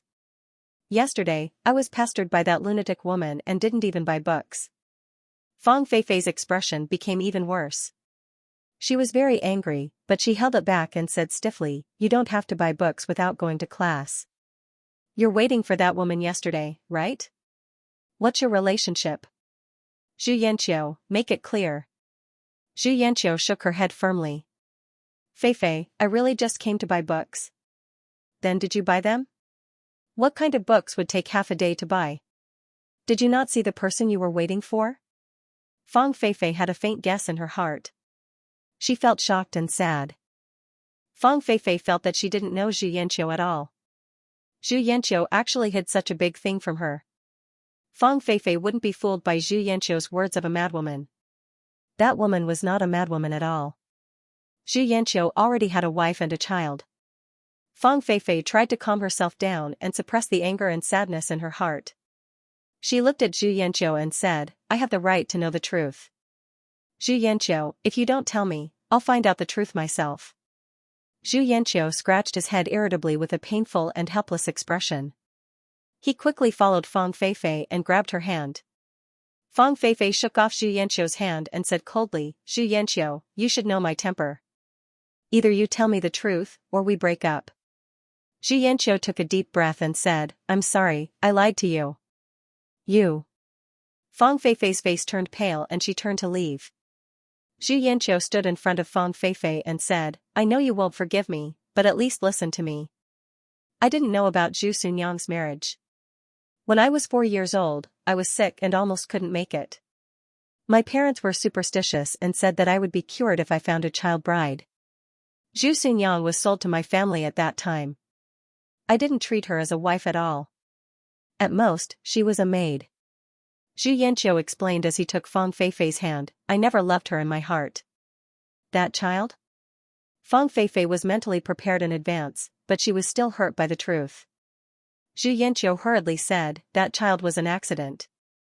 Just once, Zhu Xunyang got pregnant. Feifei, I didn't tell you this because I like you very much. I want to be with you. I wanted to tell the truth many times, but I didn't dare to take the risk. I wanted to lose you. As Zhu Yanqiu spoke, he held Fang Feifei's hand tightly, as if he was afraid that Fang Feifei would disappear. His palms were wet. Even at this moment, Zhu Yanqiu still didn't tell Fang Feifei the truth. He didn't tell her that the Zhu family had collapsed and he was no longer a rich young master. Zhu Yanqiu didn't dare to say it. If he did, Fang Feifei would definitely leave him. He had a wife and a child. What's more, he was a poor rich man. He was simply useless. Would Fang Feifei love such a Zhu Yanqiu? Zhu Yanqiu wasn't sure. Zhu Yanqiu pursed her lips tightly and placed Fang Feifei's hand on her heart. She said affectionately, Feifei, I only have you in my heart. Fang Feifei pushed Zhu Yanqiu's hand away with an ugly expression. Zhu Yanqiu still wanted to hold Fang Feifei's hand, but Fang Feifei shook her head at Zhu Yanqiu. Let me be alone. She turned and left. Looking at Fang Feifei's receding figure, Zhu Yanqiu angrily punched a pillar on the roadside. Her fingers suddenly felt a sharp pain. Zhu Yanqiu shook her hand with a pale face and grabbed her hair in pain. It was all Zhu Xunyang's fault. Zhu Xunyang ruined his life. Without Zhu Xunyang, Fang Feifei wouldn't treat him like this. Zhu Yanqiu really liked Fang Feifei. Fang Feifei was bright and moving. Compared with Zhu Xunyang, who was dull and knew nothing and couldn't communicate with her at all, she was much better. The most important thing was that he loved Fang Feifei and regarded Fang Feifei as his only wife in this life. Zhu Yanqiu's mood at this moment was fear and hatred. He was afraid that Fang Feifei would leave him. Of course, he hated Zhu Xunyang. Why did she appear? Zhu Yanqiu really wanted to remove Zhu Xunyang from his life like weeding weeds. For Zhu Yanqiu, Zhu Xunyang was the shame in his life, and it was a shame that couldn't be erased. Zhu Yanqiu regretted consummating with Zhu Xunyang and making her pregnant and giving birth to a child. It made everything so complicated. Too many things had happened during this period of time. He had been worrying about money all day long. Now, Zhu Xunyang had come to Shanghai and let Fang Feifei know the truth of the matter when he was unprepared. The matter that he had painstakingly concealed for so long was exposed so suddenly. Zhu Yanqiu, who waited for a long time but didn't see anyone, was very unhappy. Moreover, the person he was waiting for was Zhu Xunyang. Zhu Yanqiu was very angry. But he had no choice but to continue waiting. Anyway, things were already so bad. He had to get back from Zhu Xunyang. At least now, he had to get the money and return the medical fees that Fang Feifei paid for her. Xianxia was now trying his best to get Fang Feifei back. Just thinking that Fang Feifei would leave him, Xianxia felt that his life was gloomy. Did he have to spend the rest of his life with a woman like Zhu Xunyang? This was really terrible. The two of them were not on the same ideological level and couldn't communicate at all. Xianxia shuddered at the thought of facing a boring and dull woman for the rest of his life. Xianxia compared Fang Feifei's advantages with Zhu Xunyang's shortcomings. Zhu Xunyang was useless. Xianxia had been waiting for Ningxu to appear. But he waited from morning to noon, from noon to evening, and finally, when the sky was dark, Ningxu didn't appear. Zhu Xunyang. Xianxia gritted his teeth and shouted this name. He still didn't know that he was fooled. He was a pig. Zhu Xunyang had the courage now and dared to fool him like this. What a vicious woman. She pretended to be so gentle before, but now that there is no one in the Zhu family, she shows her true colors. Xianxia muttered in his heart. He even felt that Zhu Xunyang ran away with the Zhu family's money. Otherwise, why didn't she contact him when she came to Shanghai? A starving camel was still bigger than a horse. Even if the Zhu family was in dire straits, they should still have some money. This money was with Zhu Xunyang. Zhu Xunyang wanted to take this money for herself and enjoy life with it. These were all the Zhu family's things. What right did Zhu Xunyang have to take them? Xianxia thought that he had to find Zhu Xunyang no matter what. He should inherit all the Zhu family's things. When it was dark, Xianxia could only go back. The next day, he continued to wait at the entrance of the bookstore, waiting for Ningxu to appear. But he waited for another day in vain. Xianxia finally realized that Zhu Xunyang wouldn't appear. There was no way for him to wait like this. Xianxia could only think of a way. Thinking that he had seen Zhu Xiyuan in the hospital before, Xianxia decided to go to the hospital to try his luck and ask. When Xianxia arrived at the hospital, he asked the nurse about Zhu Xiyuan. The nurse heard it and said, "You mean Nurse Zhu's child?" Nurse Zhu? Xianxia's pupils shrank. Zhu Xunyang became a nurse? Xianxia felt that it was ridiculous, as if he had heard a big joke. Nurse Zhu's name is Zhu Xunyang? Yes. Xianxia almost jumped up. Zhu Xunyang was a person who didn't know anything. She was illiterate.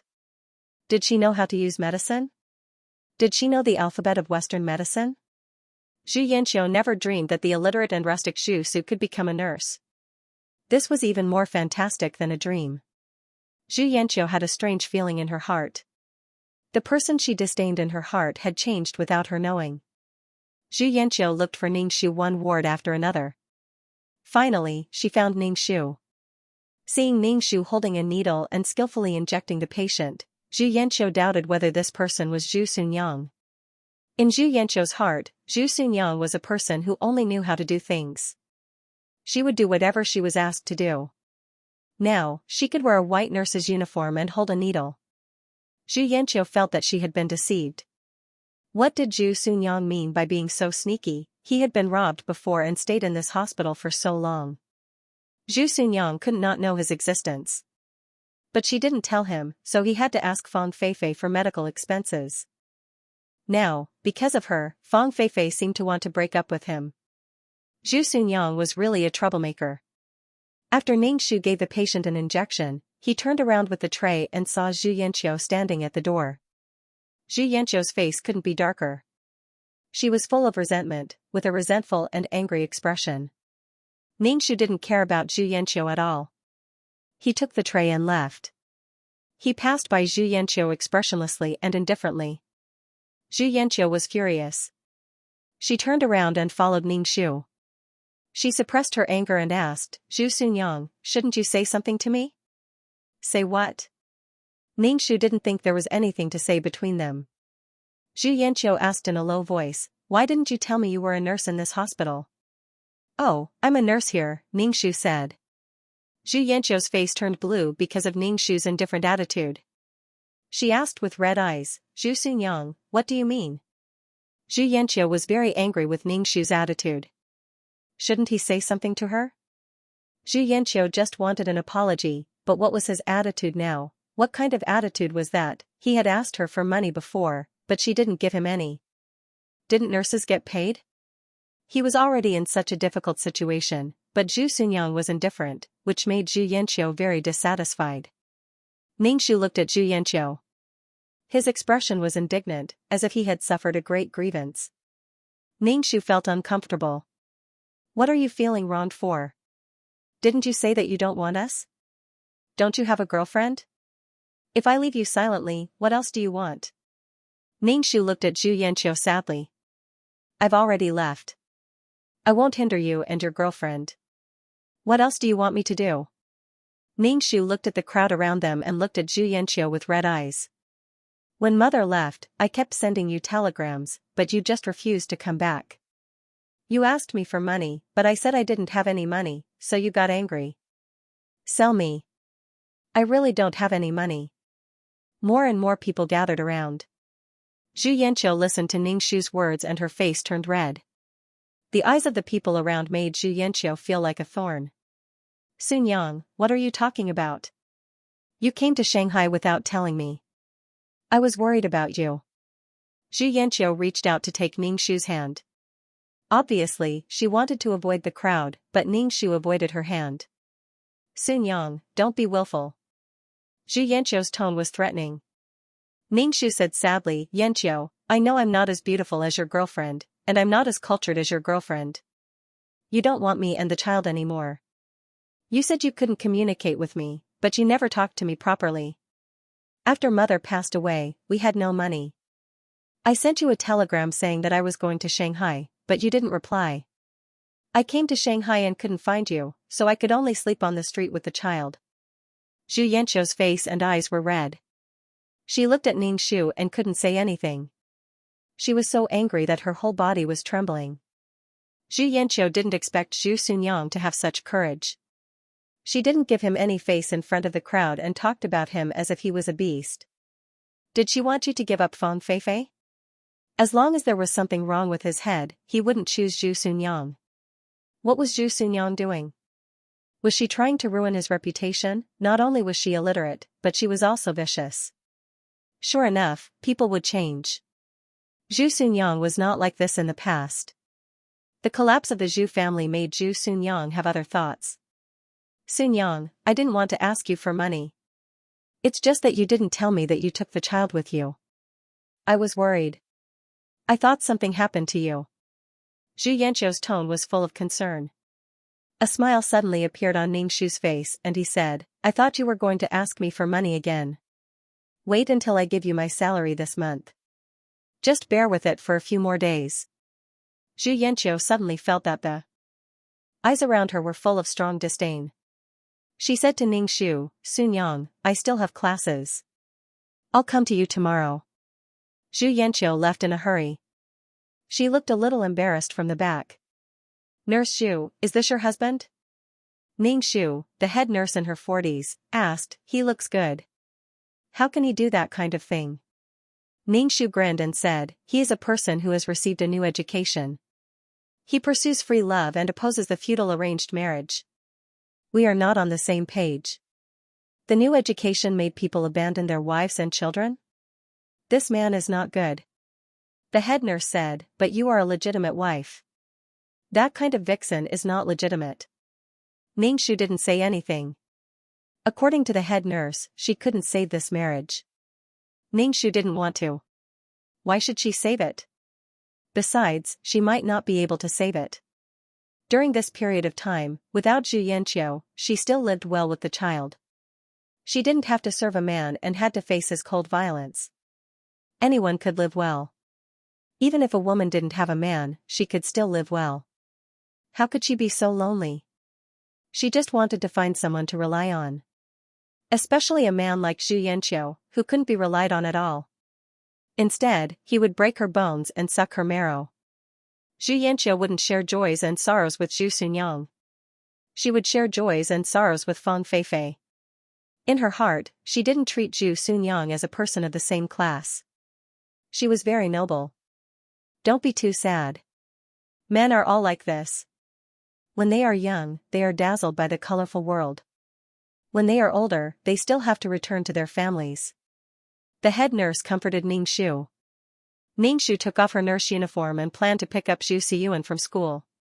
She wouldn't wait for the prodigal to turn over a new leaf. Besides, how could Zhu Yanqiu turn over a new leaf? Even if he did, she would kick him away. A prodigal was a prodigal. It was easy to change mountains and rivers, but hard to change one's nature. After picking up Zhu Xiyuan from school, Ningxu took Zhu Xiyuan to a Western restaurant to eat steak. She spent all the money but didn't give it to Zhu Yanqiu. Ningxu was more worried about what would happen to Zhu Xiyuan if he went to the battlefield. Ningxu pursed his lips and said, "Xiyuan, Mom might go to the battlefield."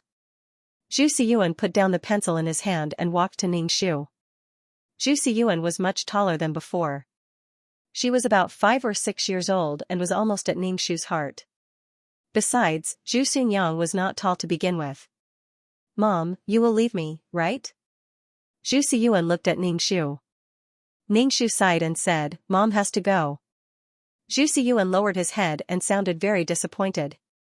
"Mom, Xiyuan doesn't want to leave you." Ningxu regretted talking about this topic. He didn't promise Zhu Xiyuan that he would never leave her.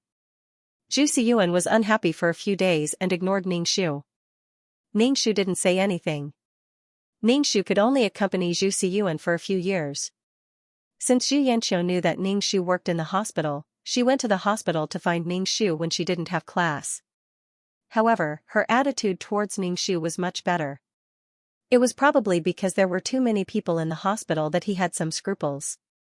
Zhu Yanqiu didn't want to be known as a heartless person. The intellectuals in this era paid more attention to reputation.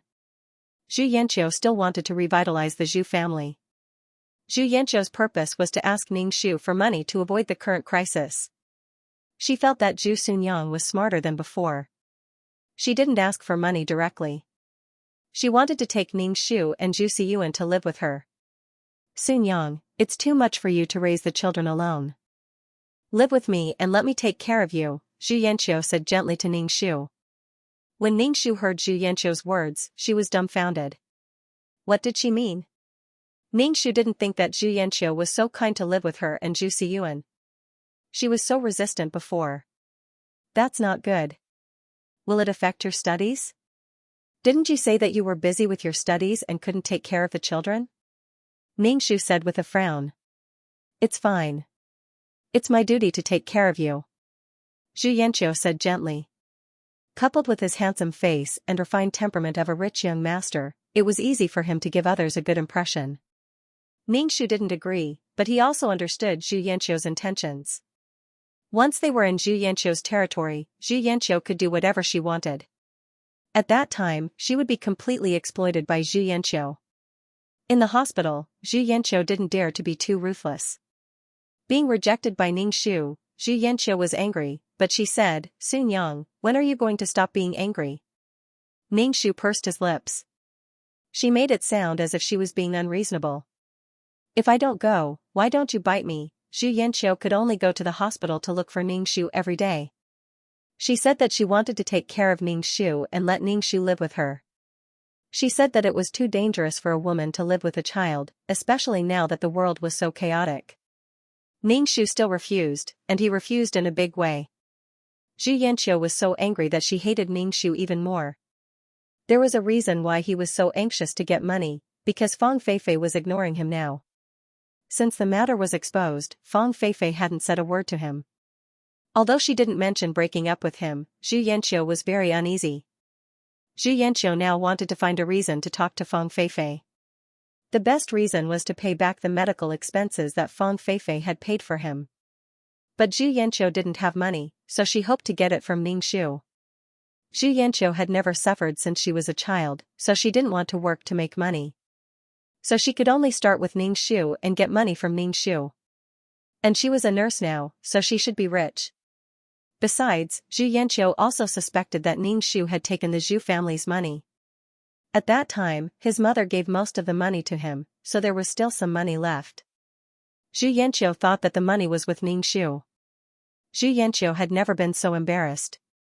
She was so worried about money. He endured the danger of being hated by Fang Feifei and wanted to take the mother and son to live together, but she still didn't know what was good for her. But now Zhu Yanqiu could only endure it. She went to the hospital every day, no matter what weather it was, just to let Ningxu see her sincerity and let Ningxu live with her. Her attitude was very good, and she also said that she would protect Ningxu and her son. Even the doctors and nurses in the hospital told Ningxu not to be too tense and to be gentle when it was time.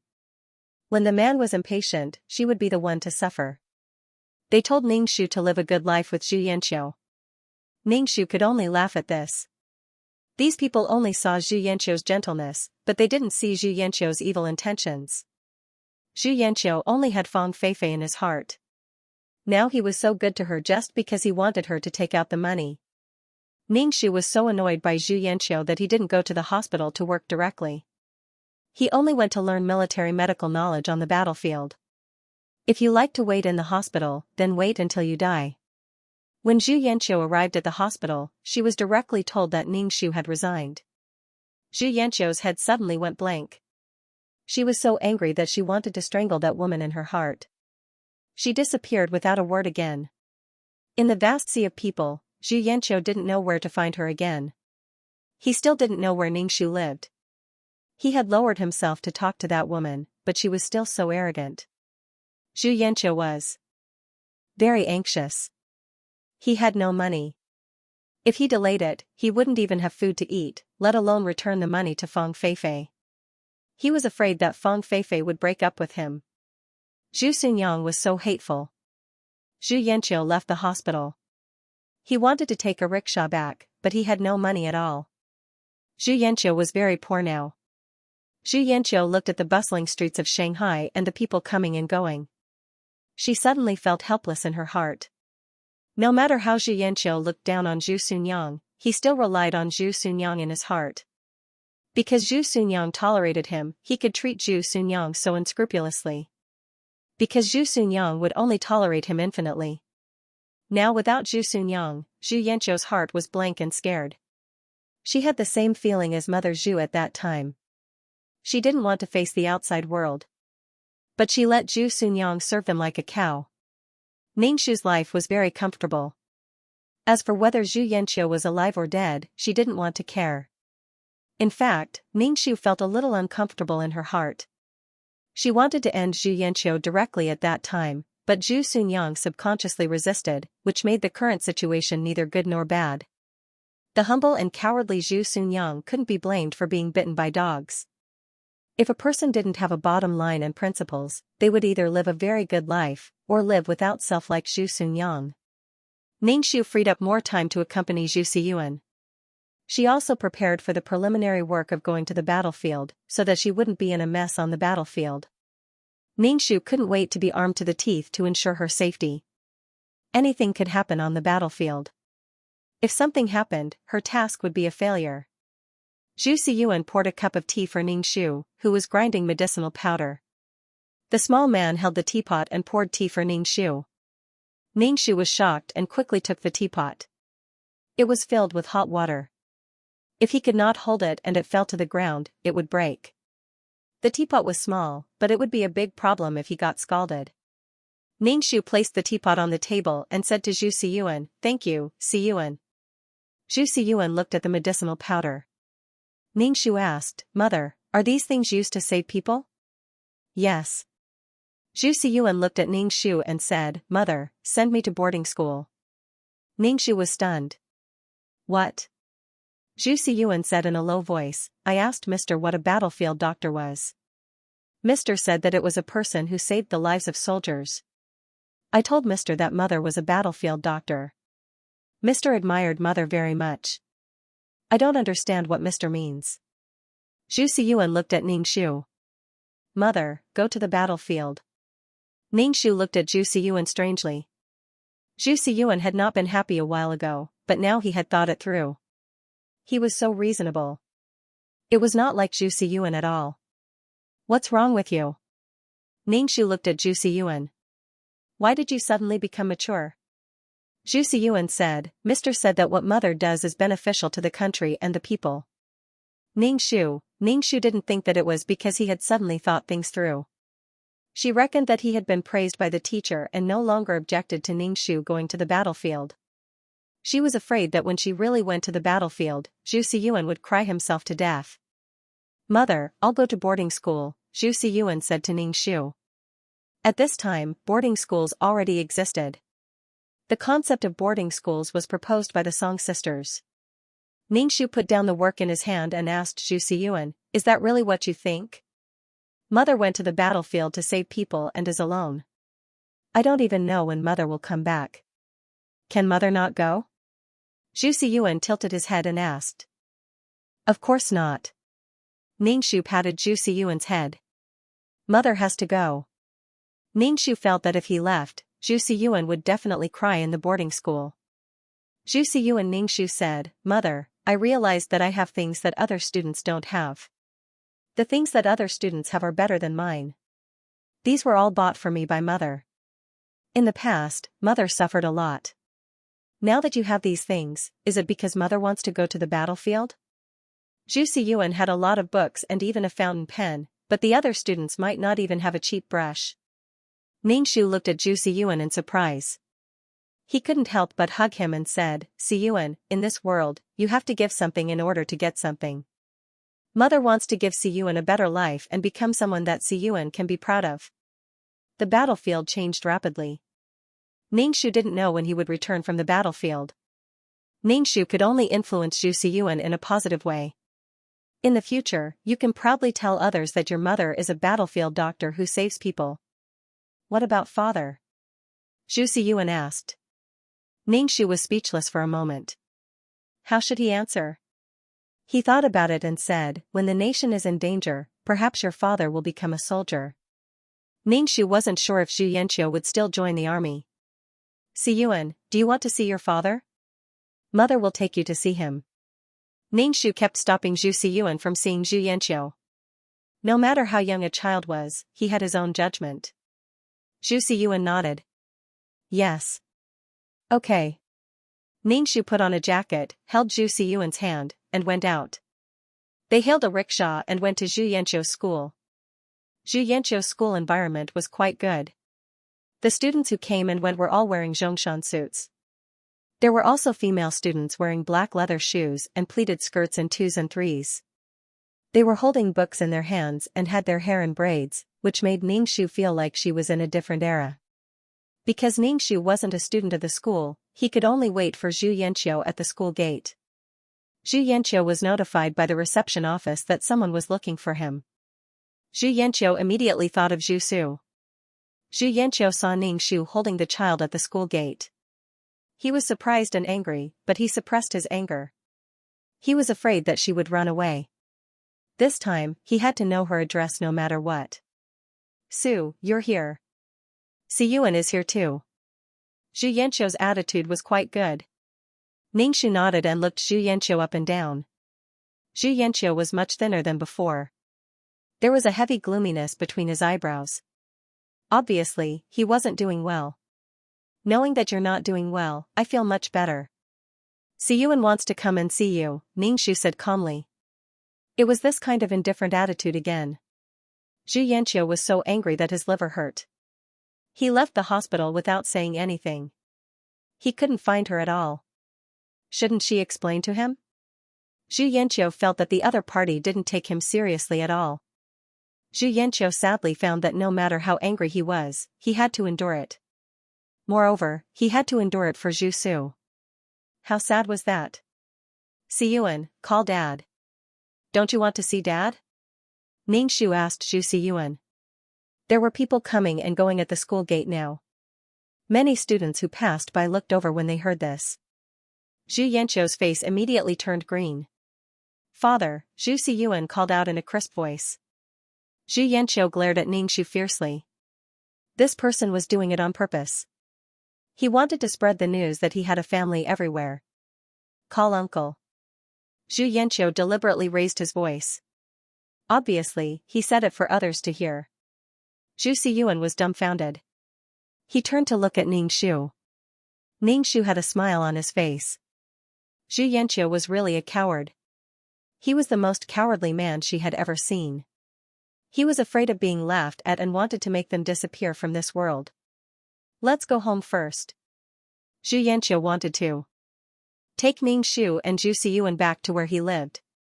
Ningshu called for a rickshaw and said, Siyuan just wanted to see you. He's already seen you. We're going back. Xianxia was irritated. She felt that these two people were just here to see monkeys. They would leave after seeing her. Sunyang, don't be stubborn, okay? Can't we have a good talk? Xianxia said very helplessly. I can explain about Fang Feifei. Ningshu grinned. How else did this matter need to be explained? Ningshu didn't want to hear it at all. He said to Zhu Siyuan, Siyuan, let's go back. Zhu Siyuan nodded and got on the rickshaw. Xianxia quickly grabbed Ningshu and asked, Sunyang, where do you live? The apartment. Didn't I tell you before? I live in the apartment. Ningshu shook off Xianxia's hand and got on the rickshaw. Zhu Sunyang, do you think of me as? Xianxia looked around and said in a low voice, as your husband? Do you think of me as your wife? I'm not your sister. Ningshu sneered. Xianxia never cared about Zhu Sunyang, but he asked Zhu Sunyang to obey him wholeheartedly, think about him, and work hard without complaint. F***ck off, Ningshu directly let the rickshaw driver go. Xianxia ran a long distance behind the rickshaw, and he was too tired to keep up. Ningshu looked back at Xianxia, who was bent over and panting with his hands on his knees. Ningshu looked down on such a man very much. He was not worthy of being a son, husband, or father. Xianxia was a spoiled person, and he was very embarrassed when he encountered something. Ningshu wondered how such a person became successful in the end. Was it because of his halo? Mother, why did father ask me to call him uncle? Ningshu asked Zhu Siyuan in confusion. Ningshu said casually, because your father doesn't want people to know that you are his son? Why? Because he feels ashamed. Why does he feel ashamed? Because your mother has not received a new education. I don't understand, what is the relationship between these two? Yes, your father likes girls who receive a new education. You don't understand? Ningshu received an order from above that she was going to follow the army. When she received this order, Ningshu's heart was heavy. She glanced at Zhu Siyuan, who she was most worried about. After the September 18th incident, the fall of the three eastern provinces gave Japan a taste of the sweetness of the war to invade China. Using the method of war to support war, they solved the lack of economic resources, the small domestic market, the overpopulation, and the resulting domestic instability. Finally, on July 7, 1937, they launched a full-scale war to invade China that lasted for 8 years. Now, artillery fire was everywhere, and more troops were sent out. Ningshu did not have much time. She only had 3 days to solve the problems at home. After 3 days, Ningshu would follow the army. During this period, many people who wanted to save this race joined the army to fight against the invaders. Mom, send me to my boarding school, Zhu Siyuan Ningshu said. I know Mom is leaving. Zhu Siyuan grew very quickly. Now, he was almost at Ningshu's shoulder. Mother, sir said that the Japanese invaded our land. Our compatriots should drive the Japanese invaders out of our land. Ningshu felt strange every time he heard Zhu Siyuan shout such high-sounding slogans. Zhu Siyuan must have been brainwashed by his Mr. Nationalist. Ningshu sent Zhu Siyuan to the boarding school and told the teacher that he was a military doctor and had received orders to follow the army. He hoped that he could help take care of the child. When the teacher heard this, he told Ningshu not to worry and that he would take good care of Zhu Siyuan. When the country was in danger, everyone hoped that the land under their feet would be safe. Although not everyone dared to go to the battlefield, they were still willing to do something for the country. Ningshu squatted down and hugged Zhu Siyuan. He said, Siyuan, be good and wait for Mom to come back. Zhu Siyuan wiped his tears on Ningshu's body and said with a choked voice, Siyuan will wait for Mom. Ningshu wiped his face and turned to leave. When he turned back, he saw that Zhu Siyuan was holding the teacher's hand and waving at him. Now, Zhu Siyuan was really like a little man. He was even more stalwart than Xianxia. After sending Zhu Siyuan to the boarding school, he went to find the interviewer and asked him to take care of his son. 3 days passed quickly. Ningshu only took 2 pieces of underwear and then carried a large medical box to the military camp. The box was filled with medicinal powders made by Xianxia. There were medicinal powders for stopping bleeding, preventing heatstroke and diarrhea, and some anti-inflammatory Western medicine. There were about 25 kilograms of medicinal powders in the box. Fortunately, Xianxia had practiced peerless martial arts. In addition, he had been doing physical training, so it was not too difficult for him to carry the box. The 3 male field military doctors with Xianxia were also assigned. Xianxia did not know where they were assigned. Xianxia's treatment was a little better than ordinary soldiers, but it was not much better. After a round of gunfire swearing, the army immediately went to the battlefield to stop the invaders and drive them out of their own country. Because Xianxia was a military doctor, he could sit in the car and did not have to carry a medical box and follow the army. It was July, and the weather was very hot. The marching team was under the hot sun. Some soldiers could not stand it and got dehydrated. Xianxia boiled a pot of water with a military pot and sprinkled medicinal powders for the soldiers who got heatstroke to drink. Xianxia was glad that he had prepared everything in advance. Otherwise, he would have been numb at this time. As a military doctor, he was useless. He estimated that he would not live for long. If something happened, he would be abandoned. People who had no value were not worth the effort to save. The army was rushing day and night. Without enough vehicles, the soldiers could only run. They hurried to the battlefield. From afar, they could hear the sound of cannons and gunfire. There were fighter jets flying in the sky, and from time to time, they would throw down a lethal bomb. Xianxia was arranged to be in a tent at the back of the battlefield. It was said that the previous field military doctor had died, and Xianxia was to replace him. Xianxia walked into the tent and saw that it was full of wounded people. Everyone's expression was abnormally painful. Some people were even rolling on the ground in pain, crying out in pain. It looked like they were about to die. Xianxia quickly put down the medicine box and began to treat the wounded. Xianxia was busy. After treating the wounded, he immediately treated the next one. It was Xianxia's first time participating in a modern war. His ears were filled with the roar of cannons and the figures of fighter jets above. Bullets flew past his ears. One bullet could end a life. Xianxia wrapped a piece of cloth tightly around a soldier's thigh. This soldier's calf had been blown away. The wound was bloody and there were white bones. Now, it was bleeding. The soldier's pupils had begun to dilate. It was obvious that he was not going to make it. He wrapped the thigh with a piece of cloth to prevent the blood from flowing too fast. Then, he sprinkled hemostatic powder on the wound. The soldier cried out in pain. Xianxia gritted his teeth and treated the wound. In this situation, it was impossible to comfort the wounded. Every now and then, someone was carried in. Xianxia took the lead to treat the seriously injured. Those who were not seriously injured waited. Xianxia treated all kinds of wounds as if he was numb. He was tired, very tired, but his body could not stop. Xianxia knew that being a field military doctor would be tough, but he did not expect it to be so tough. Moreover, he had to be on guard against the enemy's cannons.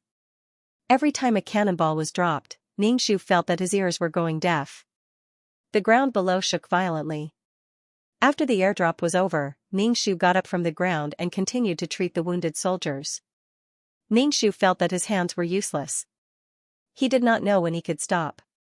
The war didn't stop from the morning until the evening. There were more and more wounded people in the tent. Xianxia was so busy that she didn't even drink a sip of water. She only managed to hold on by stuffing a fasting pill into her mouth. Xianxia's ears were filled with the rumbling sounds of cannonballs. The enemy's fighter jets whistled in the air, causing the ground to shake from time to time. There were a few cannonballs that landed beside the tent. Xianxia could even feel the heat waves from the cannonballs burning her skin, causing her skin to burn with pain. It was really too dangerous. Modern wars were more cruel. All kinds of weapons were more lethal. The damage and pain to the soldiers were greater. Why else would it be said that war pushed the development of human beings? "Doctor, help take a look." A hurried female voice sounded. Her voice was filled with anxiety. Xianxia found the voice familiar.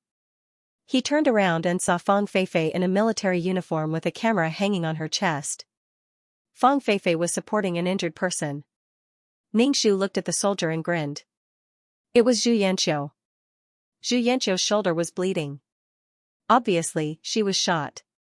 He didn't expect the three of them to meet under such circumstances. Fang Feifei was stunned when she saw Ningxu. She stuttered and asked, "You're a military doctor?" Ningxu ignored her and was busy treating the soldier's wound. Fang Feifei didn't care about why this woman was here. She quickly said to Ningxu, "Please take a look at Xianxia." Xianxia was shot. "Put him over there." "I'll be right there," Ningxu said. "But he's badly injured." "Can you take a look at him first?" Fang Feifei was frightened when she saw Xianxia covered in blood. Ningxu said without raising his head, "There are so many wounded people here. There are many who are more seriously injured than him. They are all waiting for treatment. I said, put him down and apply this powder to the wound to stop the bleeding." Seeing Ningxu's cold face, Fang Feifei was a little speechless. She put Xianxia on the simple operating table made of wooden planks, untied Xianxia's clothes, and sprinkled the medicine powder that Ningxu set on the wound. Xianxia gasped in pain, and her body convulsed in pain. "Come and see what's going on." "What's going on?" Fang Feifei saw Xianxia like this and hurriedly shouted to Ningxu. Ningxu tied a knot on the gauze and walked towards Xianxia. "Hold him down. Don't let him move," Ningxu and Fang Feifei said. "Oh." Fang Feifei was stunned for a moment and quickly held Xianxia back. Ningxu picked up the scalpel and cut open the wound a little. Then, he took out the bullet and the fragments with a screwdriver. Then, he sprinkled the powder and wrapped it with gauze. The whole process took more than 10 minutes. Xianxia wailed in pain. The scalpel cut through the skin and the screwdriver stirred in the wound. Xianxia was in so much pain that she didn't want to move. Fang Feifei finally held down Xianxia, who was moving around. Seeing Ningxu's vigorous movements, she said in disbelief, "Why don't you give him anesthesia?" Ningxu glanced at Fang Feifei. "There is no such precious thing as anesthesia here. Every soldier is holding on like this." Ningxu stuffed another anti-inflammatory medicine into Xianxia's mouth. "Get him some water and take the medicine." Ningxu gave a few words of advice before she went to treat the others. Fang Feifei glanced at Ningxu, unscrewed the kettle and carefully fed water to Xianxia, who was groaning in pain. Then, she stayed beside Xianxia. Looking at the busy Ningxu and the injured Xianxia, she frowned. "Military doctor, come with me." A man in a military uniform came in with 2 medals hanging on his chest. He walked into the tent and looked around. When he saw Ningxu, he immediately said, "Someone is injured. Come with me." "Why don't you bring him here?" Ningxu asked while his hands were busy. "Sir was shot. He has to command the whole battlefield and can't leave. If he leaves, it will be a great blow to the morale. Now, come with me." The man anxiously said to Ningxu, "If there is no accident, we can hold the fort before dark, so sir can only hold on." Ningxu said, "Oh." He put the medicine box on his shoulder and said to Fang Feifei, who was guarding Xianxia, "Don't be idle. If these wounded people need water or something, help them. If new wounded people are sent in and there is a lot of bleeding, sprinkle this powder on the wound. Stop the bleeding first and wait for me to come back." Fang Feifei was stunned by Ningxu's words. She took the powder from Ningxu and was about to speak, but he had already left the tent. Ningxu walked in the trench with his back bent. There were bullets raining in his ears. Ningxu was almost hit by a flying bullet, so he quickly bent down even more. Bang! A soldier was shot and fell in front of Ningxu. Ningxu immediately squatted down to see if he could be saved. "Let's go." "What are you doing?" "Sir is still waiting." Ningxu, the officer in front of him, roared. The sound of artillery shells was too loud. People couldn't hear him at all if they didn't speak loudly. "Oh." She wanted to save the wounded as soon as she saw them, but her body reacted faster than her brain. It was a conditioned reflex. Ningxu felt the soldier's pulse and found that he was already dead. Ningxu quickly followed the military officer and saw a few people surrounding a person lying on a stretcher in the trench. The officer lying on the stretcher was about 30 or 40 years old. Because of excessive bleeding, his face was pale and even his lips were pale. He had already fallen into a coma. Ningxu saw that the clothes around his chest were wet with blood. His heart should be injured. Ningxu suddenly felt numb. It was not easy to save him. If he died, would she be killed by these officers? Ningxu put down the first aid kit and unbuttoned the officer's clothes. He took a cotton ball and wiped the blood from the wound. There was a hole in his chest. Ningxu's heart was cold. How could he save him? How is it? Hurry up and save him. Several officers looked at Ningxu. For a moment, Ningxu was under a lot of pressure. Ningxu took a scalpel and cleaned the edge of the skin. He whitened the wound and exposed the wound. Without anesthetics, the unconscious officer woke up from the pain and moved his body. The officers beside him quickly held him down. Ningxu pulled open the necrotic tissue and saw the deformed bullet head stuck in the ribs. There were also some fragments scattered in the flesh. If these fragments were not taken out, they would cause lead poisoning. Ningxu held a scalpel and slowly pried open the rib tissue. The senior officer was in so much pain that he gasped and opened his eyes. His face was full of pain and he was sweating profusely. Ningxu took out the bullet with a suction cup in her right hand. Then, the wound started bleeding like a fountain. Ningxu sprinkled some medicinal powder and quickly covered the wound with a cotton ball. When the bleeding stopped, Ningxu cleaned up some of the fragments and covered the wound with a pad. Then, she bandaged the wound and fixed it. Ningxu looked at the senior officer who was barely breathing and felt anxious. She dissolved the anti-inflammatory and anti-infection Western medicine in water and asked the officer to feed it to the senior officer. After finishing these things, Ningxu planned to go back. The officer who called Ningxu said to Ningxu, "You go back first. I'll call you when the officer has something to do." Okay. Ningxu carried the medical kit and left. He walked in the trench like a cat. When he met an injured soldier, he immediately put down the medical kit to save him. When Ningxu returned to the tent, she saw that Fang Feifei was running around in circles. Because she had never done these things before, she was flustered. When she saw that Ningxu had returned, she let out a long sigh of relief. Ningxu put down the medical kit and put on gloves. He asked Fang Feifei, "Whose wound is more serious?" "That one over there. He was shot twice." Fang Feifei pointed at a person on a wooden board. Ningxu walked over and felt the pulse. It was very weak. There was also powder on the wound that Fang Feifei had scattered. Ningxu took out silver needles and inserted 2 needles into the soldier's body.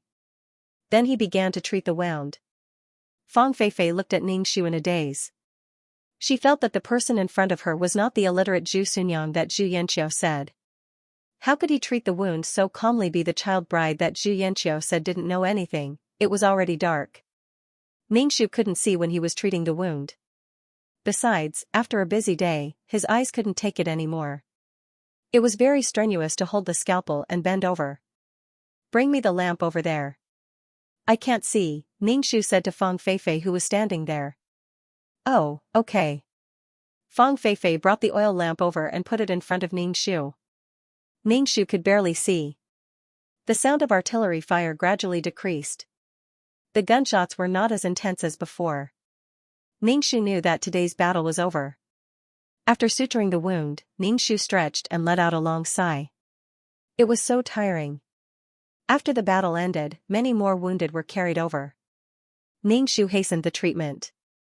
Because it was dark, Fang Feifei had been helping to hold the oil lamp. Fang Feifei's hand was sore, so she changed to the other hand. After a while, he finally treated the wound of the wounded. It was already dark outside. It was estimated to be 10 o'clock. After that, Ningxu thanked Fang Feifei. Fang Feifei didn't say anything. She put down the oil lamp and stayed beside Zhu Yanqiu. Ningxu moved his stiff neck. Finally, he could have a good rest. Ningxu wiped his scalpels and scissors clean and put them in the medicine box. There was much less medicine powder in the medicine box. It was only the first day. It seemed that he had to use it sparingly. Ningxu felt that he should ask for medical resources from the people above. She was a military doctor, But without anti-inflammatory medicine, Ningxu couldn't save people no matter how capable he was. When it was time to eat, the cook sent some food over. The food was very simple. It was rice soup with pickled vegetables and cornbread. Ningxu chewed the cornbread and drank the rice soup as clear as water when he couldn't swallow it. Fang Feifei couldn't eat these things. She put it down after one bite and took out chocolate from her pocket. Ningxu saw Fang Feifei eating chocolate. At this time, chocolate was a very expensive Western candy. She was so rich. Xianxia, who had been in a coma for almost half a day, finally woke up. When she opened her eyes, she was still a little dazed. She moved her body and took a breath in pain. Yanqiu, lie down first. Don't move. Fang Feifei quickly held Zhu Yanqiu and didn't let her get up. Feifei. Zhu Yanqiu saw Fang Feifei and smiled. Fang Feifei's tears fell down and she said with a sobbing voice, "You really scared me. I thought you wouldn't wake up." "I won't." Zhu Yanqiu grimaced in pain. Fang Feifei quickly put the rice soup in the bowl in front of Zhu Yanqiu's mouth and said, "Drink some water." Zhu Yanqiu enjoyed Fang Feifei's care. It seemed that even if she was injured, she was happy. Ningxu chewed cornbread on the side and watched the two lovey-dovey. After eating the cornbread, Ningxu began to check if these wounded people had a fever. A fever was also fatal. Ningxu saw that many of these wounded people were disabled and didn't have much fighting power. They would probably be sent home by the army and compensated. Human life was the most worthless in troubled times. At least these people were still alive. Those who were hit in the vital parts and died on the spot were much better. "Military doctor, come with me quickly." "The officer has a fever," Ningxu, the previous officer, said. Ningxu put the medicine box on his shoulder and followed without saying a word. Zhu Yanqiu, who was drinking rice soup, only saw Ningxu's back. Under the weak light, she couldn't see clearly. She asked Fang Feifei, "Is our military doctor a woman?" Fang Feifei's hand holding the bowl paused. She just nodded and didn't say anything. Ningxu came to the officer's tent. The officer was sleeping on a simple wooden bed. His body was slender and his body was even longer than a wooden board. He walked over and touched his forehead. Then he looked at his wound. The gauze around the wound was oozing blood and he was sweating all over. Ningxu quickly said, "Get some water and wipe his body." Ningxu opened the medicine box, dissolved the Western medicine in water and fed it to the officer. A guard got some water for the officer to wipe his body. Ningxu changed the gauze on the wound again. She had done everything she could. If he couldn't survive, Ningxu felt helpless. "Where did you get these things in your box?" Ningxu asked. Ningxu said, "I prepared them myself. You go back first. If the officer needs anything, I'll call you again," Ningxu said. "What's your name?" "Zhu Sunyang." Ningxu put the medicine box on his shoulder. "Then I'll call you Military Dr. Zhu." "I'm Tang Jing," Ningxu said. "Officer Tang." Ningxu said politely. Then he said, "The army is short of medicine. Simple physical therapy can't save the soldiers' lives. Can you get some medical resources?" Tang Jing spread his hands and said, "I can't give you an accurate answer. Let's wait until the officer wakes up. It's not just our army that's short of medicine. Everything else is the same." Ningxu could only nod.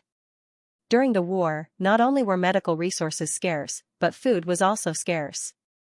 Ningxu regretted not getting more medicine. She knew that medical resources would be scarce, but she didn't expect it to be so scarce. If she hadn't prepared anything in advance, she would have been numb in the face of such a situation. Even the cleverest housewife can't cook without rice. Carrying the medicine box back to the tent, Ningxu felt dizzy. She had been busy the whole day and her brain hadn't rested at all. Ningxu directly fell on the wooden plank and planned to take a nap. She didn't know what would happen tomorrow. Day after day of fierce battles, no one knew if they would still be alive tomorrow. How many comrades around them had fallen, and whether they would fall like their comrades in the next moment. People were greedy and vicious, plundering and tyrannical. In order to survive, they had to take up arms to resist. Zhu Yanqiu saw that Ningxu had come back, and then directly ignored him and lay down to sleep. Xianxia was stunned. Who did he just see, Zhu Xunyang? Why was Zhu Xunyang here? She was a military doctor. When did Zhu Xunyang become a military doctor? Xianxia was dazzled by this woman's change. She was a nurse before, and now she was a military doctor on the battlefield. He, her nominal husband, didn't even know about this. That is Zhu Xunyang, right? Xianxia asked Fang Feifei uncertainly. Fang Feifei looked very bad. She fiddled with the camera in her hand and said, "It's your wife." Zhu Xunyang.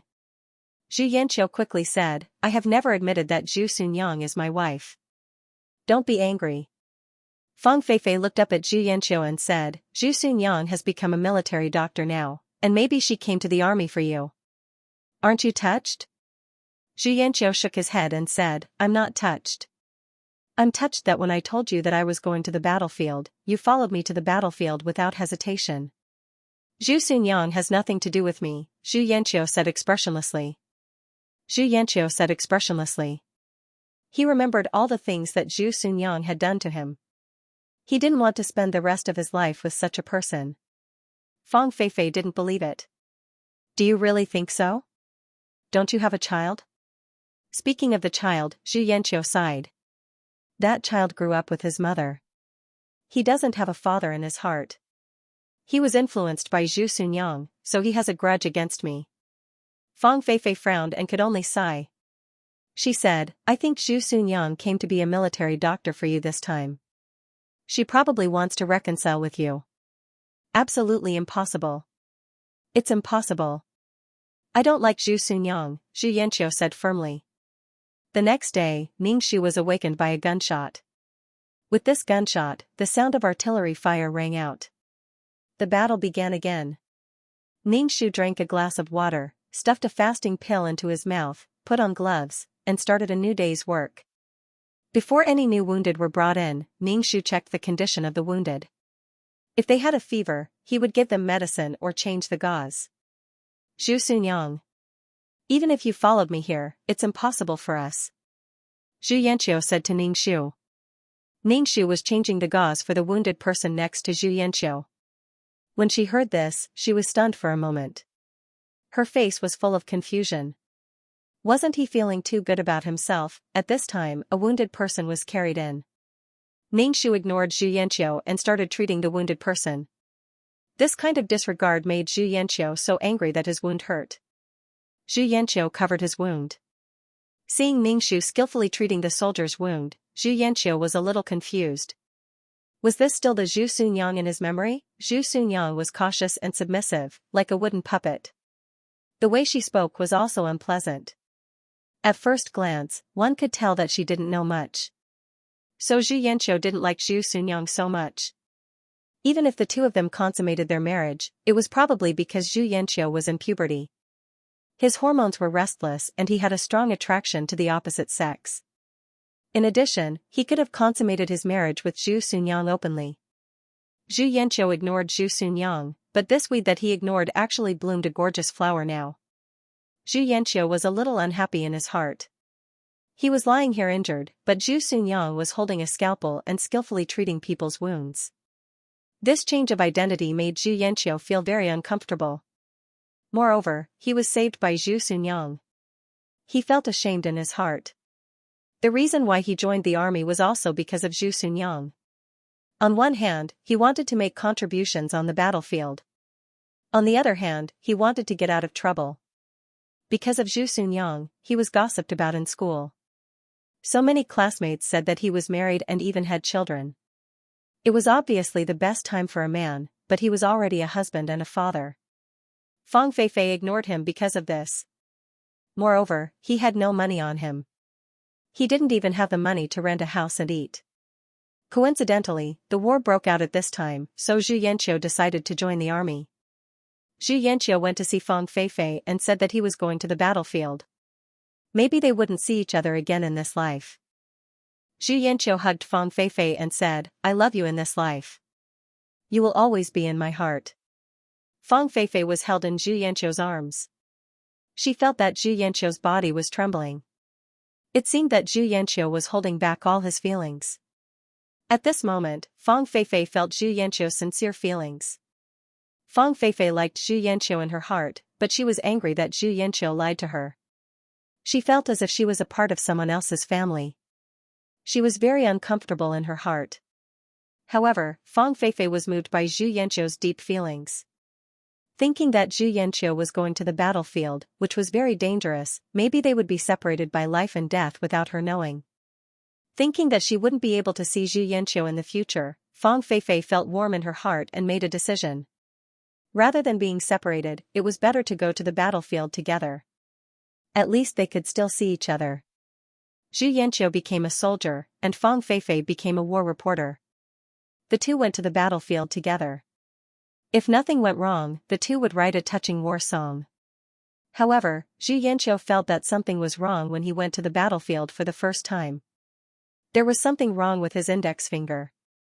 When he pulled the trigger, he was very weak. Usually, he was fine, but when he aimed at the enemy and pulled the trigger, his index finger would tremble. He could barely pull the trigger with his index finger, but the hit rate was very low. He didn't know what was wrong with him. The old soldier next to him said that he was dizzy and wasn't suitable to hold a gun. Zhu Yanqiu felt very uncomfortable. He went to the battlefield to bring glory to his ancestors. Now, he couldn't kill the enemy with a gun. What was this? He still had to revitalize the Zhu family and give Fang Feifei a beautiful future. Going to the battlefield was Zhu Yanqiu's opportunity. Maybe he wanted to serve the country, but Zhu Yanqiu wanted to use this opportunity to succeed more. More importantly, Zhu Yanqiu didn't tell Fang Feifei that the Zhu family was no longer a big family.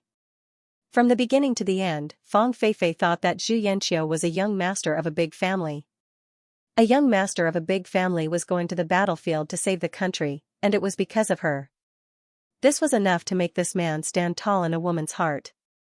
To some extent, Zhu Yanqiu was a liar. He found all kinds of lies to get money from Zhu Sunyang.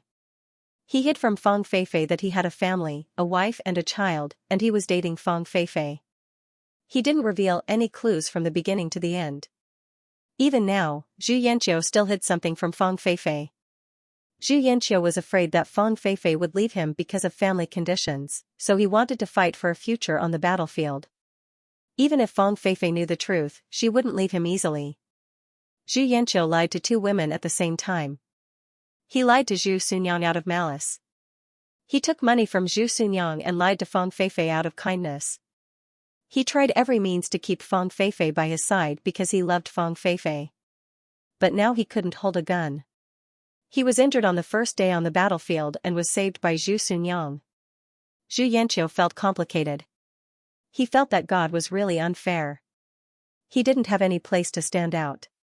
Even Zhu Sunyang, who didn't know anything, became a military doctor on the battlefield. Zhu Yanqiu was very angry. Zhu Sunyang was a member of the Zhu family and was raised by the Zhu family. After her parents died, Zhu Sunyang betrayed them and took away the Zhu family's money. Now she had a meteoric rise. She was simply a shameless woman. Ningxu was treating the soldier's wounds when she felt a burning gaze. She turned around and saw Zhu Yanqiu staring at her with a very resentful gaze. Her eyes were red. Ningxu snorted and continued with her work. Zhu Yanqiu was used to venting all her emotions on her. There were more and more wounded people and the front line was still retreating. It meant that the front line couldn't hold on anymore. The enemy's firepower was originally strong and their weapons were stronger than hers. Ningxu's simple operating room was also retreating. When they retreated, there were still air forces shooting crazily from the sky. This land fell. Although many soldiers sacrificed their lives, they couldn't stop the invaders. Ningxu felt how small an individual's strength was. Even if she was a mission enforcer, she couldn't stop the wheels of history. What Ningxu wanted to do was to try her best to save as many people as she could. She didn't have the ability to turn the tide of the battle around with a flip of her hand.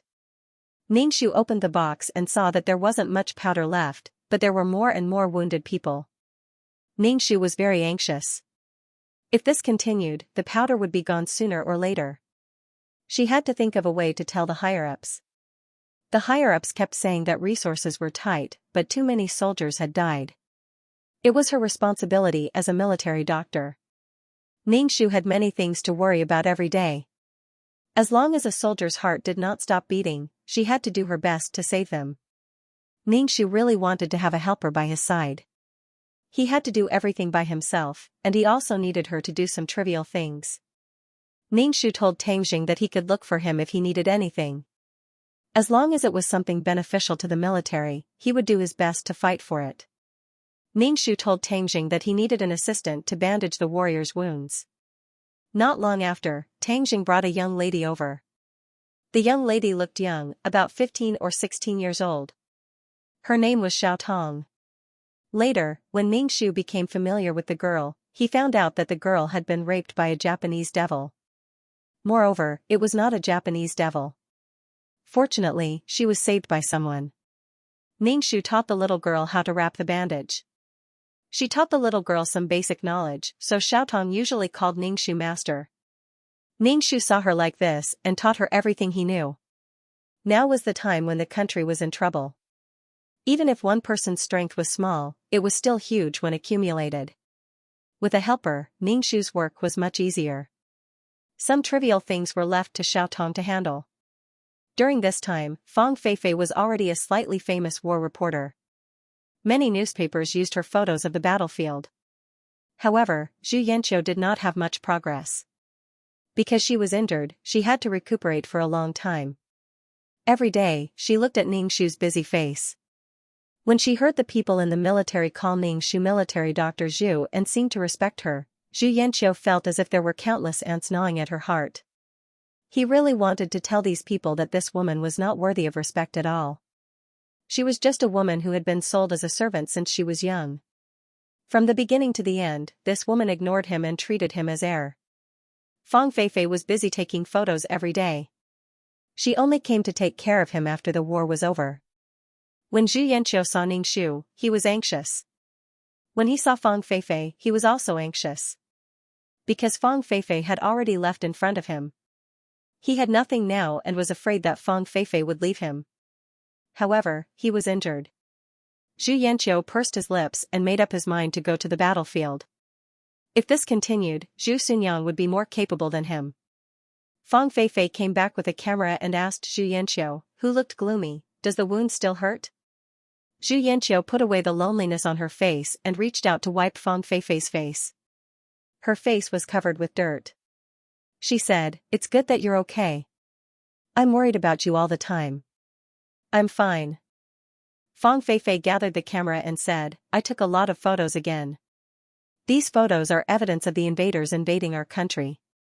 A smile appeared on Zhu Yanqiu's face. "Feifei, you're great."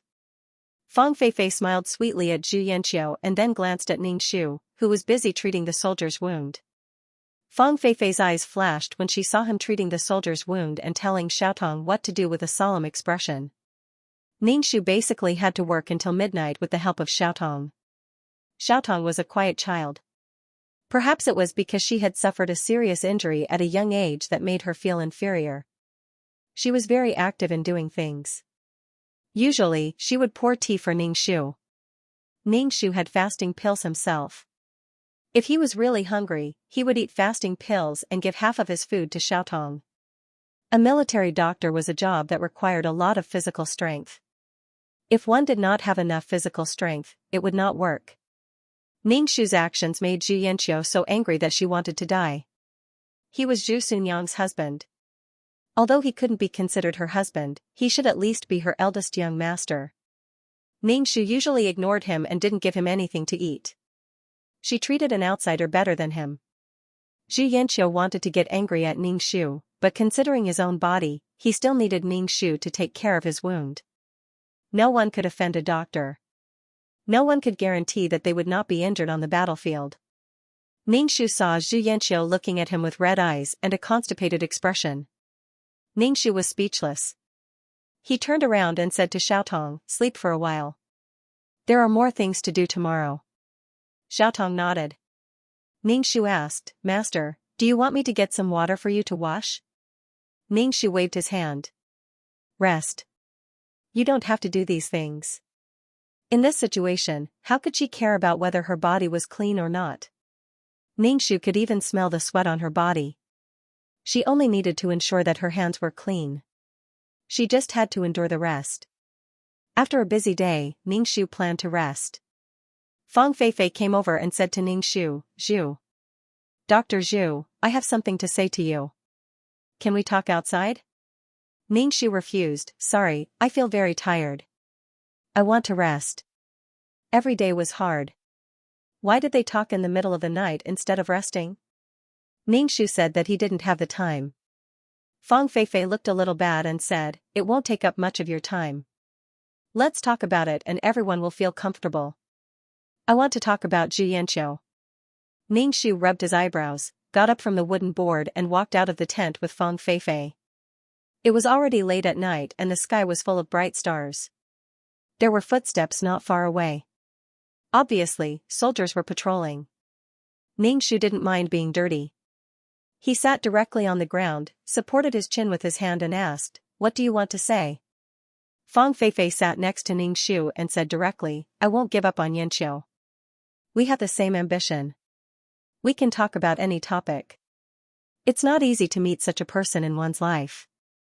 I know Xianxia was your husband before, but you two didn't get along." Ningxu was speechless. "So, why are you talking to me about this?" Ningxu looked at Fang Feifei and said, "No matter what, he is already married. He has a wife and a child. You intellectuals are so funny. You said that you accepted the new ideas and wanted free love. It's just a marriage without a matchmaker.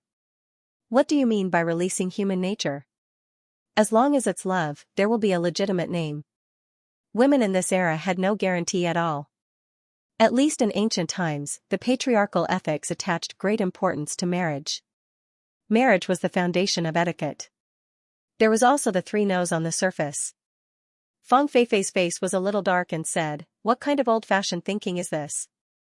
Times are different now. Everyone has the right to pursue their own happiness. It's impossible for Dr. Zhu to tie Xianxia up with a child.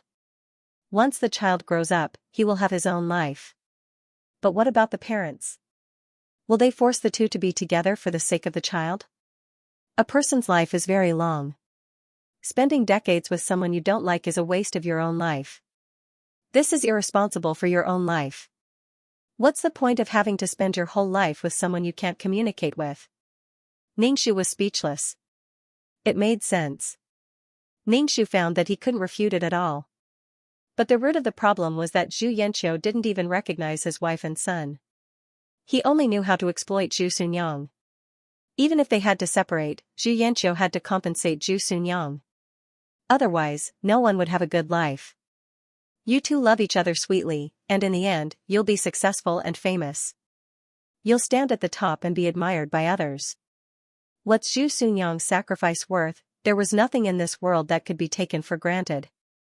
What right did Zhu Yanqiu have to think that Zhu Sunyang should do something for him? He didn't even say thank you, and even despised Zhu Sunyang. Since that was the case, he should have tightened his belt back then. Zhu Yanqiu was a willful young master. "So, why are you telling me this? Are you telling me that you two are going to be together?" Ningxu was expressionless and yawned. "If you want to tell me such meaningless things, then don't say it. If you two are going to be together, or if you two want to get married and have children, I have no opinion. Zhu Yanqiu is a gift to you." Ningxu got up from the ground, patted the soil on his butt, and brushed past Fang Feifei. Fang Feifei turned around and looked at Ningxu's back. She said, "Zhu Yanqiu is not a thing. He's a human. He has his own feelings and thoughts. He doesn't need you to give in to him." Ningxu waved his hand without looking back and walked into the tent. Seeing that Xiaotong hadn't rested yet and was waiting for him, Ningxu said to her, "Go to sleep. Your body won't be able to take it." Ningxu lay on the wooden board, closed his eyes and fell asleep. He was really speechless. What time was it now? Why was she still thinking about such things? People on the battlefield might not even be able to see the sun tomorrow. It was meaningless to think about love. When Zhu Yanqiu woke up, she saw Ningxu coming in from outside the tent, followed by Fang Feifei. Zhu Yanqiu's heart skipped a beat. She quickly asked Fang Feifei, Feifei, did Zhu Xunyang make trouble for you? Fang Feifei shook her head and said, only now do I know what kind of person Zhu Xunyang is. She's very old-fashioned. No wonder you can't get along with her. You even said that we're a matchless couple. Zhu Yanqiu breathed a sigh of relief and said, don't worry about her. She's a woman from the feudal era. Even if you talk to her, it won't make sense. It's a waste of energy to talk to her. Feifei, I plan to go to the battlefield. But what about your injury? Fang Feifei looked at Zhu Yanqiu's shoulder and said, don't worry. Your health is more important. Take care of yourself first. Zhu Yanqiu immediately said, my injury is almost healed. I'm always doing nothing and wasting the army's food. Zhu Yanqiu was anxious. He couldn't delay any longer. The people who went to the battlefield with him had killed many enemies, but he had to lie here half dead. Fang Feifei nodded, it's good that you know. But the battlefield is very dangerous. You must protect yourself well. When the war started, Zhu Yanqiu endured the injury on his body and fought. Zhu Yanqiu was eager for quick success and instant benefits. Even Zhu Xunyang, who he looked down on, had become a military doctor respected by the soldiers. He didn't have any merits. How could he talk about revitalizing the Zhu family and giving Fang Feifei happiness? Zhu Yanqiu had a lot of anger in his heart. He was determined to make a name for himself. But when he crawled in the trench, held the gun and pulled the trigger, Zhu Yanqiu had no ambition in his heart. He was full of powerlessness and fear. Zhu Yanqiu didn't know what was wrong with his hand. When he pulled the trigger, he was always powerless. There was a slight tremor and a little stiffness. He just felt that his hand didn't listen to his command. He felt that his fingers couldn't react accurately and quickly. In the face of this situation, Zhu Yanqiu, a big man, directly had red eyes. What was going on? What was wrong with his hand? Ningxu was busy treating the wounds of the wounded. He saw Zhu Yanqiu, who had just gone to the battlefield, being carried back. He didn't have any injuries on his body. He was just stunned by the shell. However, the wound on his shoulder was torn again. He was bleeding and his clothes were wet. Ningxu sprinkled some powder on Zhu Yanqiu's old wound. The severe pain of the wound woke Zhu Yanqiu up. He opened his eyes and the hazy face in front of him gradually became clear. Seeing that it was Ningxu, Zhu Yanqiu suddenly reached out and grabbed Ningxu's hand. Her voice was almost coming out from between her teeth. It was gloomy and angry. You must have done something to me. You must have. Zhu Yanqiu felt that his hand couldn't move. Zhu Xunyang must have done something to it when he was injured. Otherwise, his hand wouldn't be so trembling and stiff. Zhu Xunyang, you have to be responsible. Zhu Yanqiu grabbed Ningxu's arm tightly and didn't let Ningxu go. Ningxu was confused and impatient. What's wrong with your hand? Isn't your hand fine? Why are you grabbing my arm like a ghost? It's not broken or lame. What's wrong with you? Ningxu pulled Zhu Yanqiu's hand away and went to work. I can't shoot with my hand. Zhu Yanqiu roared at Ningxu and raised his hand. You must have done something to me. Ningxu looked at him as if he was crazy. Zhu Yanqiu, are you okay? Your hand is fine. Why do you have to say that there's something wrong with your hand? It's not that there's something wrong with you. There's something wrong with your brain. Zhu Yanqiu looked very decadent and lay on the wooden board. I can't think of anyone who can make me like this except you. You fainted and you blame it on me. Zhu Yanqiu, can you be more cowardly? Ningxu looked disdainful. It's okay that you can't support your family, but now you blame it on me. Is this showing your ability? He was pushing all the blame to her. She couldn't be the scapegoat. Shut up, Zhu Xunyang, shut up. Zhu Yanqiu was afraid that Ningxu would say their relationship, so he roared at Ningxu with a ferocious look. Now everyone on the battlefield knew that he and Fang Feifei were a couple and were college sweethearts. If others knew his relationship with Zhu Xunyang, how could he stay here? Zhu Yanqiu hated being involved with Zhu Xunyang. Ningxu, bastard. At this time, Fang Feifei hurried in and asked Zhu Yanqiu, Yanqiu, are you okay? Zhu Yanqiu said to Fang Feifei very decadently, Feifei, I can't shoot. My hand can't shoot? Fang Feifei covered her mouth in shock and hurriedly asked, "What's going on? What's wrong with your hand? Why can't you hold a gun? What's going on? Tell me." Fang Feifei was very worried about Xianxia. Xianxia turned to look at Ningxu. Ningxu shrugged. "It's useless to look at me. What can I do to you? When you were injured, Fang Feifei was beside you. What can I do to you? Don't blame me. I can't take responsibility." Ningxu ignored the two of them and started to treat the injured. While Xiaotong was assisting Ningxu, she asked Ningxu, "Master, are you all right?" Ningxu turned his head and saw Xiaotong looking at him with a worried expression. He shook his head and said, "It's fine. You don't have to care about that kind of person. Xianxia might not know that. She was the one who did it. She was just feeling depressed and wanted to find someone to vent. She just happened to be this person." Ningxu laughed in his heart. Compared to the busy Ningxu, Xianxia and Fang Feifei were very worried. Fang Feifei even came to Ningxu in private and asked Ningxu if there was any way to treat Xianxia's hand. Ningxu twitched the corner of his mouth and said calmly, "There's nothing wrong with his hand. He just fainted from being shot. It's the same as fainting from height. It's a psychological problem. It has nothing to do with the hand. I'm just a military doctor. I don't have the ability to treat any disease." Fang Feifei frowned and asked, "Is there really no way? This is related to Yanqiu's future. Besides, now is the time when the nation is in danger. One person is a little bit of strength. If Yanqiu can pick up a gun to kill the enemy and stop the invaders, military Dr. Zhu, I'll be thick-skinned and call you sister.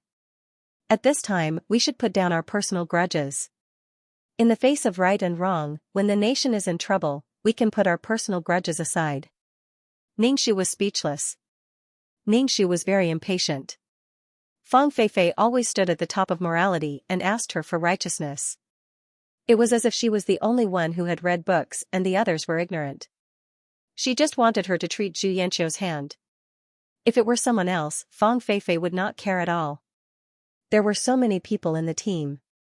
It didn't make a difference whether Zhu Yanqiu was there or not. Ningxu said calmly, "How can I explain it to you so that you can understand? I said that there's nothing wrong with his hand. It's his psychological problem. He's afraid of being shot fainted and can't be treated no matter what. Instead of asking me here, you might as well ask Zhu Yanqiu to overcome his psychological barrier. Otherwise, he won't be able to pick up a gun in his life." Fang Feifei frowned. Since the other party had said so, she could not say anything more. However, Zhu Yanqiu did not think that he had some psychological problem. He was not fainted, but his fingers. When he did delicate movements or things that required a high degree of concentration, his hands became stiff. However, the soldiers around him all said that he was fainted. Even Fang Feifei said that he was fainted. Zhu Yanqiu did not believe it and insisted on picking up a gun to take a look. However, the result was the same. Zhu Yanqiu was naturally not allowed to go to the battlefield in such a situation. Not only was his own safety not guaranteed, but he could also implicate other people. He was sent to deal with logistics by the higher-ups and became a cook. The job of a cook was much safer than fending off the enemies in the front. However, Zhu Yanqiu was not satisfied. He was a college student who had received a new education. Now that he wanted to be a cook, he could not get over the mental barrier. Of all things, only studying was the best. He was a scholar. A gentleman should stay away from the kitchen. Zhu Yanqiu would rather crawl in the trenches and risk dying in battle. She would rather die in battle than stay in the kitchen with a spoon in her hand and be burnt by smoke. What was the point of being a cook?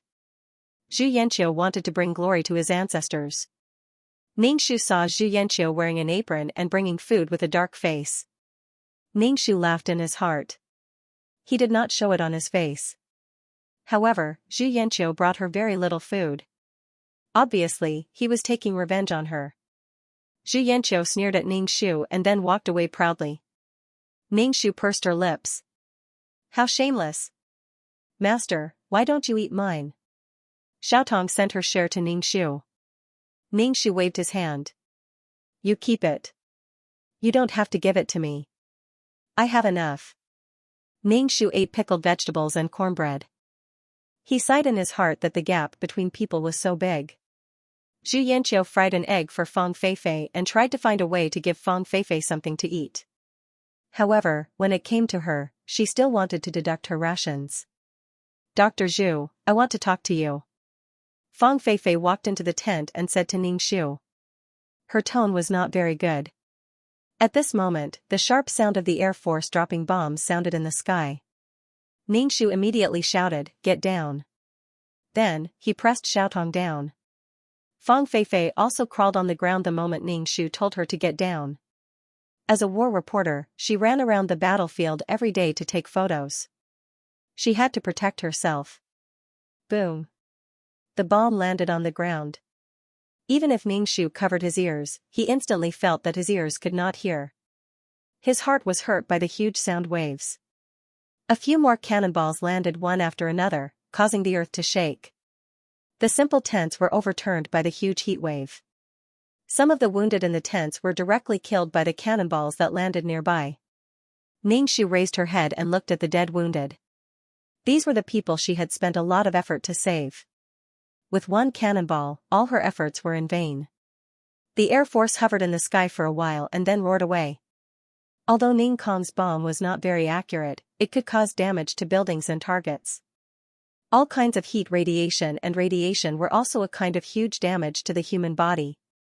Ningshu shook her head. She felt that her ears were buzzing. She could not hear the people around her clearly. This symptom would last for a while. The tent was still damaged. Many of the wounded were injured. Tangjing came over with a group of soldiers to check the situation. When he saw Ningshu, he asked, "Dr. Zhu, are you okay?" Ningshu could not hear. She picked her ears and said to Tangjing, "Some of the wounded are stable. Send them back. It's too dangerous here." "Okay, the officer is looking for you." "The gauze on the officer's wound needs to be changed," Tangjing said loudly to Ningshu. Ningshu could barely hear it. She indicated that she understood and treated the wounds of the people who were injured by the bombs first. Fang Feifei, Feifei. Zhu Yanqiu hurried over. When she saw Fang Feifei sitting on the ground, she quickly went over to help her up and asked, "Feifei, are you okay?" Fang Feifei was a little confused. When she saw Zhu Yanqiu, her eyes turned red. She could not help but hug Zhu Yanqiu. Zhu Yanqiu comforted her, "It's okay, it's okay." Tangjing ordered the soldiers to carry the wounded away and was ready to send them back. Ningshu's eyes turned and said to Tangjing, "Are you going back to Shanghai?" "I want to write a letter. Can you help me send it back?" Tangjing nodded, "Okay." Ningshu quickly finished her work. Then she felt a little embarrassed.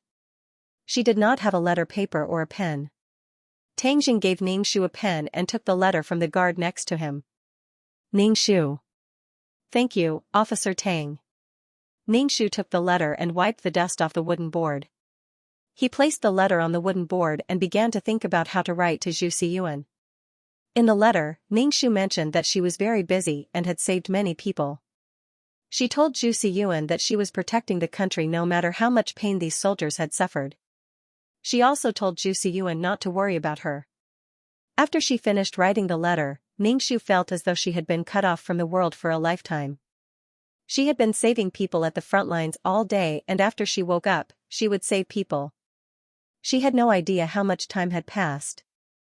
Ningshu didn't even know what day it was today, nor did she know how Zhu Siyuan was doing. After handing the letter to Tangjing, Ningshu said, "Thank you, Officer Tang." Tangjing put away the letter. Ningshu said, "Haven't you applied for the medical resources yet? I can't hold on any longer. Why don't you get me some Chinese medicine? I'll make the medicine myself." Ningshu had no medicine powder in his medicine box. If it wasn't for the medicine powder that could stop bleeding, some people would die from excessive blood loss. There would be no time to save them. In this era where blood transfusion was not allowed and there were no conditions for blood transfusion, those who couldn't stop bleeding could only wait for death. Ningshu didn't wait for Tangjing to answer. He took the paper from the guard's hand and wrote the name of the Chinese medicine on it. He said, "I want these Chinese medicine. This medicine powder can stop bleeding." Without the medicine now, I can't save people. Tang Jing could only nod and let Ningxu change the gauze for the officer. Then he went to do his work. Zhu Sunyang, you're good. Now you've got the upper hand.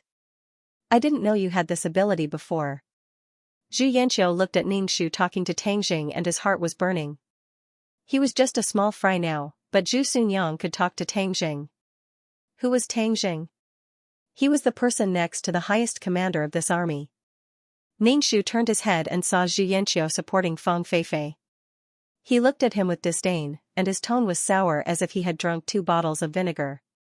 Seeing Ningxu staring at him, Zhu Yanqiu said sarcastically, as a military doctor, you have this ability. Flirting with men and not following the rules of a wife. Zhu Yanqiu saw that the woman he looked down on was doing better than him.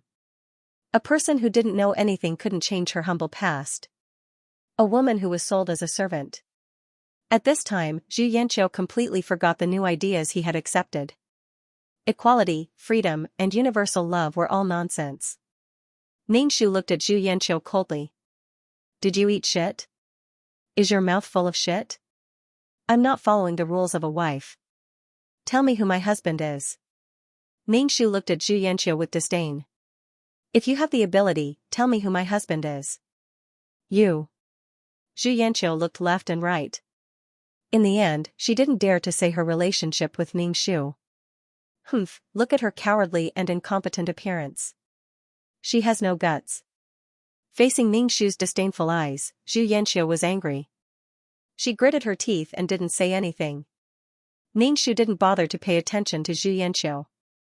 He treated the wounded and told Xiaotong. Then he carried the medicine box and went to change the gauze for the officer.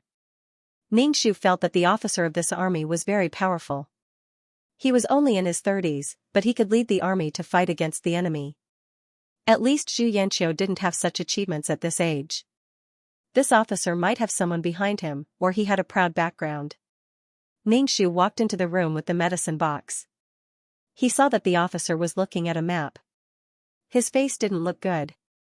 He was weak and pale because of a serious illness. Ningxu stood at attention and saluted to the officer. Officer. The officer nodded and said, I heard from Tang Jing that you saved me? Ningxu nodded. She was the one who saved him. Ningxu asked the officer to take off his clothes and remove the gauze. He treated the suppuration of the wound and rebandaged it. Then he put away the blood-stained gauze and brought it back. Can this kind of gauze still be used? The officer asked when he saw Ningxu put away the gauze. Of course. It can be used after washing it and exposing it to the sun. These things are not enough, so they can only be used repeatedly. Ningxu said. He could only try his best to find a way when resources were scarce. The wound couldn't be bandaged without gauze.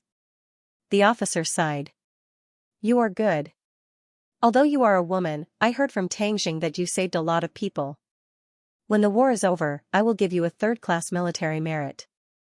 Thank you, officer. Ningxu immediately saluted and shouted. She accepted the honor with a clear conscience. It was what she deserved. With the military merit, Zhu Sunyang's life would be better in the future. Ningxu didn't know how long she could stay in this world. Zhu Sunyang's character was a little weak. She didn't know if she could become a qualified military doctor. It wasn't that difficult to be strong and live for herself. Even if it was for Zhu Siyuan, she should be brave and become a mother that Zhu Siyuan could be proud of. Zhu Siyuan was proud of his mother now.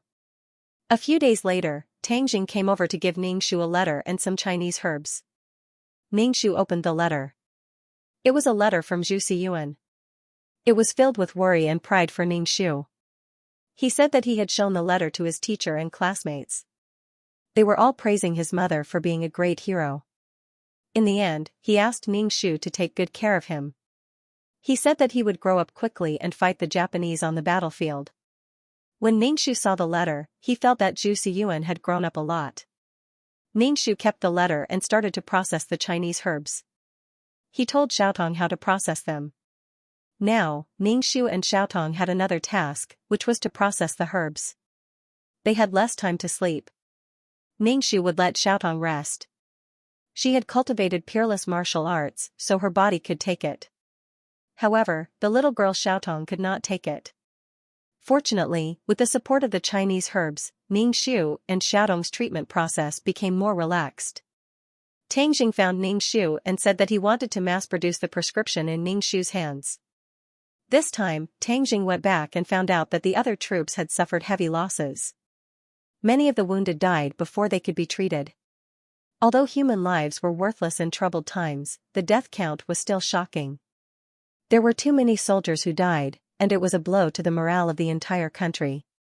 Tangjing had long noticed the medicinal powder used by the military doctor. It seemed to be very effective. In this time of shortage of fast-acting Western medicine, it was good to use the traditional Chinese medicine passed down by their ancestors. Moreover, there were many Chinese herbs. Ningxiu had all kinds of thoughts in his mind. He asked, "Whose idea is this?" "I've reported this situation to the commanding officer." The commanding officer said that if you can contribute this prescription, he'll award you a second-class merit. Tangjing looked at Ningxiu. "You're now worth more than a company commander." It was a good deal to exchange such a prescription for a second-class military merit, but Ningxiu had another idea in mind. He said to Tangjing, "Sure, but I have another condition. I want to apply for a patent for this prescription. This prescription can only belong to me. No one else can steal it." This prescription was nothing much, especially in this kind of situation. It was fine to take it out, but it needed a name. Applying for a patent could make Zhu Xunyang famous. In the future, patents would be money in peacetime. Patent? Tangjing didn't quite understand. Ningxiu explained, "This thing can only be mine. Although I've given it away, I still have the right to possess the prescription." Tangjing thought for a moment, then looked at Ningxiu's face and said, "You still haven't offered the prescription." "Officer Tang, everyone wants a good reputation. I've given you the prescription, but it still belongs to me in name. In fact, it's not up to you to decide," Ningxiu said with a smile. Tangjing shook his head. "I have to report this to my superior." Ningxiu nodded. "Master, the superior wants to award you with a second-class military merit?" Xiaotong looked at Ningxiu with eyes full of admiration and admiration. "Master, you're amazing." Ningxiu grinned. Whether this matter would succeed or not was still a problem. Ningxiu looked at Xiaotong. "You can also become a military doctor in the future." Xiaotong's face turned red, but she immediately thought of something and her expression turned gloomy. Ningxiu saw her expression and knew that she was thinking of her tragic experience. "You can definitely become a good military doctor." Ningxiu told Xiaotong about his story. He said that he was abandoned by his husband and raised his child by himself. In order to survive, he joined the military doctor training in the field. Xiaotong listened to Ningxiu's words and asked with her eyes wide open, "What about the child's father? Didn't I say that he abandoned his wife and child?" "It's not a big deal," Ningxiu said casually. "Master, you're really open-minded." Xiaotong was much closer to Ningxiu. They were both women who had been hurt. So what if he couldn't accept it? Even if he was in an adverse situation, he could still fight back. Even if he died, he had to die meaningfully and drag someone down with him. "I'm already so King miserable, the person who hurt me must be even more miserable." Tangjing told Ningxiu that the superior agreed to Ningxiu's request and found a time to personally award the medal to Ningxiu. Ningxiu was relieved. At least he fought for his rights. Even if the superior wanted to snatch it away, Ningxiu could not do anything. This was the best situation in the end. The superior dragged his injured body and put the medal on Ningxiu. He even gave a statement to Ningxiu, saying that the powder was still under Ningxiu's name. Ningxiu looked at the statement and glanced at the superior's face without leaving a trace.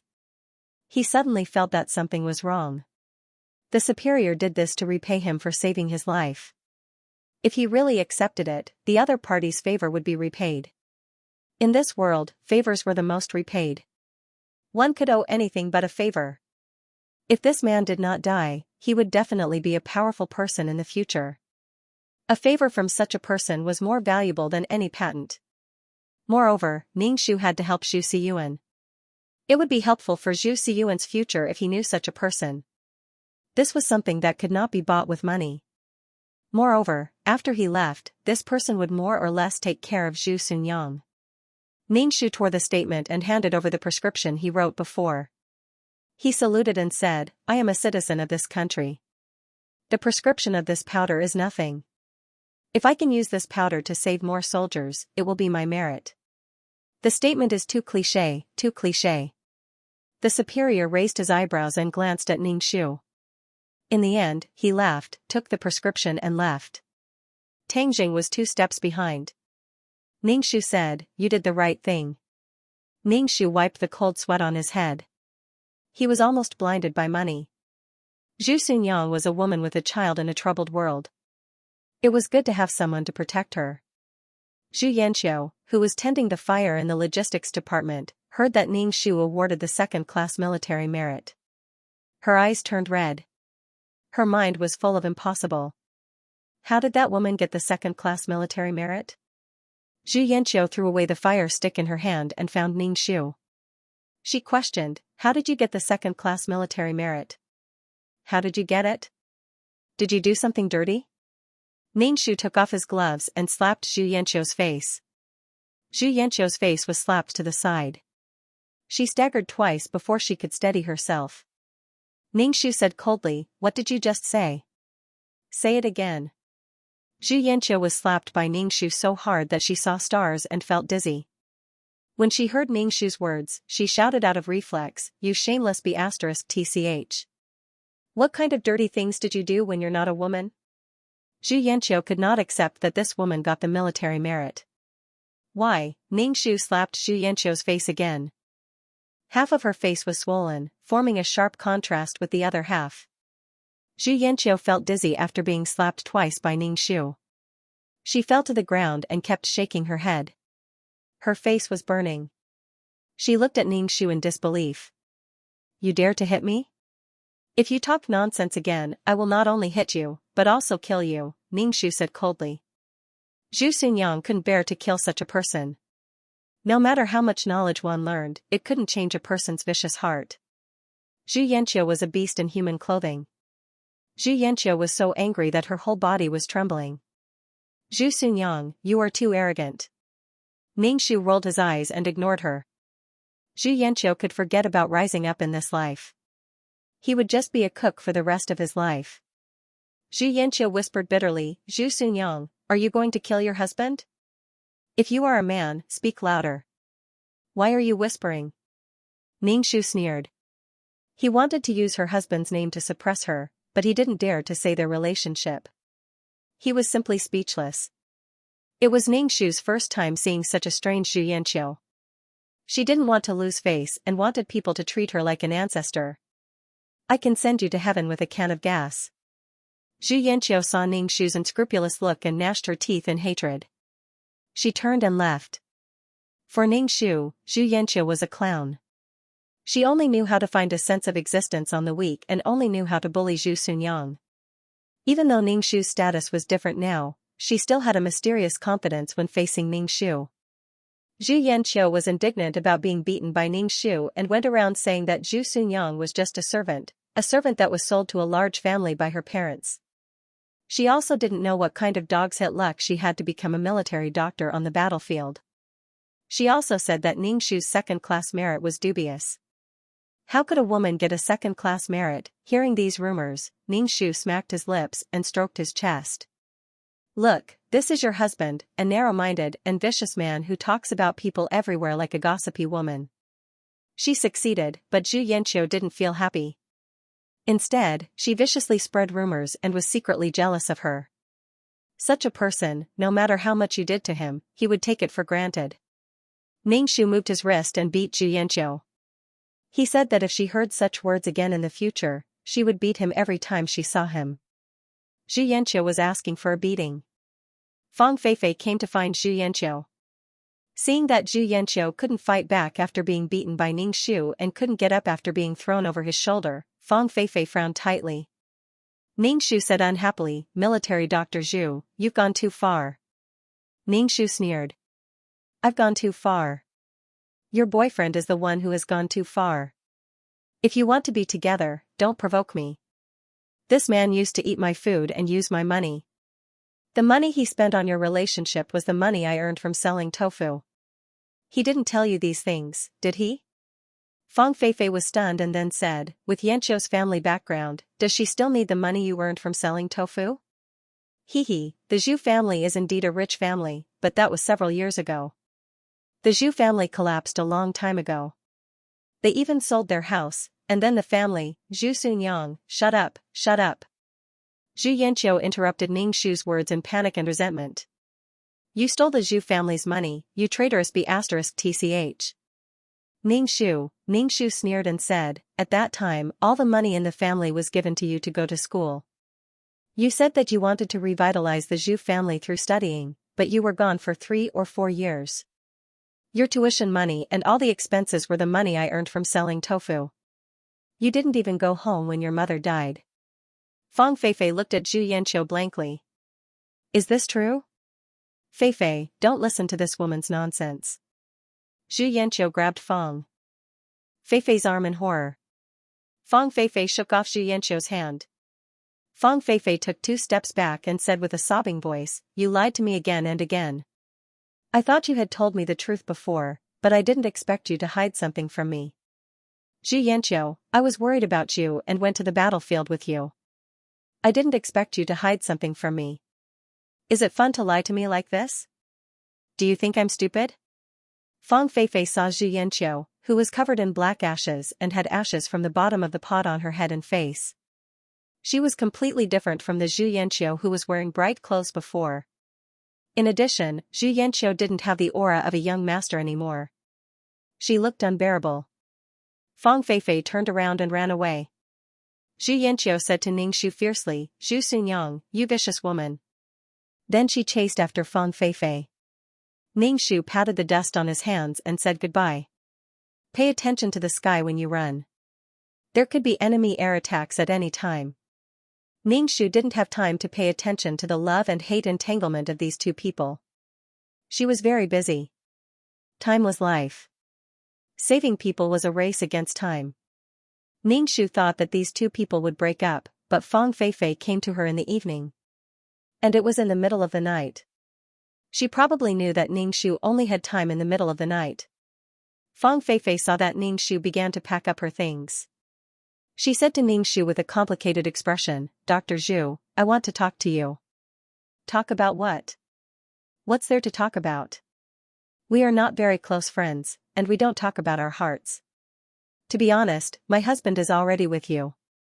Do you still want to talk to me about your pursuit of happiness? I don't want to hear it. Ning Shu lay on the wooden board and planned to sleep. These people wanted to be entangled with each other. Ning Shu didn't want to care about them. Fang Feifei pursed her lips and said, I never wanted to hurt anyone, but the person I fell in love with happened to be your husband. Ning Shu, let's go out and talk.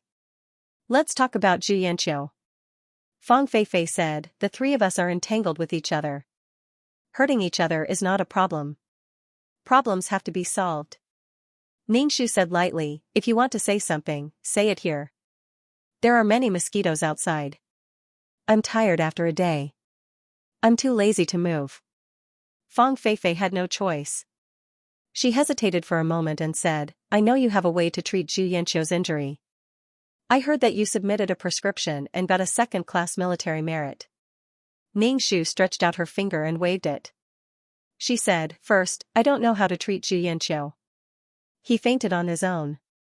As long as you don't touch or rob him, there will be no problem except for some delicate work. Second, my military merit was earned by my efforts to save people and treat injured soldiers one after another. This is what I deserve. Can you bear to see Zhu Yanqiu circling around the boiler? Fang Feifei said somewhat helplessly, Yanqiu has knowledge and shouldn't be buried like this. I know you resent us, but in the current situation, 1 more person means 1 more power to fight against the enemy. Ning Shu grinned and said, who said that Zhu Yanqiu's talent was buried? It's not like you said. 1 more person means 1 more power to fight against the enemy. No matter what position, whether it's a logistics officer or a soldier, in this army, it's all about fighting against the enemy. Since it's all about fighting against the enemy, why care so much? Ning Shu couldn't figure it out. Why should she treat Zhu Yanqiu's hand? Every time, Fang Feifei always stood on the side of righteousness and morality, asking her to treat Zhu Yanqiu's hand. It was as if she didn't treat Zhu Yanqiu's hand, she would be a sinner of the nation. She said that she was benevolent and righteous, but it was still moral kidnapping. If she didn't treat Zhu Yanqiu's hand, would she just wait to be abandoned? Ningxu said lightly, "There's nothing wrong with Zhu Yanqiu's hand at all. He fainted on his own. He's not sick at all. I can't treat it at all. I'm just a military doctor, not a miracle doctor. I can't treat every illness." Fang Feifei sighed, looked at Ningxu and said, "I know you're uncomfortable, but at this time, you should put these love and hatred aside, try to survive, and stop the invaders. Maybe Zhu Yanqiu will come back to you." Ningxu, sigma, degree, Ningxu expressed that he was shocked. Zhu Yanqiu will come back to her? Haha. Maybe the two of them broke up because they were forced to break up. Zhu Yanqiu returned to Zhu Xunyang's side like a prodigal son, but she still loved Fang Feifei in her heart. Zhu Xunyang was still king miserable, guarding a heartless body. Zhu Yanqiu and Fang Feifei's love was purer after the baptism of gunfire. They both loved each other in their hearts. Maybe they met when they were old and gray-haired. Standing face to face and looking at each other, it was simply a touching love song of the times. Even if they weren't together, it didn't mean that there was no love between the two. "So, military Dr. Zhu, I beg you to treat Zhu Yanqiu's hand. He should go to the battlefield to kill the enemy, not be a logistics officer," Fang Feifei said sincerely to Ningxu. Ningxu sneered in his heart and said, "Didn't you intellectuals accept the new ideas that people are equal and free? No matter if it's a soldier or a logistics officer, they are all contributing to the resistance against invasion. There's no distinction between high and low. It's just a different division of labor. Isn't this the idea you advocate?" Zhu Yanqiu fainted from gunshot. It's safest for him to stay in the logistics department, and he can also contribute to the whole army. "Miss Fang, do you look down on logistics officers?" Fang Feifei said equality, freedom, and universal love, but in her heart, she divided people into different classes. She used this flag to achieve certain goals and do certain things openly, such as free love and opposing arranged marriage. She said it was to liberate the mind and liberate human nature. If she didn't agree, she was an old-fashioned with old-fashioned. Abandoning one's wife and children, abandoning children. Fang Feifei was stunned by Ningxu's words. She pursed her lips and said, "I don't look down on logistics officers. Zhu Yanqiu is a college student. His talent shouldn't be wasted. It's not a matter of whether I look down on him or not." Ningxu was at a loss. He looked at Fang Feifei and said, "What talent? He goes to the battlefield to kill the enemy with a gun. What's the use of his foreign ideas? So what if he's talented? Does he have to recite love poems to the enemy?" Zhu Yanqiu was not someone who graduated from a military academy. Seriously speaking, she was just a weak student. How could she be talented?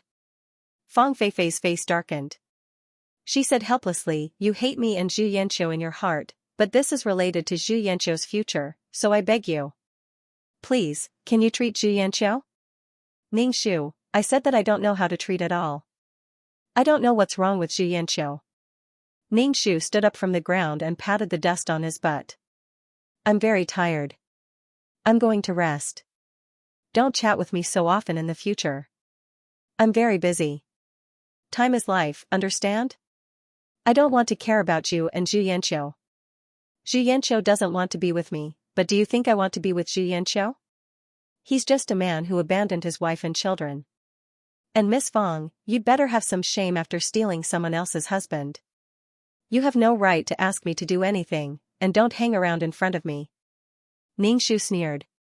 He turned around and went into the tent to rest. What equality? He asked her to be high and mighty. To be more disgusting, he was full of thieves and prostitutes. Fang Feifei looked at Ningxu's back and sighed. She didn't want to hurt anyone. She was also kept in the dark and didn't know anything. She seemed to be a happy woman, but she was also the same as Zhu Xunyang. Fang Feifei went to find Zhu Yanqiu. Zhu Yanqiu was waiting for Fang Feifei. When she saw Fang Feifei, she quickly went up and asked, "Feifei, what did Zhu Xunyang say?" Fang Feifei shook her head. Zhu Xunyang is still the same. She said that she doesn't know how to treat it. I'm going back. Fang Feifei turned around and left. Seeing Fang Feifei's cold attitude, Zhu Yanqiu panicked. She quickly took Fang Feifei's hand and said, Feifei, are you angry with me? Fang Feifei looked up at Zhu Yanqiu. You lied to me again and again. You never told me the truth. You have a wife and children. I don't know anything. You said that your business was supported by your mother, but your family has long collapsed. You never told me the truth. I heard these things from Zhu Xunyang. Wasn't she angry after being insulted by Zhu Xunyang just now? She was very angry, but it seemed that she couldn't explain herself clearly. She became the person who ruined other people's families. She couldn't refute when others pointed at her and scolded her. She, Fang Feifei, had her own pride. She would never share a man with another woman. She didn't learn so much to be someone's concubine or concubine. Feifei, I never thought of lying to you. I just love you too much. I'm worried that you will leave me. The Zhu family fell after my father died. The reason why I didn't dare to tell you was that I was worried that you would leave me because of your family condition. I will fight for a place on the battlefield and give you the best and most glorious glory, Zhu Yanqiu said hurriedly. Fang Feifei pushed Zhu Yanqiu's hand away.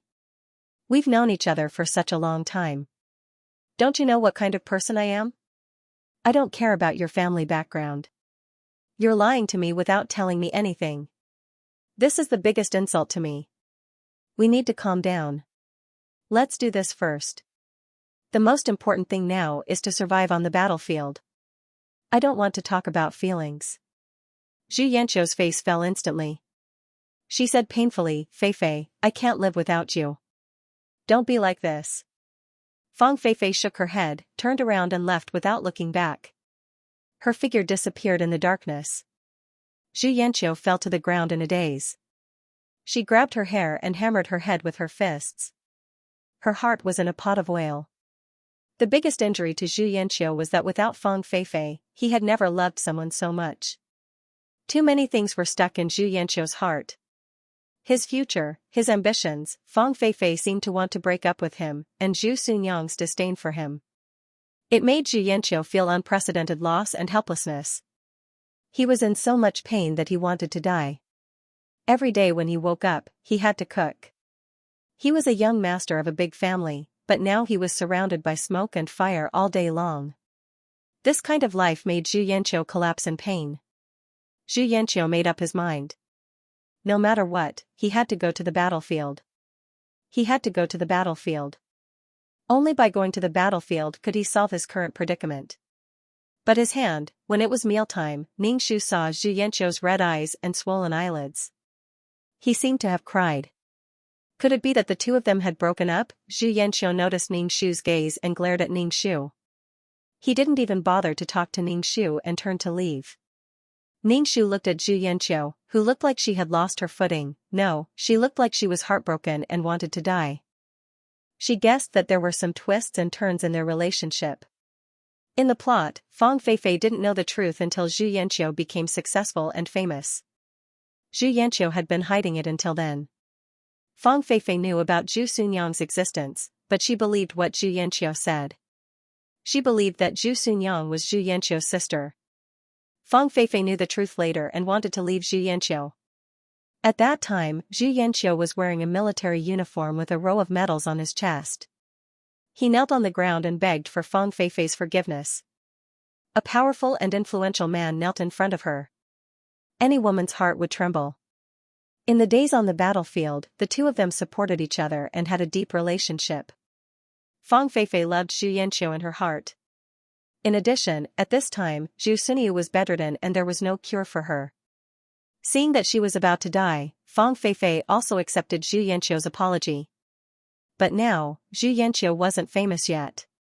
His body was covered in black ash. He was completely different from the young master in the past. Without the halo of a young master, Zhu Yanqiu looked a lot dimmer. He hadn't killed a single enemy since the start of the battle, so he had become a logistics officer who didn't have much of a chance to perform any meritorious deeds. In addition, the conflict between the two of them had erupted prematurely, so it was possible for their relationship to end prematurely. Moreover, Fang Feifei was now a war reporter with some fame. There was a huge disparity between their statuses. In a situation where the woman was stronger than the man, it was easy for conflicts to arise in their relationship. Women were usually conquered by men who desired to be stronger. One had to know that the male and female animals would only choose to mate with the male that had won the battle. Alas, this touching and moving battle song might be a flop. Ningxu didn't pay attention to Xianxia and Fang Feifei because she was very busy now. She and Xiaotong were so tired that they couldn't even lift their hands. There were far more wounded than before. The battle line was constantly retreating, and the artillery fire was even more intense. Just the air raids alone occurred many times a day. Not only did Ningxu have to treat the wounded, but he also had to prevent himself from being injured by the bomb. This battlefield could not be defended any longer. More and more soldiers were dying, and more were being injured. Their weapons were not as advanced as the enemy's, so they could only use their lives to destroy the enemy. This battlefield could not be defended any longer. It was going to fall. Struggling so bitterly was just delaying the arrival of that day.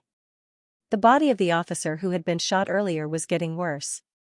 The wound was seriously infected, and even anti-inflammatory Western medicine was useless. Ningxu had taken out the Western medicine that she had exchanged from the system store, but it was still useless. It was already a fatal injury. In addition to the harsh environment, he couldn't rest well. He was under great pressure every day. The future of the entire army was on his shoulders. The officer asked Ningxu to save his life no matter what. He couldn't die now. He had to hold on until reinforcements came. He had to hold on until the higher-ups gave the order to retreat. Ningxu felt very numb. Since Western medicine didn't work, he used the traditional Chinese medicine left by his ancestors. Ningxu applied fresh herbs to the officer's wound and wrapped it with gauze. The effect of the traditional Chinese medicine was mild. Although the effect was slow, it stabilized the officer's injury and didn't continue to worsen. These herbs were drawn by Ningxu and explained the growing environment. Ningxu sent the guards to the mountains to collect the herbs. Ningxu was now very glad that he had learned medical skills from the miracle doctor in a certain dimension. It allowed him to deal with such situations easily. The things he learned would always be of great use. After treating the officer's wound, Ningxu carried the medicine box back to the tent. There were wounded people everywhere. They had all kinds of wounds on their bodies and their faces were full of pain and despair. Xiaotong was busy alone. Her calves and stomach were trembling, but she gritted her teeth and persevered. There were too many wounded people. Ningxu and Xiaotong did not stop treating them. Their minds were in a daze. Before they could react to the wounds, they were already holding tools in their hands. They were completely relying on their body's instincts to do things. There was the sound of the Air Force whistling above their heads. They would drop 2 bombs from time to time. Their nerves were highly strung. They were tired, very tired. Under such circumstances, Ningxu's heart was filled with despair. He didn't know when it would end and what his fate would be in the next moment. War reaped human lives, destroyed civilization, and destroyed people's beliefs. Ningxu was so busy that his mind was in a daze. He heard someone call him, Zhu Sunyang. Ningxu ignored him. That voice called him again. Ningxu only reacted then. He turned his head and saw Zhu Yanqiu lying on the wooden plank. He saw that his leg was really bleeding. It was dripping down his calf to the ground. Zhu Sunyang. Zhu Yanqiu's voice was filled with pain and fear. Ningxu walked over and touched Zhu Yanqiu's leg. When Zhu Yanqiu was touched by Ningxu, he was in so much pain that he kept gasping and sweating all over. Zhu Yanqiu's calf bone was broken. There was a neat incision below his knee. He was cut by a knife on his leg. When the skin and flesh were peeled away, one could vaguely see the bone inside.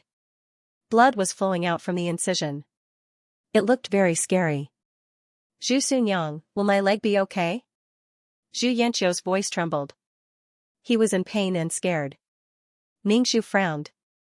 What was Zhu Yanqiu doing? How could he get such an injury? Ningxu took a needle and sewed up the wound. Then he sprinkled some hemostatic powder and bandaged the wound. He used a thin rope to tie a few wooden sticks together with the leg to fix the leg. Xianxia asked Ningxu, "Will my leg be okay?" "I don't know. Maybe there will be a problem." "Maybe there won't be a problem." Ningxu turned around and went to work. He didn't even want to know why Xianxia was injured. Xianxia grabbed his head in pain and looked at his leg. His heart was filled with fear. When the bayonet reflected the sunlight and cut his leg, his heart was filled with fear and despair. His leg and the ambition in his heart. "Zhu Sunyang!" Xianxia shouted at the busy Ningxu. Ningxu ignored him.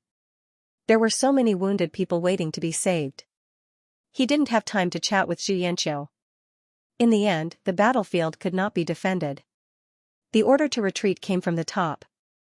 The officer sighed and gave the order to retreat. Then, the army quickly retreated. This piece of land fell into enemy hands. The morale of the troops was low. They carried the wounded and retreated. The faces of the soldiers were covered in soot. Their eyes were tired and numb. Ningxu carried the medicine box and followed the army. It was convenient for him to help when the wounded needed treatment. Xiaotong followed beside Ningxu. She was panting. Ningxu asked her to get into the truck. Xiaotong shook her head. She looked a little scared. She said to Ningxu, "Master, I don't know where to go." On the battlefield, Xiaotong felt her value. She was able to follow her master to save people. But now that they were retreating, she did not know where to go. When she walked into the crowd again, Xiaotong remembered that she was violated. She was afraid that others would mock and despise her. Ningxu thought for a while and said, "Follow me. You can become a military doctor." This invasion would last for a long time. There would be a shortage of military doctors. After he left, Zhu Sunyang and Xiaotong would be good partners. "Thank you, master." Xiaotong looked a little relieved. Dr. Zhu, a soldier in front, kept complaining that his leg hurts. "He wants you to go and take a look." A soldier ran over to Ningxu. "Okay." Ningxu carried the medicine box and walked over. Xiaotong followed behind Ningxu.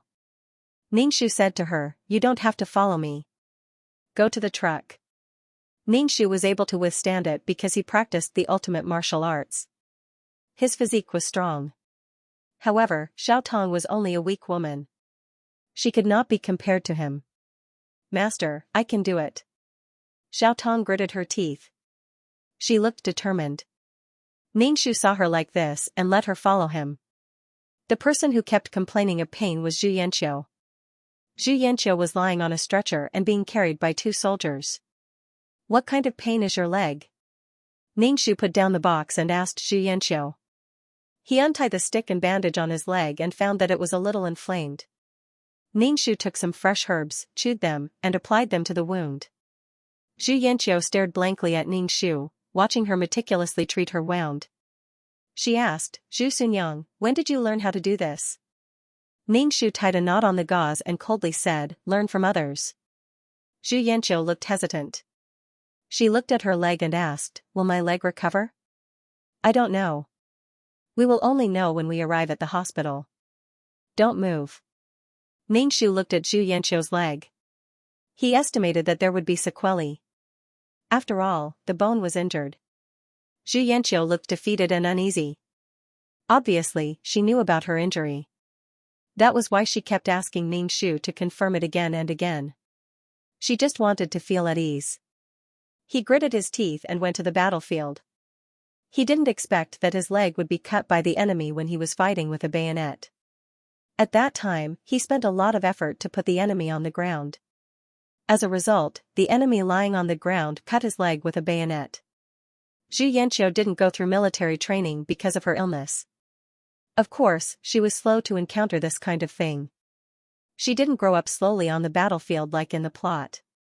Eager for success and instant benefits, it was easy to get into trouble. Xianxia also felt a little regretful. Ningxu looked around and didn't see Fang Feifei. Now that the army had retreated, Fang Feifei, the war reporter, should have retreated with the army. Why didn't he see her, especially now that Xianxia was injured? Xianxia had been injured for so long. Did they really break up? Ningxu was too lazy to care about these two people. However, love was really too fragile. It could die prematurely for various reasons. However, not everything had to give way for love. True love wasn't a reason. When Ningxu returned to the bustling Shanghai again, he felt as if it was a lifetime ago. He hadn't seen such a peaceful atmosphere for a long time. There was no rain of bullets, no whistling air force in the sky, and no wailing soldiers in pain. These peace and tranquility were all exchanged for by the soldiers on the front line with their lives. Ningxu brought Xiaotong back to his home. The two of them took a shower and then fell asleep on the comfortable bed. They didn't want to do anything and slept first. When they woke up, it was already a day later. Ningxu wore his military uniform and a second-class military medal on his chest. He wore military boots and went to the boarding school to see Zhu Xiyuan. He hadn't seen Zhu Xiyuan for a while. Zhu Xiyuan had grown a lot taller and his body was very strong. Mother. Zhu Xiyuan ran to Ningxu. He didn't throw himself into Ningxu's arms like he did when he was young. His behavior was much more restrained. However, his eyes were a little red when he looked at Ningxu. Ningxu smiled and said, "Xiyuan, mother is back. Let's go home." Zhu Xiyuan nodded desperately. He asked Ningxu all kinds of questions along the way. When he found out that Ningxu received the second-class military medal, he couldn't take his eyes off the medal. Ningxu handed the medal to Zhu Xiyuan. Zhu Xiyuan took the medal carefully and looked at it over and over again. He said to Ningxu, "Mother, I will also go to the battlefield in the future and drive the invaders out of our land." Ningxu smiled and nodded. When they returned home, Xiaotong had already prepared dinner. When she saw Ningxu and Zhu Xiyuan, she was a little reserved. Ningxu introduced Xiaotong to Zhu Xiyuan. Zhu Xiyuan greeted Xiaotong as Sister Xiaotong. At the dining table, Zhu Xiyuan kept pestering Ningxu. He wanted Ningxu to talk about what happened on the battlefield. When he thought about all kinds of things on the battlefield, Ningxu lost his appetite. He said to Zhu Xiyuan, "Xiyuan, don't ask Mother. Mother will write down everything later. You can read it yourself." Ningxu wanted to organize all the injuries he encountered on the battlefield into a book. He wanted to write down all the situations he encountered. Well, the title would be "I Am a Battlefield Military Doctor."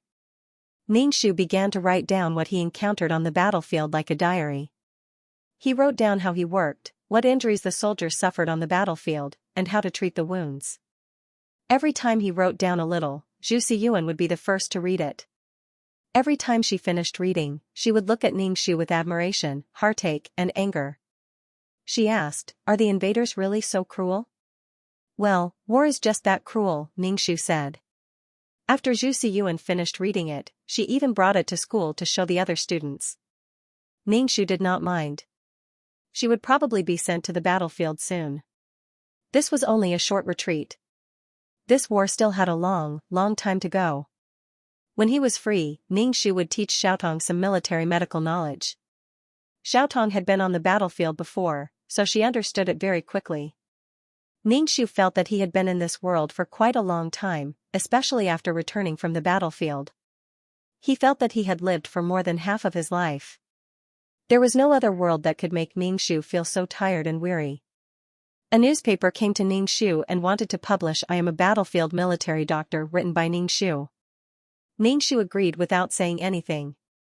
It was fine to publish it. Now that the nation was in danger, it was good to let the ordinary people know about the war. The newspaper even gave him some royalties. Ningxu kept it and saved it for Zhu Xiyuan's marriage.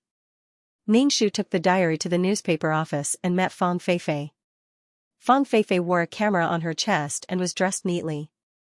When she saw Ningxu, her eyes flashed. She smiled and said gracefully and generously, "Dr. Zhu, I didn't expect to meet you here. Xianxia is injured. Have you seen him?" Now Xianxia was lying in the hospital. The doctor said that his leg would be affected when he walked. Running and jumping would hurt his leg bones. Or was it because he was delayed on the battlefield, where there was no good medical condition? Hearing Ning Shu's words, Fang Feifei frowned and then relaxed. She said with melancholy, I didn't see him because I don't think it's necessary. Even if we were in love, the damage has been done. Our relationship can't go back to the past. Instead of enduring the knot in our hearts and being together with each other in the end, it's better to break up now and leave a good memory. Your words are so nice, Ning Shu said with a smile. Dr. Zhu, you go ahead. I'm going to hand in the photos. Fang Feifei waved the camera in her hand.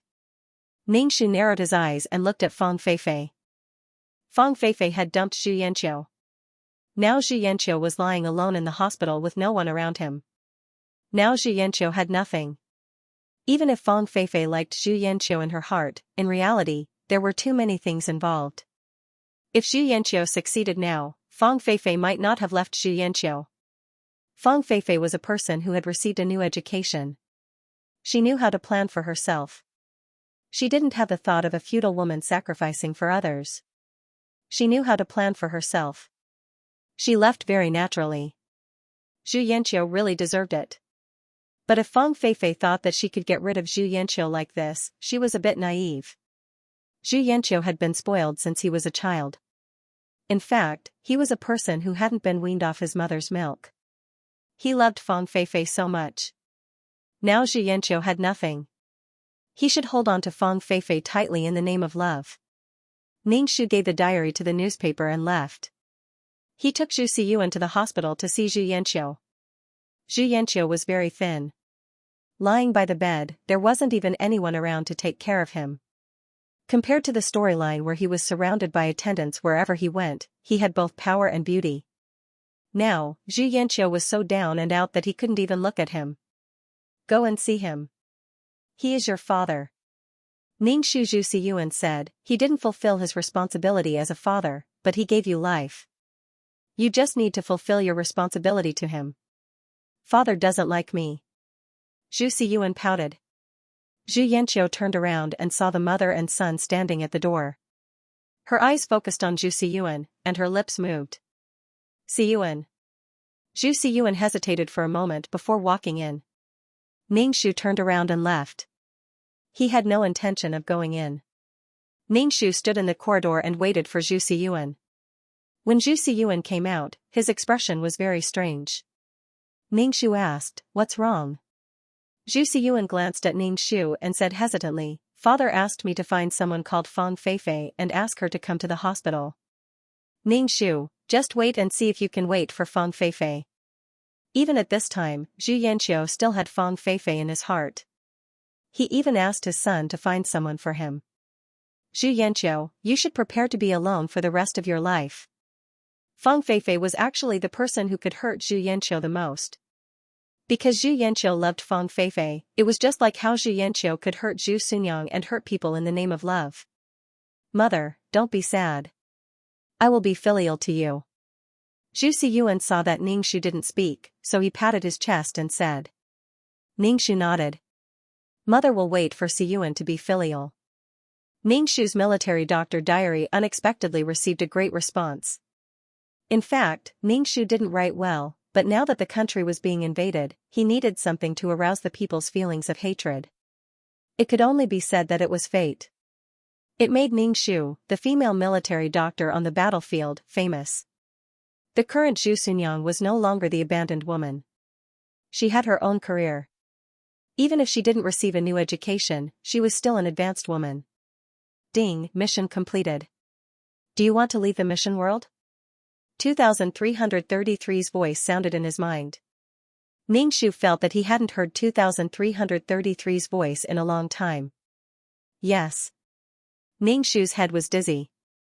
When he opened his eyes, he was already in the system space. Seeing the familiar decorations, Ning Shu's heart calmed down a lot. He looked down and saw that his soul was very strong. He touched his face and felt like he was touching jelly. Let's see the points this time. Ning Shu said. Okay. Ning Shu's status panel appeared in front of him. Number, 23333 Name, Ning Shu, Beginner Mission Taker, Age, 27 points, 1.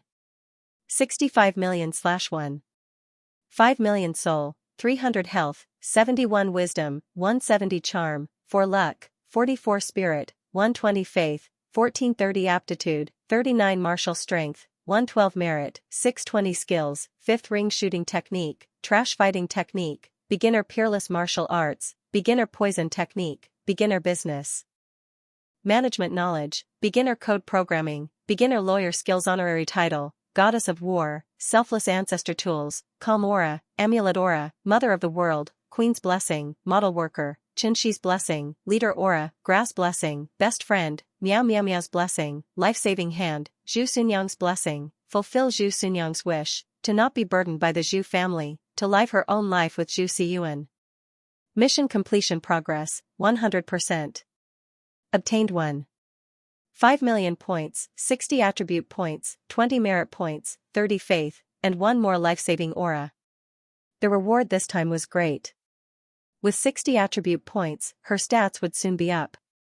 2333's voice was filled with joy. Congratulations, you now have 3 million points. You can be promoted to an intermediate mission taker. Do you want to be promoted? Of course I want to be promoted. But before that, I want to ask, after I'm promoted, will the system still be yours? Ningxu asked. 2333 immediately said, of course it will be me. We are already bound. Even if you become an intermediate mission taker, the support system will still be mine. Ningxu, I have nothing to live for. Suddenly, I have no desire to be promoted. Do you want to be promoted? 2333 asked Ningxu. Yes. Please wait a moment. 2333 said. Ningxu waited. He thought that there would be some changes in the system space, but after a while, nothing happened. Ningxu asked, is it done? It's done. 2333 said. This is it? Ningxu was flabbergasted. 2333 said as if it was natural, it's done. I changed your attribute panel. Now you are an intermediate mission taker. Damn, why do I feel so weak? Ningxu opened the attribute panel and distributed the 60 points. He added 30 points to wisdom, 10 points to luck, 10 points to strength, and 10 points to aptitude. Number, 23333 Name, Ningxu, Intermediate Quest Taker, Age, 27 points, 1. 65 million/1. 5 million soul, 300 HP, 71 wisdom, 17030 charm, 4 luck, 4410 MP, 120 faith, 44 strength, 11210 aptitude, 3910 merit, 26 skills, 5th ring shooting technique, trash fighting technique, beginner level peerless martial arts, beginner poison technique, beginner business management knowledge, beginner code programming, beginner lawyer skills honorary title, goddess of war, selfless ancestor tools, calm aura, amulet aura, mother of the world, queen's blessing, model worker, Xianxia's blessing, leader aura. Grass blessing, best friend, Miao Miao Miao's blessing, life-saving hand, Zhu Xunyang's blessing. After Ningxu distributed the attribute points, he found that his charm was only 4 points. If he had known earlier, he would have squeezed a point from his teeth and added it to his charm. After becoming an intermediate quest taker, Ningxu's heart lit up with hope. He asked 2333, can I go back for a while? Go back where? 2333 was puzzled. Since I'm an intermediate quest taker, can I go back to the world where I was born? Before, Ningxu hid these things in his heart because he couldn't control his own fate. Now that he was an intermediate quest taker, he had some rights to speak. Ningxu wanted to go back to see his parents, and wanted to exchange some body-strengthening pills for them from the system store. Ningxu had 2 older brothers. To be honest, their relationship was very indifferent. Ningxu stayed in the hospital since she was 10 years old, and she stayed there for so many years. Before, her parents still cared about her and came to the hospital to see her every day. But after a long time, they became indifferent and paid the medical fees at a fixed time. Ningxu was still grateful to them. At least they had the money for her treatment. Although the time in the hospital was painful, she was still alive and was brought into the system space after her death. 2333 said, no, questers cannot go to any plane without a quest. I will keep an eye out for you. If there is a quest for that plane, I will accept it for you. Ningxu said with some disappointment, I'm just afraid that when I can go back, they won't be here anymore. The laws of time in every dimension are different. Maybe a second in this world is a year in another world, maybe 1,000 years in another world. 2333 comforted Ningxu. However, Ningxu was not comforted at all. Instead, he was very unsettled by 2333's words. What if the plane he was born in was already 1,000 years old? Actually, there is another way, 2333 said. What is it? Ningxu felt that 2333's ideas were usually quite ridiculous. When you are strong enough to turn back time, even if 1,000 years have passed, you will still be able to see your parents, 2333 said. Ningxu, go away, go away, go away. To be able to change time, how powerful was that? If she was that powerful, the first thing she would do would be to kick 2333. Ningxu sighed. She just wanted to go home and take a look. Your next mission is a trial mission for an intermediate quest enforcer. 2333 said, every time you level up, there will be a trial mission. Ningxu recalled Mu Yanlua's and the 7 Calabash Brothers mission. He suddenly had a bad feeling. Is it a normal mission? Is there a difference between normal and abnormal quests? 2333 sounded doubtful. A quest is a quest. A system would never be able to understand a person's thoughts. It would never be able to understand a person's feelings of despair. What if I fail the mission? What if I fail the trial mission? Ningxu asked. Will I be obliterated? Of course. If you fail, you will lose the title of Intermediate Quest Enforcer. The next time you level up to Intermediate Quest Enforcer, you will need 6 million points, 2333 said. Ningxu was speechless. What a scam, what a difficult feeling. Oh right, you can't exchange for anything from the trial quest. Even if you do, you can't use it. 2333 added. Ningxu hurriedly asked, even the most basic necessities of life can't be provided? Not even the fasting pills and water? Yes. 2333 emphasized. Anything. Ningxu? Equals, smiley face. What's the matter? That's why I'm here. That's why I'm here. Watch this old lady scatter the flowers, why is it so unfair? Ningxu asked in confusion, why do I feel like this mission is trying to kill me? Nope. This mission is to test the quest taker's ability in all aspects without relying on external items, 2333 said matter-of-factly. Ningxu was speechless. Then can I cultivate peerless martial arts? Can I concoct poison? Ningxu asked somewhat powerlessly. These are your own abilities. You can use them as long as they are not obtained from the system. 2333 said. Ningxu asked again, then can I use my 2 items, the calming halo and the talisman of protection? Subconsciously, Ningxu felt that this mission was a scam. He had to ask what he needed to know. Oh, you can use these 2 items because they are exchanged with merit points and faith points. They belong to you for life. 2333 said. As expected, faith points and merit points were the good things. Compared to these 2 items, points were not that valuable. However, he did not know how to obtain merit and power of faith. May I ask what world the trial will be in? Ancient or modern? Ningxu asked. 2333 said casually, randomly choose. Ningxu was speechless.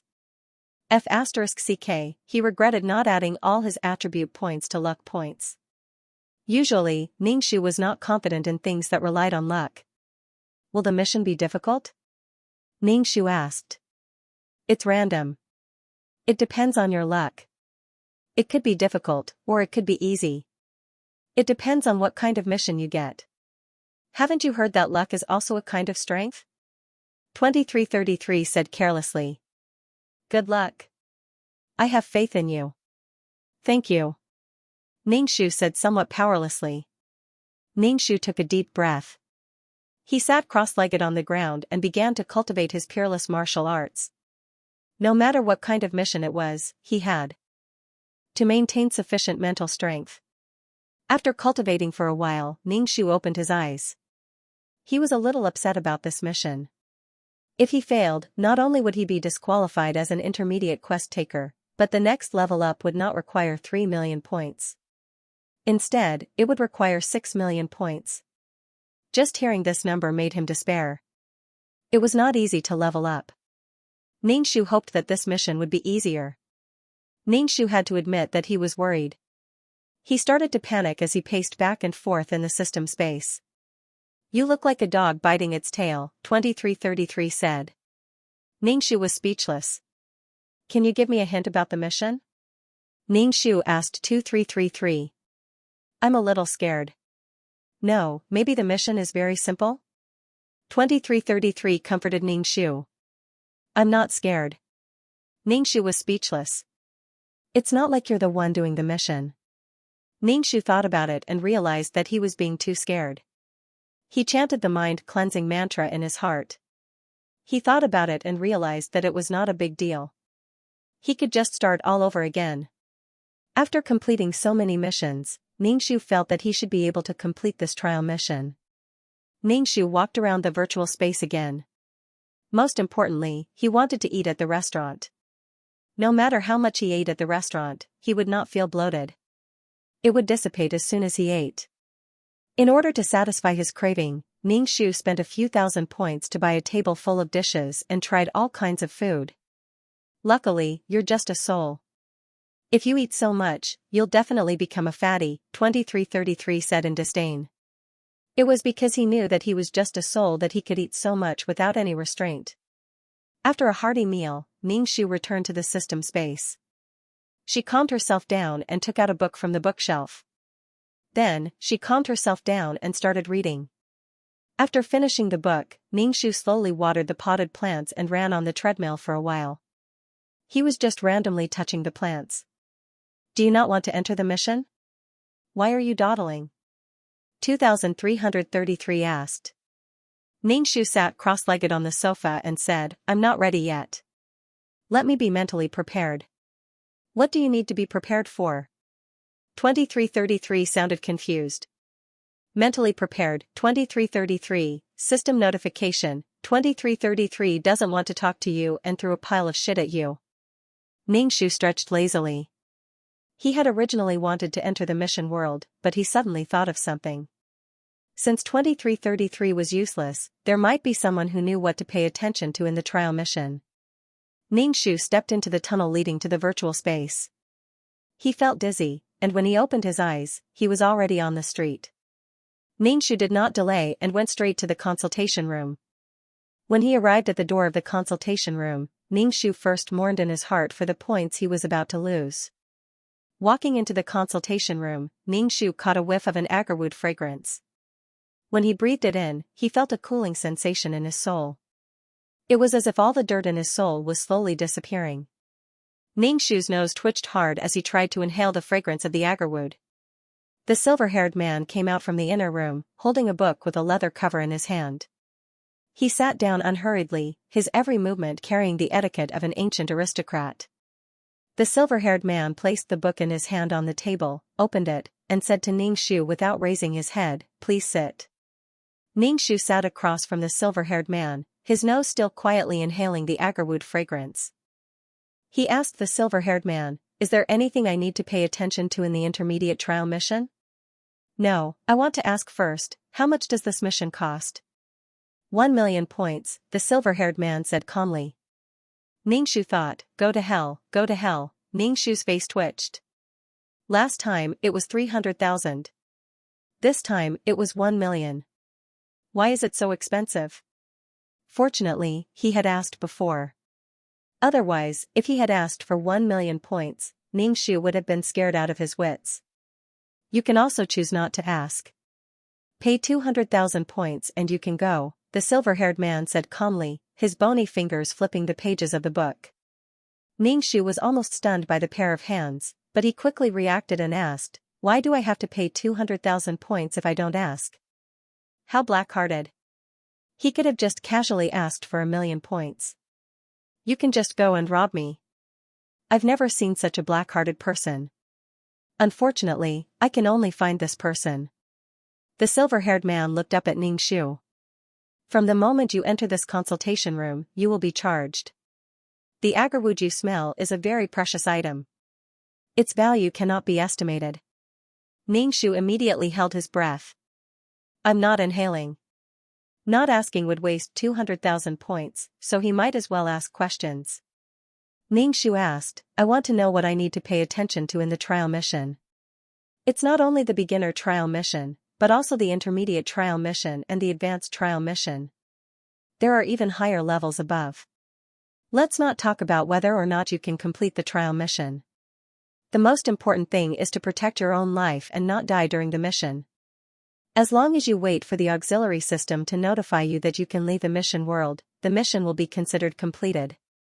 The mission completion rate will be 60%, and you will pass the trial, the silver-haired man said slowly, and Ningxu heard it very clearly. Ningxu felt a little more confident. At the same time, he felt a chill in his heart. He asked, the trial mission is life-threatening? Of course.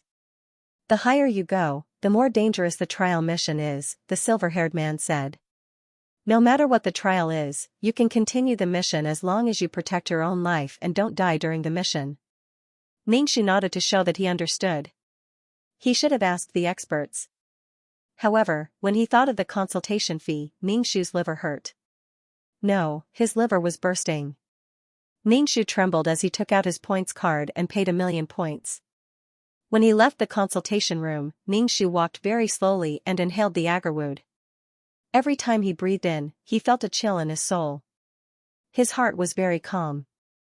It was really good stuff. Ningxu looked at the consultation room signboard. He was cheated again. His heart was tired. Ningxu could feel that this silver-haired man was very strong. At least in this virtual world, no one could mess with him. Ningxu wanted to go back on his words, but he didn't dare. Ningxu could see that 2333 might or might not know the rules of the trial, but 2333 couldn't say these things out loud. Sigh, I'm so weak.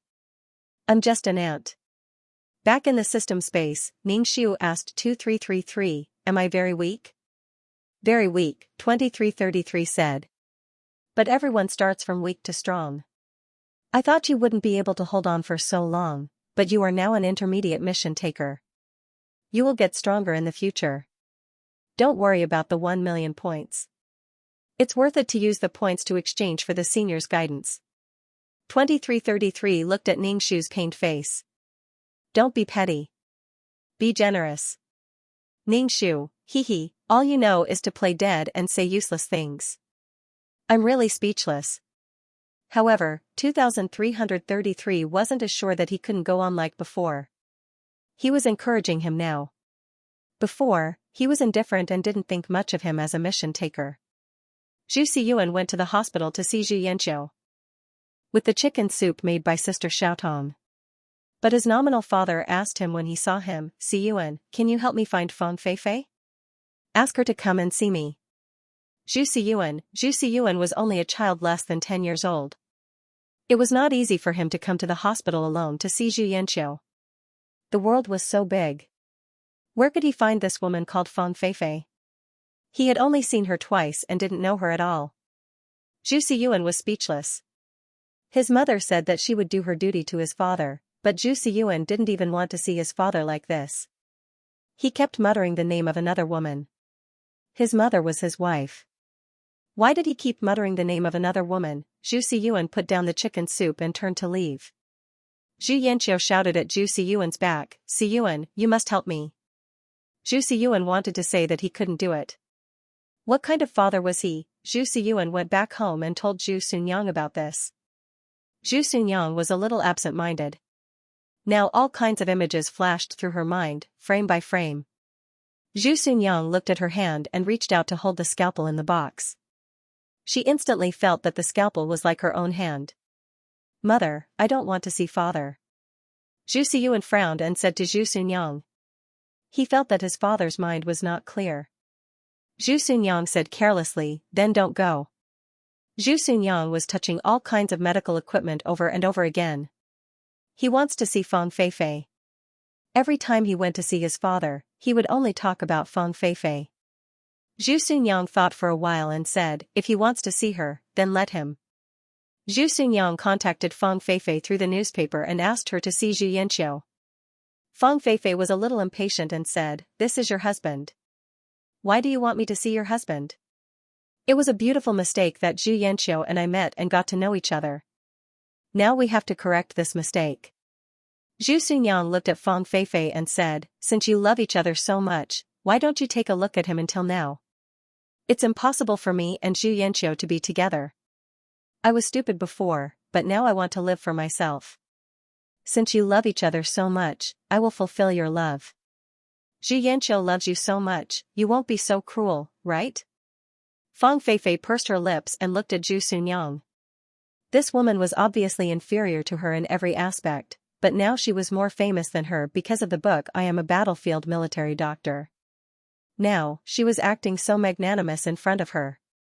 She was obviously an illiterate woman, so what was she so confident about? Shouldn't your love be unswerving and mutual support? Now that Zhu Yanqiu has a small problem, are you going to abandon him? Zhu Xunyang looked at Fang Feifei in confusion. Didn't you say before that it's not easy to meet someone you know and someone you can talk to in this life? Since it's not easy, don't give up so easily. Zhu Xunyang returned Fang Feifei's words back to her. Fang Feifei didn't look well, but she still took the time to go to the hospital. When she arrived at the hospital, she saw Zhu Yanqiu's appearance. He had lost a lot of weight, and even his eyes were sunken. There was a gloomy aura all over him. He didn't look good in the hospital gown, and there was a sense of death in the gloominess. When Zhu Yanqiu saw Fang Feifei, his eyes lit up. He hurriedly got up from the bed and hugged Fang Feifei. Fang Feifei immediately smelled an unpleasant smell on Zhu Yanqiu's body. It was the smell of decay on a person who had been ill for a long time. Fang Feifei pushed Zhu Yanqiu away and politely asked about Zhu Yanqiu's health. Zhu Yanqiu was very happy about Fang Feifei's arrival. But now Zhu Yanqiu was so down and out that Fang Feifei couldn't bear to look at him directly. The image of Zhu Yanqiu in high spirits gradually blurred in Fang Feifei's mind, as if it was possessed by magic. Now there was only Zhu Yanqiu's current appearance in Fang Feifei's mind. Fang Feifei almost ran away. Zhu Yanqiu saw Fang Feifei's perfunctory attitude and panicked. After Zhu Yanqiu was discharged from the hospital, she looked for Fang Feifei everywhere. She even found the place where Fang Feifei lived. She waited for Fang Feifei every day and pestered Fang Feifei. Zhu Yanqiu had a criminal record. Just like how she went to the hospital every day to block Ning Shu, she was used to this kind of pestering trick. Fang Feifei was annoyed by Zhu Yanqiu. She felt a little guilty before, but this little bit of guilt was consumed by Zhu Yanqiu's pestering. Now Fang Feifei just wanted Zhu Yanqiu to get lost. If Zhu Yanqiu was so obsessed with Fang Feifei after she became successful, Fang Feifei wouldn't be so disgusted. The nature of the two was completely different. One was pursuing, the other was sexual harassment. Especially now, Zhu Yanqiu's legs still had problems. It couldn't be seen when she walked slowly, but it could be seen when she ran or walked a little faster. Fang Feifei tried to get rid of Zhu Yanqiu. The more Fang Feifei was like this, the more Zhu Yanqiu wanted to hold on to Fang Feifei. Now Zhu Yanqiu had nothing. She just wanted to hold on to the woman she loved deeply. In a fit of anger, Fang Feifei ran to the front line with her camera. Zhu Yanqiu also ran to the battlefield. However, because of Zhu Yanqiu's health, and because she couldn't hold a gun, she did her old job, which was being a logistics officer. She always tried to give Fang Feifei special treatment, but Fang Feifei didn't appreciate it at all. Every time, Fang Feifei threw the bowl on the ground very rudely and told Zhu Yanqiu not to follow her. Zhu Yanqiu was very angry. She said that Fang Feifei was cruel, but the next day, she still served food to Fang Feifei. Fang Feifei didn't throw the bowl at random. Fang Feifei had an ambiguous relationship with a young officer in the army. Zhu Yanqiu knew about it and was very excited. She even wanted to hit the officer. However, the officer took out a gun and pointed it at Zhu Yanqiu's forehead. Zhu Yanqiu didn't dare to make trouble at once. But because of this, the officer's attitude towards Fang Feifei also became cold. Fang Feifei was beautiful and did things quickly. She was very popular with men. But now it was a special time. As the upper class of the army, the officer had to ensure the harmony of the army. He couldn't take the lead to do such a thing. Fang Feifei was very angry. She was sick of Xianxia. Her eyes were full of disgust when she looked at Xianxia. Xianxia was very happy in her heart. She even told Fang Feifei that the person was playing with her and she shouldn't be fooled. Fang Feifei was so angry that she almost wanted to kill Xianxia. Zhu Sunyang and Xiaotong were also sent to the battlefield. They still followed the officer. The officer appointed Zhu Sunyang to be his military doctor. Obviously, he trusted Zhu Sunyang more. Zhu Sunyang's reputation was much better than Fang Feifei's, a small reporter. Every time Zhu Yanqiu heard others talking about the female military doctor on the battlefield, she felt very complicated. Once, she couldn't help but say that Zhu Sunyang was his wife. But she received disdainful looks from the people around her. The whole army knew that Zhu Yanqiu liked the war reporter. Now, she said that the military doctor on the battlefield was his wife. She was crazy. Zhu Yanqiu's behavior of being obsessed with Fang Feifei was not crazy in the eyes of others. 2333, enter the quest, Ningxu said to 2333. Okay. Ningxu suddenly felt a little dizzy. When his soul and soul merged, Ningxu opened his eyes and felt that his body was sticky.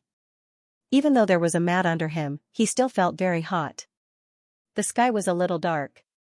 There was an oil lamp on the table. There were 4 beds in the room. Some people were sleeping on the beds, and occasionally, someone would turn over. In the middle of the night, there were occasional cicadas chirping. Ningxu felt a little thirsty. He got up from the bed and poured a glass of water to drink from the table. The water was very cold, but it was refreshing to drink it in his mouth. It was cool. After drinking enough water, Ningxu quickly climbed onto the bed to receive the plot. Ningxu's identity this time was a maidservant named Miao Ling. Her master was Ingjin's concubine, Song Gij. For various reasons, she died in the fight in the house. Then, Ningxu realized that this world was very chaotic. This was the Qing dynasty that had been transmigrated into a sieve. It had fallen into the magnificent 9 dragons fight for the throne. There were also princes with different temperaments. Everyone was a dragon and phoenix among men. Most of the girls were here for the 4th prince. Ingjin was the future emperor. He was unpredictable, suspicious, and even treacherous and cruel. All of them wanted to conquer the famous cold-faced king in history. It was too challenging to conquer such an iceberg. It melted the iceberg and watched the cold person fall into a passionate love. He was cold to others, but he was different to himself. It was too fulfilling. It was great to obtain the emperor's favor and fall in love with the emperor. They could even enter the palace and become a concubine and empress. There were transmigrators, reborn people, and even rebels in the backyard of the 4th master. There were 2 in the Neohuru clan alone. It was as if they had taken on the surname of Neohuru. They were the ones in history who had stood tall for 3 dynasties. From concubines to imperial concubines to empresses, and finally, the Empress Dowager who was raised by Qianlong. It was like a group of demons dancing wildly. All of them had their eyes on Ingjin as the final victor of the 9 dragons fight for the throne. Or they used their historical knowledge to help Ingjin fight for the throne. He felt that Ingjin was also quite miserable. So many people were secretly staring at him. At this time, Ingjin was still following behind the crown prince. He looked like he was wholeheartedly assisting the crown prince. In the end, so many women rushed into his backyard. Trial mission: protect the child in Songshi's womb and prevent the child from dying. When Ningxu saw this mission, he was stunned. What kind of mission is this? Ningxu carefully sorted out the information. Madame Song's status was not very high. She was the magistrate palace maid that Master Kong had given to 4th prince. She taught Ingjin how to reproduce children step by step. She was Ingjin's first woman. Ingjin's virginity was given to her. Ingjin married Olinara of Defujing. Songshi also became a Gij in the backyard. However, Ingjin did not like Songshi very much. Moreover, she herself was a little confused. She always felt that she was Ingjin's first woman and the first woman to give birth to his child. The problem was that the Song clan's two daughters, the eldest daughter and the third daughter, were both dead. A man's backyard was so deep. Probably only the fourth master could do it. After Ningxu sorted out the information, he had already determined the direction of the mission in his heart. That was to protect his life and not let himself be swept by the aftermath of the battle between these women and become cannon fodder. It was already time to get up. The other three maids had already gotten up one after another. Ningxu also quickly got up from the bed, picked up the clothes by the bed, and put them on. The clothes of the Manchu Qing were mainly Chongsam's. They were vertical robes with a round collar and a waistcoat on the outside. Ningxu fumbled for a long time and finally put on the clothes. Then, he casually took a pearl flower from the small box on his bedside and inserted it into his hair bun. Then, he went to serve Gijsong, who was about to get up. Ningxu went to the kitchen and brought warm water to Gijsong's courtyard. He walked into the room. At this time, Song Gij had just gotten up, put on her clothes, and rinsed her mouth. Ningxu's duty was to clean Song Gijsong's face. Ningxu wrung the handkerchief dry and gently cleaned Song Gijsong's face. He looked at Song Gijsong up close. She had a good appearance, a round face, and a full forehead. She looked like a blessed person. Otherwise, Master Kong would not have betrothed her to Injin. After cleaning Gijsong's face, he wiped her hands. Then, he carried the basin of water out of the room. Gijsong suddenly called out to Ningxu.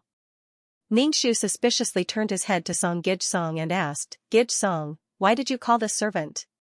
The pearl flower on your head is very beautiful." Song Gijsong said. Ningxu was stunned. Then, he wondered if the pearl flower on his head was out of line. It should not be. Miaoling small box should not have anything beyond her status. Thank you for Gijsong's praise. Ningxu could only say so.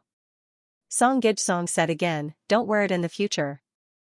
"I don't like this color."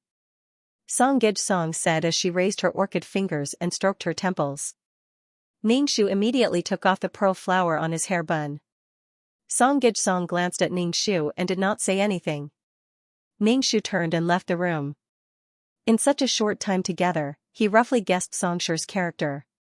She did not like servants to be out of her control. She said that she did not like the color of the pearl flower on her head.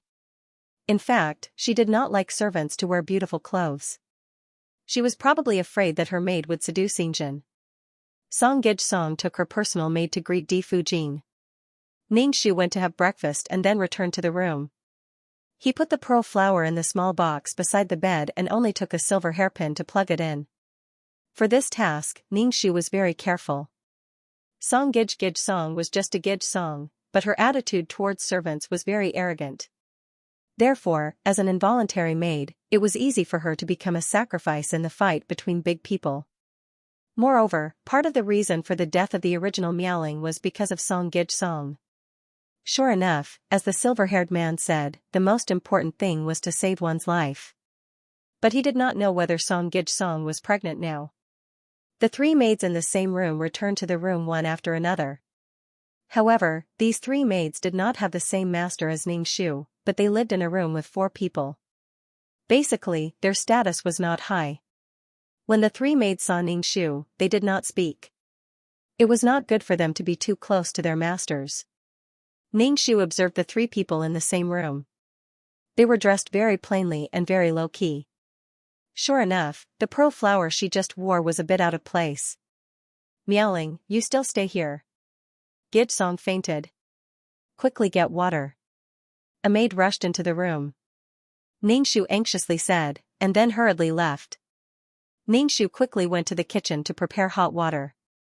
After getting the hot water, he went to Gijsong's courtyard. There were some people in the room. Many well-dressed women were sitting in the hall. Ningxu squatted down with a basin of water and bowed to these women. Then, he carried the basin of water into the inner room. Song Gijsong was lying on the bed. Her face was pale. There was a doctor beside the bed who was checking her pulse. Ningxu put down the basin of water and wiped the sweat on her face. Ningxu guessed that Song Gij was pregnant. This child was Injin's first child. It was the first child since he moved out of the palace and moved into the Fan Manor. how is Gij Song doing? Woolanara asked the doctor who was taking her pulse. When Woolanara asked this, the other women all looked at the doctor.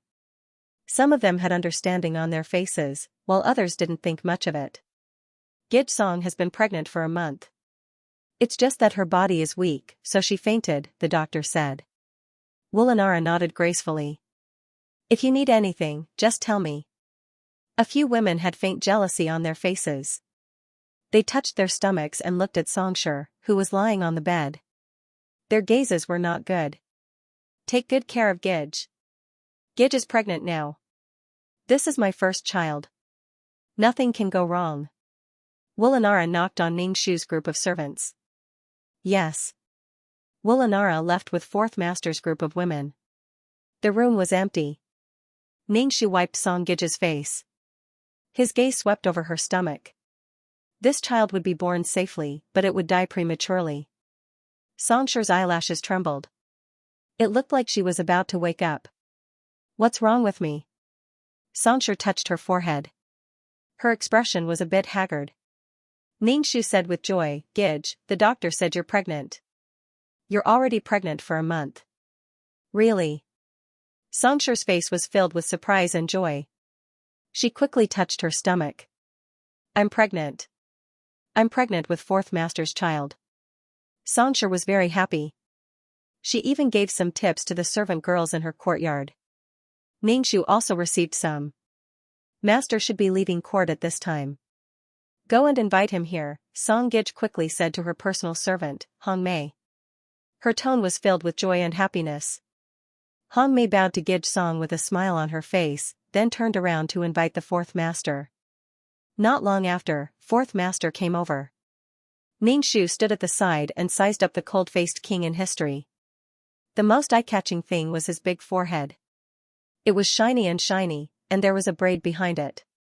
This style was really not good. He couldn't understand why this girl loved the Qing dynasty so much. Her hairstyle ruined her looks, and her looks ruined her forehead. Yinjin's expression was very indifferent. There was a hint of joy on his brows, which made people know that he was very happy in his heart. He sat by the bed and held Song Gij's hand, letting her take good care of the baby. Song Gij's expression was shy and happy. She asked Yinjin to stay for lunch, but Yinjin directly said that she wanted to eat at Fujin's place. Song Gij couldn't keep a straight face at that time. However, when Yinjin agreed to come over for dinner, a smile appeared on her face. When Ningshu saw Yinjin leave, he didn't look as happy as before. Then, he glanced at Song Gij, who was sitting on the bed and stroking her belly with a happy look on her face. Ningshu finally knew why Song Gij wasn't favored. When she was pregnant, she took the opportunity to seek favor. How could this last long?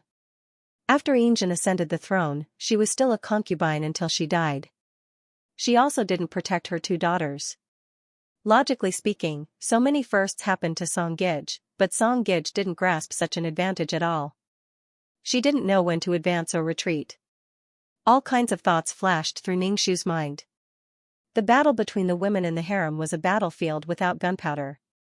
Pour me a glass of water, Song Gij said to Ningshu, who was standing there like a wooden stake. Ningshu obediently poured a glass of water for Song Gij and then stood by the bed without saying a word.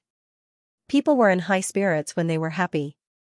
Song Gij, who was thinking about it, felt like she was about to fly into the sky. There was no need to mention the pride in her heart. This was the first child of a master. The eldest son was born from her stomach. This was the eldest son. Child, you must work hard, Song Gij touched her stomach and muttered to herself. Ningshu, the child now might still be an embryo the size of a fingernail, but she was already given such high hopes. Ningshu stood at the side and didn't say anything. He didn't open his mouth to flatter her. The pregnant Song Gij was very delicate. When she had lunch, she ate this tasteless and that didn't suit her appetite.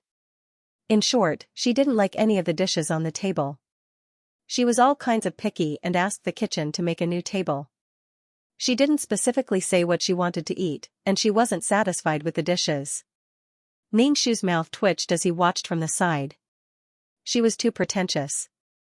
Even if she was pregnant, she would be tired of it again and again. It was not easy to give birth to a child safely in the backyard. At this time, she should keep a low profile. If the Song family did this, everyone in the yard would know. Even if she was delicate, she shouldn't be so delicate. Song Gij forced herself to eat a little and then cleared the table. She gave the rest of the food to the servants. Even Ningxu got a share. Ningxu didn't eat it. Instead, he ate the food that the servant girls should eat. At dinner, Injin came over to eat and made a table of dishes. When Injin saw these dishes, he frowned. Obviously, he was dissatisfied with the sumptuous dishes on the table. To be honest, Injin was just a bailiff who had just left the palace. His salary wasn't much. Moreover, he had such a big family to support. The two of them couldn't finish such a table of dishes. Injin was a more thrifty person. He was even more thrifty when he ascended the throne. However, Song Gij didn't notice it at all. She even eagerly picked up food for Injin. The two of them couldn't finish the table of dishes, so they gave the rest of the dishes to the servants. Then Ningxu got another plate of dishes. Looking at the other servant girls' glory, Ningxu was really helpless. Although the servant girls were proud of getting dishes, Ningxu didn't feel proud at all. After Song Gij went to bed, Ningxu returned to the room to sleep. He sat on the bed and hung his stiff legs. After standing for a whole day, his legs and stomach were stiff. After today's situation, Ningxu also knew how to be a servant girl. In addition, she was actually a servant girl with no status. She only did some cleaning, wiping the table, and carrying water. She couldn't get a word in when she was beside Song Gij. When Ningxu was rubbing his legs, the other three servant girls came back. When they saw Ningxu, they said, "Your master is really troublesome. The whole bailiff mansion knows that she is pregnant. She still let the bailiff stay in her yard when she is pregnant." Ningxu could only sigh in his heart. It was really tiring to stay in this backyard. It was such a big place. There were many people and many disputes. Moreover, they were all fighting for a man and fighting for the only resource. This task was so deceptive. She had to save the child who would have died young. How could it be possible? The Song family's child was still weak when he was born. After a while, he died young. He didn't know the meaning of this task at all. It was just an intermediate trial. It shouldn't be so simple. Don't forget that there were transmigrators and reborn people in this backyard. Moreover, he didn't know who was a transmigrator and who was reborn. One by one, they stayed in this backyard with a purpose, waiting for an opportunity to act. Ningxu washed up and prepared to go to bed. He was going to start practicing the peerless martial art. No matter what, he had to have a healthy body to be able to complete the mission. Ningxu was glad that this peerless martial art was his and not from the system. Otherwise, he wouldn't be able to practice it. Sure enough, he had to learn everything by himself. The system's things were always unpredictable. It didn't care about the life and death of others. The three maids in the same room had also fallen asleep. Ningxu silently recited the formula of the peerless martial art. Knock, knock, knock. At this moment, there was a rhythmic knocking on the door, as if knocking on one's heart. "Oh, who's going to open the door?" "I think the masters need something," a maid said with a nasal voice. "I think the pregnant Gij Song needs something." "Whoever is the master should open the door," another maid said. Although they said so, the three maids all got up from their beds. When Ningxu heard the knocking on the door, she felt a little irritated. She suddenly felt a little scared. "I'll go open it." Seeing that Ningxu didn't move, one of the maids rolled her eyes at Ningxu.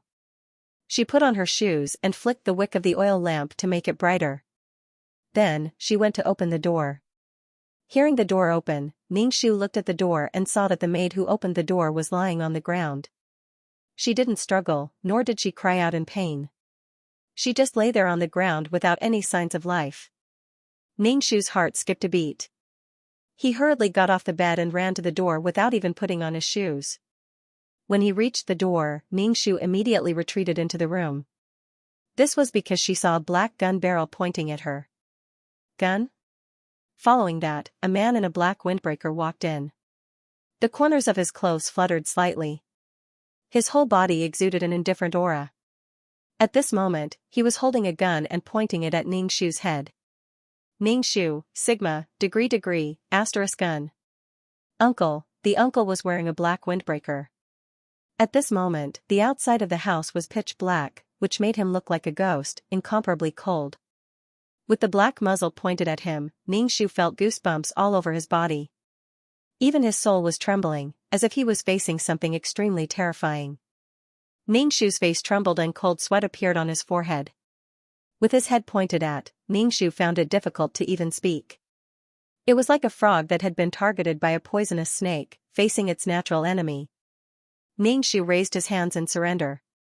This is the Qing dynasty, and it is against the law for you to be so willful. Ningxu dared to guarantee that if he moved, he would be killed immediately. The school doctor adjusted his glasses and raised his eyebrows at Ningxu. Mid-level taskmaster? Although it was a question, his tone was very calm and even indifferent. The school doctor moved his gun away from Ningxu's head and aimed it at the other two maids in the room. Please, let me go. I will leave this world immediately. I was wrong. One of the maids knelt on the ground and kowtowed to the school doctor. She looked regretful, tears and snot covering her face. Ningxu, dumbfounded, the school doctor raised his eyebrows and said, "Okay. Thank you." The maid cried and laughed, but the next second, her expression froze. Her body fell to the ground. There were no wounds on her body, but she was no longer breathing. Ningxu didn't hear the gunshot at all. He turned his stiff neck and looked at the maid on the ground. When he turned his head and saw the school doctor looking at him, Ningxu was so scared that he peed his pants. Your turn. The uncle pulled the trigger on the other maidservant who was hugging the quilt and shivering. The maidservant died without any resistance. Ningxu's forehead was sweating profusely. All the muscles on her body were trembling. When the uncle looked at her, Ningxu's face twitched even more. Ningxu still had a dumbfounded expression on her face. When she saw the uncle's windbreaker move slightly, Ningxu shouted 2333 in her heart. What's the situation now? I met a freak. Ningxu shouted, what should I do now? Let's run. 2333 squeezed out the words. The uncle was scarier than before. Ningxu slowly moved to the door. She couldn't be killed. What would happen to her mission if she died? If she died, she would have to start all over again. If she wanted to become an intermediate taskmaster again, she would need to double the points. It wasn't easy to become an intermediate taskmaster. This mission had to be completed no matter what. Who was the uncle? The school doctor turned his head to look at Ningxu and said indifferently, they've all been wiped out. You're the only one standing here all alone. It's quite uncomfortable to look at you. Ningxu, Sigma, degree, asterisk the uncle's obsessive-compulsive disorder was hopeless. He killed 3 and left 1 alone. Why not kill them all? Damn it. She was just sitting at home. Disaster fell from the sky. I don't know anything. Can you let me go? Ningxu said. The uncle glanced at Ningxu. He adjusted his glasses and scanned the room. Ningxu asked, which bed is yours? What? Ningxu stared at the school doctor. What did you say? He must want you to give yourself to him. That's why he asked you which bed you sleep on. 2333's voice sounded in Ningxu's head. The school doctor curled his lips. A cold light flashed through his glasses, making him look very creepy. Especially when he stood in the room with his long legs, the room seemed a lot shorter. Ningxu had a feeling that the uncle had heard 2333's words. The curve of his lips was so creepy. Ningxu quickly pointed at a bed. I'll sleep here. Shake the dust off the bed. The uncle said indifferently. Ningxu, Sigma, degree, asterisk what was he doing? Under the uncle's gaze, Ningxu bent down and brushed the dust off the bed. The school doctor took a few steps back and looked at Ningxu who was tidying the bed indifferently. Okay. Ningxu said to the uncle who was playing with the gun. Only then did the uncle sit down. He crossed his legs, which made his legs look very long. Ningxu wanted to sit down and get closer to the uncle. The school doctor turned around and looked at Ningxu. Stay away from me. Ningshu was speechless. Ningshu's but was almost touching the bed. He stood up awkwardly and said, "Do you want some tea? I'll boil some water for you." The school doctor looked at Ningshu indifferently and didn't say anything. Ningshu tentatively took 2 steps toward the door. Seeing that the school doctor didn't point the gun at her, she immediately ran out of the room. "Help!" Ningshu ran all the way to the kitchen and locked the door. He leaned against the door and panted. He didn't dare to go back in. He might be killed if he went back. Ningshu also didn't know why the uncle wanted to kill the mission enforcers. Ningshu hammered her weak legs and asked 2333, "What's going on?" "It's just like what you saw. The other 3 were also mission enforcers, but they've been killed." 2333 said. What was the probability of 4 mission enforcers in a room, and Ningshu didn't realize that they were mission enforcers at all? It was probably because she didn't know them well enough. Why were they killed? Why did Uncle kill them? Ningshu was very confused. 2333 asked, "Why did you call him Uncle?" "That's not the point. The point is, what's the situation now? Am I going to be killed too?" Ningshu wiped the cold sweat on her forehead. Those mission enforcers should be high-level mission enforcers.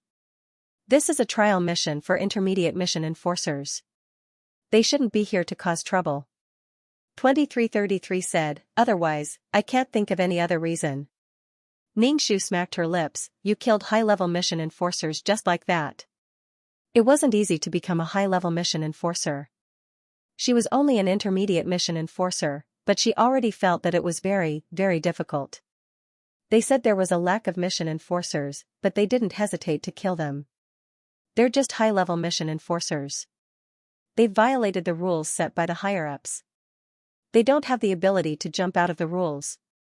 If they jump out of the rules, they'll die. High-level mission enforcers are just ants, slightly bigger ants. Slightly stronger ants. 2333's voice was cold. Ningshu's heart was cold. Why would high-level mission enforcers come to an intermediate trial mission? There must be a benefit. You'll know the benefit later. And this benefit can make these high-level mission enforcers risk being killed to enter the trial mission. If not kill them, who would be killed? 2333 said without much care. Ningshu was even more speechless. She felt that she was unjustly implicated. But seeing 3 high-level mission enforcers die in front of her, Ningshu's heart trembled. Her heart felt like it was soaked in ice water. Why was the world so dangerous? Missions were dangerous, and there were stronger people who could kill her in one move.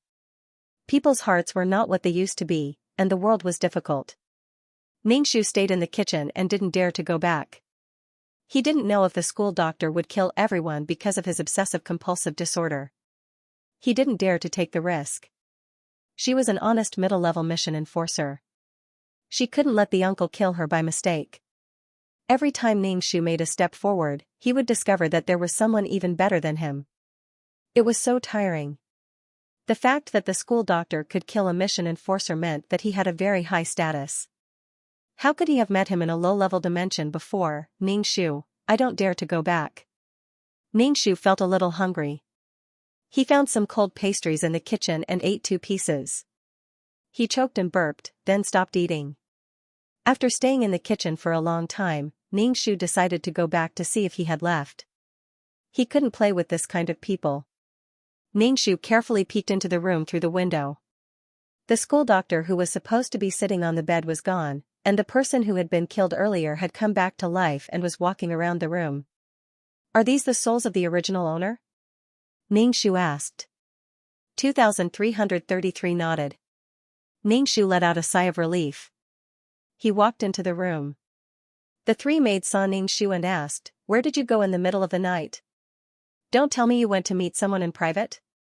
Another maid said with a look of disdain. Ningshu didn't say anything. He lay on the bed and felt that the school doctor had sat on the bed. It was cold, and the hair on his body stood on end. His mind was full of the black windbreaker. The mirror reflected the cold white light. The abstinence and coldness. I'm so scared. Ningshu didn't sleep well that night. When he woke up the next morning, his head hurt. Especially when he saw the three maids walking around in front of him, Ningxu thought of the mission enforcers who had been in their bodies and disappeared. He felt cold all over. He felt that the world was full of danger. Ningxu felt a little dispirited. He was really scared last night. He asked 2333, I suddenly feel that there's no meaning. What meaning do you have? 2333 asked back. There's a price to pay for everything. Mortals, you want to live forever, but you can't do it. Some people want to live forever, to be strong enough to control their own destiny. There's no such thing as a free lunch in this world. You're scared because you're not strong enough, 2333 said. If you want to give up, I can remove the binding between us. What will happen to me if I remove the binding? Ningxu asked. 2333 paused after every word, you'll be erased. Even your soul will cease to exist. From then on, Ningxu will disappear. You won't exist in any world. The heavenly axiom has no information about you. Ningxu laughed dryly, I was just joking. I just wanted to liven up the atmosphere. A quest taker is a path of no return. If you quit halfway, you will be erased. You can only climb higher. As long as you are not erased or die in the quest, you will never die. 2333 asked Ningxu again, do you want to give up? 2333's voice was very cold. Ningxu took a deep breath and said, when did I say that I was going to give up? I just sighed and you kept blabbering on and on. 2333 was trying to scare her. Ningxu washed up and went to serve Gijsong. When he arrived at Gijsong's courtyard, he found that Song Gijsong was still asleep.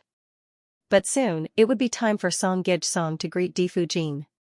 Could it be that Song Gij did not intend to pay respects to Di Fujin? Was she going to use her pregnancy as an excuse to not greet Di Fujin? Ningxu stood at the door with a basin of water. After waiting for a long time, it was getting late. He was sure that Song Gijsong didn't intend to not greet Di Fujin. It was only the first month of pregnancy. She didn't have any trouble moving. Song Gijsong was just a concubine. It was easy for problems to arise if she was spoiled. Encountering such a muddle-headed master was also a bit difficult. With a creak, the door opened.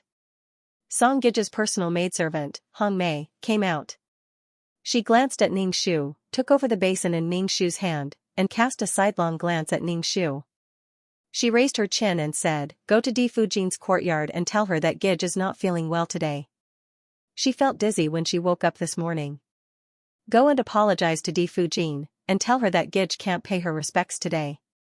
Ningxu, I'll cry and flip table, he definitely couldn't do something like being cannon fodder. Big sister Hongmei, this servant still needs to help Gij freshen up. How can it be this servant's turn to show her face in front of a noble? Ningxu said cautiously. Hongmei raised her chin, at least you know what's good for you. Go and report to Di Fujin's courtyard. Go quickly, or Di Fujin will blame Gijsong. Hongmei carried the basin of water into the room. Ningxu felt depressed. It was hard to be assigned such a task, and he had to go. Ningxu went to Di Fujin's courtyard. Led by a maid, he entered the hall. As soon as he walked in, he saw a few beautiful women sitting in the room. Olanara sat at the head of the table. She looked elegant and dignified. Ningxu walked quickly into the hall. He bowed to Olanara and said respectfully, greetings to Di Fujin. Before Di Fujin could say anything, a woman sitting below said, why hasn't your Gij come to greet Fujin yet? Ningxu looked at the concubine who spoke.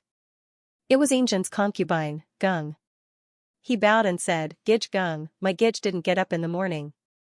Gij felt uneasy and asked me to come and apologize to Fujin. Ningxu said again and again. When he bowed, he was almost half squatting. His attitude was very respectful and humble. Olanara smiled faintly and said, it's okay. Since Gijsong isn't feeling well, have you found a doctor? Ningxu quickly said, Gij said to just bear with it. There's no need to make a big fuss. She can't do anything beyond her status. Olanara had a smile on her face. It was hard to tell if she was angry or not. She told Ningxu, take good care of your Gij.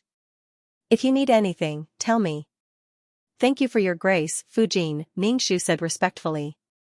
Olanara asked Ningxu to leave. Ningxu walked out of the courtyard and sighed heavily. Oh, it was too scary.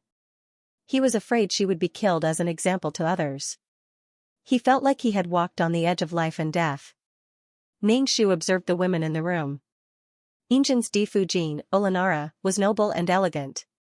His Difujin, Nian Sherlan, was beautiful and weak. She had the gentle temperament of a Han woman. Nian gave birth to 3 sons and a daughter, but all of them died young. There was also Gija's Neohuru clan and a small Neohuru clan. Speaking of which, there were very few children of Injin who lived to adulthood. Compared to his father, Master Kong, he really had very few children.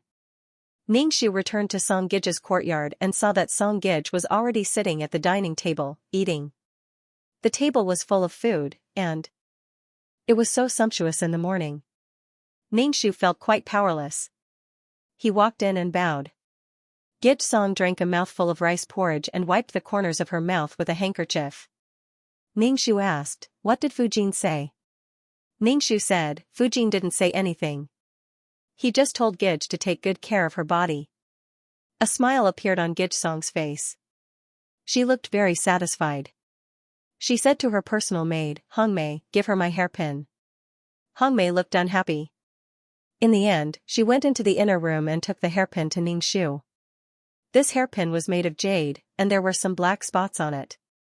It was not very valuable, but it was a great reward for a maid like her. Ningxu quickly waved her hand and said, "This is too valuable. I can't accept it." "Take it." Gij Song was very satisfied when she saw Ningxu's fearful look. Hongmei carried Gij Song and stuffed the hairpin into Ningxu's hand. She gritted her teeth and said, "Gij gave it to you. Take it." Ningxu took the hairpin. Seeing that Hongmei's eyes were fixed on the hairpin in her hand, Ningxu sighed in her heart. After that, Ningxu gave the hairpin to Hongmei. It was not worth it to hold a grudge for such a worthless hairpin.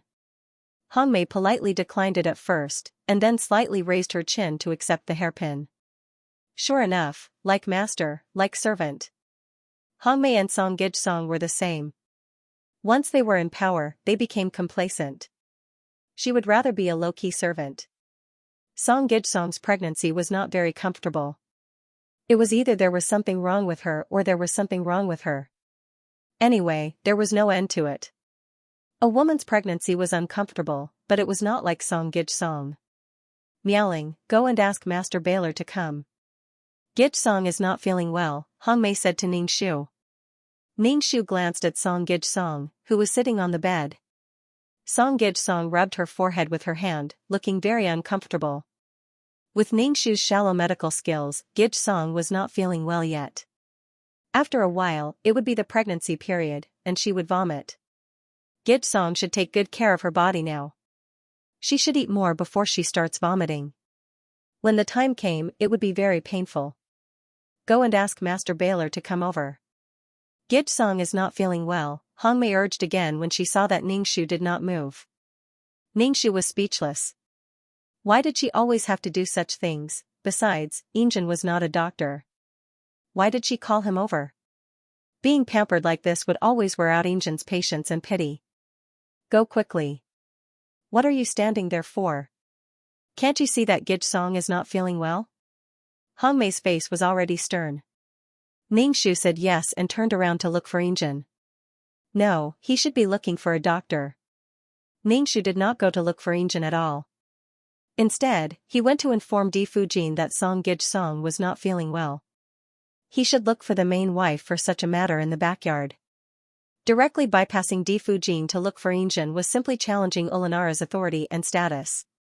When Olanara heard that Song Gij Song was not feeling well, she asked Ningxu to directly invite the doctor in the mansion. Ningxu invited the doctor and came back to Gij Song and said, "Gij, Master Baylor has something to do and can't come." However, when he heard that Gij Song is not feeling well, he was very anxious and quickly asked me to invite the doctor over. Song Gij Song first saw that Ningxu did not invite the doctor over, and her expression immediately turned ugly. When she heard Ningxu's words, she reluctantly accepted it and let the doctor take her pulse. Gij Song is fine. She is a little uncomfortable during pregnancy. Gij Song, pay attention to maintain a good mood. The doctor took her pulse and left. He did not even prescribe a prescription. It meant that nothing happened. Ningxu felt very tired. During dinner, Injin came to visit Song Gijsong and asked, "How are you?" "Master, I'm much better." Song Gijsong was a little flattered and said. She clearly felt that her master's attitude towards her was much better today. He was more gentle than usual. Song Gijsong could only attribute it to her being pregnant. Her master treated her well. Injin said to Songshur, "You are a sensible person." Injin was praising Songshur for not looking for him directly today. Instead, she went to look for Di Fujin. Song Gijsong was a little confused, but she felt a little tenderness from Injin. She was overjoyed and did not think about the meaning of Injin's words. After dinner, Injin planned to leave, but Songshur asked him to stay.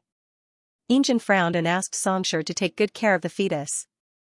Then, he left. Song Gijsong was a little confused.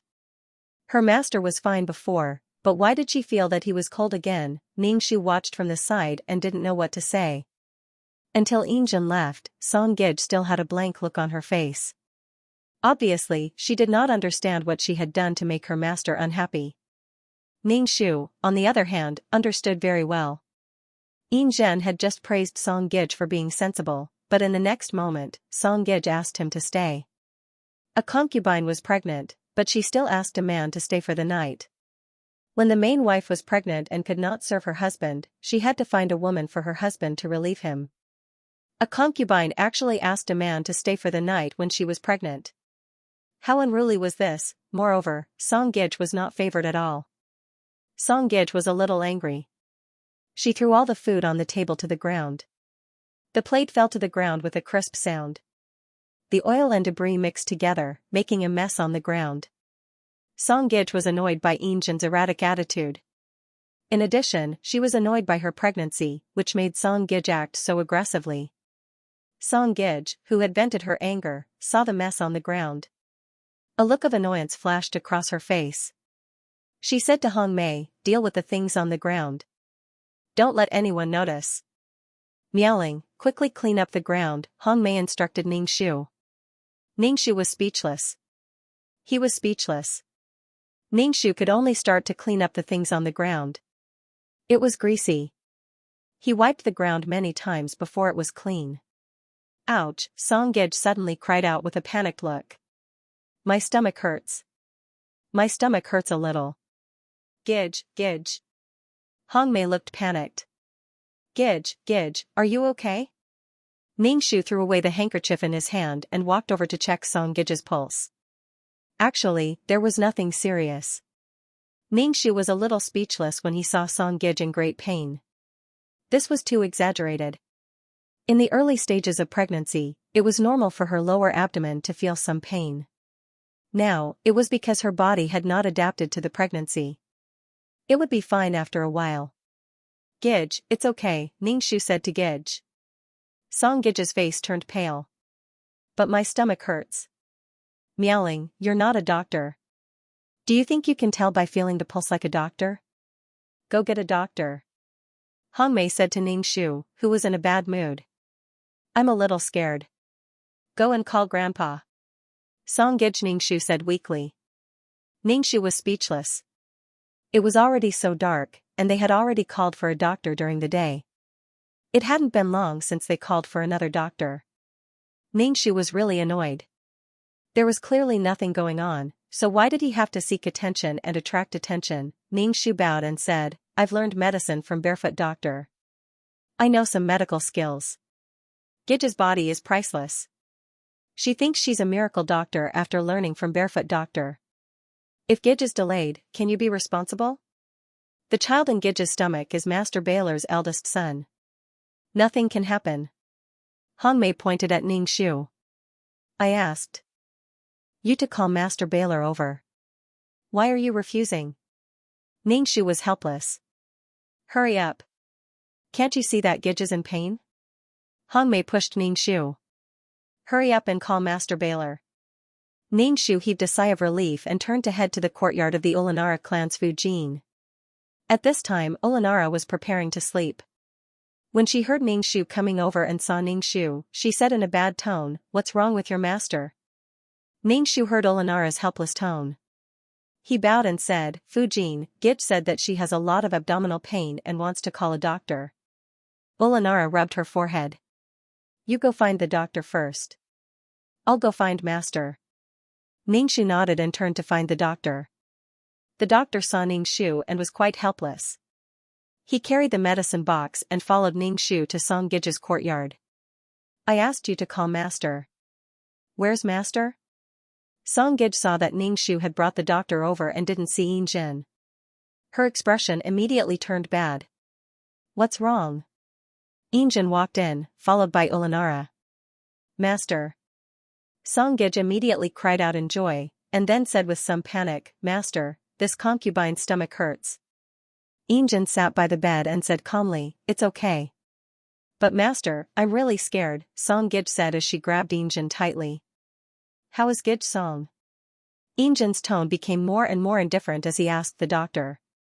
Olanara watched from the side and didn't make a sound. She looked calm and composed. "Gij Song is fine.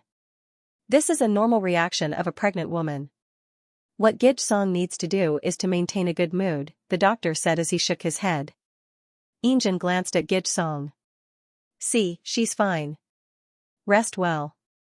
Yin Jin frowned and turned to leave with his hands behind his back. Olanara instructed Song Gij Song, "Don't be nervous. Song Gij Song, you're just too nervous." "Master, master." Song Gij Song hurriedly shouted when she saw Yin Jin leave. Seeing Yin Jin leave without looking back, Song Gij Song felt wronged. When she heard Olanara say this, she said, "Fujin has never been pregnant. The child in my stomach is the first child of Bell Manor.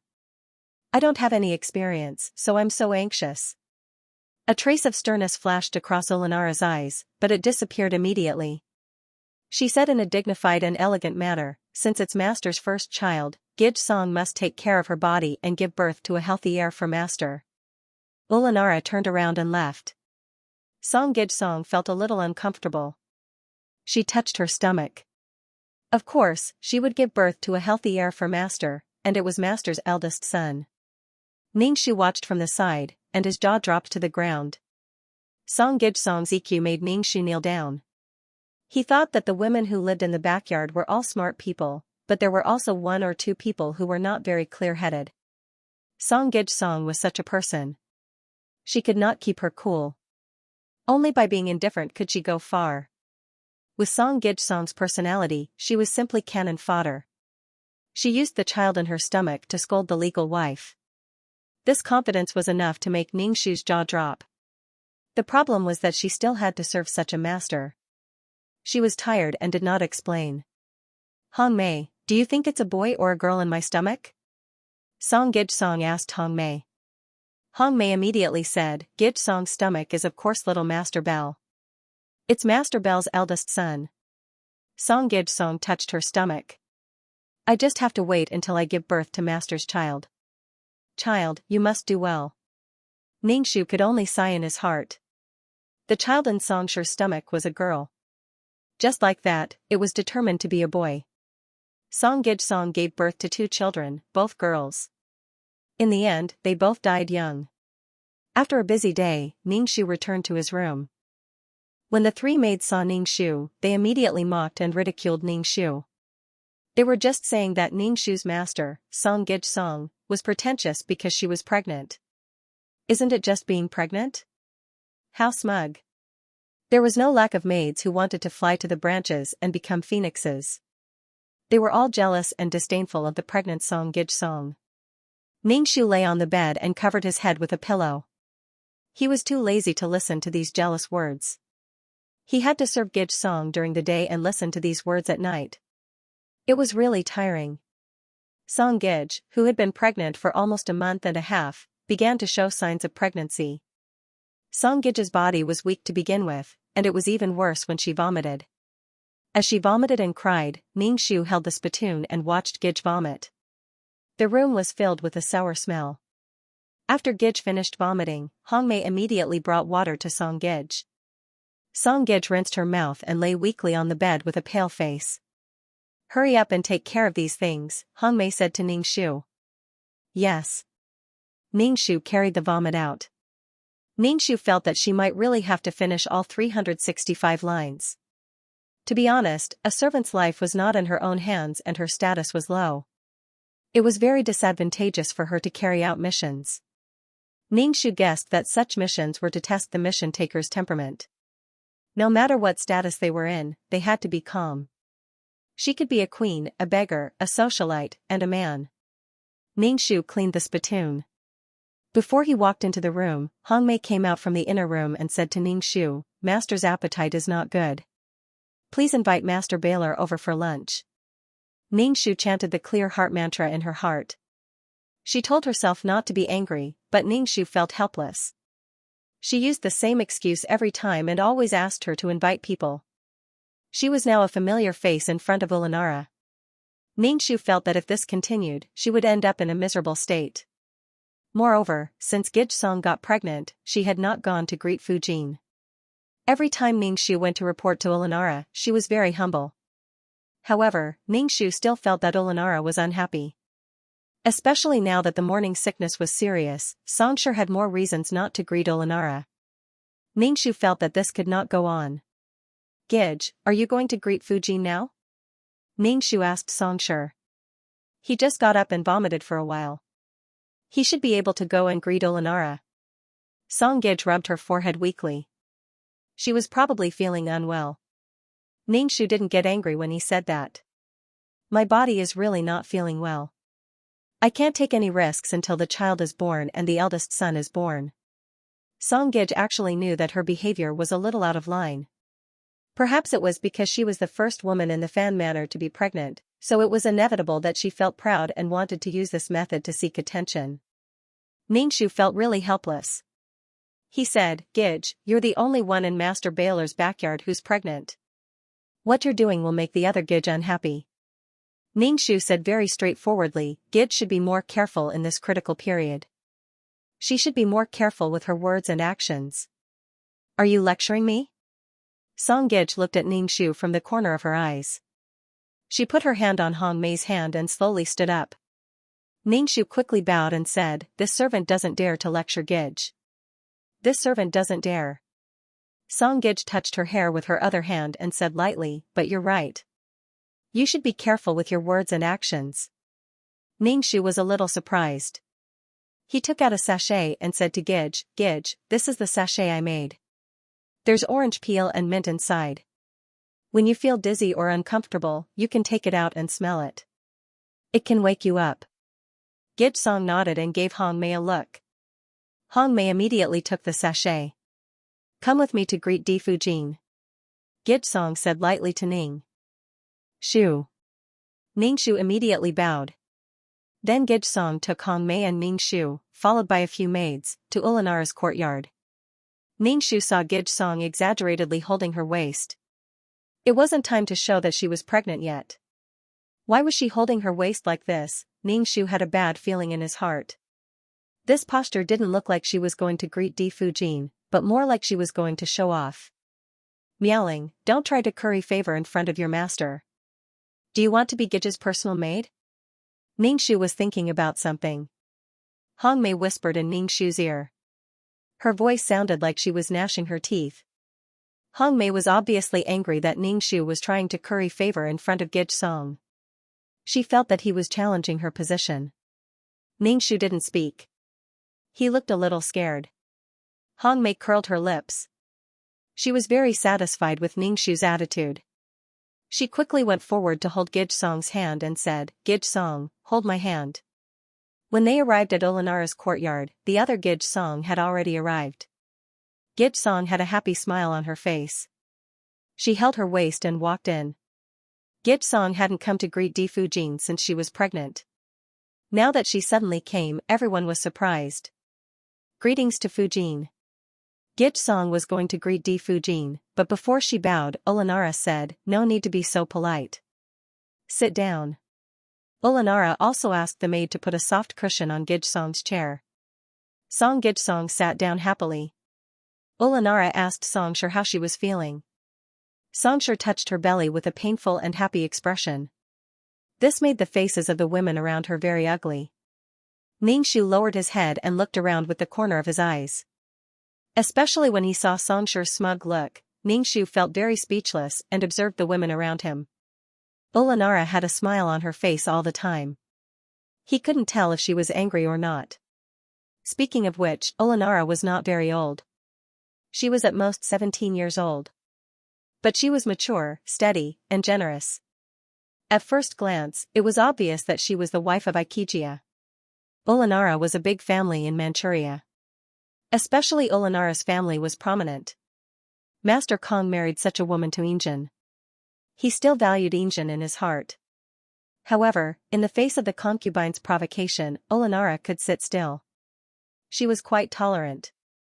Ningxu regretted letting Gij Song come to greet him. With this attitude, it was better not to greet him. In fact, Ningxu could understand Song Gij Song's current mentality. Usually, Song Gij Song was not very favored at all. Although she was Injin's first woman, her presence was very weak among the Gij girls. Now that she was pregnant with Injin's first child, it was inevitable that she was a little complacent and enjoyed the feeling of being noticed. Alas, Ningxu sighed. No matter what, he had to save his own life first. She had no right to speak in front of Gij Song. Gij Song, your maids are quite good. It's reassuring to have them take care of you, Olanara said to Song Gij Song. Song Gij Song's face flashed with suspicion. She asked, which maid is Fujin talking about? With a smile on her face, Olanara looked at Ningxu. The maid who comes to greet me every day for you. She looks steady. Ningxu had a bad feeling in his heart. When the topic suddenly changed to her, it was usually not a good thing. How did the topic turn to her? Ningxu hurriedly bowed and said in fear and trepidation, "Thank you, Fujin, for your praise. I don't deserve it."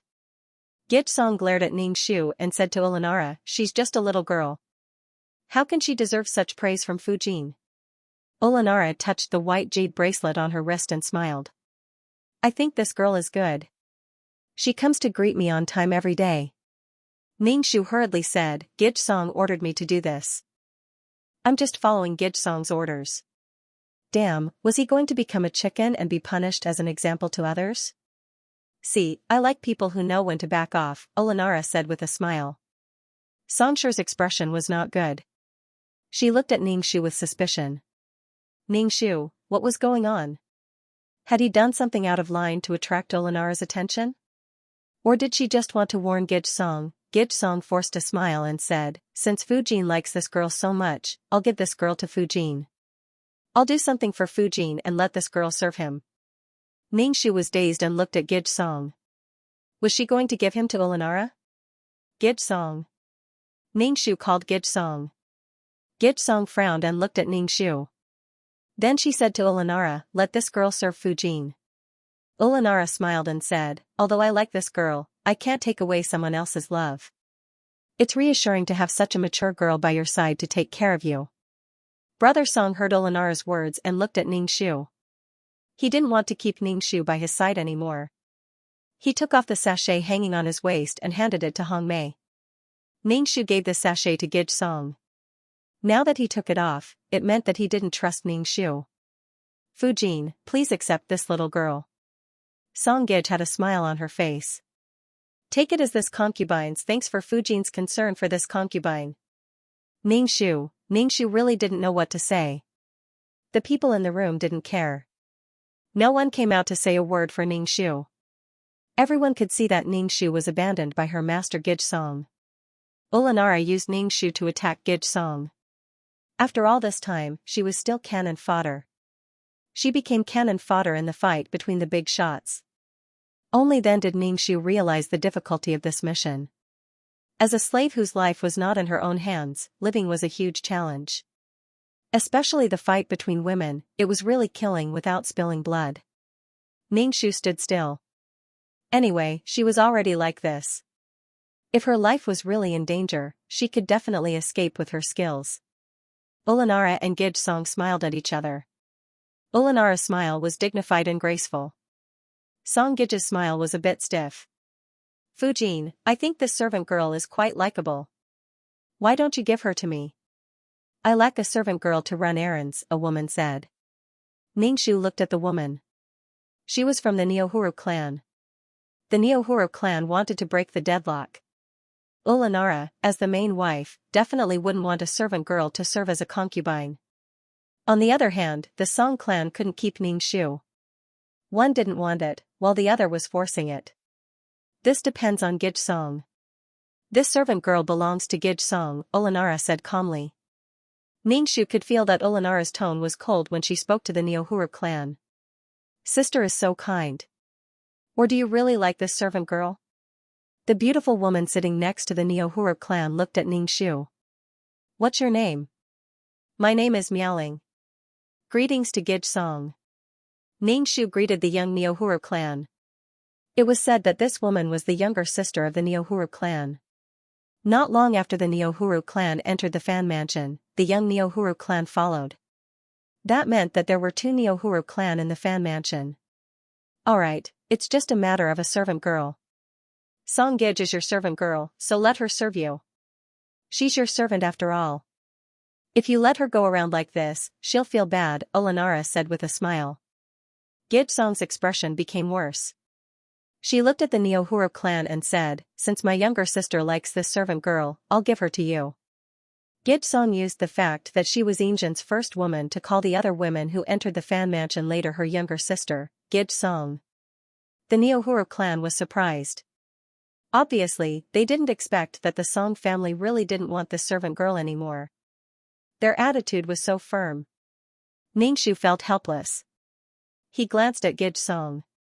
Obviously, he couldn't go back to Gij Song's side in the future. Ulanara said a few words casually and made the Song family treat him as a spy and not let him go back. Thank you, sister. The Neohuru clan could only accept Ningxu. They looked somewhat helpless. Thank you, Gij Song. Ningxu saluted the Neohuru clan. Ningxu of the Neohuru clan nodded. Ningxu stood beside the Neohuru clan obediently. He lowered his head and didn't say anything. Congratulations, sister, for getting the servant girl you love.